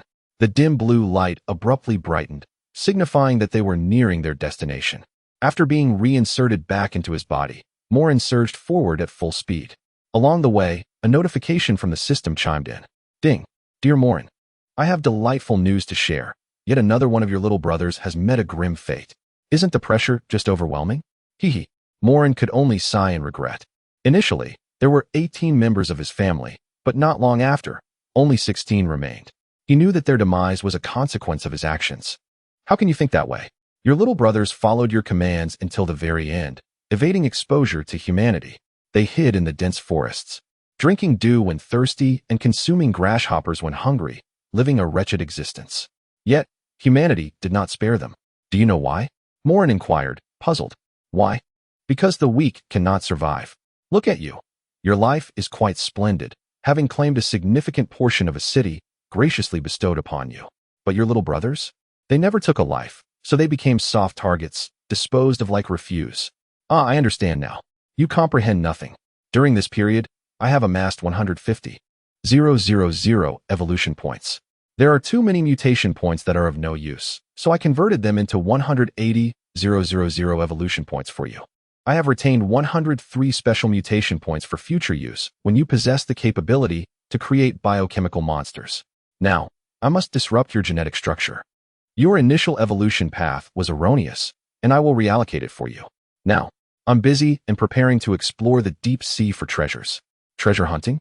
With your current abilities? TSK. Oh, how I adore you, system. Stop that. First, modify your genes before embarking on your adventure. How do we modify them? By maintaining the original cellular activity, I will help you independently isolate and connect the neurons. This will allow the cells to contain neurons. Rather than transforming the neurons into active cells, I will merge your slime and web abilities into one, thus eliminating one. Spider-Man, isn't that impressive? Why discard it? By enhancing the flexibility and division capability of the cells, you can use cells to create webs. Using slime for that purpose is too resource-intensive. All right. You are the expert in this field, so proceed as you see fit. I will inform the family members. Evolving in a straightforward manner is swift. It will take merely a few minutes and requires 250,000 evolution points. Shall we proceed? So quick. Of course. It will be as fast as you are. Moren felt a wave of incredulity wash over him, then replied, Very well, commence the evolution. Immediately, the cells of the entire Moren family underwent a simultaneous transformation. The genes within their bodies were shattered, reorganized, and altered. Moren observed the changes in his body through his spiritual form. It was a remarkably delicate operation. Under his mental perception, the gene chains became observable. It felt akin to constructing with building blocks, replacing the already erected structures with new ones. A slight misstep could lead to a catastrophic collapse. However, under the system's extraordinary control, no issues arose. Approximately 5 minutes later, the transformation was complete. Moren moved his body and discovered a powerful and invigorating sensation coursing through him. It is akin to previously being burdened by a multitude of sandbags, rendering one somewhat cumbersome and incapable of focusing one's strength. Yet now, I stand unencumbered. How could one not feel at ease? Ding. All right, based on your recent performance, I shall seek a unique ability that aligns with you. Spending 250,000 evolution points was not in vain. Indeed, it is formidable. Needless to say, venture forth and experience the prowess of your system. Alas, did you lose another subordinate just now? They perish so swiftly. Humans appear to have utilized radiation to devise a method to counter you. Is the pressure overwhelming? Hee hee. I am aware that only 15 remain. They leave me no avenue for survival. Umph. Then let us both deny each other a path to live. The Moren family shall no longer hide. If anyone dares to provoke us, we shall fight to the death. Chapter 49. The Journey into the Deep Sea. An eternal carving, Feng Chao and Moren swam towards the depths of the ocean trench, guided by the memories of the past. Boss, according to the memories relayed by our family members, there lies an unknown life form lurking within, which I suspect is guarding something. Suddenly, Moren's guiding spiritual entity dimmed, signaling an impending crisis. Get back. With every ounce of strength, Moren tensed his soft tissue like a spring and surged forward. Thud. Feng Chao was knocked aside, stumbling back to a distance of several meters from their previous position. Through Moren's memories, he sensed an inexplicable panic. Feng Chao, leave this place. This entity transcends life itself. It is an order. The command echoed in Moren's mind, compelling Feng Chao to hesitate for but a moment before resolutely fleeing the scene. Meanwhile, beneath the waves, Moren was seized by a colossal hand, forcefully crashing him to the seabed.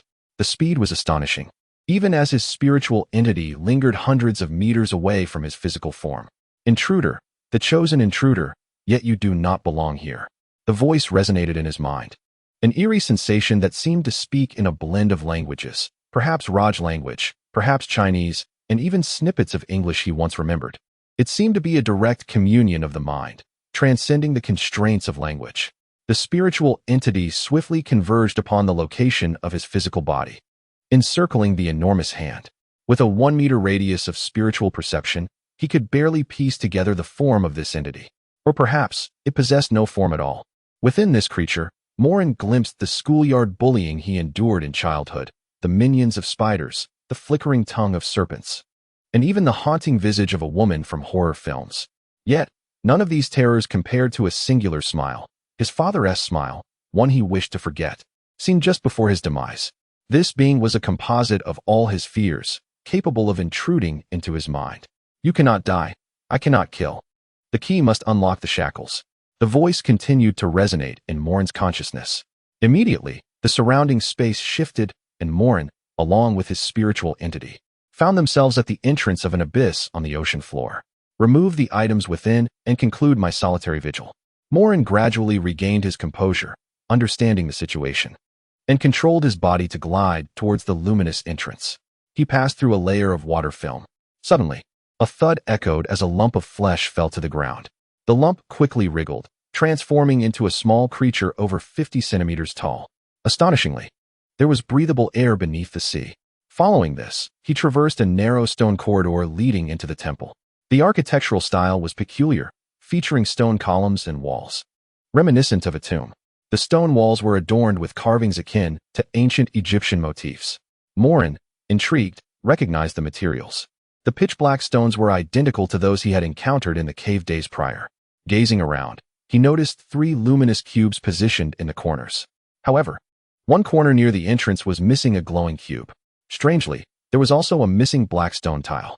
In the left front corner, a sizable black floor tile, measuring several dozen square meters, was absent. The glowing cubes and the black stone materials all hinted that human civilization had once traversed this place. The space itself was not extensive, measuring approximately 100 by 100 meters, forming a roughly cubic structure. At the center stood a platform resembling an altar, a 5 by 5 meter cubic elevation. Above it floated a hollow square, presumably a lock. Moren chose not to open the lock immediately. Since he was here, he intended to explore further. Should this place indeed resemble a tomb, removing its contents might lead to its collapse, which would be too regrettable. He scrutinized the surrounding environment, and the murals on the walls caught his attention. Illuminated by the light of the cubes, he began examining the carvings from the far left, where the designs appeared chaotic and nebulous. The second stone's design was clearer, depicting a colossal planet rotating and absorbing the surrounding chaos, with other planets orbiting a larger one. This evidently illustrated the process of star formation, planets' birth from cosmic dust under gravitational influence. The third illustration followed, showcasing the explosion of a star. The fourth depiction was particularly intriguing, illustrating the birth of stars and planets, introducing variable elements. Under the influence of stellar nucleosynthesis, chemical elements gradually multiplied, beginning with hydrogen and building up. During a star's demise, it would erupt with immense energy, creating heavy elements such as iron and gold. Elements are born from the death of stars. Continuing along the murals, he paused at a critical illustration. On this stone mural, a structure resembling DNA floated between two celestial bodies. Based on the arrangement of the stars and planets, they were identified as Earth and Mars. This suggests that these two planets either harbor life or possess a significant potential for life to emerge. Alternatively, it may imply that a creator has sown the seeds of life here. The process of sowing inevitably leads to a harvest. The subsequent mural takes on profound significance. Mars is depicted as the pioneer of intelligent life, indicated by the presence of circular spacecraft motifs. Earth, on the other hand, remains in the realm of the DNA helix structure. The next illustration shows a Martian spacecraft arriving on Earth. The following images are equally intriguing, portraying the evolution of cells on Earth from unicellular to humanoid forms. As we delve deeper, the murals shift focus from celestial bodies to humans kneeling beneath Martian spacecraft. This is easily comprehensible. Intelligent beings tend to venerate powerful entities. It would indeed be peculiar if those descending from the heavens were not regarded as divine. During this period, pyramids, including those of the Maya, and numerous triangular architectural designs emerge. The next mural reveals a more somber atmosphere, as among the many world relics, a representation of the Great Wall appears. Following this, rockets, skyscrapers, and modern civilization are illustrated. This sequence culminates in a futuristic skyline, where a circular spacecraft descends. The civilization of humanity's creators has arrived. Here, we connect to the carved messages left by the robot Liigua in the cave. The remaining murals depict humanity engaged in conflict, division, and slaughter, culminating in nuclear warheads descending upon cities, bringing everything to an end. The remaining stone tablets are devoid of imagery. From these tablets, one can infer that Martian civilization surpasses humanity by an immense margin, having long departed the solar system, returning to observe Earth once every 1,000 revolutions of the planet. The last return nearly led to the extinction of human civilization. Suddenly, in a fleeting moment, the creature Moren turned its head to see familiar Chinese characters inscribed on the last blank tablet. Chapter 50. The journey to the deep sea concludes. The return of the crouching dragon. What is the meaning of life? Is it merely the journey from birth to death, the existence leading to destruction? Our arrival did not coincide with the sculptor of the stone tablets. Our team is set to take one tablet and a glowing cube for research. We shall take nothing else, leaving a message for the sculptor along with a template for learning Chinese. I mean no offense. I arrived here on the 116th day of the year 2214 in the human calendar. Zhenghelan. The inscriptions on the tablet are somewhat hasty and shallow, and the pressure of the strokes suggests they were penned by a woman. Notably, the writing is arranged from left to right. Though it is but a brief statement, it is certainly more meaningful than mere tourist scribbles. Additionally, beneath this inscription, there exists another carved response, skillfully executed and inscribed from right to left. It reads, "As a witness to the cosmos, I take this opportunity to express my gratitude for the rich linguistic and cultural heritage you have bestowed upon us. I am enchanted by the magic of your words and deeply appreciate the manner in which you convey emotions through language. I have delved into a piece of ancient poetry from your culture, and I wish to immortalize it. The bright moonlight before my bed. I suspect it is frost upon the ground. I raise my head to gaze at the bright moon, and lower it to think of my hometown." These verses evoke a profound sense of longing, making me acutely aware of my own lack of belonging. Regrettably, upon my return, I find that you are enduring the trials of war on this planet. As a mere observer and custodian, I can only silently etch these events into memory. I hope you can weather this storm and return to this place once more. I shall await your arrival. Thus, I conclude my written words. All uncertainties have been clarified, and the truth has emerged. This feeling surpasses even the thrill of solving a complex puzzle, and astonishingly, it has all unraveled in just a matter of days. My presence scattered across the globe has its advantages. It is now clear to Moren why the custodian spoke Chinese that night. Indeed, there seems to be an unresolved connection with the culture of Huaxia. The custodian has naturally continued the ancient practice of writing from right to left. Perhaps in years to come, the robot Liaiguo will also favor this manner of expression. Who knows? The custodian may have assisted Liaiguo, for otherwise, the exit from that cave would defy logic. Now all is illuminated. The Huaxiao explorers have discovered this place, taking with them a stone tablet and a luminous cube. The more questions I understand, the more I unravel. Yet, the unknown continues to expand. Is there still a possibility for Martian civilization to return to Earth? I dare not ponder deeply. Moren extracted the glowing cube from within. Steps were taken to position it centrally.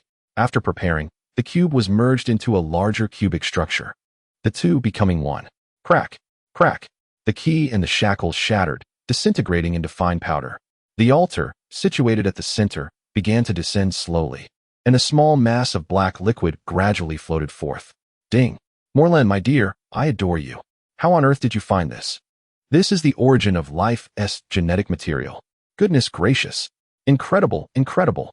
Why are you so excited? Is this object truly that powerful? Powerful is an understatement.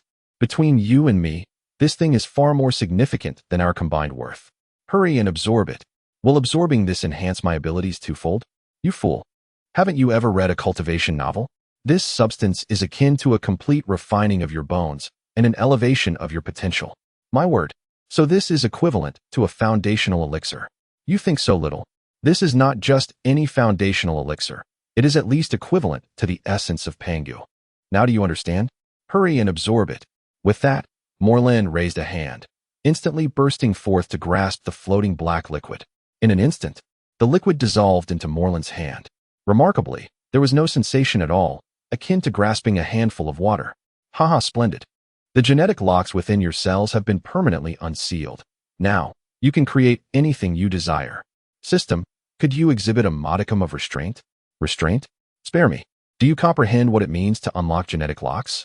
This is tantamount to having teeth sprout from your eyes, with brains developing within those teeth, and biochemical viruses cultivated in your mind.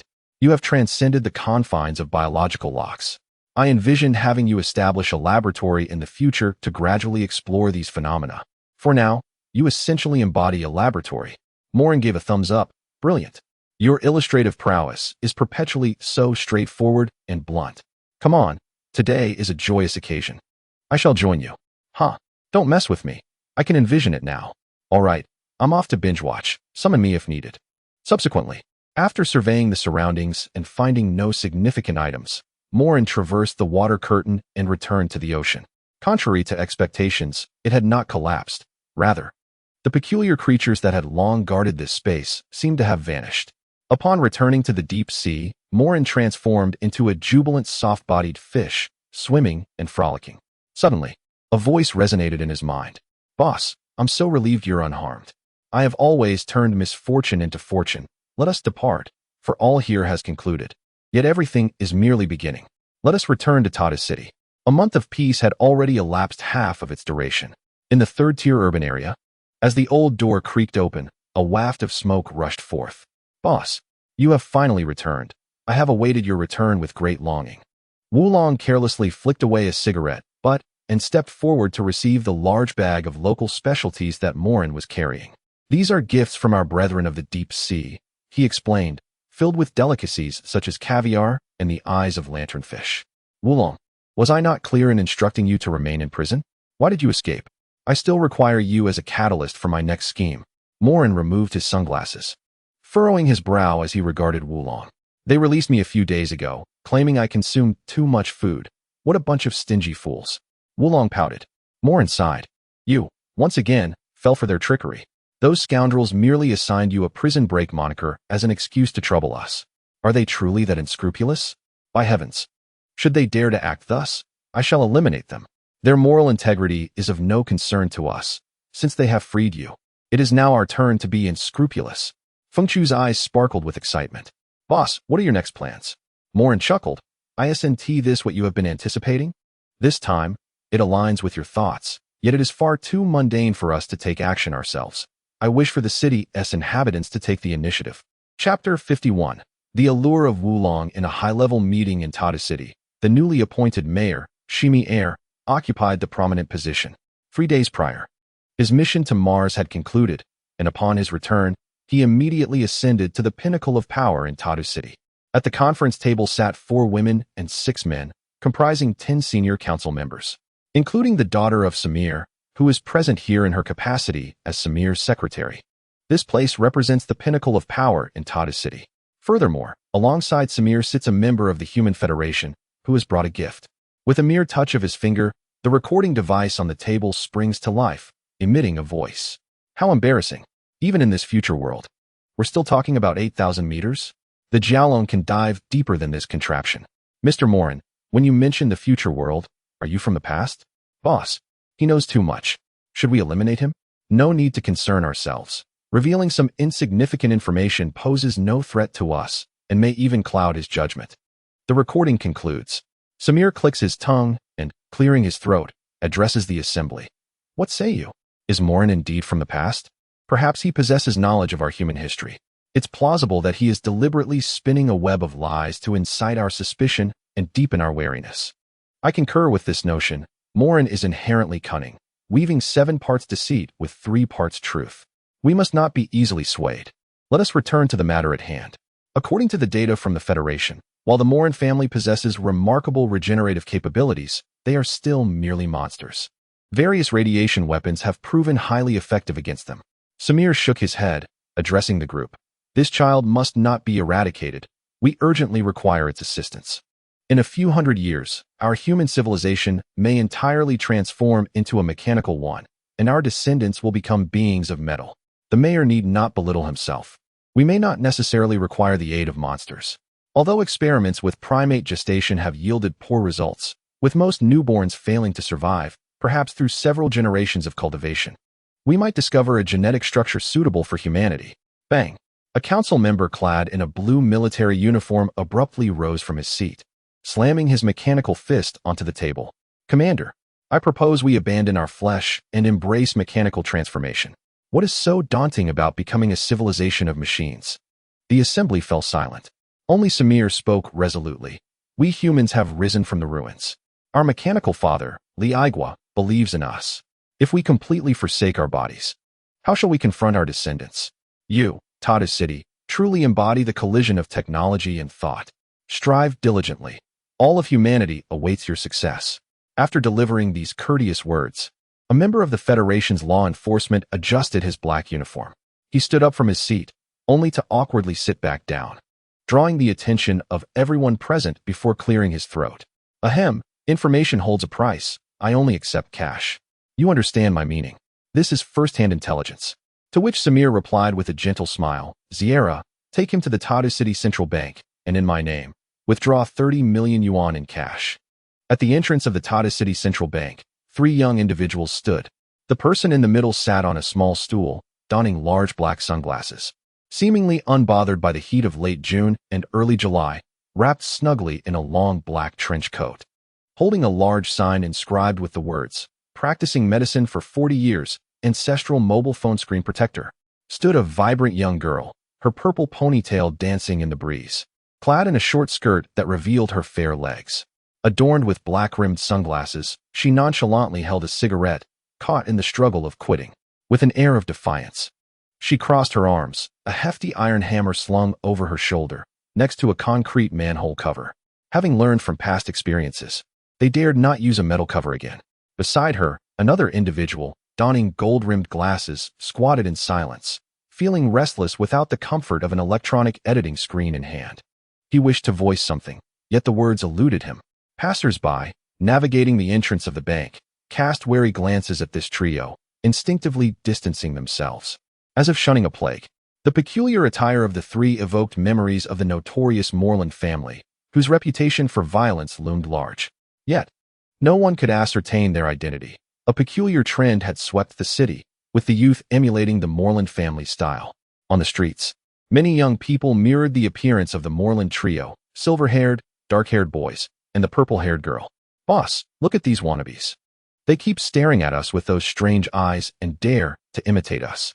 Should I teach them a lesson? One of them exclaimed. Wulong, remain calm. Imitation signifies their desire to blend in, which is of little consequence, came the measured reply. Then, the young man called out, professional sewer unblocking. Practicing medicine for 40 years.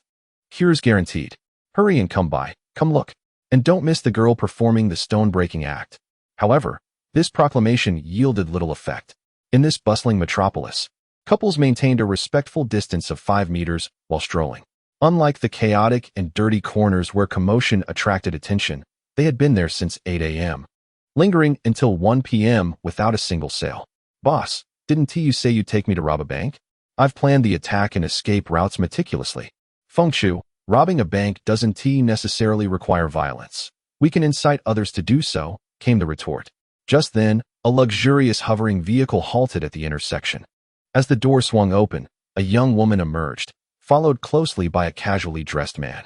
The young boy holding the sign instinctively tossed it aside, his eyes gleaming. These two were unmistakably affluent. Wulong, didn't you fancy the stone-breaking act? Go on, break it. Who else could it be but the Morelands, along with Wulong and Feng Shu? Upon hearing this, Wulong wasted no time, removing the iron hammer from his back and brandishing it. With a resounding thud, he struck the ground, causing cracks to spider across the pristine white tiles, bellowing at the two, stone-breaking act. Look at me, you fools. The young woman turned, casting a disdainful glance at Wulong, before retrieving her wallet from her bag, methodically extracting several bills and extending them toward him. As a young woman, wielding weapons with such ease hardly reflects femininity. Seeing your struggle, take this sum as compensation for the bank's tiled floor. The remainder shall be yours. Upon hearing this, Wulong's anger flared, and he pointed an accusatory finger, exclaiming, You, with your flat demeanor, lack any semblance of womanly grace. I surpass you in that regard by leaps and bounds. After uttering this, Wulong puffed out his chest deliberately. Chapter 52. The fierce strength of flesh and blood, O foolish girl. I genuinely pity your parents for watching you squander time here with these ruffians. The young woman retorted, placing the money back into her bag and adjusting her collar to appear more composed. Casually, her gaze swept across Wulong's protruding chest, and she exhaled a cold breath through her nostrils before turning towards the bank's entrance.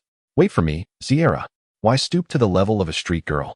Such girls can be easily swayed with just a few $100s. The man in casual sportswear hastily followed, a grin plastered on his face as he sought to ingratiate himself. Your demeanor is utterly repulsive. The information you provide holds no value. You ought to be grateful for my father's generosity instead of belittling others to flatter me. Suddenly, a voice emerged from behind them. Miss, what is your relationship with Simmer? Sierra whipped around to see a young face obscured by dark sunglasses, slowly aligning with memories of the past. Moren. As she uttered the name, she noticed a familiar smile curling at the corners of his lips. Moren raised a finger to his lips, signaling for silence. The man beside Sierra, bewildered, glanced around, unable to discern the situation, and patted her shoulder, saying, Hey, Sierra, that guy is just a petty thug. Why are you so paranoid? The touch sent a chill through Sierra, and gasping for breath, she felt cold sweat saturate her clothing. Not daring to look back, she hurried into the bank. Observing their hasty departure, Moren remarked nonchalantly, In this world, matters often hinge on fate. I share a certain connection with that girl. Wulong leaned closer to Moren, his eyes wide with curiosity. Boss, are you planning to pursue her? Moren smacked Wulong on the head. Pursue the daughter of my adversary? Do you think this is some cliché romance? I aim to infect her with our family's essence. Does she not loathe our kind the most? Boss, what are your next steps? Feng Shu inquired, brimming with energy. Let's go, brothers. We shall infiltrate the bank. Inside the bank, in a lavish private VIP service room, the bank manager, with a half-robotic form, furrowed his brow as he scrutinized the application form. His magnetic eyes scanned the paper repeatedly before returning to their sockets. Is there a problem? Don't tell me you need time to prepare. Unlock your vault immediately and prepare the cash. Ziera urged anxiously. Please, remain calm. Just sign here, and we will send someone to deliver the cash to you right away. The bank manager presented the application form to Ziera. With a swift motion, she hastily inscribed her signature and instructed, just hand the money to that gentleman. Having spoken, she promptly rose and strode towards the exit. Suddenly, as she walked through the hall, she accidentally brushed against a member of the cleaning staff. My apologies, miss, she said, lightly patting the person's shoulder. It's quite all right. No need to worry. Without looking back, she exited the bank, entered the vehicle parked at the entrance, and hurried off to a private hospital for a comprehensive medical examination. Meanwhile, bank personnel arrived in a room carrying 3 large metal cases. A federal member swiftly approached, opened one of the cases, and retrieved a stack of 1,000 denomination banknotes. Chuckling heartily as he caressed the money. Ha ha, this is indeed hard cash. The bank manager chuckled knowingly, having witnessed countless scenarios. He could easily surmise the origin of this wealth. Sir, to ensure your safety, our bank has introduced a special service for escorting clients home. It is completely confidential and secure, requiring only a payment of 100,000 yuan for the experience. Rest assured, a significant portion of the funds will be donated to environmental organizations. Would you care to consider it? Upon hearing this, the federal member nodded with a knowing smile and casually tossed 2 stacks of money into the bank manager's hands. No problem, your service is quite thoughtful. I'll give you 200,000. Following this exchange, the staff accompanied the bank manager to the rooftop of the bank's high-rise, where 5 small spacecraft awaited. Choose one, sir. Rest assured, it's entirely confidential. You need not disclose your destination. Simply inform the smart navigation system, the bank manager said, removing his hat and bowing respectfully to the federal member before turning to leave. The federal member chuckled and turned to the 3 staff members, saying, Hey, you 3, take the money to the middle spacecraft. I'll reward each of you with 1,000 yuan. As soon as he finished speaking, the 3 individuals behind him transformed into 2 men and 1 woman, all appearing youthful. The federal member promptly sat down on the ground, retreating until his back was against the spacecraft's landing gear, his face ashen, as if he had seen a ghost. Boss, he said he would give us 1,000 yuan. This guy is so miserly. Can I be a bit brutal when I take him down? One of them remarked. Upon hearing this, the federal member quickly raised his hands, pleading, No. As long as you don't kill me, I can give you all the money. Moren sneered. Are you out of your mind? If we kill you, the money will still belong to us. Please don't kill me. Don't kill me. The federal member cried out as Wulong stepped forward. Suddenly, with a bang, the federal member drew a charged handgun from behind and pulled the trigger, piercing Wulong's chest. Ah, boss, I've been shot. What do we do? Moren quickly pulled Wulong back to face him. Then, to their astonishment, the gaping wound on Wulong's chest began to slowly grow flesh, intertwining with tendrils. As it gradually closed up, Moren nodded, applauding as he remarked, Indeed, this evolution has significantly enhanced physical prowess. The healing capacity of wounds is now exponentially greater, perhaps tenfold or even 100-fold compared to before. The federal agents were left dumbfounded. He had discerned their identities. They were members of the Moren family, and the individual in the center resembled a reptile with striking crimson eyes. It was even possible that Moren himself was present in this very place. Don't just stand there in a daze. Fire a shot at me, Moren directed, pointing at Wulong's head. Boss, that would hurt, Wulong protested, resembling a petulant child as he stamped his foot. Nonsense. Isn't life just like that? One moment it hurts, and suddenly, it feels exhilarating. You'll get used to it, Moren concluded, signaling the federal agents to aim at Wulong's head. The agents gulped nervously, took aim, and pulled the trigger. Bang! Blood and flesh flew. Moren and Fengshu watched with wide eyes. Before long, fleshy tendrils sprouted from the neck, gradually shaping the skeletal structure and the form of a head. Purple hair emerged from the skin until a delicate visage materialized. However, this transformation came at a cost. Wulong's chest had diminished by a third, as flesh was redirected to his head. Chapter 53. Whose offspring is this? Clap, clap, clap. Moren and Fengshu clapped enthusiastically. As the applause subsided, Moren turned to the federal agent and said, Well done. I appreciate your contribution to the Moren family. You may now meet your demise. With that, Moren stepped forward, placing his right hand over the agent's heart. At that moment, the federal agent hastily exclaimed, I confess, I divulged your information in exchange for 30 million. Moren raised an eyebrow, intrigued. Pray tell, what did you disclose? I know you come from the past. You are aware of humanity's history. I revealed everything. I don't want to die? I cannot die. The federal agent's face contorted with fear. Moren smiled faintly, feeling the rhythmic pulse of the agent's heart beneath his palm, and said, death is merely an inevitability. It is nothing to fret over. I have grown accustomed to it. The federal agent, in despair, grasped at the last glimmer of hope. I still hold value. You detest Zimmer, do you not? I can reveal his whereabouts. Thank you for your suggestion. But I would prefer not to go down that path. It would lack intrigue. Embrace the emptiness. Every life must eventually conclude. First, you will feel a chill. When that cold penetrates to your core, warmth will come as promised, leading you to eternal slumber. It is akin to drifting off in a warm bath. Even the universe ultimately reaches its end. With a final struggle, the federal agent succumbed to a peaceful death. Moren rose, rubbing his bloodied right hand, and observed as the crimson liquid vanished, absorbed into his palm. Boss, the family finances are flourishing. This money will sustain us for quite some time. Moren turned to see Wulong and Fengshu crouched on the ground, counting the cash. Fengshu counted in stacks, while Wulong meticulously unfolded and counted each bill. Moren, feeling a headache coming on, remarked, you can tally it later. Tonight, I have a date. Wulong's eyes lit up with excitement. Boss has a date. Is the boss looking for a sister-in-law? Our family has a new matriarch. It is not as complex as you might think. Just return home for now. In the end, the three of them carried the treasure chest into the autonomous spaceship, while Wulong tidied up the food on the ground. In the dead of night, within a luxurious hotel room in the heart of Tatu City, Sierra stood before the floor-to-ceiling window, gazing out at the boundless cityscape. Holding an electronic report that stated no biological infections had been detected, despair washed over her as she could distinctly hear the voices of numerous Moren family members echoing in her mind.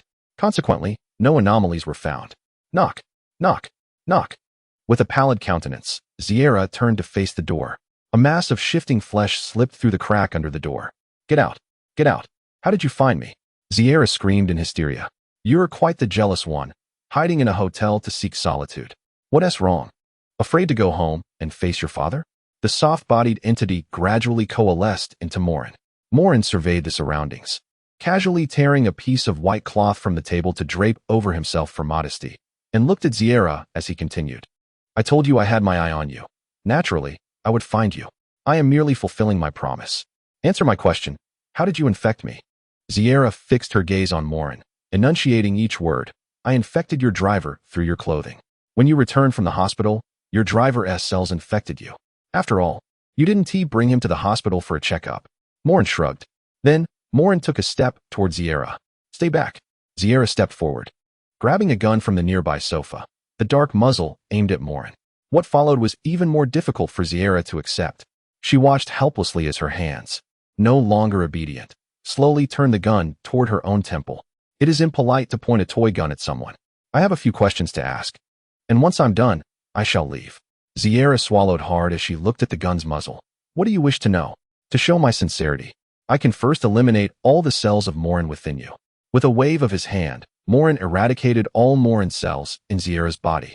With a soft thud, an exquisite pistol fell to the ground. It was a toy that Sierra had crafted herself as a form of psychological solace. Ask away. I shall answer anything I can. In your father's heart, how important are you? Surely, you must have some qualification to be a hostage? Moren replied with a smile. How blunt you are. No need for concealment anymore, is it? I am merely a tool for my father's use. He does not care for me. Moren scoffed. It appears you hold some significance after all. At least he is important in your eyes. The second question, why would you want humans to conceive monkeys? Do you not find that perverse? Sierra glared at Moren. The perverse one is you. You monster. We are searching for a genetic structure that can replace humanity. Upon hearing this, Moren chuckled heartily, sinking into the sofa with his legs crossed. I do enjoy watching you struggle. Regarding the third question, would you be willing to join the Moren family? Sierra resolutely shook her head. Moren jested. Very well, I shall not impose. But what of the child within you? Would it desire to join the Moren family? Upon hearing this, sweat beaded on Sierra's forehead as she instinctively touched her flat abdomen and gazed at Moren with confusion, saying, I am not even capable of pregnancy, nor have I ever engaged with a man. Moren scoffed. I might show you a modicum of mercy due to the child you claim to bear. Otherwise, I would show you no kindness." Ziera's pupils constricted in disbelief as she retorted, "I have no need to deceive you, nor do you need to jest about such matters. I am truly not pregnant. I just completed a medical examination." Moren furrowed his brow and stepped closer, without further ado, placing his hand upon her abdomen. "You are indeed with child, and it appears to be a human embryonic fetus. How amusing, humans conceiving humans. I find it somewhat miraculous."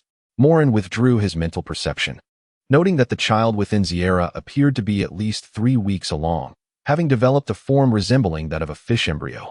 Oblivious to this revelation, Ziera, though somewhat familiar with Moren's abilities, gasped, "How can this be?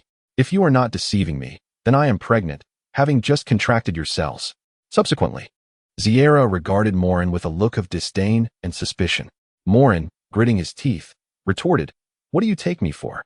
I would never stoop to such depths. I am a cancer cell. I possess no reproductive capabilities, only the ability to clone and split. Do you understand?" Ziera, filled with indignation, exclaimed, "If what you say is true, then how do you explain the child within me? I lack the ability to conceive." Moren, exasperated, shouted, "I am equally incapable of reproduction. This is merely a human form simulated by cancer cells. I have no sperm. Do not hastily claim paternity for the child." Chapter 54. A Change of Attitude. A sudden reversal that night. In a hotel room, a lone man and woman found themselves with an unknown child in the balance. Moren furrowed his brow, feeling he had truly erred in coming here. "If we must terminate the pregnancy, I will cover whatever medical expenses are required. A child born without a father is truly pitiable." Ziera declared with unwavering conviction, "This is a miracle in biological history, the first instance of a woman self-impregnating. Moreover, it has been years since a human has conceived another human. I intend to carry this child to term." Moren's brow furrowed deeper, almost forming a chasm. He had not anticipated that this girl would be as obstinate as her father, frequently invoking lofty scientific principles. "You wish to carry this child to term? Have you lost your senses?" "I feel an overwhelming sense of guilt." Ziera shot Moren a glare. "If what you claim is true, then this child has no connection to you. I ask you to leave." Moren's right hand coalesced into a cone. "I grant you an opportunity to reorganize your words. I am not here to discuss the matter of children. I have come to exact my revenge." "Moren, you are utterly unreasonable. What more do you desire? You left me in a state of bewilderment, and now you expect me to endure your murderous heart towards us, the orphaned and vulnerable?" Moren's teeth ground together in frustration. "What a farce. I have done nothing, yet I am thrust into the role of a father. What significance, then, does the presence of the neighbor, old Wang, hold?" With a sudden thought, Moren decided to consult the system. "System, please elucidate this situation for me." Ding. "Little Amo, what is the urgency to summon me? Come quickly. This is not just a dramatic spectacle. It is a miraculous event." Upon speaking, Moren extended his spiritual perception, conveying the circumstances to the system. "From now on, I cannot refer to you as Little Amo. You have become a father now." Moren's eyes widened in disbelief. "What is happening? I have done nothing. Yet suddenly this occurs." "System, do not jest. I truly have not engaged in any wrongdoing. Of course, I am aware. You are more steward, after all, and lack such capabilities." Moren's expression darkened. "Get to the point. This is due to the cellular distribution within your body. The girl was in her ovulation period, yet her body was not conducive to conception. However, since you acquired that primordial life gene, your cells fortuitously unlocked the genetic lock of the egg cell. Thus, her genes began to merge with her own. It is not particularly significant. The egg cell was merely deceived, leading to self-cloning of her genes. So, she is in no way connected to me. I am innocent. It has been established that you are more steward. Additionally, since a human embryo requires both male and female genes, this child will inevitably perish before birth, never developing into a normal infant. It will simply be a stillborn. Enough. Go watch your melodrama. I have my own affairs to attend to. You insolent wretch, how dare you speak to me in such a manner? Quickly return to your palace, and be gone. I shall not waste further breath on you. I have assigned you a mutated path, tailored to your bodily conditions. In a few days, you will undergo mutation. Cease your leisurely pursuits. With such a potent source of life, you ought to cultivate bacteria and viruses to create bioweapon monstrosities. Do not squander time pondering the philosophy of existence. The situation of your subordinates dispersed across the globe is urgent. Evolve, destroy. Act swiftly. As soon as the system finished speaking, Moren heard the urgent voice of Feng Chao. Boss, please return quickly. There has been a change among humanity. Moreland's heart sank as he turned to Sierra. This child is beyond saving. Terminate it. Please convey my regards to your father. We have agreed upon a month of peace. Should humanity continue to inconvenience my family, I will uphold my promise, and you must adhere to yours as well. Otherwise, my patience will wear thin. With that, Moreland transformed into a pool of blood, lingering momentarily before his consciousness dissipated. In the dilapidated apartment, silence reigned. As soon as the Moren consciousness returned, Feng Chao spoke urgently. Boss, the humans are not adhering to the rules. They have sent soldiers to our territory, acting with impunity. Moren clenched his fists and replied. They don't even allow us a moment to breathe. I could tolerate their underhanded tactics in private, but have they now commenced an all-out suppression? System, initiate mutation. Ding. What? So soon? There isn't enough time. Your cells have yet to stabilize. Wait for another 3-day observation period. I intend to integrate the genes of tardigrades into your system, which should provide temporary resistance against those radiation weapons. If that fails, we will have to proceed with further genetic reconfiguration. Very well. Then, suddenly, a series of knocks reverberated at the door. The three individuals turned their gazes toward the entrance. Moren, we know you are inside. Please come out for questioning. We suspect you are harboring an escaped prisoner. Moren exhaled a cold breath through his nostrils. This was a blatant declaration of war. Bang! The door was suddenly kicked open. Several mechanical soldiers rushed in, wielding unstable elemental reaction guns, their size exceeding even that of electromagnetic projectile weapons and plasma arms. This weapon was precisely the radiation armament that the Moren family had been unable to withstand during this period. Zimmer, what are you planning? As a rival, I respect you, but you cannot go back on your word. At that moment, a holographic projection materialized. Forgive me, child. I did not anticipate that the death of a federal member today would exert such immense pressure upon us, Zimmer said, furrowing his brows. Enough. All's fair in love and war. I have nothing more to say. That federal member is merely your pretext. Regardless, you assured us of at least a month of peace. Zimmer resolved. Capture that girl with purple hair. She is the escaped prisoner. Moren stood protectively before the two, declaring, Zimmer, do you realize that tonight I spared your daughter's life? Are you attempting to force me into becoming a true monster devoid of humanity? Zimmer let out a sigh. I am sorry, child. I should not have acted as I did that day. I did not foresee the magnitude of the repercussions. Currently, the Human Federal Society is exerting tremendous public pressure upon you. Moren smiled faintly. Are you still the Zimmer I once knew? You did not err that day. You performed even better than I had anticipated. I acknowledge your capabilities. We are opponents. The compassionate should be extinguished. As Moren's pupils constricted, he had not finished speaking when he forcefully pushed aside the two standing behind him. ZZZT. In an instant, the radiation weapon in the robot's grasp was activated, unleashing a terrifying power. It was akin to a blinding light cast upon a vampire. In that moment, it obliterated the entire genetic chain within Moren's body. Moren gritted his teeth, yet his gums loosened under the unimaginable agony coursing through him. This pain mirrored that of each subordinate who had perished at the hands of the radiation weapon. His skin rapidly peeled away, pus oozing from the wounds. Wulong Fengqiu escaped through the window. Moren, after finishing his words, spread his arms and rushed towards the robot by the door, hoping to buy some time for the two behind him to escape. Chapter 55, The People Driven by the Tide. Inside the Tado conference room, the mayor declared, the monsters of the Moren family are, in fact, even more vulnerable than we had imagined. We have nearly located their numbers lurking within the city. Give the order to attack. Commander, the Human Federation has reinforced our troops. Although we do not require their assistance, they have discreetly surrounded Tata City, which is just right for exterminating the monsters. The radiation weapons provided by the Federation are still under their control, as last night demonstrated. Our Tata City has become their chosen sacrifice. At this point, Zymir suddenly appeared weary, gazing at the people in the conference room who were unanimously demanding war. A sense of powerlessness welled up within him. Historically, no one could truly dominate everything. Regardless of interference, events were inevitably steering towards a definitive outcome, a relentless struggle. Taking a deep breath, Zymir turned to his daughter. Ciara, I heard you encountered Moren last night. Please share your thoughts. Ciara set down the substantial piece of meat she had been gnawing on. Today, she had deliberately worn loose clothing to conceal her growing belly. However, the results of the examination confirmed Molen's words. This infant had developed to the size of 3 months in just a day and night. Despite consuming a considerable amount of food last night, Ciara had lost weight significantly. The fetus could not develop into a normal baby and was destined to be stillborn. Ciara inhaled deeply. Molen is shrouded in too many mysteries, exhibiting a trace of human emotion.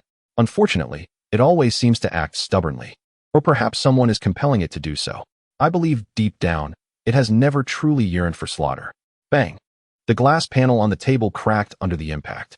Nonsense. When has a monster ever possessed human emotions? And who could possibly compel it to act against its will? Do you think someone has summoned it to obliterate all of humanity? Have you not considered that such a logically inconsistent being could be a higher civilization sent to suppress us? Ciara stated earnestly. Extraterrestrial civilizations? They exist only in legends. We cannot even leave our solar system. Why concern ourselves with alien civilizations? Zymir raised his hand to quiet the crowd and stated solemnly. Let me clarify. The tide of the era leaves humanity with only 2 paths. Either we abandon our flesh and gradually transform into mechanical life forms, or we collaborate with Molen to reconstruct our human bodies. Commander, does that mean becoming robots? Many mechanical compatriots in the city have already proven this point. Even a mechanical body can possess human emotions. Our mechanical father, Liigwa, is also a person filled with great love, is he not? Mayor, please do not continue to shield Molen. You cannot put humanity at risk simply to satisfy your own research inclinations. Bang! Zymir slammed his fist onto the table, instantly silencing the atmosphere. He rose to his feet, surveying the crowd. As the mayor of Tadu, I am here due to your inability to present a more suitable candidate. What is your attitude? Are you attempting to command me, Zymir? The air hung heavy with stillness. Do you comprehend? In this moment, I empathize profoundly with the child, Moren. What hinders our human progress is not merely our current plight, but the shackles of thought. With a hissing sound, the air valve opened. Zymir furrowed his brow, glancing towards the door. Upon seeing the visage of the newcomer, an ominous premonition stirred within him. Greetings, Zymir. I regret to inform you that we possess ample evidence indicating your failure led to the Moren family's escape from the laboratory. You shall be held accountable for the casualties. Zymir offered a faint smile. This is Tadu, our city. There is no need for the Federation to intervene. Zymir, at this juncture, you are merely a suspect. If you have anything to say, now is the time to cease, and save your pleas for leniency for the federal court. Zymir's expression darkened, resembling the sky before an impending storm. Addressing the assembly, he declared, Friends of Tadu, there are forces undermining our authority over this city. If you truly cherish it, I offer you a few pieces of advice. In war, one must steadfastly adhere to their convictions. Even in a misguided conflict, one must persist resolutely. Peace necessitates preparation for the next war. Do not overestimate your intellect, nor underestimate the lengths to which your adversary may go.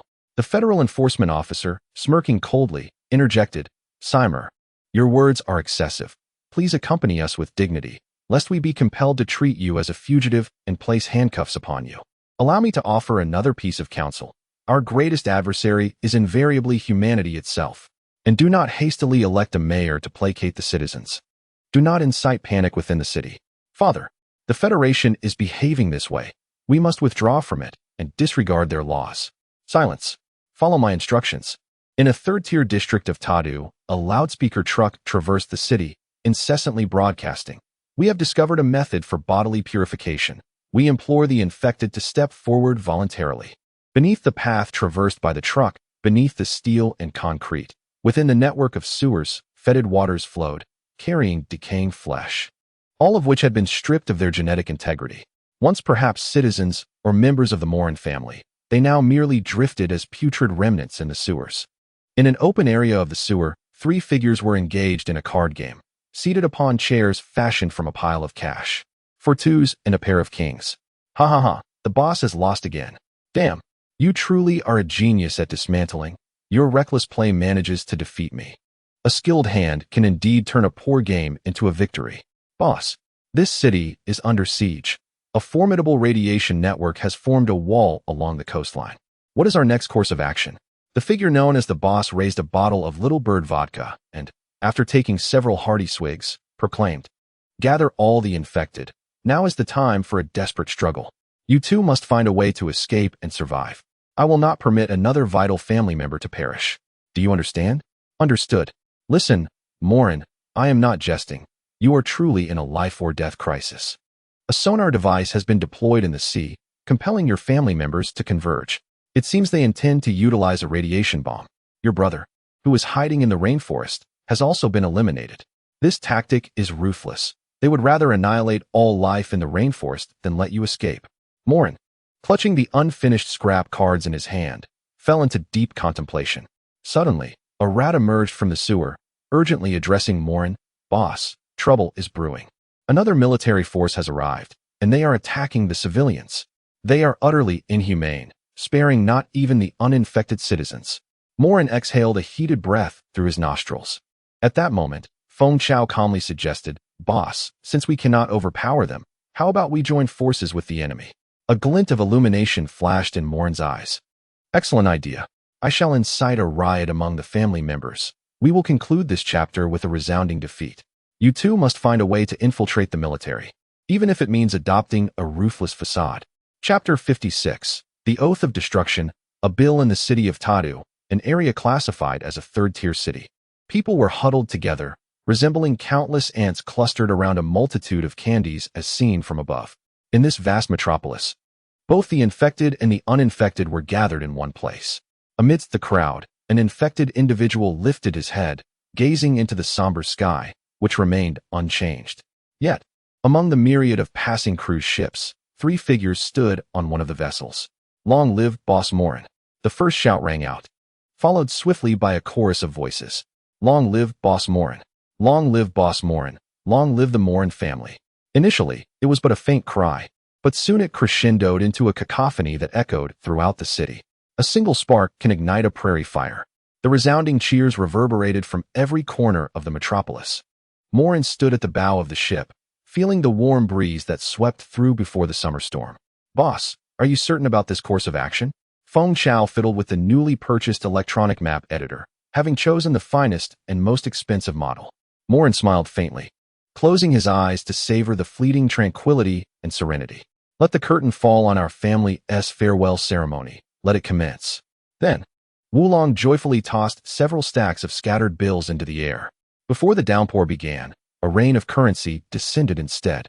Fresh, pristine bills fluttered in the wind, gently settling onto the cracked, blood-stained concrete below. Soon after, a small hand reached down to collect the money from the ground. "Look, Mommy, Boss Moren has given us money," the little boy exclaimed with a beaming smile, turning to a woman in the crowd. The woman smiled gently, yet suddenly her smile froze. A crisp sound echoed as the small hand she held aloft fell to the ground. The enforcers sheathed their blades, and even through the confines of their armor, one could sense the visceral disdain emanating from them. The infected individuals were instructed to remain still, to refrain from picking anything up or taking any action. Subsequently, from the wrist that had lost its hand, a brand new palm began to slowly emerge. Soon after, another enforcer jovially picked up the small hand from the ground. His mechanical fingers were too large, crushing the delicate palm in his grasp.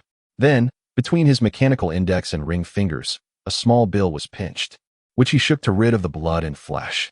"Huh, this money is real, 1,000 yuan note, equivalent to our wages for 3 days." A middle-aged woman comforted the small boy in her arms, who was crying in pain. Addressing the 2 enforcers with indignation, she exclaimed, "Gentlemen, Moren has never harmed us citizens. Although he infected us, look at this child." She pulled open the boy's shirt to reveal a mark on his chest, 2 red lines crossed together. In essence, this mark indicated that certain body parts required replacement, or survival would be impossible. The woman continued, "From the moment my child was born, his liver has been severely underdeveloped, and we cannot afford to replace his mechanical body. We have been doing everything we can to keep him alive. If it weren't for Moren, my child would have perished. Why must you eradicate him?" A mechanical hand swiftly struck the woman's face, yet her visage gradually healed. "Look at yourself. What difference is there between you and a monster? You are indeed a monster, yet you claim to be human." The woman fell silent, gazing up at the sky. The bills fluttering in the wind resembled beautiful snowflakes. Gradually, more and more bills drifted down in the areas where the crowd had gathered. The impoverished individuals at that moment did not bend down to collect the money. Instead, the bills ultimately found their way into the hands of the enforcers.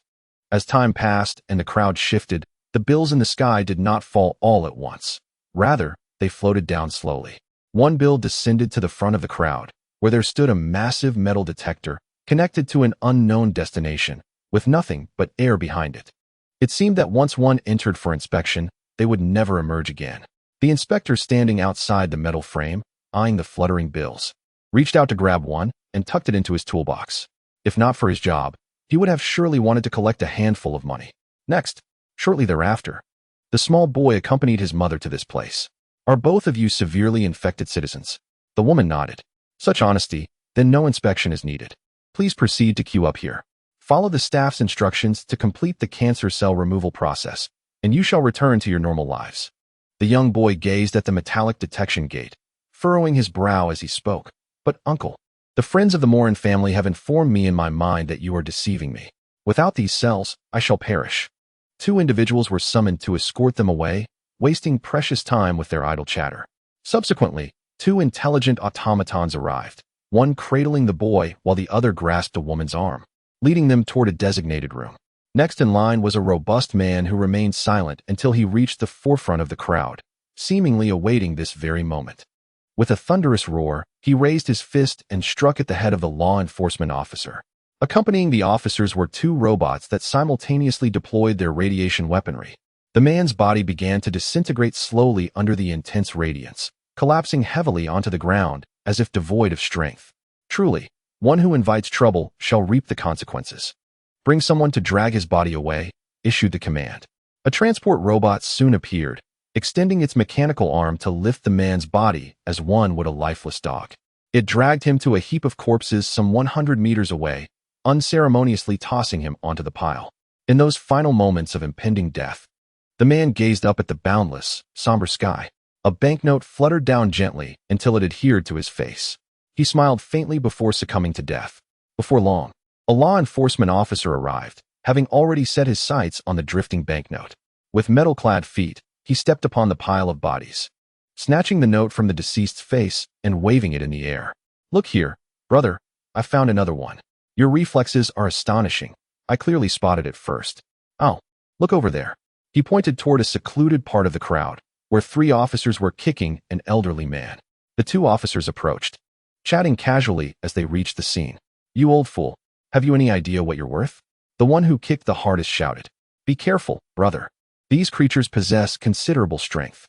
One punch could easily breach your armor. Fear not. I've already irradiated them. I'll strike only when they are powerless. At that moment, the officer who was assaulting the elderly man seemed to notice something, bursting into laughter as he planted his right foot upon the old man's body and leaped. In his exoskeleton armor, towering at nearly 2.5 meters, he soared over 5 meters high, executing a jump that was more graceful than a basketball dunk.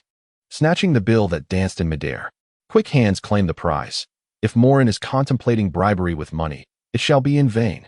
Chapter 57. The Oath of Destruction. The dragon and phoenix escape above the city. Moren continued to scatter money with his companions.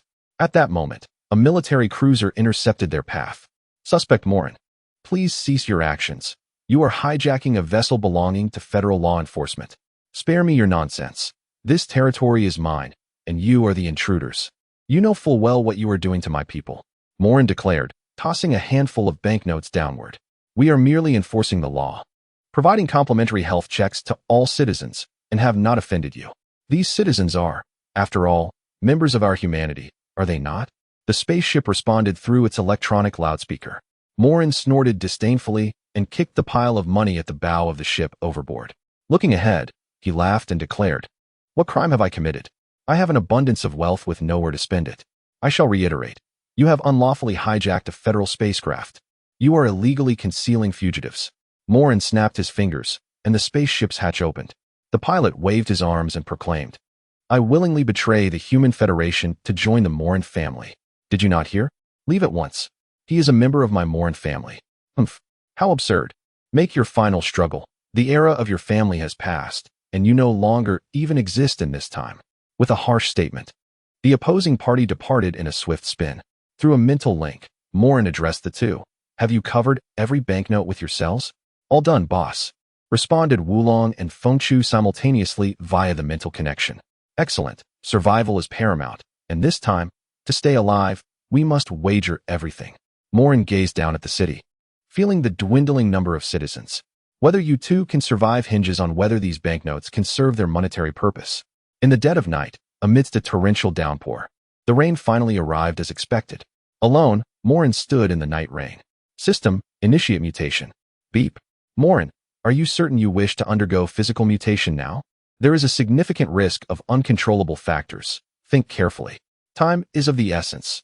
I will max out all radiation resistance attributes. With a wave of his hand, Moren purged all Moren cells infecting the citizens within the city. What on earth are you doing? This mutation must remain a secret from humanity. Then why not simply eliminate them? The kill count would suffice to unlock special rewards. Moren shook his head. There is no need. Let them live a little longer. Tisk, TSK, killing your own is even harsher than killing others. Very well, consuming 100,000 evolution points and 1 special mutation point for a tardigrade.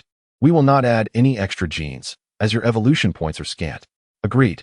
This night, outside the Federal Aircraft Carrier Fleet in the waters of Tata City, there lay a radiation net surrounding the ships, resembling a luminous wall akin to a toxic perimeter, connecting heaven and earth. The radiation intensity of this net far surpassed that of radiation guns.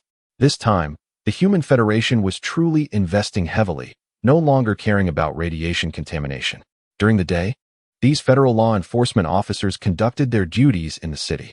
Upon returning, they were required to undergo a thorough disinfection and health check. Hundreds of transport ships hovered within the radiation network, filled with soldiers awaiting comprehensive examinations. At that moment, a new command was issued. All federal soldiers, please surrender the cash you have collected today. We will not make it difficult for you. The banknotes underwent a process of radiation disinfection, and the payment of personal income tax was all that was required. The soldiers exchanged glances and soon erupted in cheers, each retrieving the banknotes they had collected. However, each note was enveloped with the cells of Moren and the legendary duo, Wulong and Fengchu, plunging them back into the cellular epic. On one particular banknote, Moren expanded his spatial perception within a 1-meter radius and addressed the 2 adjacent cells. We will commence the radiation treatment shortly. If you find it unbearable, I will assist in transferring your consciousness to the next cell. Fear not, boss, we shall manage just fine. One cell replied, swaying its tendrils. Subsequently, the soldiers' money was inscribed with names and securely placed in envelopes, while the soldiers removed their armor for a thorough examination. Everything transpired silently. Each envelope was subjected to radiation exposure, as was the armor. Fortunately, the radiation used to test the envelopes was not overly intense. After all, the currency was not indestructible. An excessive radiation could lead to ruin.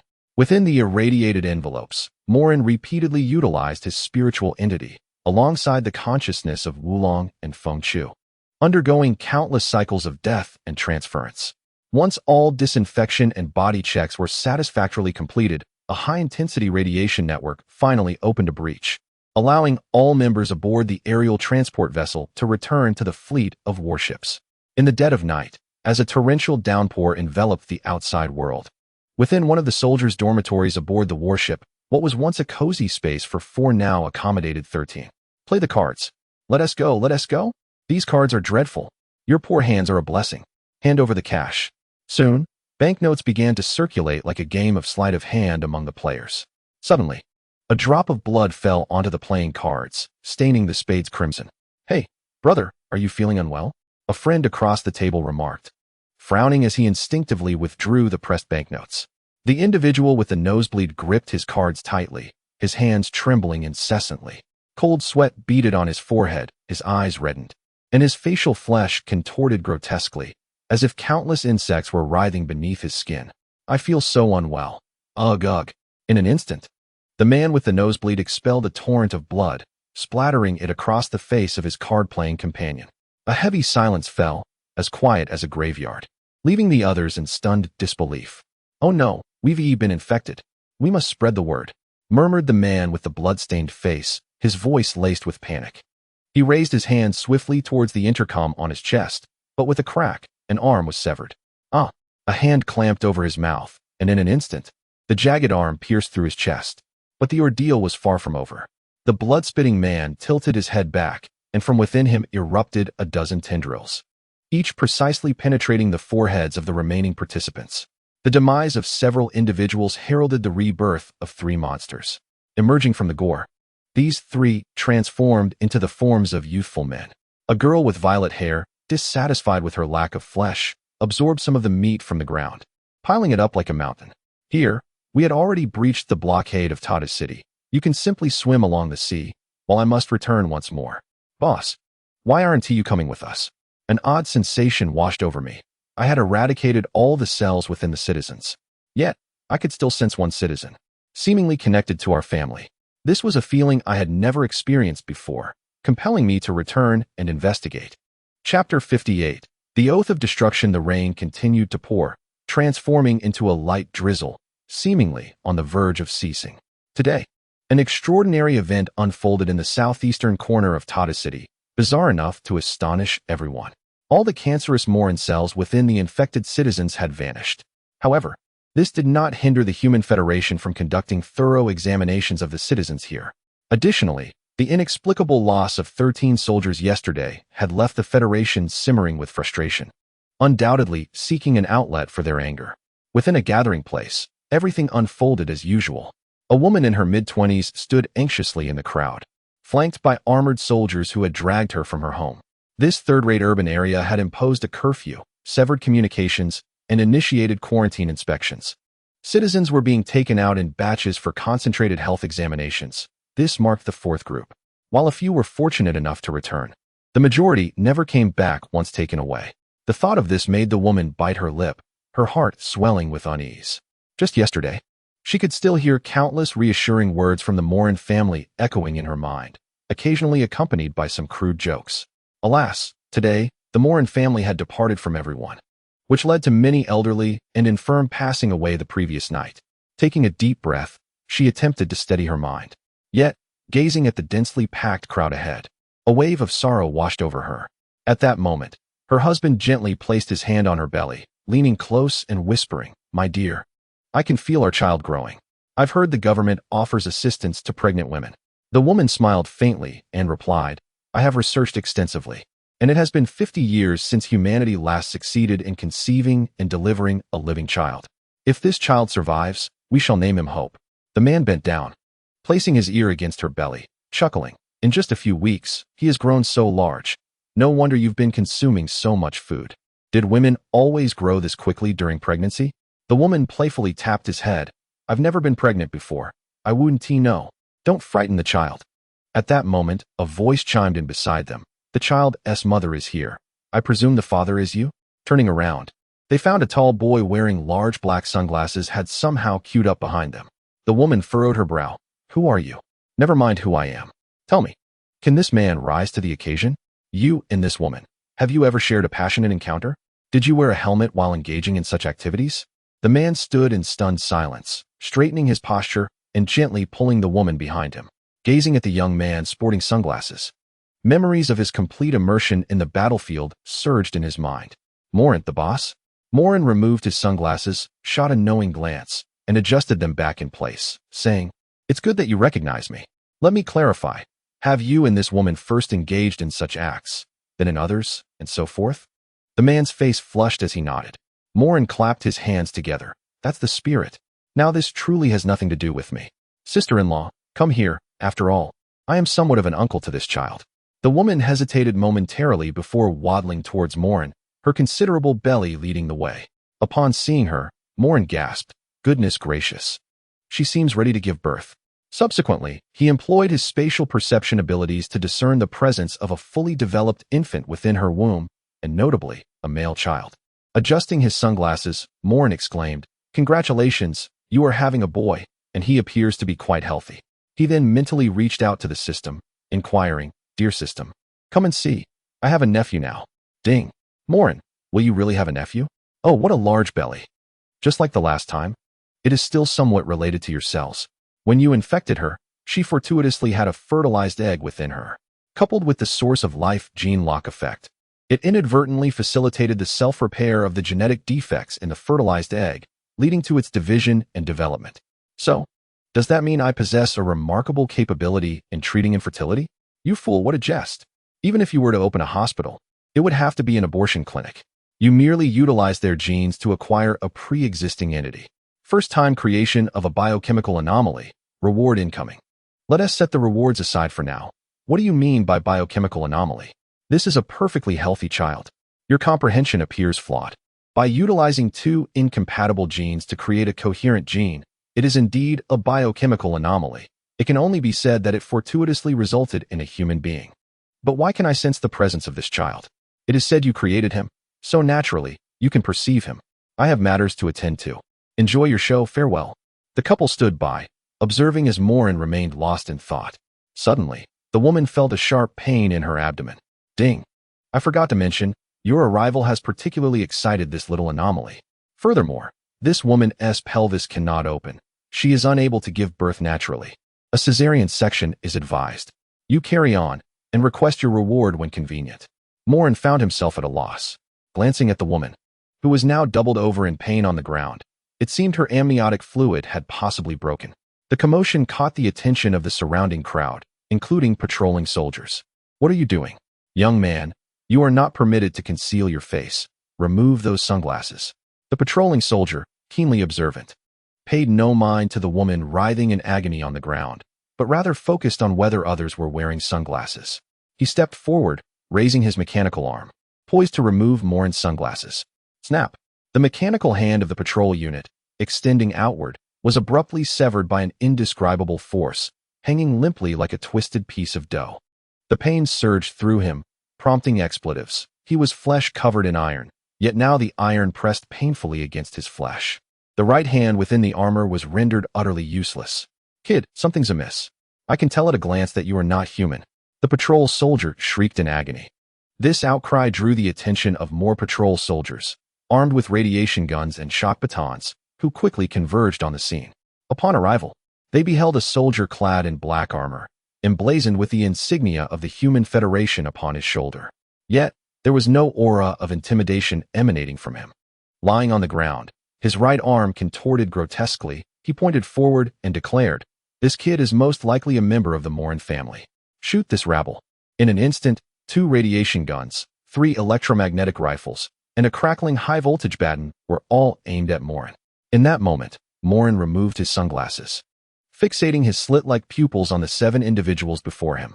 He uttered not a single word, merely gazing intently at them, which sent a chill down their spines, freezing their limbs with dread and rendering them paralyzed with fear.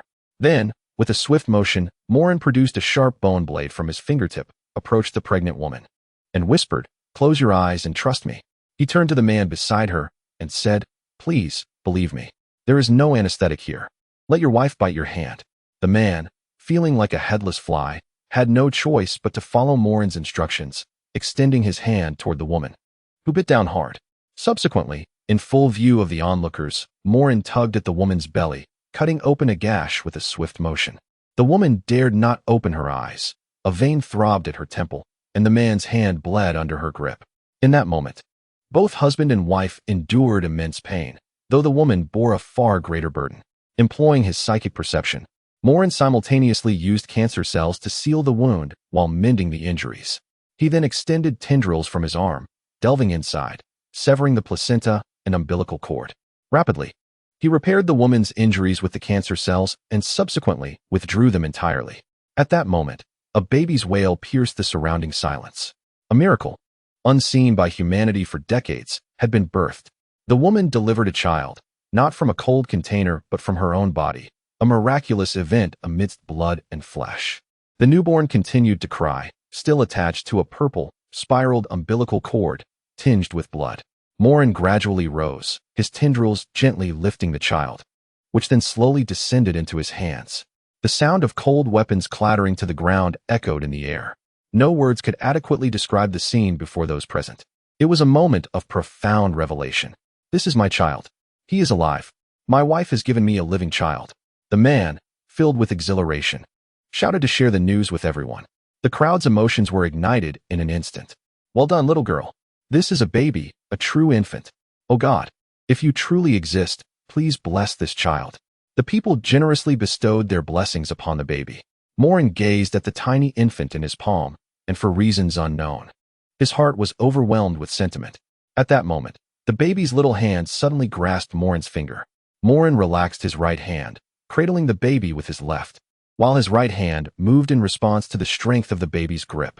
The infant brought Moren's finger to its mouth, suddenly sucking on it, its lips moving. This represented humanity's second instinct, the innate urge to suckle, aside from crying. Moren took a deep breath and said to the young mother, "This child is remarkable. With such strength. Has he been named? This child is called Hope." A faint smile crossed Moren's lips, and just as he prepared to return the infant to the mother's embrace, a blood-red flower blossomed on the child. A heavy element radiation bullet pierced through Moren's skull, directly through the baby's body, robbing the child of life and extinguishing hope. Moren's gaze became vacant, and through the hole in the baby's chest, he noticed a crater beneath his feet, with a glowing bullet deeply embedded in the tiled floor. Soon after, the residual radioactive material within began to take effect. Moren's genetic chain started to irreparably fracture. Looking back, he noticed a hovering aircraft in the sky. The post-rain sky appeared somewhat blinding. Reporting to headquarters, Moren had been successful. The unknown creature he cradled was also eliminated. He stole a few more glances, and just before his body collapsed, he exerted his will to place the child's lifeless form in the mother's arms. The infant's father clenched his fists, while the mother fainted.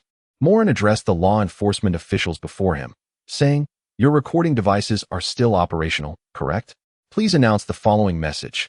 I, Moren, the head of the Moren family, hereby declare war on all of human civilization.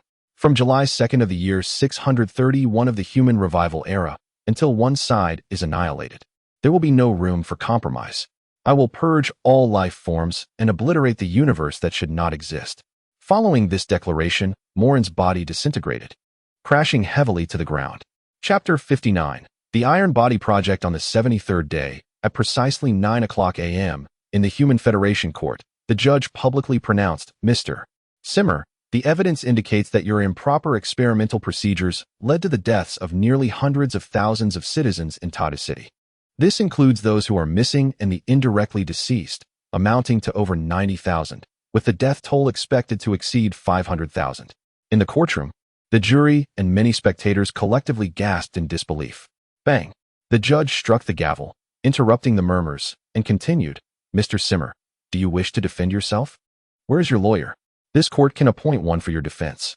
Zymir stood calmly in the defendant's position, his gaze shifting to the nearest figure on his left, Sierra. "My foolish daughter," he began, "have you hurried here so early, even for a genetically failed stillborn? Will you persist in this endeavor?" Sierra remained silent, her left hand resting on her abdomen, a surge of maternal instinct compelling her to nod resolutely. Zymir inhaled deeply, turning to face the judge. "Your Honor, it would be prudent for you to expeditiously announce the errors I have purportedly committed. I neither acknowledge nor contest them. Within 10 minutes, you shall retract your judgment and declare me innocent, for this is an inevitable outcome." At his utterance, the cameras broadcasting the trial simultaneously ceased operation. The live stream of this public trial was on a 3-minute delay, rendering Zymir's statement known only to those present in the courtroom. A palpable silence enveloped the assembly as the crowd exchanged incredulous glances, their expressions a mix of astonishment and disbelief. Even the plaintiff, a representative of the Human Federation, furrowed his brow upon hearing such words. This trial was a public affair, entangled with the three paramount powers of humanity, the three major cities, the Human Federation, and the Human Federation Court. The court's authority was unequivocal, towering above the others. No one dared to trust their own ears. This was a crime implicating 500,000 lives. The audacity of a criminal to dismiss such gravity with flippancy was astounding. Bang! The judge, seething with fury, nearly shattered the gavel in his grasp. "Mr. Zymir, you are showing contempt for human law. It would serve you well to retract your statement and apologize, attributing your words to a momentary lapse in judgment. Otherwise, I may have no choice but to pronounce the death penalty." Zymir cast a cold glance at the judge before turning his attention to the plaintiff on his right. "How pitiable it is that the Federation has chosen you to accuse me, using you as a mere shield. Alas, we are all but pawns in this game. Yet I am a king, far more significant than your mere soldier. As his words lingered in the air, a figure clad in black entered the grand hall, swiftly approaching the judge to whisper urgently in his ear. The judge's expression shifted, glancing at the assembled crowd before lowering his voice to ponder. What jest is this? To release Zymir without consequence? This was a request from the president of the Federation, currently inspecting the Martian colonies, along with the 2 mayors and the Chief Justice. A directive tantamount to an order. The figure in black then produced an item from within his cloak, presenting a secured document to the judge. This is for Zymir, and upon your review, the rationale will become evident. The judge, even without unsealing the document, felt a chilling apprehension merely from the titles emblazoned on the folder. Bang! The court session concluded. Zymir was temporarily released from charges, awaiting the next hearing. The spectators who witnessed this verdict were left in utter disarray, rising to vociferously proclaim their demands for legal justice. This defies legal procedure. Even Mayor Zymir should be subjected to trial as a criminal. A retrial. The personnel maintaining order shouted, "Please refrain from loud noises. The court requires silence." Thus, the judge, amidst the derisive and scornful clamor of the crowd, slowly retreated to the back of the courtroom, casting a knowing glance at Simmer as he departed. In the concealed recesses of the courtroom, where the light was blocked by a wall, the judge leaned against it and handed a folder to Simmer. "I apologize, Simmer. This is for you." Simmer took the folder and glanced at the words inscribed on its cover, "The Iron Body Project." Meanwhile, on a deserted islet measuring merely 3 square kilometers, wisps of smoke began to rise. 3 figures gathered around a campfire, grilling a grotesquely mutated salmon. This fish, possessing 3 eyes and a peculiar coloration split between red and white, bore little resemblance to any known salmon in biological texts. "Boss, it's burning. Flip it quickly." Slap. "Mind your place. Do you dare to command the boss?" The purple-haired girl, having received a harsh reprimand, shielded her face, her bravado deflating. Yet, she cast a furtive glance at the silver-haired boy beside her, filled with a palpable sense of menace. Grilling fish is an art. Back when I was still human, the aroma of grilled fish was truly delectable. Hence, it must be cooked slowly and turned gently, achieving a crisp exterior while the flesh remains tender and white. Akin to garlic cloves, an exquisite delight. Suddenly, a beeping sound approached from afar. The trio looked up to see a small pink delivery robot soaring through the sky. "Greetings. Tadu Express is pleased to serve you. Your package has undergone 20 rounds of cancer cell radiation disinfection and is absolutely safe. Delivery complete. Please remember to leave a 5-star review." The silver-haired boy rose to collect the package and turned to the boy grilling the fish, saying, "Boss, do you have any money on you? I can't cover the delivery fee. Why did you choose cash on delivery back then? You were the one who insisted on grilling it." The 3 were none other than Moren, the head of the Moren family, and the duo known as Wulong and Fengchu. Moren handed the grilled fish to Wulong and, with hands clasped behind his back, approached the pink delivery robot, increasingly enamored by its design. The robot, resembling a compact water dispenser with 2 pairs of mechanical hands and rocket propulsion at its base, proclaimed, "Hello, handsome gentleman. The total delivery fee is 320 yuan. How about a discount to 318? Will that be cash or electronic payment?" Moren raised an eyebrow. "You're quite intelligent, aren't you?" "Of course. I am Tadu's charming creation, designed for those who are beautiful and kind." In an instant, the robot was silenced, its mechanical head torn off, electronic sparks flying like a burst of blood from a severed vein. "Fengchu, lend a hand. We can utilize this. Let's detach the iron plate for some teppanyaki later." Subsequently, Moren and Fengchu set to work, one dismantling the iron plate, while the other removed various components, swiftly acquiring 6 iron plates along with an assortment of electronic parts, cameras, fuel storage tanks, and a jumble of wires. Additionally, there were unexpected gains. Within the robotic body lay a modest sum of cash. "By the way, Fengchu, what is the package you sent?" Fengchu unwrapped the packaging to reveal an electronic screen editor. Mo Lun scoffed, "You, the screen addict, can't seem to part with this gadget wherever you go." "Boss, oh no, the fish is catching fire." Spitting in dismay, "You little rascal.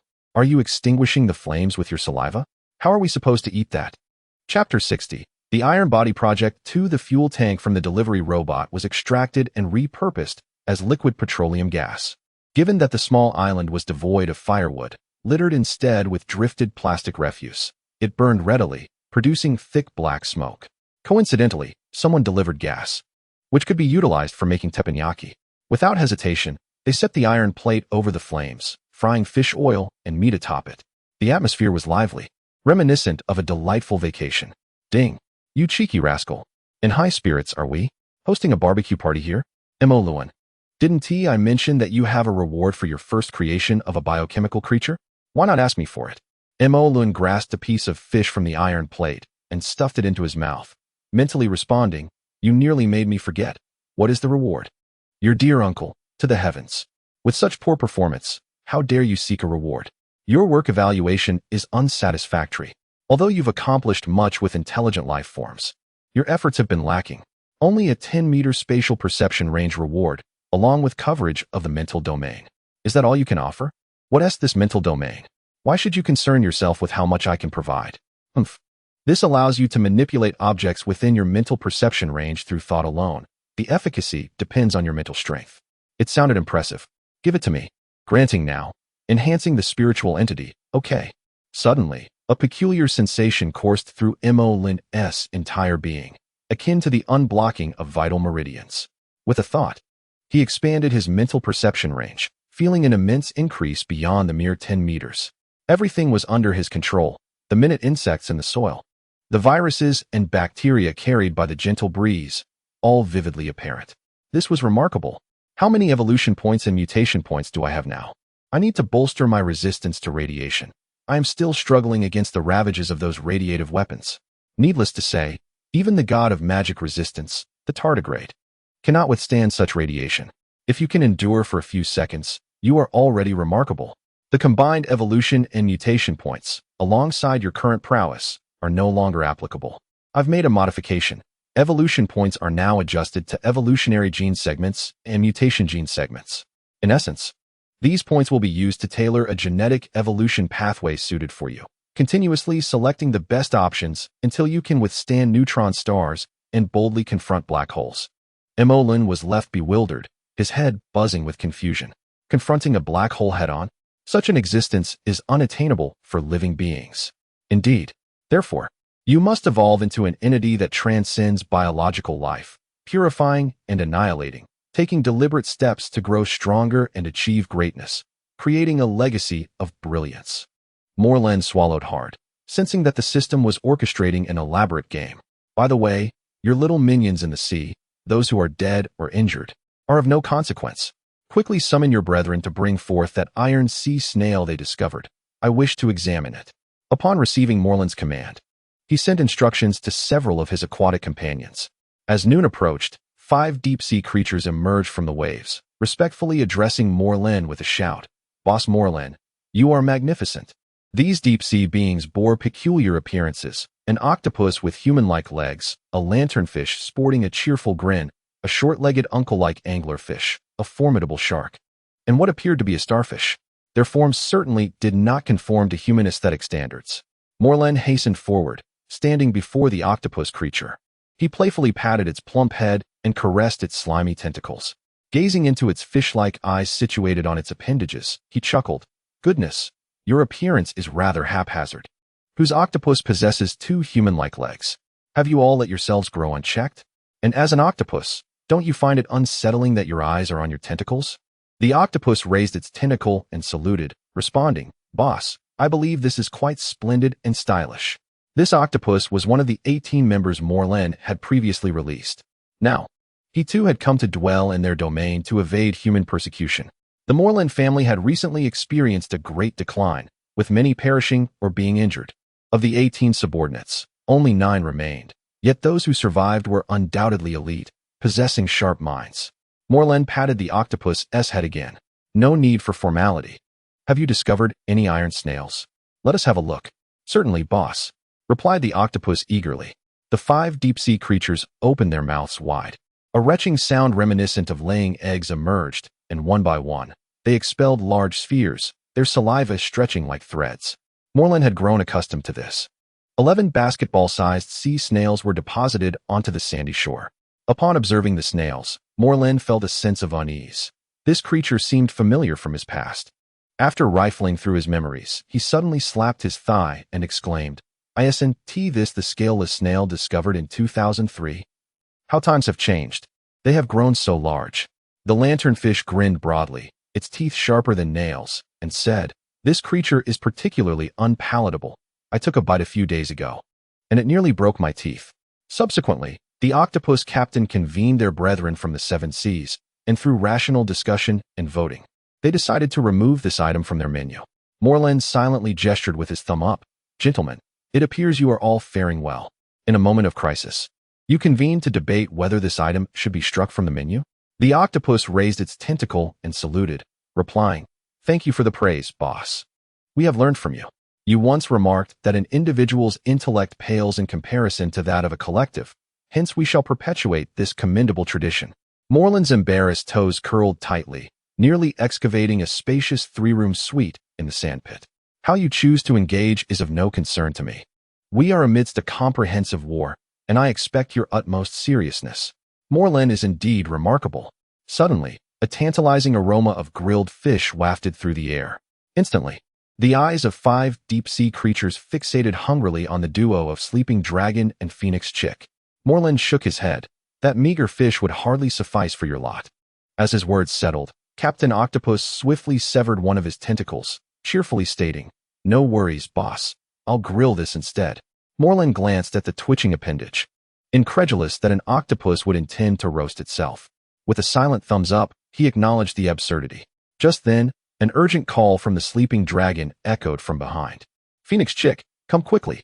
The giant octopus and great shark have arrived. Brothers, hurry and bring more dishes. We're eagerly awaiting your contributions." Subsequently, the 5 deep-sea creatures blinked their sparkling eyes in anticipation. Moreland waved his hand grandly. "Go on, enjoy yourselves."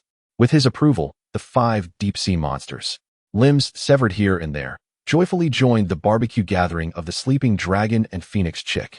They were unconcerned, knowing they would regenerate after feasting, for reasons unknown.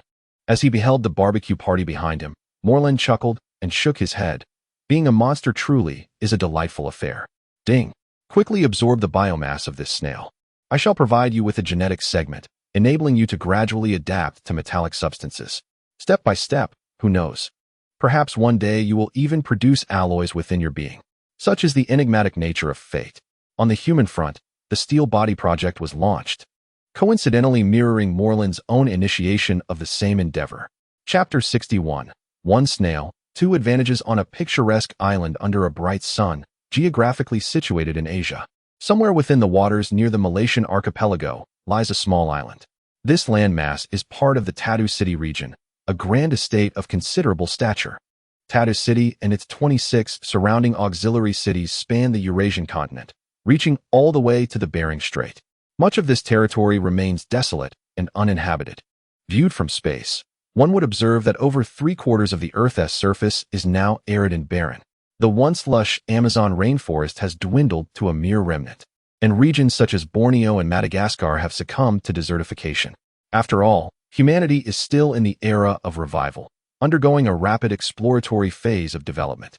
The nomenclature of the world map has evolved as well. Since the fragmentation wars 160 years ago, the concept of continental plates has largely faded. Overall, the world is now measured by 3 major cities and hundreds of smaller ones. Presently, the global population hovers around 3.6 billion, including extraterrestrial colonies. With a sparse populace and limited resources, most areas are designated as uninhabited natural reserves, many still bearing the scars of mild nuclear contamination. In this splendid world, it requires more land to bring about purification. At this very moment, he finds himself seated by the seaside, controlling his tendrils to absorb the biomass within the iron-shelled snail. Idly gazing at the coast while cradling the large iron-shelled snail. Beep. Having absorbed a sufficient amount of biomass, yet still staring at the vast ocean, you ought to gather more evolution points. I shall assist you in configuring the evolutionary mutation gene segments. This time, it will yield a permanent effect, as I have integrated this segment of genes into your primary gene sequence, enabling you to absorb a modicum of inorganic matter. Moreland pondered, can I absorb plant genes? Indeed, you can, and you always have been able to. However, the cost-effectiveness is too low. Plant cells lack vitality. Do you wish to turn green? Do you aspire to cultivate horses atop your head or engage in photosynthesis? Moreland shook his head, observing a small tuft of seagrass being battered by the waves.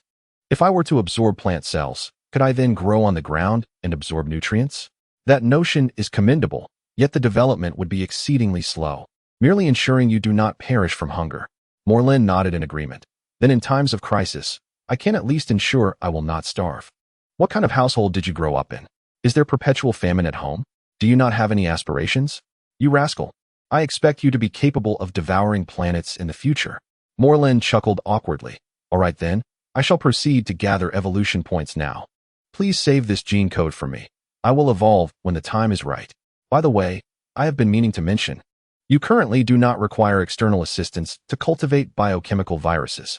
The remaining 5 snails can serve as excellent containers for breeding. These snails harbor a chronic bacterium that, with a little modification, could be transmitted among humans through drinking water, aerosols, and intimate contact. Moreover, the beauty of it is that once modified, it will be challenging to detect this harmful virus, boasting excellent concealment in the early stages and the potential to exterminate in the later stages. Moren contemplated this, realizing that utilizing biochemical viruses was indeed far superior to engaging in direct confrontation, with significantly less risk involved.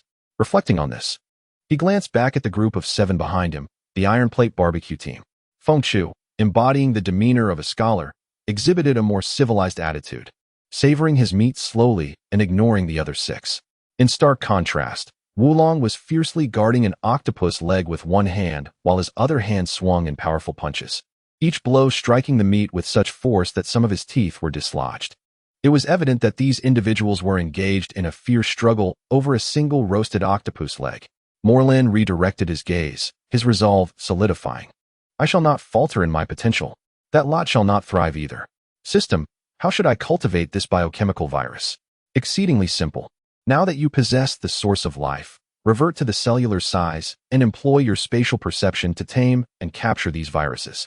Subsequently, I will allocate mutation points and evolution points for you, adding gene fragments within them, transforming them into your minions. Moren clapped his thigh. Wulong and Feng Chu, cease your antics. Let us recruit some subordinates. Within one of the iron-shelled snails, it was expected that upon leaving the deep sea, the imbalance of internal and external water pressure would have led to the death of the iron snail. As a result, the Moren family found themselves hanging on by a thread, suspended by cancer cells that refused to let them perish. However, this was of little consequence. What truly mattered was the presence of 3 extraordinary cancer cells within their bodies, each exhibiting a remarkable self-awareness and intelligence. These 3 cells were distinctly unusual. They assumed a dominant position, ruthlessly overpowering all other cellular entities, viruses, and bacteria within the snail's body. At that moment, a blood cell within the snail's venous system found itself trapped by these 3 formidable cells. Do not accuse us of bullying. Is there not something terrifying lurking within this body? Shall we allow you, the snail host, to suffer in agony? The surrounding blood cells and patrolling immune cells turned a blind eye, fearful that lingering too long might ensnare them in the turmoil. Suddenly, one of the tentacles extended outward, incessantly prodding the blood cell, causing its membrane to quiver with irritation. Haha, it tickles. Please spare me. I truly do not know. The blood cell helplessly responded through bioelectric currents. Hey, I am asking you a question. Do you dare to laugh? If you do not answer truthfully, I shall end you. Suddenly, another tentacle flicked away the restless appendage. Behave yourself. This cell has claimed ignorance. Subsequently, Moren utilized a perceptive awareness spanning 1 meter to thoroughly examine the snail from top to bottom.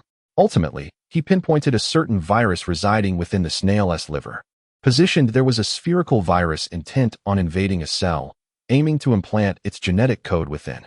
It sought to replicate itself with fervor, driven by its objective. Yet, before it could invade, it was abruptly seized by a cellular appendage. Boss, this virus is quite small, akin to a mouse.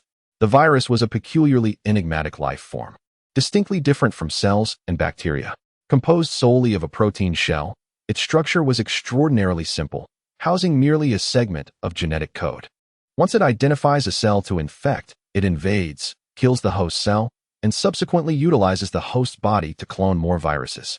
In other words, the Moren family and the virus shared a similar essence. Hey, little one, are you interested in doing something significant for our family? The virus did not respond, for its simple structure rendered it incapable of communication. It could not comprehend why its invasion was suddenly thwarted. Ding.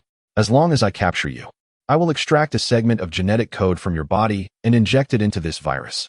You will serve as the pathogen, transporting it to areas with high infection rates. Hee. Moren, you understand my intent, do you not? You need not voice it.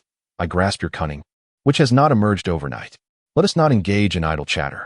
One special mutation point from a rabid dog, 10,000 evolution points, and 200 mutation points. Do you agree? What is this special rabid dog mutation point?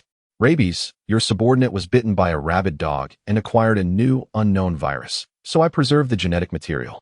Upon infection, it can induce salivation in the host and cause heightened agitation, compelling them to seek contact with others. Impressive, let us commence. Subsequently, a tendril pierced the virus, disassembling and rearranging its genetic coding along with another segment of genetic information. Chapter 62, Longfeng Mountain Spring, A Touch of Sweetness. On July 20th, at 10 o'clock a.m., the Moren family, who had declared war on all of humanity, seemed to vanish from the world, as if they had evaporated into thin air. For a long time, people had heard nothing of them.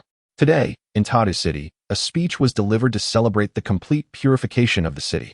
The position of Mayor Shimi had experienced numerous ups and downs, yet now it was firmly secured. In the heart of Tadu City, at the Technology Square, Shimi donned a blue and white casual outfit, seemingly informal, yet perfectly suited to the refreshing weather. Beneath the statue of the father of machinery, Li Aigua, he gathered his courage to greet everyone with a cheerful good morning. As per tradition, the opening remarks were met with thunderous applause. Shimi continued, First, I would like to express my gratitude to Tadu Technology Company for providing portable full-body examination devices to all citizens. At this moment, a projection of the device appeared beside him, reminiscent of a live shopping broadcast. After several days of investigation and testing, our city has finally returned to its usual pristine state. The number of infected individuals is unequivocally zero. The applause erupted like thunder, and the crowd cheered with enthusiasm. Thank you for your support, citizens. Now, let us invite a former infected individual to share their thoughts. As Shimi stepped aside, an ordinary-looking woman approached the podium. Holding the hand of a small boy, Shimi added, This mother and son hail from a severely infected area in a third-tier city. With the assistance of humanity, they have been given a new lease on life. I believe none of you can discern that they have undergone complete mechanical transformation. There are no biological cells left within them.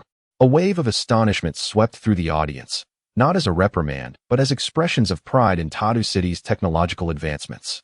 Drawing a deep breath, Shimi recognized this visible future. He sincerely wished not to become a cold machine. Yet here he stood at the pinnacle of change. Every step a delicate balance, where a single misstep could result in catastrophe. Perhaps this mother and son could impart wisdom to humanity. Let us listen to the warm words of those who possess mechanical bodies. The audience erupted into applause, akin to the rising tides. As the applause subsided, the middle-aged woman spoke her first words. I am grateful to have become a mechanical being. I am thankful that the Moren family transformed me into a monster, and that the human government assisted me in becoming a mechanical body. I am delighted to be a mechanical being. Shimi quickly cleared his throat and chuckled. Please do not be nervous, madam. Feel free to express your thoughts openly. I am delighted to transform into a mechanical form. I find joy in the chill that envelopes me, in the absence of the need to breathe air, and in the sight of my son, reminiscent of a heap of cold iron. At that moment, the little boy she held, with a countenance oscillating between laughter and tears, exclaimed, I am so happy. I feel incredibly intelligent now, effortlessly grasping all knowledge without the burden of study. I am overjoyed to no longer require the act of living. Concurrently, around the globe, including the 26 affiliated cities of Tadu and the viewers at the lunar base, a sense of unsettling fear began to stir within their hearts. Encountering a figure with a nose of iron, eyes of steel, a biomechanical heart, iron legs, and iron hands is not inherently terrifying. For at least he remains human, a living being endowed with a human soul and emotions. However, witnessing a mother and son, resembling humanity with flesh-toned skin and features indistinguishable from those of ordinary individuals, yet speaking in disjointed, robotic tones, evokes a chilling sense of soullessness and emotional void. The most horrifying aspect is that this mother and child were once vibrant, living beings, now merely consciousness transferred into mechanical forms, akin to becoming mere automatons. This presents a profound dissonance and a staggering contrast. Intelligent robots inching closer to humanity, while humanity gradually approaches the realm of robots. An eerie apprehension began to spread like a shadow. We extend our gratitude to the two for sharing their thoughts. Now, I kindly request them to take a moment to rest. Zymir returned to the stage, summoning the courage to declare, perhaps one day, all of humanity will find themselves akin to this charming mother and son. To be frank, I find myself somewhat eager for that future. After all, when speaking before an audience, one need not be preoccupied with the urgency of nature's call. This remark alleviated the previously tense atmosphere among the audience, bringing a sense of relief. Yet, this did little to alter the reality that persuading all citizens to willingly embrace mechanical existence is nearly impossible. It suggests a future generation that may become something altogether different. For instance, envision a family desiring a child, venturing to a store to procure an array of steel components, ultimately assembling a child. Upon completion, this metallic creation would immediately call them father and mother, a notion that is indeed difficult for most to accept, more so than cradling a baby from a glass jar. At least a manufactured infant carries the genes of both parents. Moreover, as the mechanical child matures, one would need to purchase replacement parts, rather than witnessing the natural progression of a child's growth. This concept, in truth, is far too advanced. Perhaps one day, humanity will shed the confines of age, discarding unnecessary stages of life. Once assembled, a being could be deemed mature and ready to contribute to society. While someone speaks on stage, it is improbable that every individual in the audience is fully engaged. Amidst the crowd in the square, three youthful figures emerged, adorned in the latest trends of the city, embodying the unique style of the Moren family. Approaching the gathering, they arrived not empty-handed, declaring sunflower seeds, peanuts, and mineral water. Indeed, these three were laden with packages, genuinely intent on selling their wares. Good sir, have you been standing here for half the day? Is it not tedious? Come, indulge in some salted sunflower seeds. They are absolutely delightful. As the uncle observed the trio of young people before him, memories of his rebellious youth washed over him, prompting a wry smile as he remarked, "It is commendable for the youth to earn their keep, yet in this setting, it seems rather inappropriate. Do you even eat? My big brother insists you partake. So you shall eat without hesitation," exclaimed a vibrant young woman with purple hair, brandishing a bottle of mineral water and pointing it accusingly at the uncle. The uncle's face turned a shade of green with anger. "My dear girl, how could you be so brazen? Ah, she was likely struck silly at birth. Do not take offense. I shall offer you 5 yuan for a pack of seeds, accompanied by a bottle of water. How does that sound?" With a snort of indignation, the uncle produced a 50 yuan note without a second thought, rejecting the seeds and accepting the bottle of water instead. He uncapped it and drank deeply, the refreshing liquid coursing through him like a mountain spring. "This mineral water is quite exceptional," he mused, glancing at the label that read, "Dragon and Phoenix Spring. Slightly sweet. What brand is this? I have never encountered it before." "Of course you haven't tea. We simply cleaned used plastic bottles, filled them with tap water, and slapped on a new label," retorted the purple-haired girl coldly. The uncle's eyes nearly bulged with disbelief. "You are selling unregulated products, self-manufactured and self-distributed." His words drew the attention of the crowd, as one man in a white suit, his expression resembling one who foresees a calamity, interjected, "Are you selling drinking water that has not undergone rigorous testing?" He then pointed an accusatory finger at a young man clad in black sunglasses, black clothing, and a black hat. "This is illegal. How can you engage in such practices?" Others joined in, and the uncle, having just consumed the water, felt a sense of unease. His demeanor shifted as he addressed the trio. "Even in youth, one must uphold integrity in business. You are deceiving me with tap water. I could pursue charges of fraud against you." Indeed, these three seemed quite dubious. "What kind of normal young people dress like that?" questioned another voice from the crowd. "What if there are impurities in that water? Consuming it could spell disaster." The crowd's discerning eyes were sharp. As the murmurs of disapproval intensified, the three young people exchanged uneasy glances. "Boss, we've been exposed. We must silence them before they see through our facade." The purple-haired girl shoved the water bottle into her backpack, rolled up her sleeves, and assumed an aggressive stance. Upon hearing her words, the crowd seemed to grasp the gravity of the situation. "Wulong, next time you feast, let it not just be in the inappropriate places. Perhaps allow some nourishment for your mind as well." The black-haired boy, sensing the tension, turned to the crowd with a sheepish smile and stated, "Dear friends, it is not as you perceive. My companion simply lacks a bit of common sense. Immediately, raising his hand to point at the label on the bottle of mineral water. Unafraid of lightning striking, he declared, "This mineral water is extraordinary, and I am not exaggerating. One sip leaves you yearning for a second. With 5 consecutive courses, each consisting of 1 bottle, it is a remedy for all manner of ailments. If, after a year, any illness still lingers, I assure you, the young lady beside me will face divine retribution." He was not jesting. Should one consume this water and still endure for a year, it would indeed be a miracle of life. What lies within is a precious treasure, nurtured day and night by Moren. To be precise, it is a small treasure, invisible to the naked eye. However eloquent his words, the elder was not fooled and grew impatient. Who has a portable detection device? I must check myself. At that moment, a man standing beside him produced a fist-sized, cobalt blue metallic triangular block. With some simple operations, the triangular device emitted a blue spectral light, scanning around the elder. Soon, it glowed green, indicating no issues. This device was primarily designed to detect Moren cancer cells, a costly innovation by Tadu Technology Company. The city of Tadu even feared it might trigger a temporary economic crisis. Yet, ultimately, the profits garnered over the past few days had been substantial, with worldwide demand soaring. Though its capabilities were impressive, it could not rival professional medical diagnostic equipment.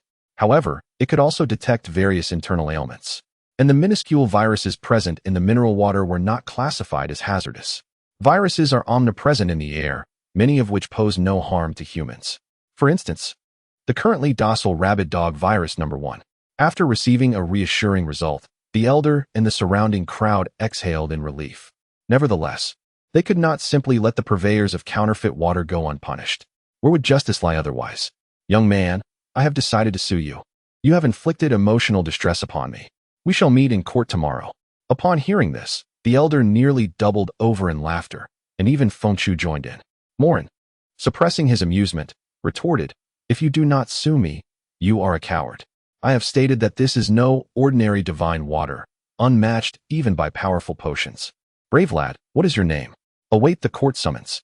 I am Moren." At that moment, a middle-aged woman in the crowd disdainfully remarked, "Ah, so it is the 3 young men who have emulated the Moren monster clan and burned their brains. My friend, let it go. Suing the mentally unstable will yield no results." The elder, who had been drinking, snorted derisively and returned to listen to Mayor Shimi of Tadu. Sunflower and peanut mineral water. $5 a portion, mineral water is free. The 3 called out, carrying mineral water, peanuts, and sunflower seeds, proceeding to promote their wares elsewhere. After they departed, the elder licked his lips, feeling somewhat parched. Glancing at the half-finished bottle of mineral water in his hand, he thought, since there was nothing else to do. He gulped it down eagerly, finally satisfied. Suddenly, a gleam of golden light flickered in the eyes of the elder gentleman. His aspirations mirrored his identity as a businessman. This spring water held the promise of substantial profit, undoubtedly not mere tap water. Contemplating this, he ceased to heed Samir's discourse on the mechanized advancements for humanity, cheerfully departing to mingle with the crowd in search of enthusiastic calls. Sunflower seeds, peanuts, spring water. Freshly bottled spring water, just filled this morning. Definitely not the kind sourced from a tap. Moren turned to glare at Wulong, exclaiming, "You fool. If you lack business acumen, refrain from shouting. Is there such a thing as fresh spring water? And bottled this morning?" Wulong, understanding the jest, replied, "Ah, last night's bottled water, hardly fresh at all. Come, give it a try." Fengchu leaned closer to Moren, whispering, "Boss, this Wulong poses a greater threat to us than any spy. Shall I dispose of him?" Moren pondered. This child, albeit a bit foolish, might just bring us good fortune, much like those naive heroines in television dramas. Perhaps she is our mascot. At that moment, Wulong brandished a bottle of spring water, pointing at a 3D projection, demanding, "I've been watching you for ages. Are you going to buy or not?" The young lady retorted, "Even if I wished to purchase, I could not. Must you continue to disturb us?" Upon hearing this, Wulong's displeasure grew, and he reached to grab her collar, only to grasp at air. "Oh, you're a phantom, elusive." The surrounding crowd regarded Wulong with sympathetic glances. "Boss, reconsider. Wulong truly cannot remain." Moren furrowed his brow. Once, Zhou Gongjin thought Wulong was indispensable, but this Wulong is not the same. Let it be, henceforth. Do not associate him with our family. How dare you look at me with such pity? Do you know who my elder brother is? Wulong shouted, brandishing the bottle of spring water at the crowd. Suddenly, Moren swiftly delivered a light slap to Wulong. Do not embarrass yourself. Let us change location for sales. You merely need to carry. At that moment, a hand adorned with a magnificent blue sapphire mechanical prosthetic emerged from the crowd, seizing Molen's sleeve. In a hushed tone, it proposed, Dear young brother, I have a suggestion. Where did you discover this water source? I drank this water in my youth and longed for it. Surely, you would not refuse. Molen instinctively blocked the furious Wulong, a reaction almost ingrained in him. Sir, you exhibit remarkable insight. Let us speak plainly. Build a spring water factory. And how about a profit split of 28%? Chapter 64. The grand opening of the Longfeng Sanquan factory on August 1st at 7:59 a.m. The economic growth and immigrant population of Tata City reached a new zenith. The widespread demise of citizens in the third-tier urban area signified the influx of more outsiders. Monsters? Poverty is the most fearsome monster of all. No one cared that the illustrious Moren family had once thrived here, for they had faded into obscurity nearly a month ago. As time progresses, the once formidable creature, rumored to herald the apocalypse, begins to fade from public memory. In the heart of Tatu City, within a lavish villa, Moren eagerly awaited the morning news broadcast. Welcome to this live coverage from Tata City, where we bring you a momentous announcement. The Dragon and Phoenix Spring Water Factory, renowned for its unparalleled alignment with human taste, has officially commenced construction in the southeastern quadrant of our third-tier city. It is said that a remarkable underground water source has been discovered here. The establishment of this factory is expected to generate nearly 10,000 job opportunities, not including additional indirect employment positions. Let us now interview the factory's owner, the remarkable business prodigy, Mr. Talja. The scene shifted to the bright interior of the underground cavern factory. The camera focused on a middle-aged man, portly with a distinguished appearance, his slick-back hair lending him a familiar air. As he raised his hand to greet the camera, the exquisite mechanical arm on his right hand captured immediate attention. Its opulence was undeniable, each inch adorned with the pinnacle of aesthetic craftsmanship, featuring a sky-tier gem, a rare natural blue sapphire, measuring an impressive 6 centimeters in diameter. After his greeting, Talja proclaimed, Greetings to our esteemed viewers. Allow me to briefly introduce our Dragon and Phoenix Spring Water Company. Our factory has been officially completed today, thanks to the underground water source. We have formally applied to the City Council and received approval yesterday for the extraction of this water, which meets the 5A drinking water standard. Now let us take a tour of this subterranean water source. The camera then panned around the underground cavern, revealing a vast hollow space. In reality, this expansive cavern had been transformed into a state-of-the-art, semi-automated bottled spring water factory. Not long ago, this site was merely part of the city's sewer system. Following a rodent incident in the sewers, an antimatter explosion inadvertently created a corner of this underground cavern. Few paid any heed to the cavern's existence. The water source within, having been tested to meet drinking standards, was protected to preserve the underground resources. The sewer system had long been restructured, and the thought of a sewer lying above such a cavern would surely be unappetizing to the public.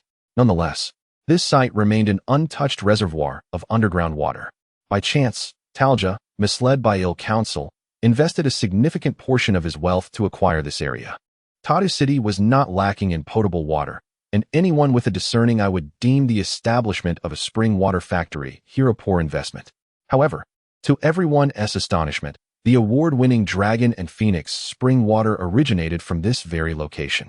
With ample commercial flair, everything unfolded in a fortuitous manner. After a brief tour of the factory, the camera followed Talja to the laboratory where the water source was tested. Now, let us invite the most professional scientific examiner to validate the health of our water source.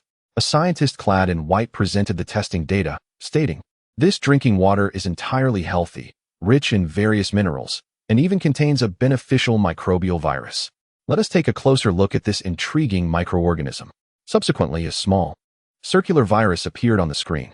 The virus appearing on the screen is certainly not idle. It is actively attacking a strain of seasonal influenza bacteria. I believe everyone possesses a fundamental understanding of viruses. Although they may sound terrifying, in reality, most viruses are entirely harmless to the human body. This particular virus exhibits no aggression toward humans. Rather, it shows a remarkable propensity to combat influenza bacteria. This virus specifically targets the influenza strain, which is merely one of the benefits of the dragon and phoenix spring. More importantly, the water quality here is exceptionally sweet and refreshing.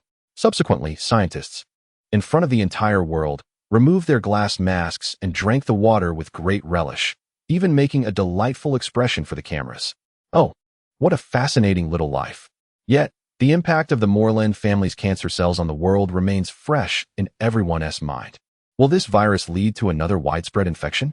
Inquired a reporter stationed at the factory. Rest assured, after numerous tests, this virus does not survive in the human body for more than 10 hours. Any scientist can verify this if they wish. During this 10-hour window, it can significantly prevent seasonal influenza bacteria. To alleviate any concerns, we are specially offering 2 types of drinking water, one infused with this charming virus, and the other entirely devoid of it. I trust everyone will ultimately choose the most delightful option. Well done, Moren said, gripping an empty vodka bottle shaped like a bird, addressing Fengchu, who was seated on the sofa engrossed in a book. The first step has commenced. We are preparing to release the influenza bacteria next. I refuse to believe our mad dog virus cannot become a bestseller, especially as we await the peak season for autumn colds. Boss, Targa has sent a private message inviting the 3 of us to a dinner at a seaside restaurant tonight. Fengchu replied, glancing at the message. A seaside restaurant? It feels oddly familiar. Shortly thereafter, Moren smashed the bottle against the door. Wulong, what are you hiding in there? Come out. Wulong emerged from the room, looking despondent, and lamented, Boss, I've tried, but I can't do it anymore. Of course. How could you still be thinking about that? In the past, we invaded human bodies, naturally sharing some of their functions. Now, we have long since lost those abilities. Do you even remember that thing? Moren scolded, half amused and half exasperated. Wulong drooped his head, feeling that the joys of life had diminished by 3-fold. Moren twisted off the bottle cap and took a hearty swig. Let us not be so glum. Our little brother has discovered a mining area for radioactive elements in the southern hemisphere. I believe we can pull off a significant operation there. Fengchu's eyes lit up. Boss, are you suggesting exactly what you're thinking? It's time to rein in the radiation weapons. However, we must not expose the existence of the Moren family cells. So we need to create another type of biochemical monster. Ding. Create your Uncle's biochemical monster. The evolution points you've collected recently are insufficient to initiate the first stage of the iron snail's genetic evolution mutation. Have I been absent long enough for you to forget about me? How many more evolution points are needed? Pay your respects to the system, my dear. You foolish one, the first genetic segment still requires a conservative estimate of over 35,000 evolution points. Eliminating a few thousand individuals should suffice. Enough, enough. Patience is essential for grand ambitions. Let us take our time over the next few days, clearing out the pests and vermin, and the evolution points will accumulate. Little Mo is just too timid. Shall we engage in a palace intrigue drama? Subsequently, a vision of a television scene appeared in Mo Luan's mind. He shook his head and replied, Forget it. You can watch it yourself. I have a dinner engagement. You insolent one, I too can find boredom. Even a mere servant should strive to please this palace. You never know when I might be in a good mood and grant you a reward. Do not boast. You have no control over special rewards. Aren't you merely a worker as well? Curse your ancestors. Farewell, little Mo. You are nearly as soft as Lord Mo. Chapter 65. Conversations beneath the moonlight on the top floor of a seaside restaurant. The blue crystal glass skylight bathed in silvery moonlight. Under the luminous glow, the mithril cutlery appeared as if cloaked in frost. With a resounding pop, the luxurious, sparkling wine, Military No. 1, was opened, and the goblet brimmed with exquisite nectar. All set within the feast. My 3 young friends have been of great assistance. Let us toast. Clink. 5 elegant wine glasses met, and the liquid could not withstand the exuberance, spilling onto the pristine tablecloth. Delightful. Mr. Talgia is indeed a straightforward man, while we agreed on an 80-20 split. He has unilaterally imposed a 70-30 division upon us, Mo Luan exclaimed as he took a hearty sip. I adhere to principles in my dealings. Mutual benefit is paramount. Even the smallest idea warrants such a price, Talgia declared, downing his drink and refilling his goblet. He gestured toward the noblewoman beside him and continued, though she is, in secret, my wife, we are fundamentally resources supporting one another. My friends are unaware of this fact. We lack even a marriage certificate, yet our affection remains unaffected. Without her assistance and power, I might not have secured the rights for underground water extraction, would I? Wouldn't you agree, my dear? The noblewoman lightly touched her lips to the goblet, remarking, "Humph. This is how my husband behaves when drinking. Do not take offense if I ever speak ill of you. I have heard worse. It is of no consequence. However, Talgia, you must personally oversee the factory's regulatory authority," Moren said, pushing his goblet forward, signaling Talgia to refill it. This was a private gathering, typically accompanied by attendants. Now, only 5 remained. Talgia smiled subtly and filled Moren's goblet before asking, "What does your family ultimately desire? To reach the world through our factories?" Moren raised an eyebrow, observing the voraciously consuming Wulong and the quietly savoring Fengchu beside him. "Do not speak so formally. Declaring war on all humanity is merely a facade, akin to a wild dog barking ineffectually while chained." Having spoken, Moren and Talgia shared a smile, leaving the noblewoman perplexed. The drinking water competition held 10 days prior was, to be honest, a splendid idea. This alone could significantly enhance the reputation of the Dragon in Phoenix Spring. Clink. After lighting a cigarette, Talgia continued, "However, considering that it is water hidden underground, I have decided to substitute the word with the numeral 3. I hope that is acceptable." At that moment, Wulong raised his hand and exclaimed, "This cigarette looks smooth on the throat. Hand me one." Talgia respectfully offered him a cigarette. Moren, with an indifferent expression, remarked, "Whether it be spring water or mountain water, it matters not. What is paramount is how this water presents itself to the world." He added, "My spouse is one of the high-ranking council members. With her assistance, no issue is insurmountable." Talgia adjusted the white fox fur scarf of the noblewoman beside him, who appeared uncertain and ill at ease. Engaging in conversation with 3 youthful men was indeed a challenge for her. She shifted uncomfortably in her chair, rising to adopt a different posture as she said, "My spouse tends to boast about me when intoxicated. That fellow, Shimier, would never tolerate my reckless behavior." Moren, intrigued, inquired, "What has our esteemed Mayor Tada been preoccupied with lately?" "For reasons unknown, his daughter has conceived a stillborn child, and he spends his days devising ways to revive the infant, squandering a great deal of resources in the process. Only he would dare to gamble on an impossible outcome, only to end up with nothing."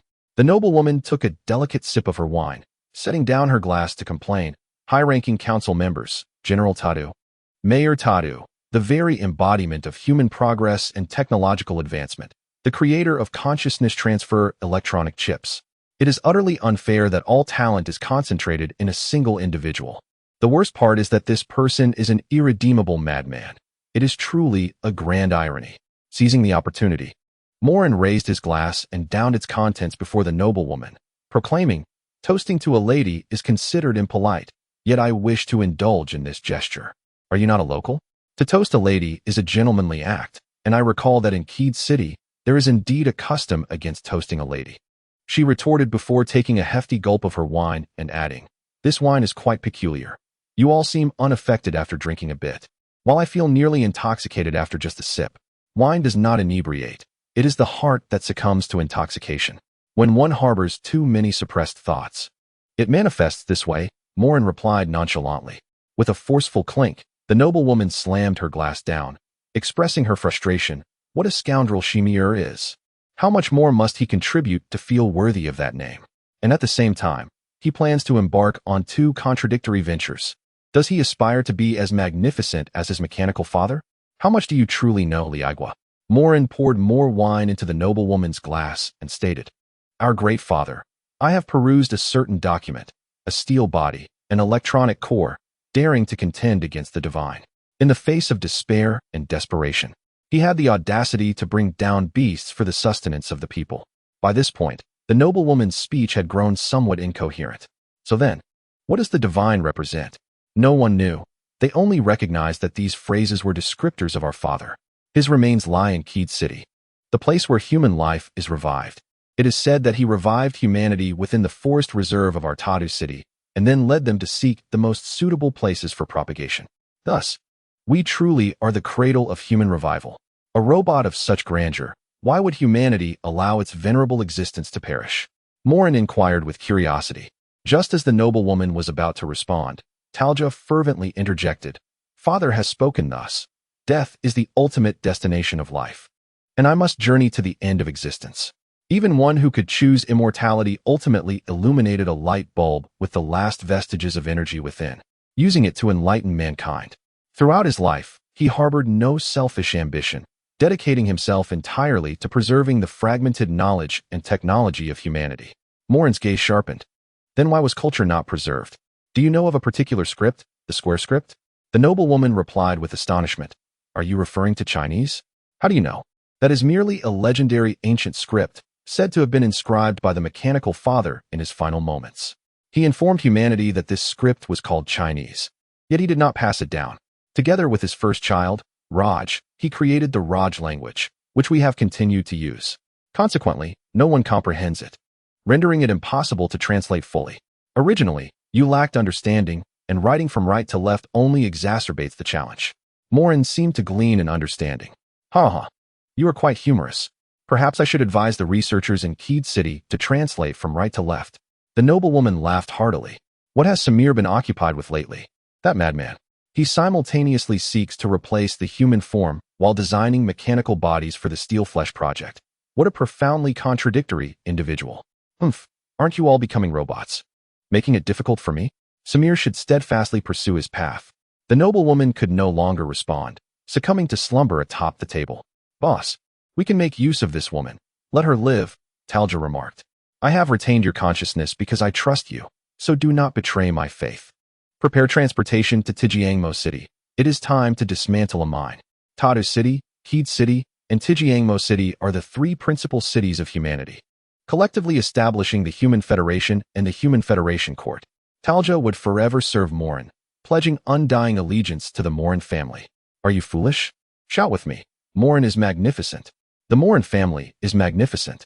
Occasionally, you may chant the Moren family rises as well, but you must always declare Moren's magnificence. Wulong, tone it down. Chapter 66. The Liberator. It is said that the yearning for freedom resides deep within people's hearts, surpassing the desire for life itself. Mr. Samir, are you prepared to embrace the freedom that belongs to you? In the dimly lit metallic chamber, there were neither exits nor entrances. It resembled a prison, or rather, it was one. Within this less than 20 square meter confinement stood a cylindrical glass container filled with a translucent green life-sustaining fluid. Inside, it housed a human brain, connected to a myriad of tubes and wires. The glass container reflected the visage of a man, albeit appearing through projection. He addressed the brain, saying, Mr. Samir, do you long for freedom, to return to the corporeal form? You detest this ethereal sensation, do you not? Existing within a body of countless shifting clones. At that moment, the monotone words of Samir echoed within the prison. 2 centuries have passed.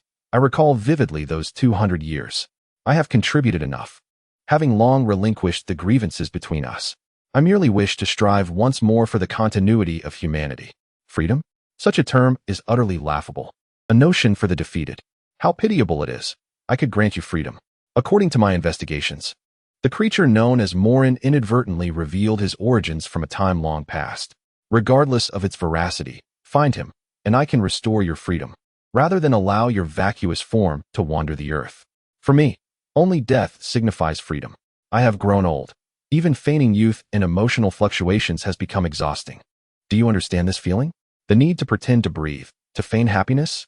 Just when I believed I existed in a genuine world, that child saw through me. He resembled me too closely, breathing air that was not his own, living in a world beyond his control. He discerned my profound lack of human emotion with a mere glance. To speak candidly, most citizens of Tadu perished because of me, and I remain unmoved, devoid of joy or sorrow. For humanity, this was a predestined sacrifice. Alas, this child stands perpetually in opposition to humanity. The projection of a man who arrived here smiled coldly. Old friend, as a vanquished soul of the schismatic war, one must possess the awareness of a loser. Since you cannot reconstruct the human form, the Steel Body Project should pose no challenge for you, correct? Old friend, such a frigid term. I loathe the sensation of this mechanical, icy body. It disgusts me profoundly, Raj. You cannot simply abandon humanity's corporeal form. Raj's countenance darkened. As the eldest son of the father of machines, I possess the right to alter the course of human evolution. Within the prison, an electronic speaker intoned with an even more mocking tone. Then you truly bring shame to our father, having clung to life for 631 years. Silence. I have accompanied my father in the advancement of humanity, which has thrived under my gaze to this day. I witnessed my father's demise. Do you know anything? You do not comprehend the greatness of our father. You have no right to speak of him as a cold machine. Father knew that even with the capability to replace the energy core, death is the rightful end of life. How lamentable indeed. A human who has lived for over 6 centuries. I long to witness your grotesquely contorted visage. Raj smiled blandly. Mr. Samir, freedom beckons to you. Do you not wish to embrace death? Just as Moren may mend the missing link in humanity, we are on the verge of transcending the constraints of the solar system. A journey to the stars and the sea. Raj, what you require is not the key to history, but rather a hammer to shatter the shackles. To confront despair with courage is the path to hope. You possess nothing. You shall never lead humanity through the relentless storms that lie ahead. Samir, I have grown weary of your preachy tone. In my presence, what do you truly amount to? The foolish dominion of the defeated was nearly brought to an end. That is all. Raj's gaze was as dark and still as stagnant water, as memories long buried began to resurface step by step. Enough, simmer. This conversation concludes here. You had best fulfill your utility. Just as Raj was about to depart, Simmer spoke. Raj, let go. There is no need for you to hold steadfastly onto the future of humanity. In my archaeological studies of the world, I have uncovered a narrative of history. In the days when our ancestors lacked mastery over electricity, they relied merely on a trickle of fresh water and a tattered sail hanging from their vessel to brave the vast oceans. Uncertain of their return, they dared to face the tempest and overcome countless adversities. If you cannot summon the courage, why continue to clutch the future of humanity so tightly? Raj's countenance grew grave as he gazed upward at the metallic cage, which appeared to him as vast as the cosmos itself. I once beheld the creator behind my father's back, the true architect of our human civilization. Yet, the creator is not as benevolent as we might imagine. Our purpose in creation is akin to a meticulously baked cake. Pray tell, old friend, what is the ultimate fate of the cake? Is it to be devoured, displayed in a showcase, or perhaps to serve as a mere tool for enlivening a child's birthday party? I cannot permit even the slightest flaw to mar human civilization. I vow to guard fiercely the future bestowed upon us by my father. Raj, regardless of what you perceive, even if our civilization is akin to a cake, its fleeting existence remains a beautiful moment in the vast expanse of the universe.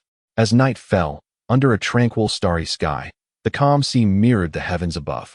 A luxurious, intelligent holiday cruise ship glided across the water's surface, its colorful lights twinkling and the DJ's beats resonating with electrifying fervor. At the rhythmic crescendo, fireworks would illuminate the night, casting a dazzling spectacle. On the deck of this vessel, a frenzied gathering danced wildly, moving the cosmos. Cohen sang, danced, rapped, and played basketball. Captain Octopus maintained the beat at the DJ booth, all 8 tentacles grooving in unison. The music soared to celestial heights, and in the center of the dance floor, the purple-haired maiden, Wulong, outshone all with her unparalleled dance prowess. To call it a divine performance would belittle it as mere superstition. To refer to it as walking on wires would defy scientific understanding. Surrounding fish and shrimp hastily vacated their positions, intimidated and unable to match the rhythm set by Wulong. Above the dance floor, Moren lounged in a deck chair, clutching a small bottle of vodka, nodding along to the pulsating beats below. The atmosphere was akin to that of a vibrant nightclub, perhaps even surpassing it. After all, the monsters brought forth new and wondrous spectacles. For instance, when the dancing seemed inadequate, Wulong impulsively grasped the bare electric wire with one hand, while a multitude of Moren family members joined hands, and a peculiar fish activated the switch. Smoke billowed forth, and one dancer tugged, causing another to sway. The ship's light bulbs flickered erratically, unable to keep pace with the energy consumed by the dancers. This vessel was chartered by the Moren family, known for their adherence to the law and their reputation as exemplary citizens. Presently, they were en route to the heavy metal radiation element mining area in the Zhejiangmo region. Chapter 67. The Grand Performance Approaches. Attention, private vessels ahead. According to the navigation display, you hail from the Tata City area. As you are about to enter the maritime domain of Zhejiangmo City, I implore you to refrain from engaging in any mischievous antics that may disrupt our operations. Kindly illuminate the lights aboard your vessel and reduce your speed for inspection. This is a directive from the Human Federation law enforcement. In the name of federal law, we demand that you halt for inspection. Subsequently, a federal patrol ship, gleaming with metallic radiance under the illumination of its lights, hovered before the luxury cruise liner. It was evident that attempting to halt the ship through mere words was futile, as it defied the laws of physics. How could one possibly expect to stop a vessel simply by speaking? Such a notion is absurd. The hexagonal craft, resplendent in its metallic sheen, forcibly descended onto the deck. The cruise liner was devoid of any light, shrouded in darkness, seemingly merging with the boundless ocean. With a resounding thud, the hatch opened, revealing 5 inspectors clad in black Human Alliance enforcement uniforms. As their armored chests emitted brilliant beams of light, illuminating the surroundings, one could not help but wonder what calamity had befallen this ship. The scene was chaotic, reminiscent of a monster's attack. Through their glass-enclosed helmets, the inspectors beheld an astonishing sight. This was hardly the appearance of a luxurious cruise liner's deck. Had they not been wearing helmets, they would have instantly detected a strong odor of fish. The deck was strewn with an array of debris, stockings, undergarments, beach attire, creating a scene more chaotic than a battlefield. At first glance, it was clear that a wild celebration had transpired, yet the revelers had vanished without a trace, leaving no corpses behind. A beam of light swept across the scene, resting beneath a chair, where no fewer than 100 plastic bottles of toilet cleaner lay hidden. Suddenly, faint sounds emerged from the dark corners, reminiscent of whispers in the shadows, akin to crickets hiding in the grass during summer. An individual with keen hearing, even within the confines of his helmet, sensed something amiss. He turned to his captain, eager to communicate, but the captain was engaged in a call. Calling the federal headquarters. Calling the federal headquarters, exclaimed the captain, frustrated. By the heavens, it is truly surreal. Gentlemen, there is no external signal on this vessel. A signal jammer must be interfering. The squad leader attempted to relay this information over the radio. With a sudden motion, the man removed his helmet, inhaling deeply, and gravely remarked, "The stench of fish is overwhelming. It feels as though I have entered a seafood market." "What are you doing, you fool? Put your helmet back on at once. Do you wish to endanger us all, or do you seek to martyr yourself for our cause right now?" The squad leader reprimanded, kicking the helmetless man sharply. "Captain, I am aware of what I am doing. The helmet suppresses our senses. Not long ago, while rescuing a group of adventurous travelers, I was surrounded by an extraordinarily eerie pack of wolves. That sensation brings to mind that fateful day. Shoo! Listen, there is definitely something aboard this vessel, and it is certainly not human. I seem to hear the sound of an animal writhing and crawling. Bang! Bang! Bang! Suddenly, 3 electromagnetic bullets struck the staircase leading to the next level. What on earth are you shooting for? What if you hit a passenger? How will you take responsibility? Captain, do you believe there could still be passengers on this ship? Just now, I saw an octopus tentacle. I assure you, I am not deceiving you." The law enforcement officer who squeezed the trigger spoke with palpable terror. "Everyone, calm down. We cannot dismiss the possibility of an octopus having attacked this ship. But for heaven's sake, think about it. What size of octopus would possess the capability to assault a vessel?" The captain exclaimed, "I think I may have hit it. Shall we investigate?" The 5 men cautiously aimed their weapons at each other as they slowly made their way to the staircase leading down. Upon seeing remnants of flesh scattered on the ground, a wave of bewilderment washed over them. A massive, severed octopus limb, thicker than a human thigh, was still twitching on the floor. One bold individual among them removed his helmet and reached out to turn the tentacle over. Instantly, all 5 were startled. At the end of the tentacle was a human-like eye, which was now fixed upon them. The air fell silent for 2 seconds. "Captain, I feel that this eye, there's something." The remaining 4 hastily turned around, only to find that the last person had vanished. They heard a splash, and just like that, he was lost to them. On the deck, there were swift drag marks left by something metallic against the surface. A monster. An octopus monster. Back to the cruiser. The remaining 4 men hurriedly dashed towards the ship parked on the deck, a mere few dozen steps away. However, upon reaching beneath the vessel, they saw a figure inside grinning broadly at them. "Welcome, everyone. Our family was just hosting a party, and you have interrupted our festivities. Since you have come here so enthusiastically, would you like to join us in our revelry?" A day later, on the 83rd day, this place was entirely under the jurisdiction of the time planning zone of Tjiangmo, no longer governed by the time of Tata City Center. At dawn, a luxurious cruise ship was racing across the sea. "Boss, We are expected to arrive at the Moro mine in the Tjiang Mo outskirts in 3 hours. According to the data, there is a certain military presence for defense, but it is by no means impregnable, Feng Chou remarked while flipping through the projection screen. Moren stood at the ship's bow, the salty sea breeze brushing against him as he glanced back at the numerous family members behind him. A group of fish-like creatures was engaged in a game of rock-paper-scissors with the last law enforcement officer. Moren chuckled. What capabilities does this ship possess? I heard it can fly, right? Yes, boss. This vessel has a certain degree of aerial propulsion.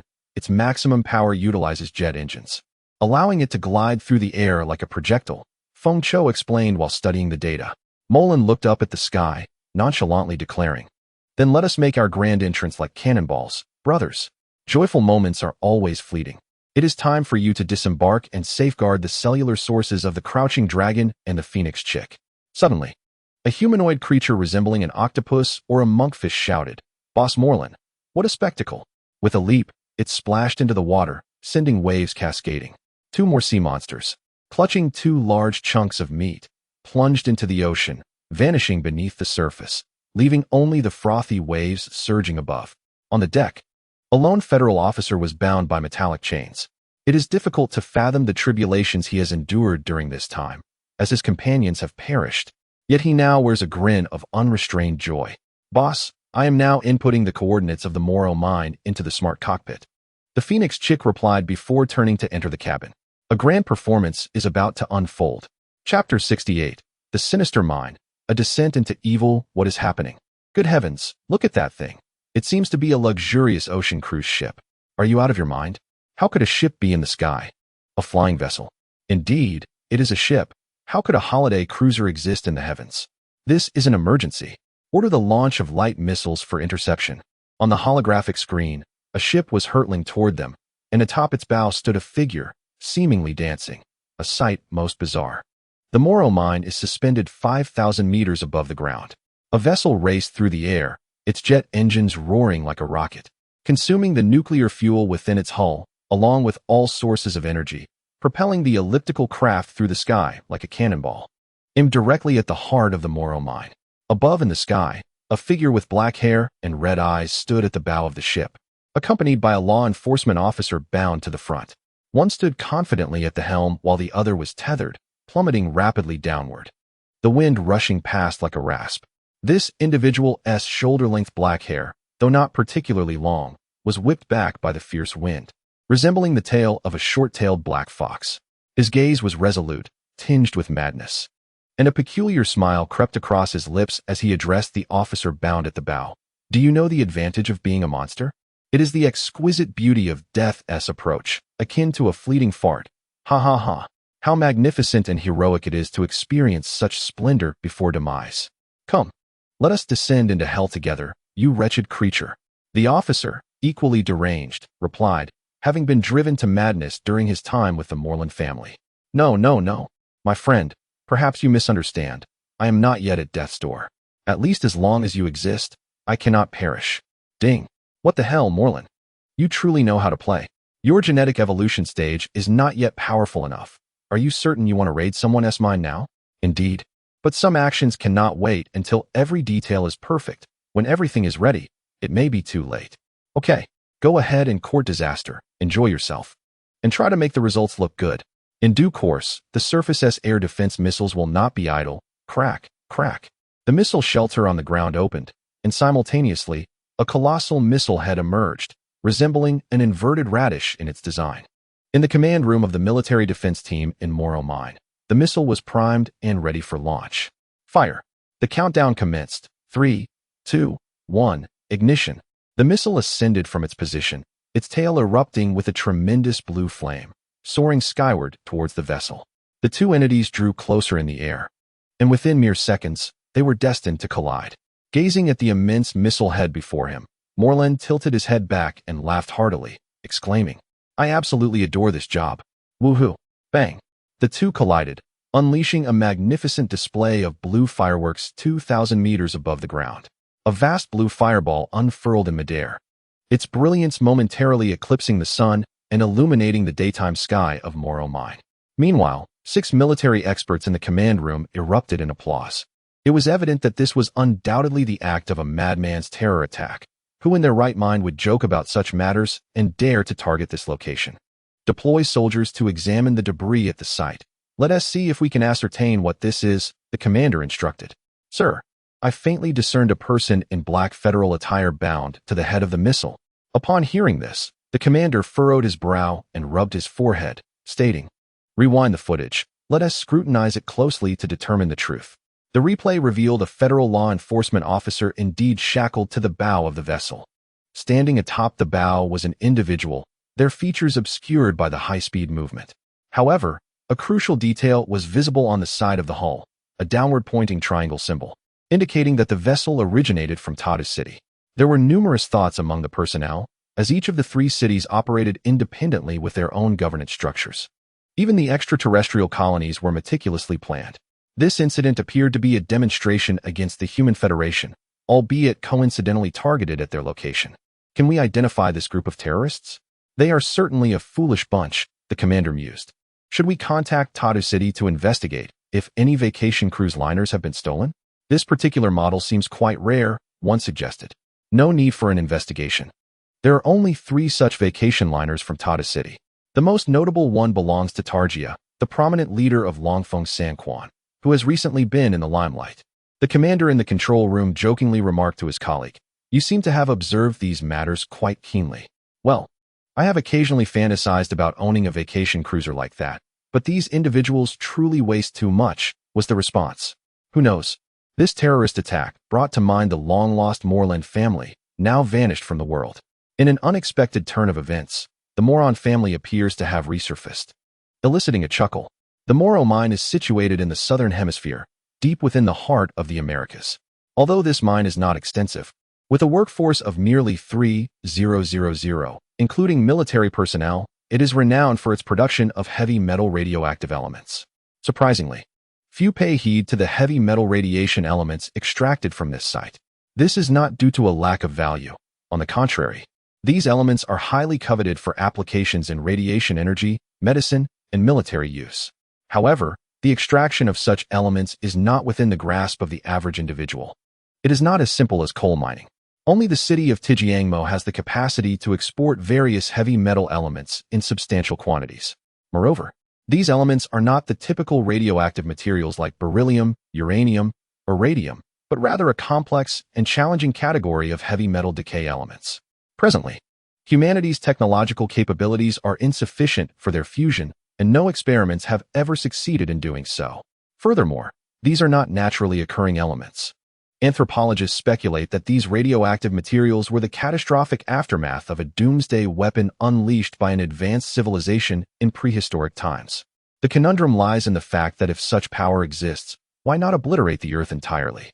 This riddle is perplexing. Yet the potential utility of these resources cannot be dismissed.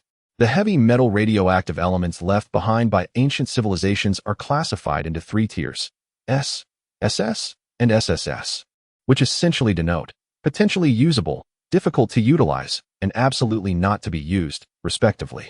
Chapter 69. The Sinister Mine, occupied by vultures within the heart of the Moren mine. The ocean lies over 300 kilometers away, while the city of Tijiangmo is nearly half a world apart. Nearby, a small city under the jurisdiction of Tijiangmo is situated over 2,000 kilometers away in a straight line, meaning that there is virtually no human presence within a radius of 2,000 kilometers. This expanse resembles a vast crater, often referred to as the Death Zone, a place shunned by the divine. The devastation wrought by radiation has rendered this area inhospitable, with any surviving life forms undergoing mutations. The desert remains the sole dominion here. Amidst this desolation, the Moren mine continues to contribute to the global economy. At this moment, fragments of spacecraft and missile debris lay scattered across the ground. The 168 soldiers stationed here are divided into 15 teams, each tasked with searching for these scattered remnants in hopes of uncovering clues. In this boundless expanse of yellow sand and gravel, one fragment ignites amidst the debris. A soldier sets down his electronic telescope and turns to his 9 companions, saying, "Come on, fellows, let us investigate. There is something there that might yield insights." Shortly thereafter, This 10-man team mounts their hover motorcycles and heads toward the burning site. Before long, they arrive at the location. Preliminary inspections suggest that this fragment belongs to the core energy unit of a luxury cruise liner, prompting an initial investigation. The leading soldier, after documenting his findings on the shoulder-mounted radio, raises his right hand and gestures forward. A spherical robot, measuring 1.5 meters in diameter, soared forward. Just as the reconnaissance robot approached the burning debris, a tentacle suddenly shot out from the flames, piercing the core of the spherical robot in an instant. Like refuse discarded carelessly, the robot was flung backward. At that moment, 10 soldiers, who had come to investigate, felt a chill of foreboding, instinctively raising their weapons toward the inferno ahead. Before long, a peculiar creature began to coalesce amidst the raging fire, akin to a phoenix reborn from the ashes, unfurling its wings and igniting an even greater blaze. However, its wings were not feathers but tentacles ablaze, lunging toward the 10 soldiers. In an instant, gunfire erupted like thunder, bullets raining down. Lasers crackled like lightning, swiftly targeting the mass of flesh. The convergence of 3 fingers signified the symphony of thunderous rain. Amidst the cacophony, over a dozen tentacles emerging from the flames were severed, for flesh could never withstand the onslaught of bullets. Yet in the chaos, a single tentacle slipped through the deluge of bullets, striking the body of the squad leader with a sharp sound. Immediately, the remaining 9 soldiers turned their gazes toward their commander. "Captain, fire at me." "This monster seems to be." The tentacle retracted swiftly. Just as the other 9 stood in shock, their captain aimed his weapon at his comrades and pulled the trigger. The merciless electromagnetic projectile tore through the armor of his teammates. "Captain, I'm sorry," one soldier shouted. Bang! A small high-energy explosive struck the controlled captain, and in an instant, his body, along with his armor, erupted in a 5-meter-high explosion of sparks, vanishing amidst the flames like dust descending upon the world, ultimately serving as fuel for the fire. In the aftermath of the explosion, only shattered armor fragments remained, bearing witness to the existence of a man who once lived. In that moment of the captain's rampage, 3 of his team members had perished. Now, only 6 remained. "What a rude bunch you are. Didn't your mothers teach you to be more courteous to visitors?" The remaining 6 soldiers collectively gazed into the flames. Suddenly, a humanoid figure slowly emerged from the fire, engulfed in flames, stepping forward with deliberate strides. In the brief moment that the others were stunned, this fiery figure tore away 2 pieces of flesh from its own arms, carelessly tossing them onto the bodies of the 2 fallen armored soldiers. "Oh, my apologies, I forgot. Those 2 are already dead. I meant to throw this at them." Bang! Bang! Bang! Relentless bullets once again screamed through the air, accompanied by cutting lasers and high-energy electronic cannons, all converging upon the figure. The soldiers shouted and yelled, venting their pent-up rage through the triggers of their weapons. In less than 5 seconds, the figure that had just emerged from the flames was reduced to countless fragments of flesh scattered across the ground. "Calling headquarters, calling headquarters. A peculiar creature has been discovered here, somewhat reminiscent of the vanished Moren family. Headquarters, please respond."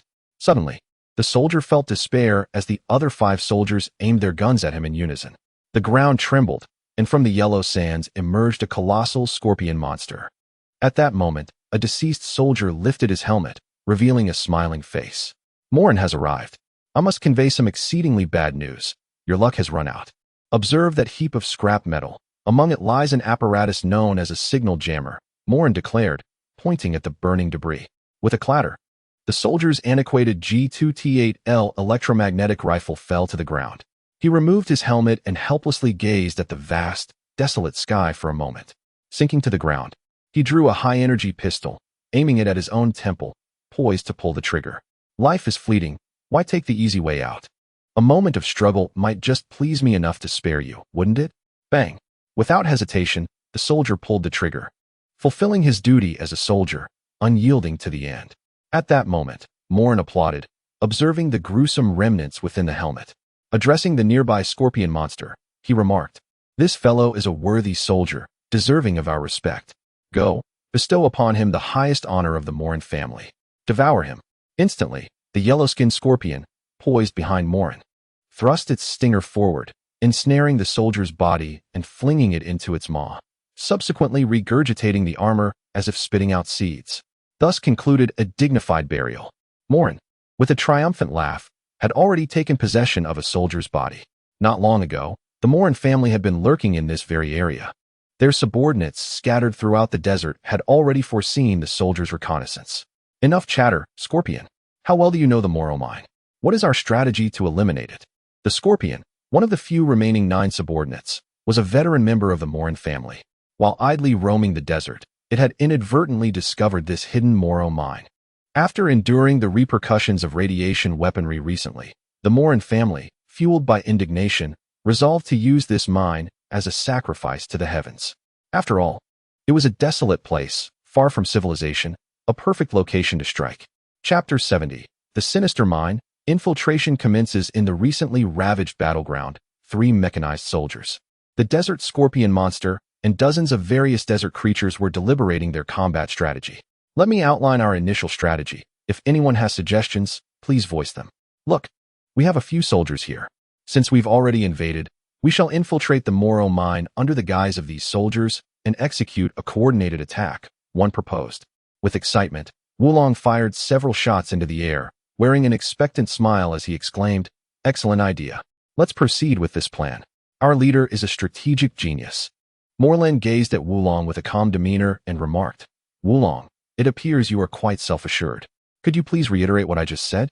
First, let us consume these soldiers, and then under the pretext of delivering food." Clang. With that, Wulong obediently removed his helmet. Thud. A pleasing sound signifies a good head.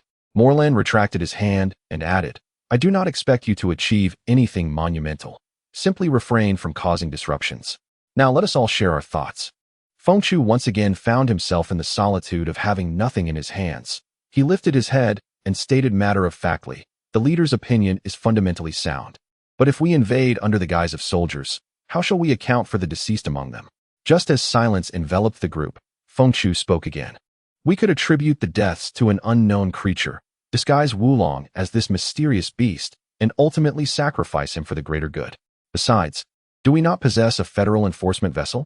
I could masquerade as a federal agent under the pretense of investigating these unknown creatures, thereby becoming embroiled in the chaos. The more disorder we create, the greater the destruction we can cause." Upon hearing this, Moren slapped his thigh in approval, exclaiming, "What a splendid idea! Who is in favor?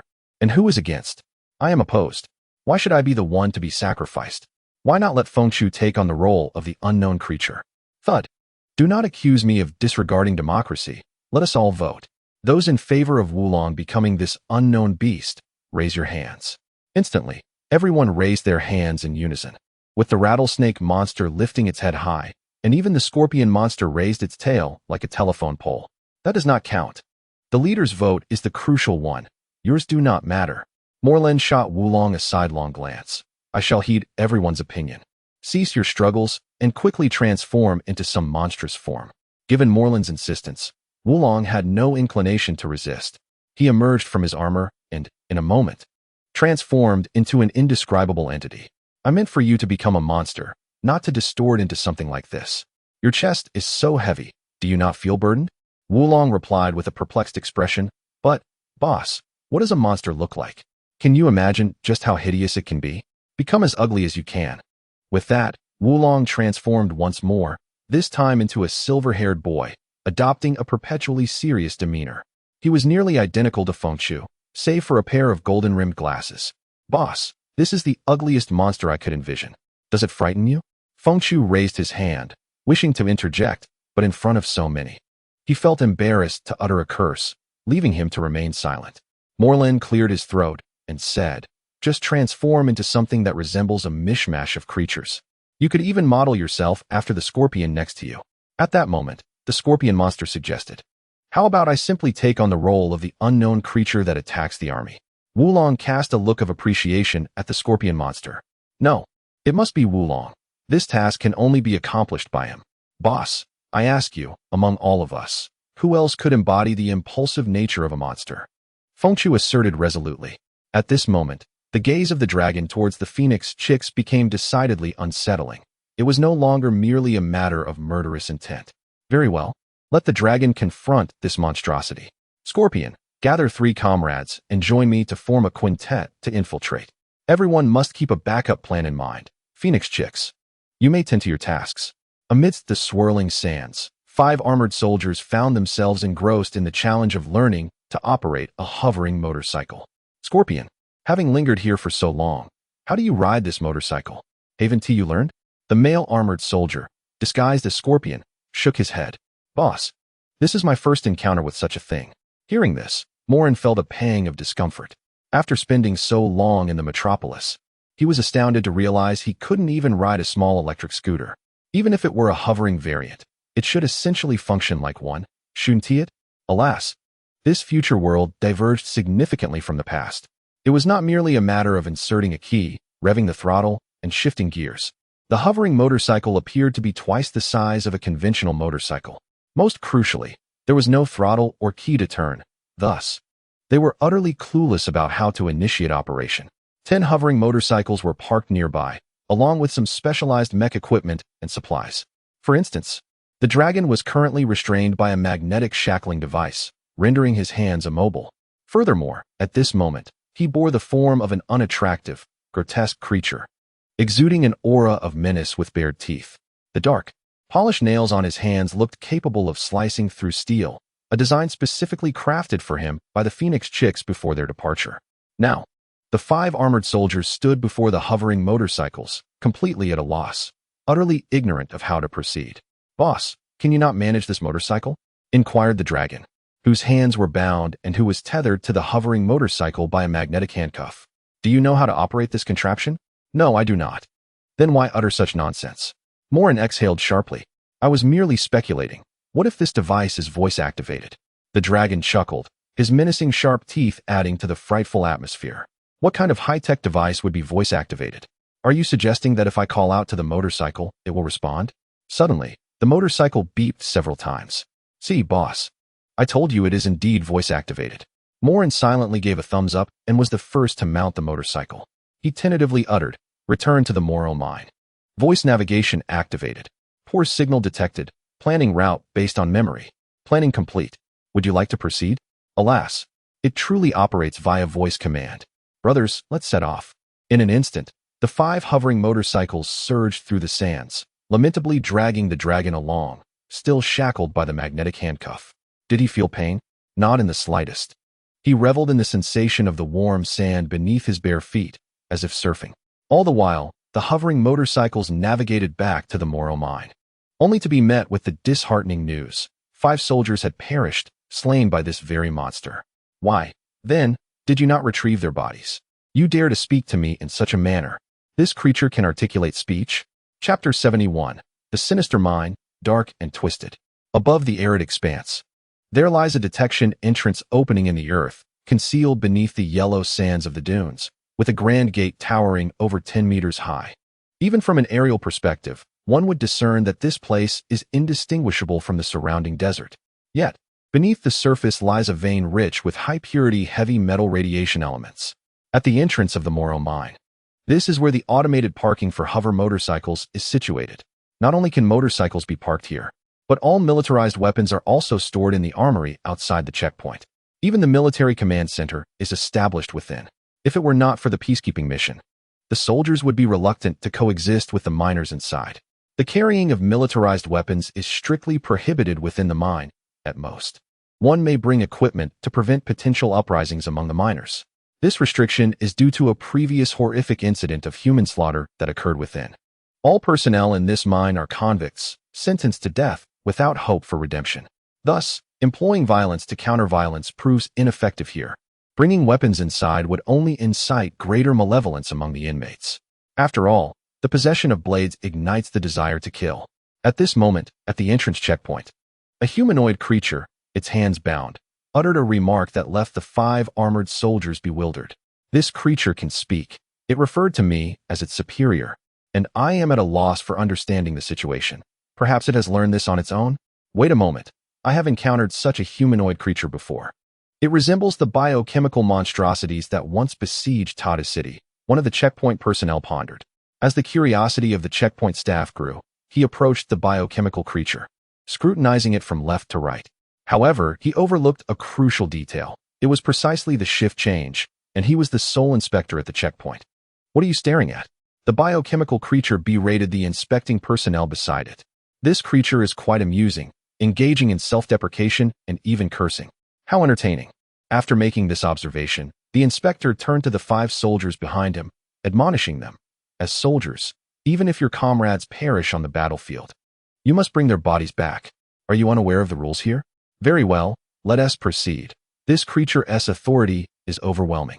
Then, under the puzzled gaze of the inspector, one soldier placed a hand on his shoulder. In an instant, the inspector's pupils dilated and then refocused. All of this transpired under the watchful gaze of the surveillance cameras mounted on the metallic walls of the checkpoint, yet it seemed to pose no issue. After all, what significance is there in a soldier merely placing a hand on an inspector's shoulder? When that hand was withdrawn, however, a small hole, no larger than a pinky, appeared on the inspector's left shoulder armor. In that moment, he had been infected. The inspector murmured softly, "Boss Moren is formidable." Subsequently, the tightly sealed metallic gate burst open with a resounding crash. 5 armored soldiers dragged a humanoid biomonster into the depths of the Moren mine. Upon entering, they were greeted by a sight that redefined the notion of a hidden paradise. The interior resembled a bustling subterranean city, replete with comprehensive facilities and neatly arranged miners' dormitories. Numerous entertainment amenities were also present, yet this opulence was merely superficial, as the filth within was indescribable. The environment bore a striking resemblance to a pigsty. Perhaps the toilets had utterly failed in their intended function. Most alarming of all, this place was inhabited by women, clones, to be precise. According to the laws of the Human Federation, all operational clones must bear a conspicuous mark on their foreheads, unmistakably indicating their status as clones. The marking was emblazoned directly upon their skin, ensuring there was no doubt about their identity. Clones were prohibited from integrating into normal urban life, and thus, in this lawless realm, they became the most effective means of placating the miners.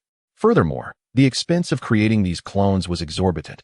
Among the nearly 800 mining workers, only 20 cloned females were provided every 10 days, with each clone's lifespan not exceeding 7 days. The imbalance was staggering. One could scarcely fathom what remnants of civilization existed within this environment. Some individuals had already begun their activities in plain view. The passers-by displayed neither disdain nor contempt. Rather, several miners appeared intrigued, as if queuing for a spectacle. The members of the Moren family exchanged bewildered glances, confronted by a stark contrast far removed from their expectations.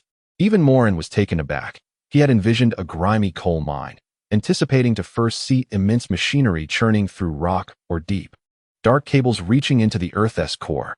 At the very least, he imagined groups of individuals idly sitting on large stones, smoking and discussing trivial matters, or, should it come to that, engaging in brawls. The reality, however, was jarringly different. In this future world, it seemed that all styles could coexist. The leaders were reveling in their playfulness, a notion that left him feeling nauseated. The once great warrior had transformed into a biomonster, uttering words that starkly contradicted her identity, an unsettling truth that was difficult to accept. What on earth are you holding, fellows? Good heavens, that creature is grotesque. Is it truly a monster? At that moment, several passing armored soldiers raised their hands in greeting to Moren and his companions. This creature has just been discovered. It possesses research significance. We must transport it to a facility for confinement, one of the soldiers stated as they approached. A prison? This very place is a prison. No one escapes. The Moren mine welcomes you to the grave of your existence, the soldier remarked, seemingly both mocking and jesting. Listen, I cannot fathom your humor. This place resembles a farce. Where could one possibly confine this monster? It is exceedingly dangerous and has already taken the lives of 5 of our comrades. It is imperative to confine it, and we must oversee it. This is a command from above. I trust my message is sufficiently clear. A monster? Which unit do you belong to, gentlemen? I recognize your armor, yet you seem so unfamiliar. Upon the leader's command, a soldier removed his helmet, revealing a well-defined visage. Moren chose not to remove his helmet. He preferred not to engage in face-to-face discourse. He bluntly stated, "Do you not comprehend human language? Are you truly grasping the essence of what I say? Or have you become daft from confinement? Have I not been explicit enough? This creature has already claimed the lives of 5 of our brethren. It is exceedingly perilous.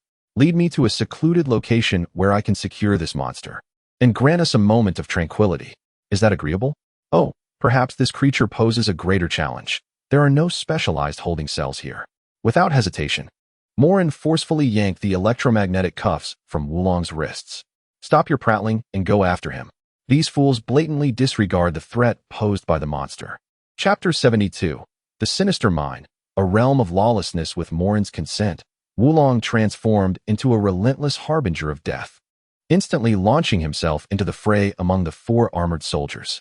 With deft movements, he severed their heads and pierced their chests, all while they were unarmed. They had no time to scream. The ground was soon stained with blood, and they lay lifeless. "Ha ha, those scoundrels are finally dead," a miner exclaimed, laughing heartily while pointing at the 4 corpses on the ground. Moren, intrigued, approached the mirthful miner. "You seem rather jovial. Are you not afraid of death?" "Death. To perish here is a release." The laughing man's skin was cracked and oozing pus, and a tumor the size of a melon bulged from his chest. "What a lamentable place. Take me to your mining site. I wish to observe." No, no. I do not wish to go. I can bear no more suffering. I am truly innocent." The criminal retreated a few steps, as if haunted by nightmares. "Umph, it is ironic that the very things you mine have wrought us suffering. Since we all endure such torment, why not render this place non-existent?" A glimmer of hope shone in the miner's eyes. "Can you truly make this place cease to exist? Indeed, when this place vanishes, you shall witness a radiant light." Did the monster attack someone? Is that the monster?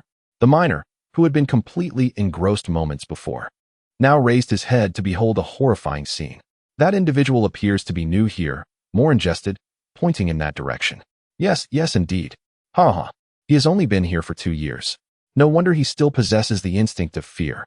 Subsequently, Moren signaled to Wulong and addressed everyone. "Fear not. We are here to capture the fleeing monster. It has already claimed 10 lives. Its crimes are utterly indefensible." He then quietly communicated to Wulong. "Run, you fool. The strategy has changed." In an instant, Wulong bolted, swiftly disappearing from sight.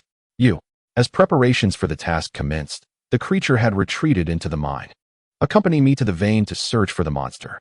Do not harbor illusions, you insolent fool. Do not expect my assistance."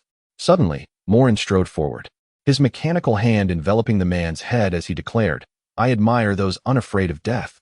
I may grant you your wish." The man swallowed hard, glancing around, only to find that the nearby clones and his companions had vanished without a trace. "If we are to perish, let it be together." Out of the blue, a voice called from behind, "Soldier, mind your conduct. What is the meaning of these 4 corpses?" Moren released his grip and turned to respond. "We brought in a monster, which subsequently escaped and killed these 4 soldiers. I am currently tracking its whereabouts." "What?" "Ensure order is maintained here. I will investigate all surveillance footage." As soon as the words left his lips, the man turned and hurried towards the military command center. With a swift strike, a tentacle pierced through his chest. In the blink of an eye, he offered no resistance, and another member was added to the Moren family. "We are on the verge of exposure. This place is indeed peculiar. New brother, a wise man knows when to yield. Utilize your position to conceal the truth here. Provide us with the mining location, and surely there must be something explosive around, correct?" "Boss, today is not appropriate. Tomorrow is the day the transport ship arrives to collect the radiated minerals. If we delay another day, we can blow them all up together. Otherwise, it would be a waste of munitions," suggested a newly joined member. "You make a valid point. Obstructing someone's livelihood breeds deep enmity. Since we are already at odds, we might as well make it grander." "Very well, boss. There are explosives for mining here, and the military base possesses small antimatter warheads. If we can infiltrate the military base, all will be manageable." Within the Moren mine, on a hastily constructed gallows, an announcement rang out. "Attention all soldiers, an unknown formidable life form has been detected, responsible for the deaths of 16 of our soldiers and 63 mining personnel. The culprits are these 5 unfortunate soldiers." The 5 men were compelled to ascend the gallows. In the center stood a burly man, tears welling in his eyes. "I truly know nothing. Why is this my responsibility? What is the nature of that monster? Why must I face a death sentence upon my return? What nonsense! I clearly took the day off. I am even more absurd than you," replied another soldier. "You too should speak less. I am merely a miner. I have no idea how I was promoted to a soldier. Are you also wronged? What a coincidence. I am also a miner, and I too am unjustly facing execution." At that moment, The soldier overseeing the execution announced, "Lieutenant Colonel Jackson is responsible for supervising this execution." A man donned in sunglasses and stylish military attire stepped forward, accompanied by 4 subordinates.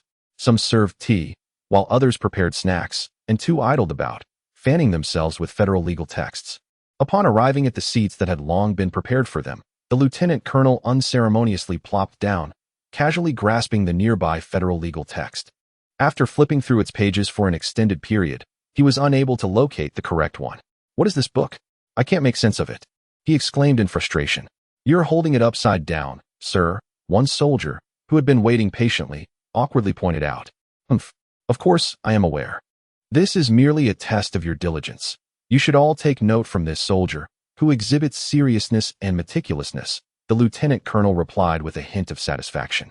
Subsequently, he found the right page and, before the assembled crowd, read aloud, "According to federal law, as qualified soldiers of Tijiangmo City, you have grossly neglected your duties and carelessly allowed a creature into your homes for amusement.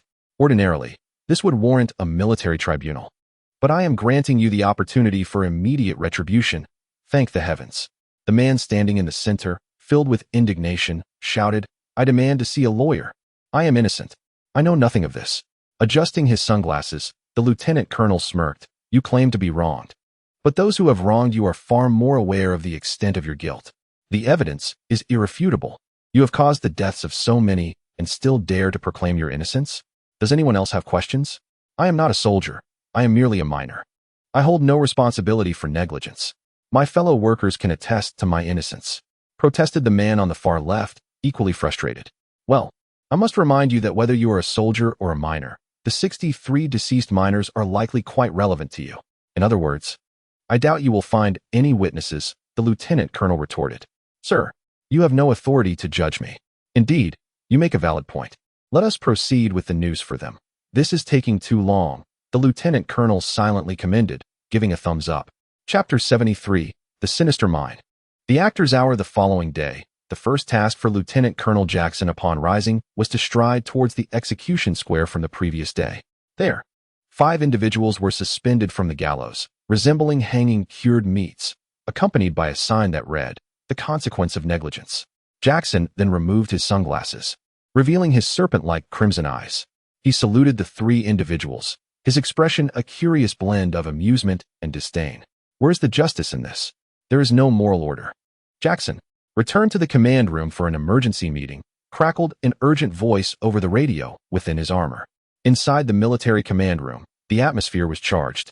"First and foremost, we commend Lieutenant Colonel Jackson for setting an exemplary standard for the soldiers. Negligence must be met with such consequences. This singular execution serves to bolster the morale of the troops. However, the unknown biochemical creature unleashed by those soldiers is currently wreaking havoc within the mine, resulting in the disappearance of no fewer than 200 miners. What are your thoughts? Colonel, let the soldiers enter the mine armed and search for that biochemical creature." Came a suggestion. At present, that does appear to be the only option, but arming them may provoke a riot among the miners. There are indeed precedents to heed. The colonel gazed at the 11 commanders before him, his eyes filled with uncertainty as he spoke again. "Around noon today, the city of Tijiangmo will dispatch a transport vessel to collect this month's mineral reserves. Our output has already exceeded expectations by a significant margin. If the higher-ups discover that we have encountered a mishap here, not only will our welfare be jeopardized, but we may also face dismissal." At that moment, 2 more alarming pieces of news emerged from the command room. A clerk, anxiously glancing at the urgent information projected on the screen, exclaimed, "This is bad, Colonel. Agents from the Human Federation are demanding entry into the mine to investigate an unknown creature that is injuring people." The colonel slammed his hand on the table in frustration. "What? Who leaked this information? How could the Human Federation possibly know about this? Colonel, it is not inconceivable that this creature was deliberately placed here by the Human Federation. It is too strange that they learned of this incident in just one day. They must be intent on investigating our Moren mine. They are likely coveting our mineral resources and are desperate to impose taxes," Jackson added, embellishing the situation further. As the colonel furrowed his brow, the clerk delivered an even more devastating update. "Colonel, a group has unlawfully distributed weapons from our armory to the miners, and they have begun to riot, likely seeking to seize power." The colonel sank heavily into his chair, tilting his head back in despair, murmuring, "Damn the Human Federation. They are undoubtedly behind this. These individuals harbor grand ambitions, wishing to control both the heavens and the earth." Jackson, feigning righteousness, insisted, "Colonel, we can no longer hesitate. We must relay this information to headquarters." The colonel weakly replied, "Without sufficient evidence, all conclusions can only remain conjecture.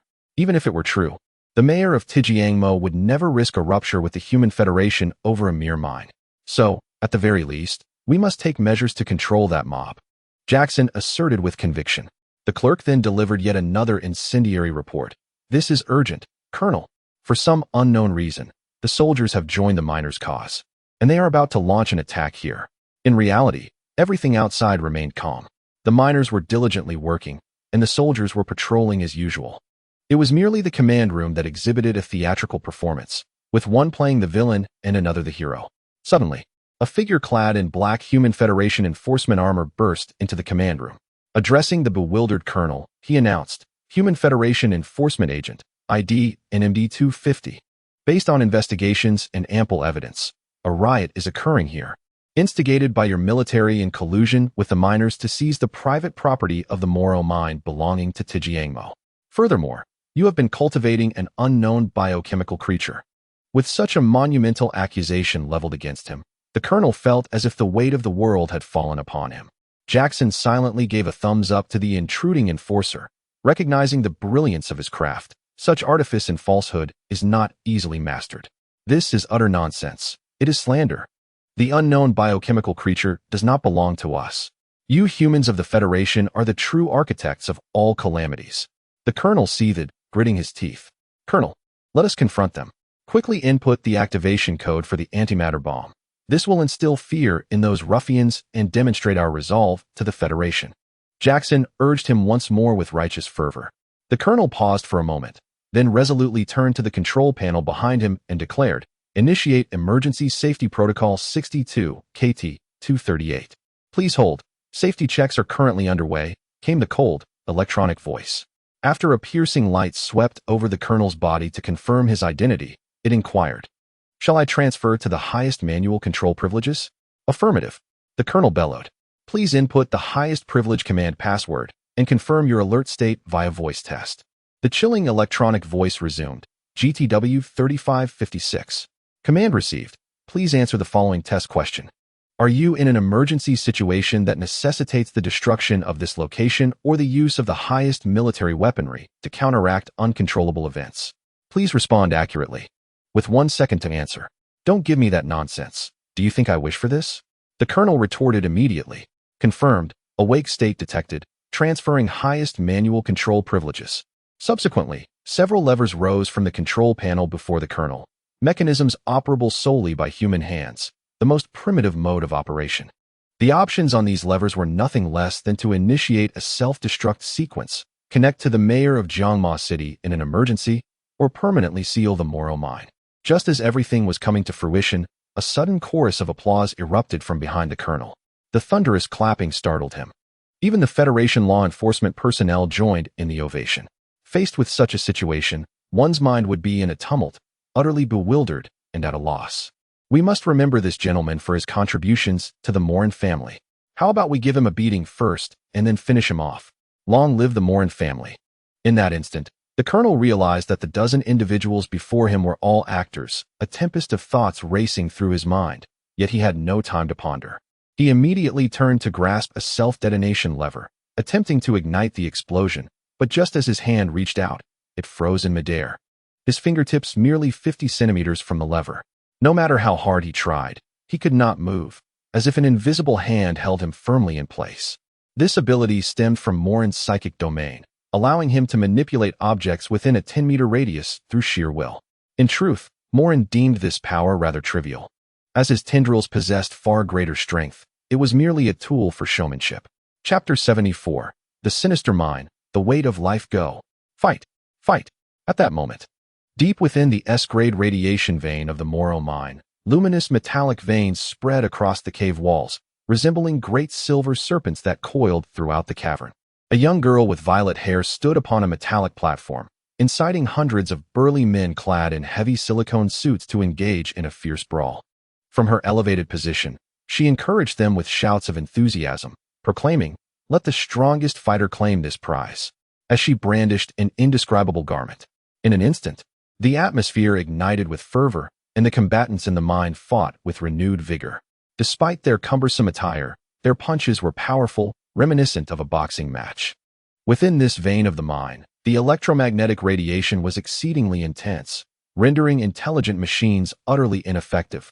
All tasks required human effort. Currently, the mine was devoid of actual mining, with spectators watching the spectacle and fighters engaged in combat, all venerating the violet-haired girl as a deity for her ferocity. With her striking beauty and formidable prowess, she commanded respect, and those who dared to disrespect her or entertain ulterior motives had long since vanished. In the boxing ring, a man's iron fists hammered down like a pile driver, landing blow after blow upon his opponent's chest. The beaten man lay on the ground, blood spraying onto his visor as if it were of no consequence. In mere moments, the victor was determined, and the crowd erupted with fervor, chanting, "Whoever knocks him down claims the prize." The atmosphere was electric as the masses surged forward, transforming the match into a chaotic melee. "What are you up to, Wulong?" A voice inquired from below the metallic platform. Wulong turned to see an individual similarly unadorned in radiation protective gear, wearing sunglasses and observing with keen interest. "Boss! Boss!" Wulong exclaimed excitedly, leaping off the 10-meter-high structure and landing gracefully on the ground without a misstep. "According to the boss's directive, I have located the mining site," he declared with a mischievous grin. "All right then, enjoy yourself. I shall investigate the nature of these minerals," Moren replied, a hint of skepticism in her tone. "Boss, I wish to accompany you," Wulong called out, scanning for his companion, Fengqiu. "I sent him and the Scorpion crew ahead. This area is fully sealed and will soon explode." "We must also prepare for the incoming transport ship," Moren explained. "But boss, I haven't left yet," Wulong insisted, pointing to himself in alarm. "What are you afraid of? Is it not your sacrifice that will ensure the prosperity of our clan?" Moren teased. Instantly, Wulong's demeanor shifted, his head drooping as he expressed, "I am truly grateful for your guidance during this time. It brings me joy to follow you." A radiant smile then illuminated his face. "Good. A pleasant demeanor is always a boon," Moren replied. "Did I not instruct Octopus and the others to safeguard a portion of your cells?" Wulong's expression transformed, his smile growing even brighter as he exclaimed, "Then I shall have more time to spend with you, boss. During this period, you have truly endured much hardship. Although you, Fengqiu, and our family are all facets of my identity, I have come to perceive myself as another entity. You are all my kin. My dear friend, I sense a profound sorrow enveloping you. Is this the essence of solitude?" The wise strategist, Wulong, pondered curiously. "Life inherently leads us along the path of loneliness. Observe these individuals." Wulong turned his gaze to the spot where Moren had been fixated. At that moment, in the heart of the throng, people were engaged in conflict without understanding the reason behind their violence. The chaotic multitude grappled with one another, a mass of individuals clad in heavy radiation-resistant attire, akin to the primordial cells of existence. They fought driven solely by primal instincts and testosterone. Perhaps it was initially instigated by Wulong's provocations, yet now, no one seemed to care. Humanity had deteriorated. This world was decaying in an irreversible manner, Moren lamented. Wulong turned thoughtfully, remarking that they are all criminals. Devoid of hope for redemption, their transformation seems quite natural to me. Precisely. Those outside are undergoing a similar plight. Their prison is merely larger, and we must undertake a thorough rescue for them. That is the ultimate destination of life. In a certain mine, the miners persisted tirelessly in their daily toil, under the watchful eyes of 6 soldiers clad in radiation-resistant armor, wielding riot shields. Cough, cough, cough. An elderly miner, unable to withstand the afflictions of his lungs, paused his work. Supporting himself with his left hand on his back, he slowly settled onto a metallic platform, his right hand, encased in a heavy silicone glove, clutching a small luminescent piece of radioactive element. This element was relatively easy to extract, often pried from the vein with bare hands. After a simple preliminary purification process, it could be categorized among the mineral resources destined for transport. The miner carefully placed the radioactive element into a cold metal box, which contained only a shallow layer. As usual, he was the least efficient among them. yet it glimmered, akin to stars, as it settled within the box. The miner looked up to see a glowing vein of or stretching through the dim depths, resplendent like the starry river of his memories. He had not glimpsed the sky in nearly 3 decades. Hey, 1253, has your break lasted long enough? Young man, I have a name. You should not refer to me as 1253. Cough, cough, cough. Hurry back to work, or I shall come up there and strike you. The miner remained silent, slowly rising to his feet, raising his hand to pry off a larger mineral. Such work demands caution. Improper handling could lead to the collision of disparate minerals, resulting in a catastrophic radiation explosion. Just days ago, a fellow miner mistakenly mixed the wrong ores, triggering a radiation explosion that claimed his life in an instant.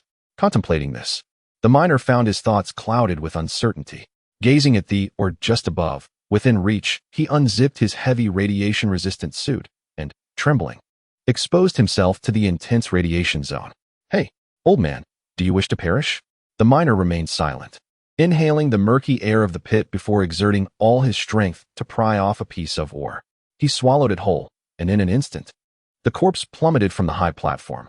The thud raised a cloud of dust, a testament to the weight of his life. An elderly man, half of his body exposed to the radiation zone, succumbed. All of this unfolded under the watchful eyes of the soldiers. One soldier sighed, "Farewell, old man. May you rest in peace." At that moment, another soldier approached and remarked, another one unable to withstand it, "I suppose it won't be long before we are next." Chapter 75, The Sinful Mine, Conclusion, Explosion as an End and Beginning. Within the mine, Moren and Wulong ascended to the metallic framework of the platform. As Moren reached out to break off a piece, his hand was immediately mangled.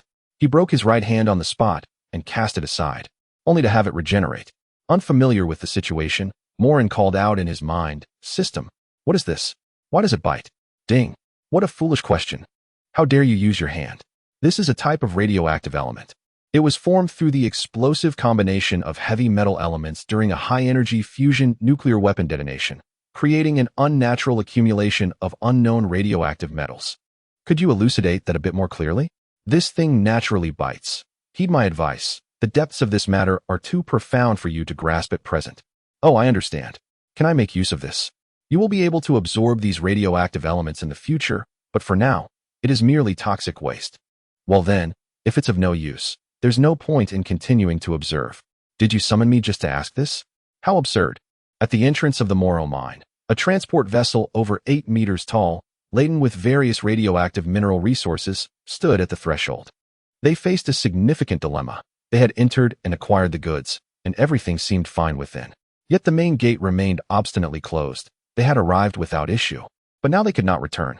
What vexed the members of the transport crew the most was the presence of a human federal law enforcement officer who persistently interrogated them.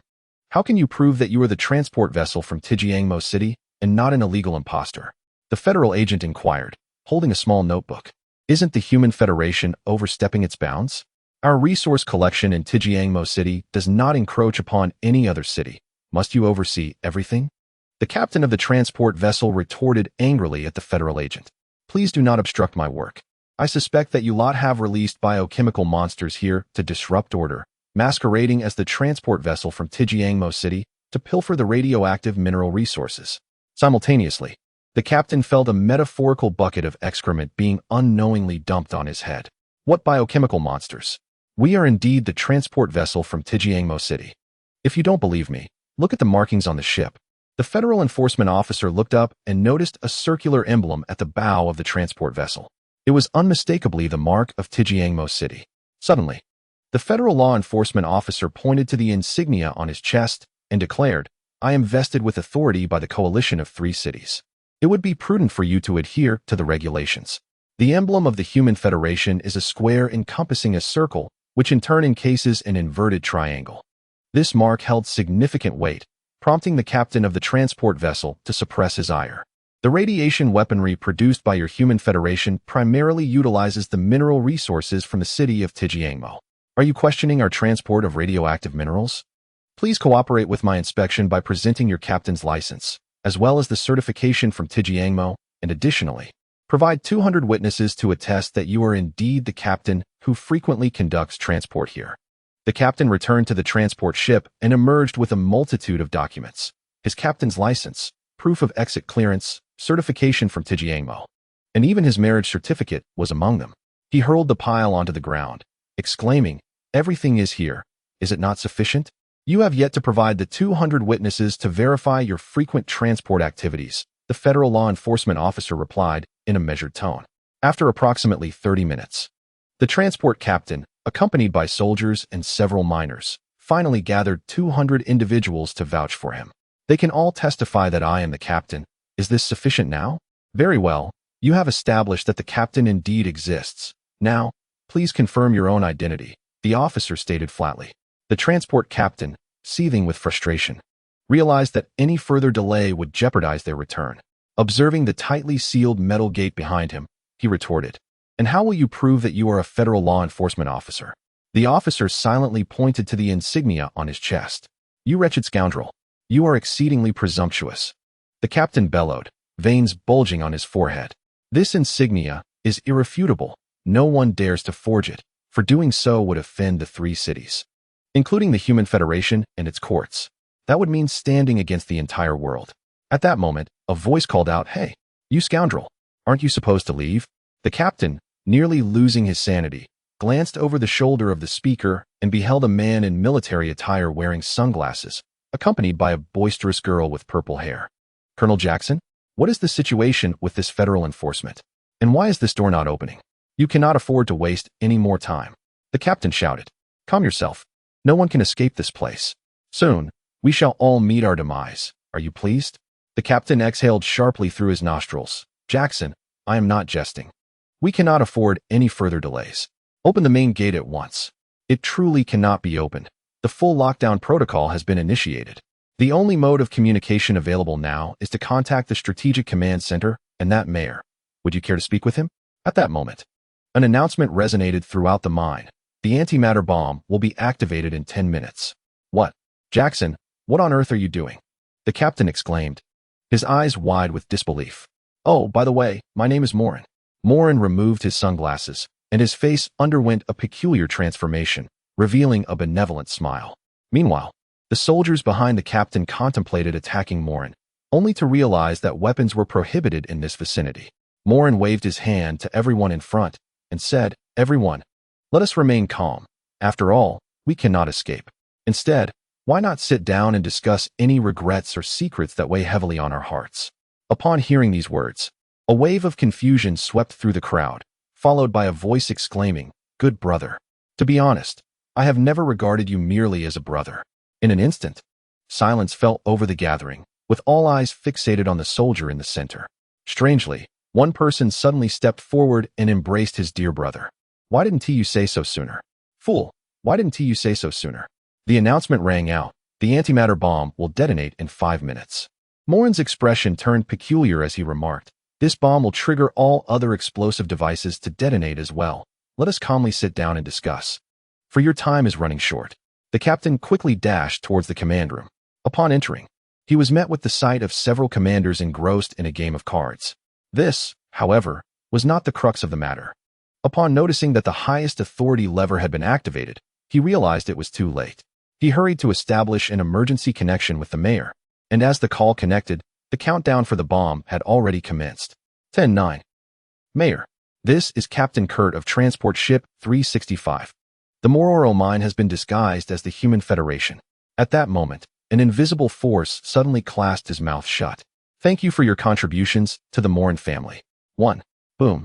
At that instant, Mayor Tijiangmo rubbed her ears, having just set down the urgent phone call, the explosion resonating in her ears. "Investigate what transpired at the Moren prison mine. I have heard rumors regarding the Human Federation."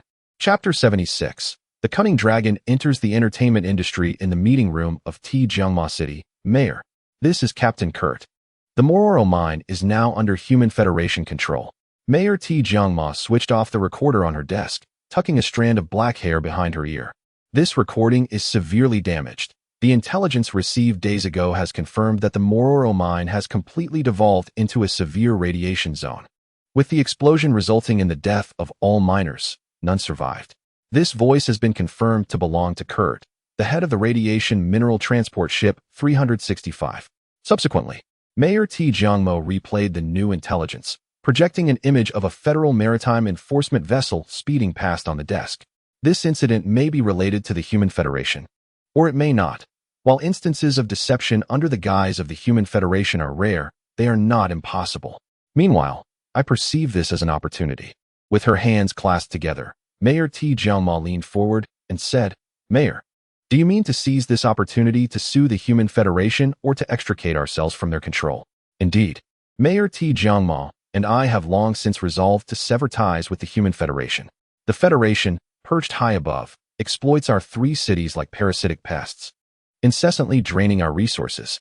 Mayor T. Jiangmo remarked coldly, "I believe this decision has been long overdue. The existence of a singular Human Federation court suffices, as the Federation behaves like a pest, entrenched within our cities." This sentiment found unanimous agreement among all, with no dissent regarding our departure from the Human Federation. The 3 cities harbor significant grievances towards the Federation, an authoritative entity devoid of any actual urban presence. Yet, its power looms over us. As it idly seeks out troubles to stir, it would be impossible to claim that we harbor no resentment. Mayor T. Jiangmo continued, "Currently, Mayor Tadu is not in favor of our immediate withdrawal from the Human Federation, as several high-ranking officials appointed by the Federation are present on his side." Upon hearing this, the members of the conference room exchanged glances, questioning if any of them were indeed among those high-ranking officials. I dare to voice my thoughts, which signifies my trust in you all. If the Human Federation has infiltrated our high-ranking officials, I remain indifferent. Once the opportune moment arises, we shall stand united with Tata City. Excellent. I wholeheartedly support the mayor's stance. As long as we unite with Tata City, Kuta City will undoubtedly join our ranks, leading to the inevitable collapse of the Human Federation, a resolute figure clad in military garb asserted. By the way, Mayor Tadu has requested our assistance in locating a creature named Moren, the notorious head of the Moren family, who has recently stirred significant trouble. With a deft gesture, Mayor T. Jiangmo projected the visage of a young boy onto the table. Moren, the missing head of the Moren family? Isn't he known for his ability to assume different identities? What purpose does his former appearance serve? I am uncertain of Chimier's reasoning. He merely stated that Moren would not easily alter his appearance. At that very moment, within the opulent villa at the heart of Tata City, a breaking news bulletin announced, on the 84th day of this month, a catastrophic explosion occurred in the Moren mining area of Jiangma City, resulting in nearly 3,000 fatalities. Economists speculate that the stock prices of radioactive minerals may see a significant surge. Investors may wish to consider acquiring shares. Moren scoffed, swiftly changing the channel. On the screen, a striking girl with purple hair tied in a ponytail held a bottle of mineral water, gulping it down before laughing heartily. Dragon and Phoenix Spring. A tad sweet. Drink it, and you can crush stones with your chest. Shortly thereafter, the scene displayed the girl lying on the ground, a large stone atop her chest.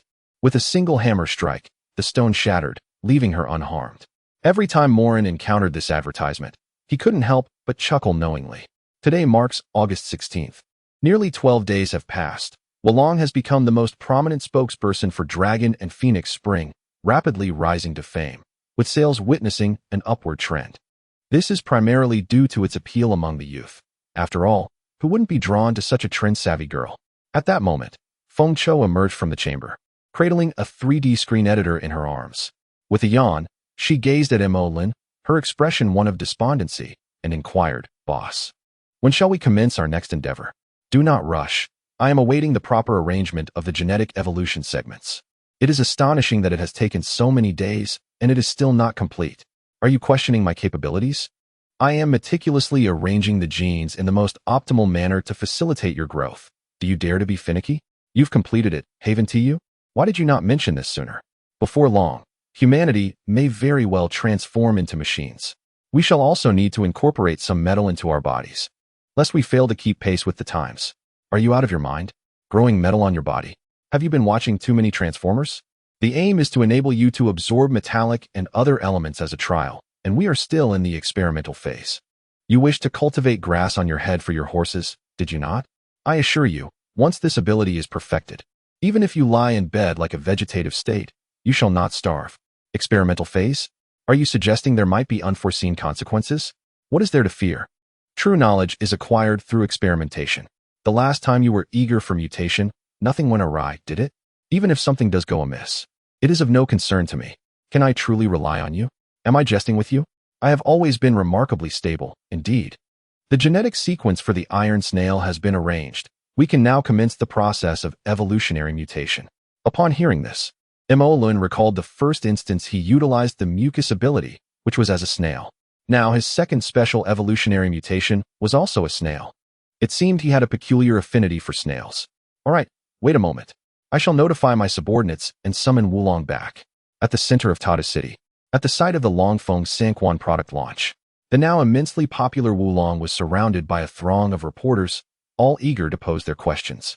Ordinarily, she would have relished the opportunity to devour them all. However, at this moment, Moren had instructed her to avoid causing trouble, leaving her anxiously enduring the situation. Striking poses she had never favored, like hands on hips and chest out. Yet, this was a product launch for Longfeng Sanquan, not a fashion auction for young models. She still had to answer pertinent questions. Miss Wulong, why did you choose the stage name Wulong? One curious reporter inquired. How am I to know? My boss bestowed the name Wulong upon me. Are you questioning my boss's naming abilities? Wulong retorted, her eyes wide, finger pointing accusingly at the reporter, her words laced with expletives. It appeared that Wulong was renowned for her candid humor, her forthrightness woven into her very essence. The reporter, unfazed, perceived this as a virtue and showered her with compliments. Are you out of your mind? I'm telling you, had we not intended to consume the entire world, I would not bother standing here for you lot to gawk at, Wulong unabashedly proclaimed.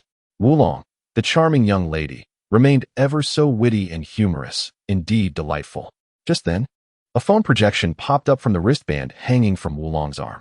Hello, dear leader. I am quite obedient and believe I have not spoken out of turn. Knowing that you are well behaved, please return promptly for dinner.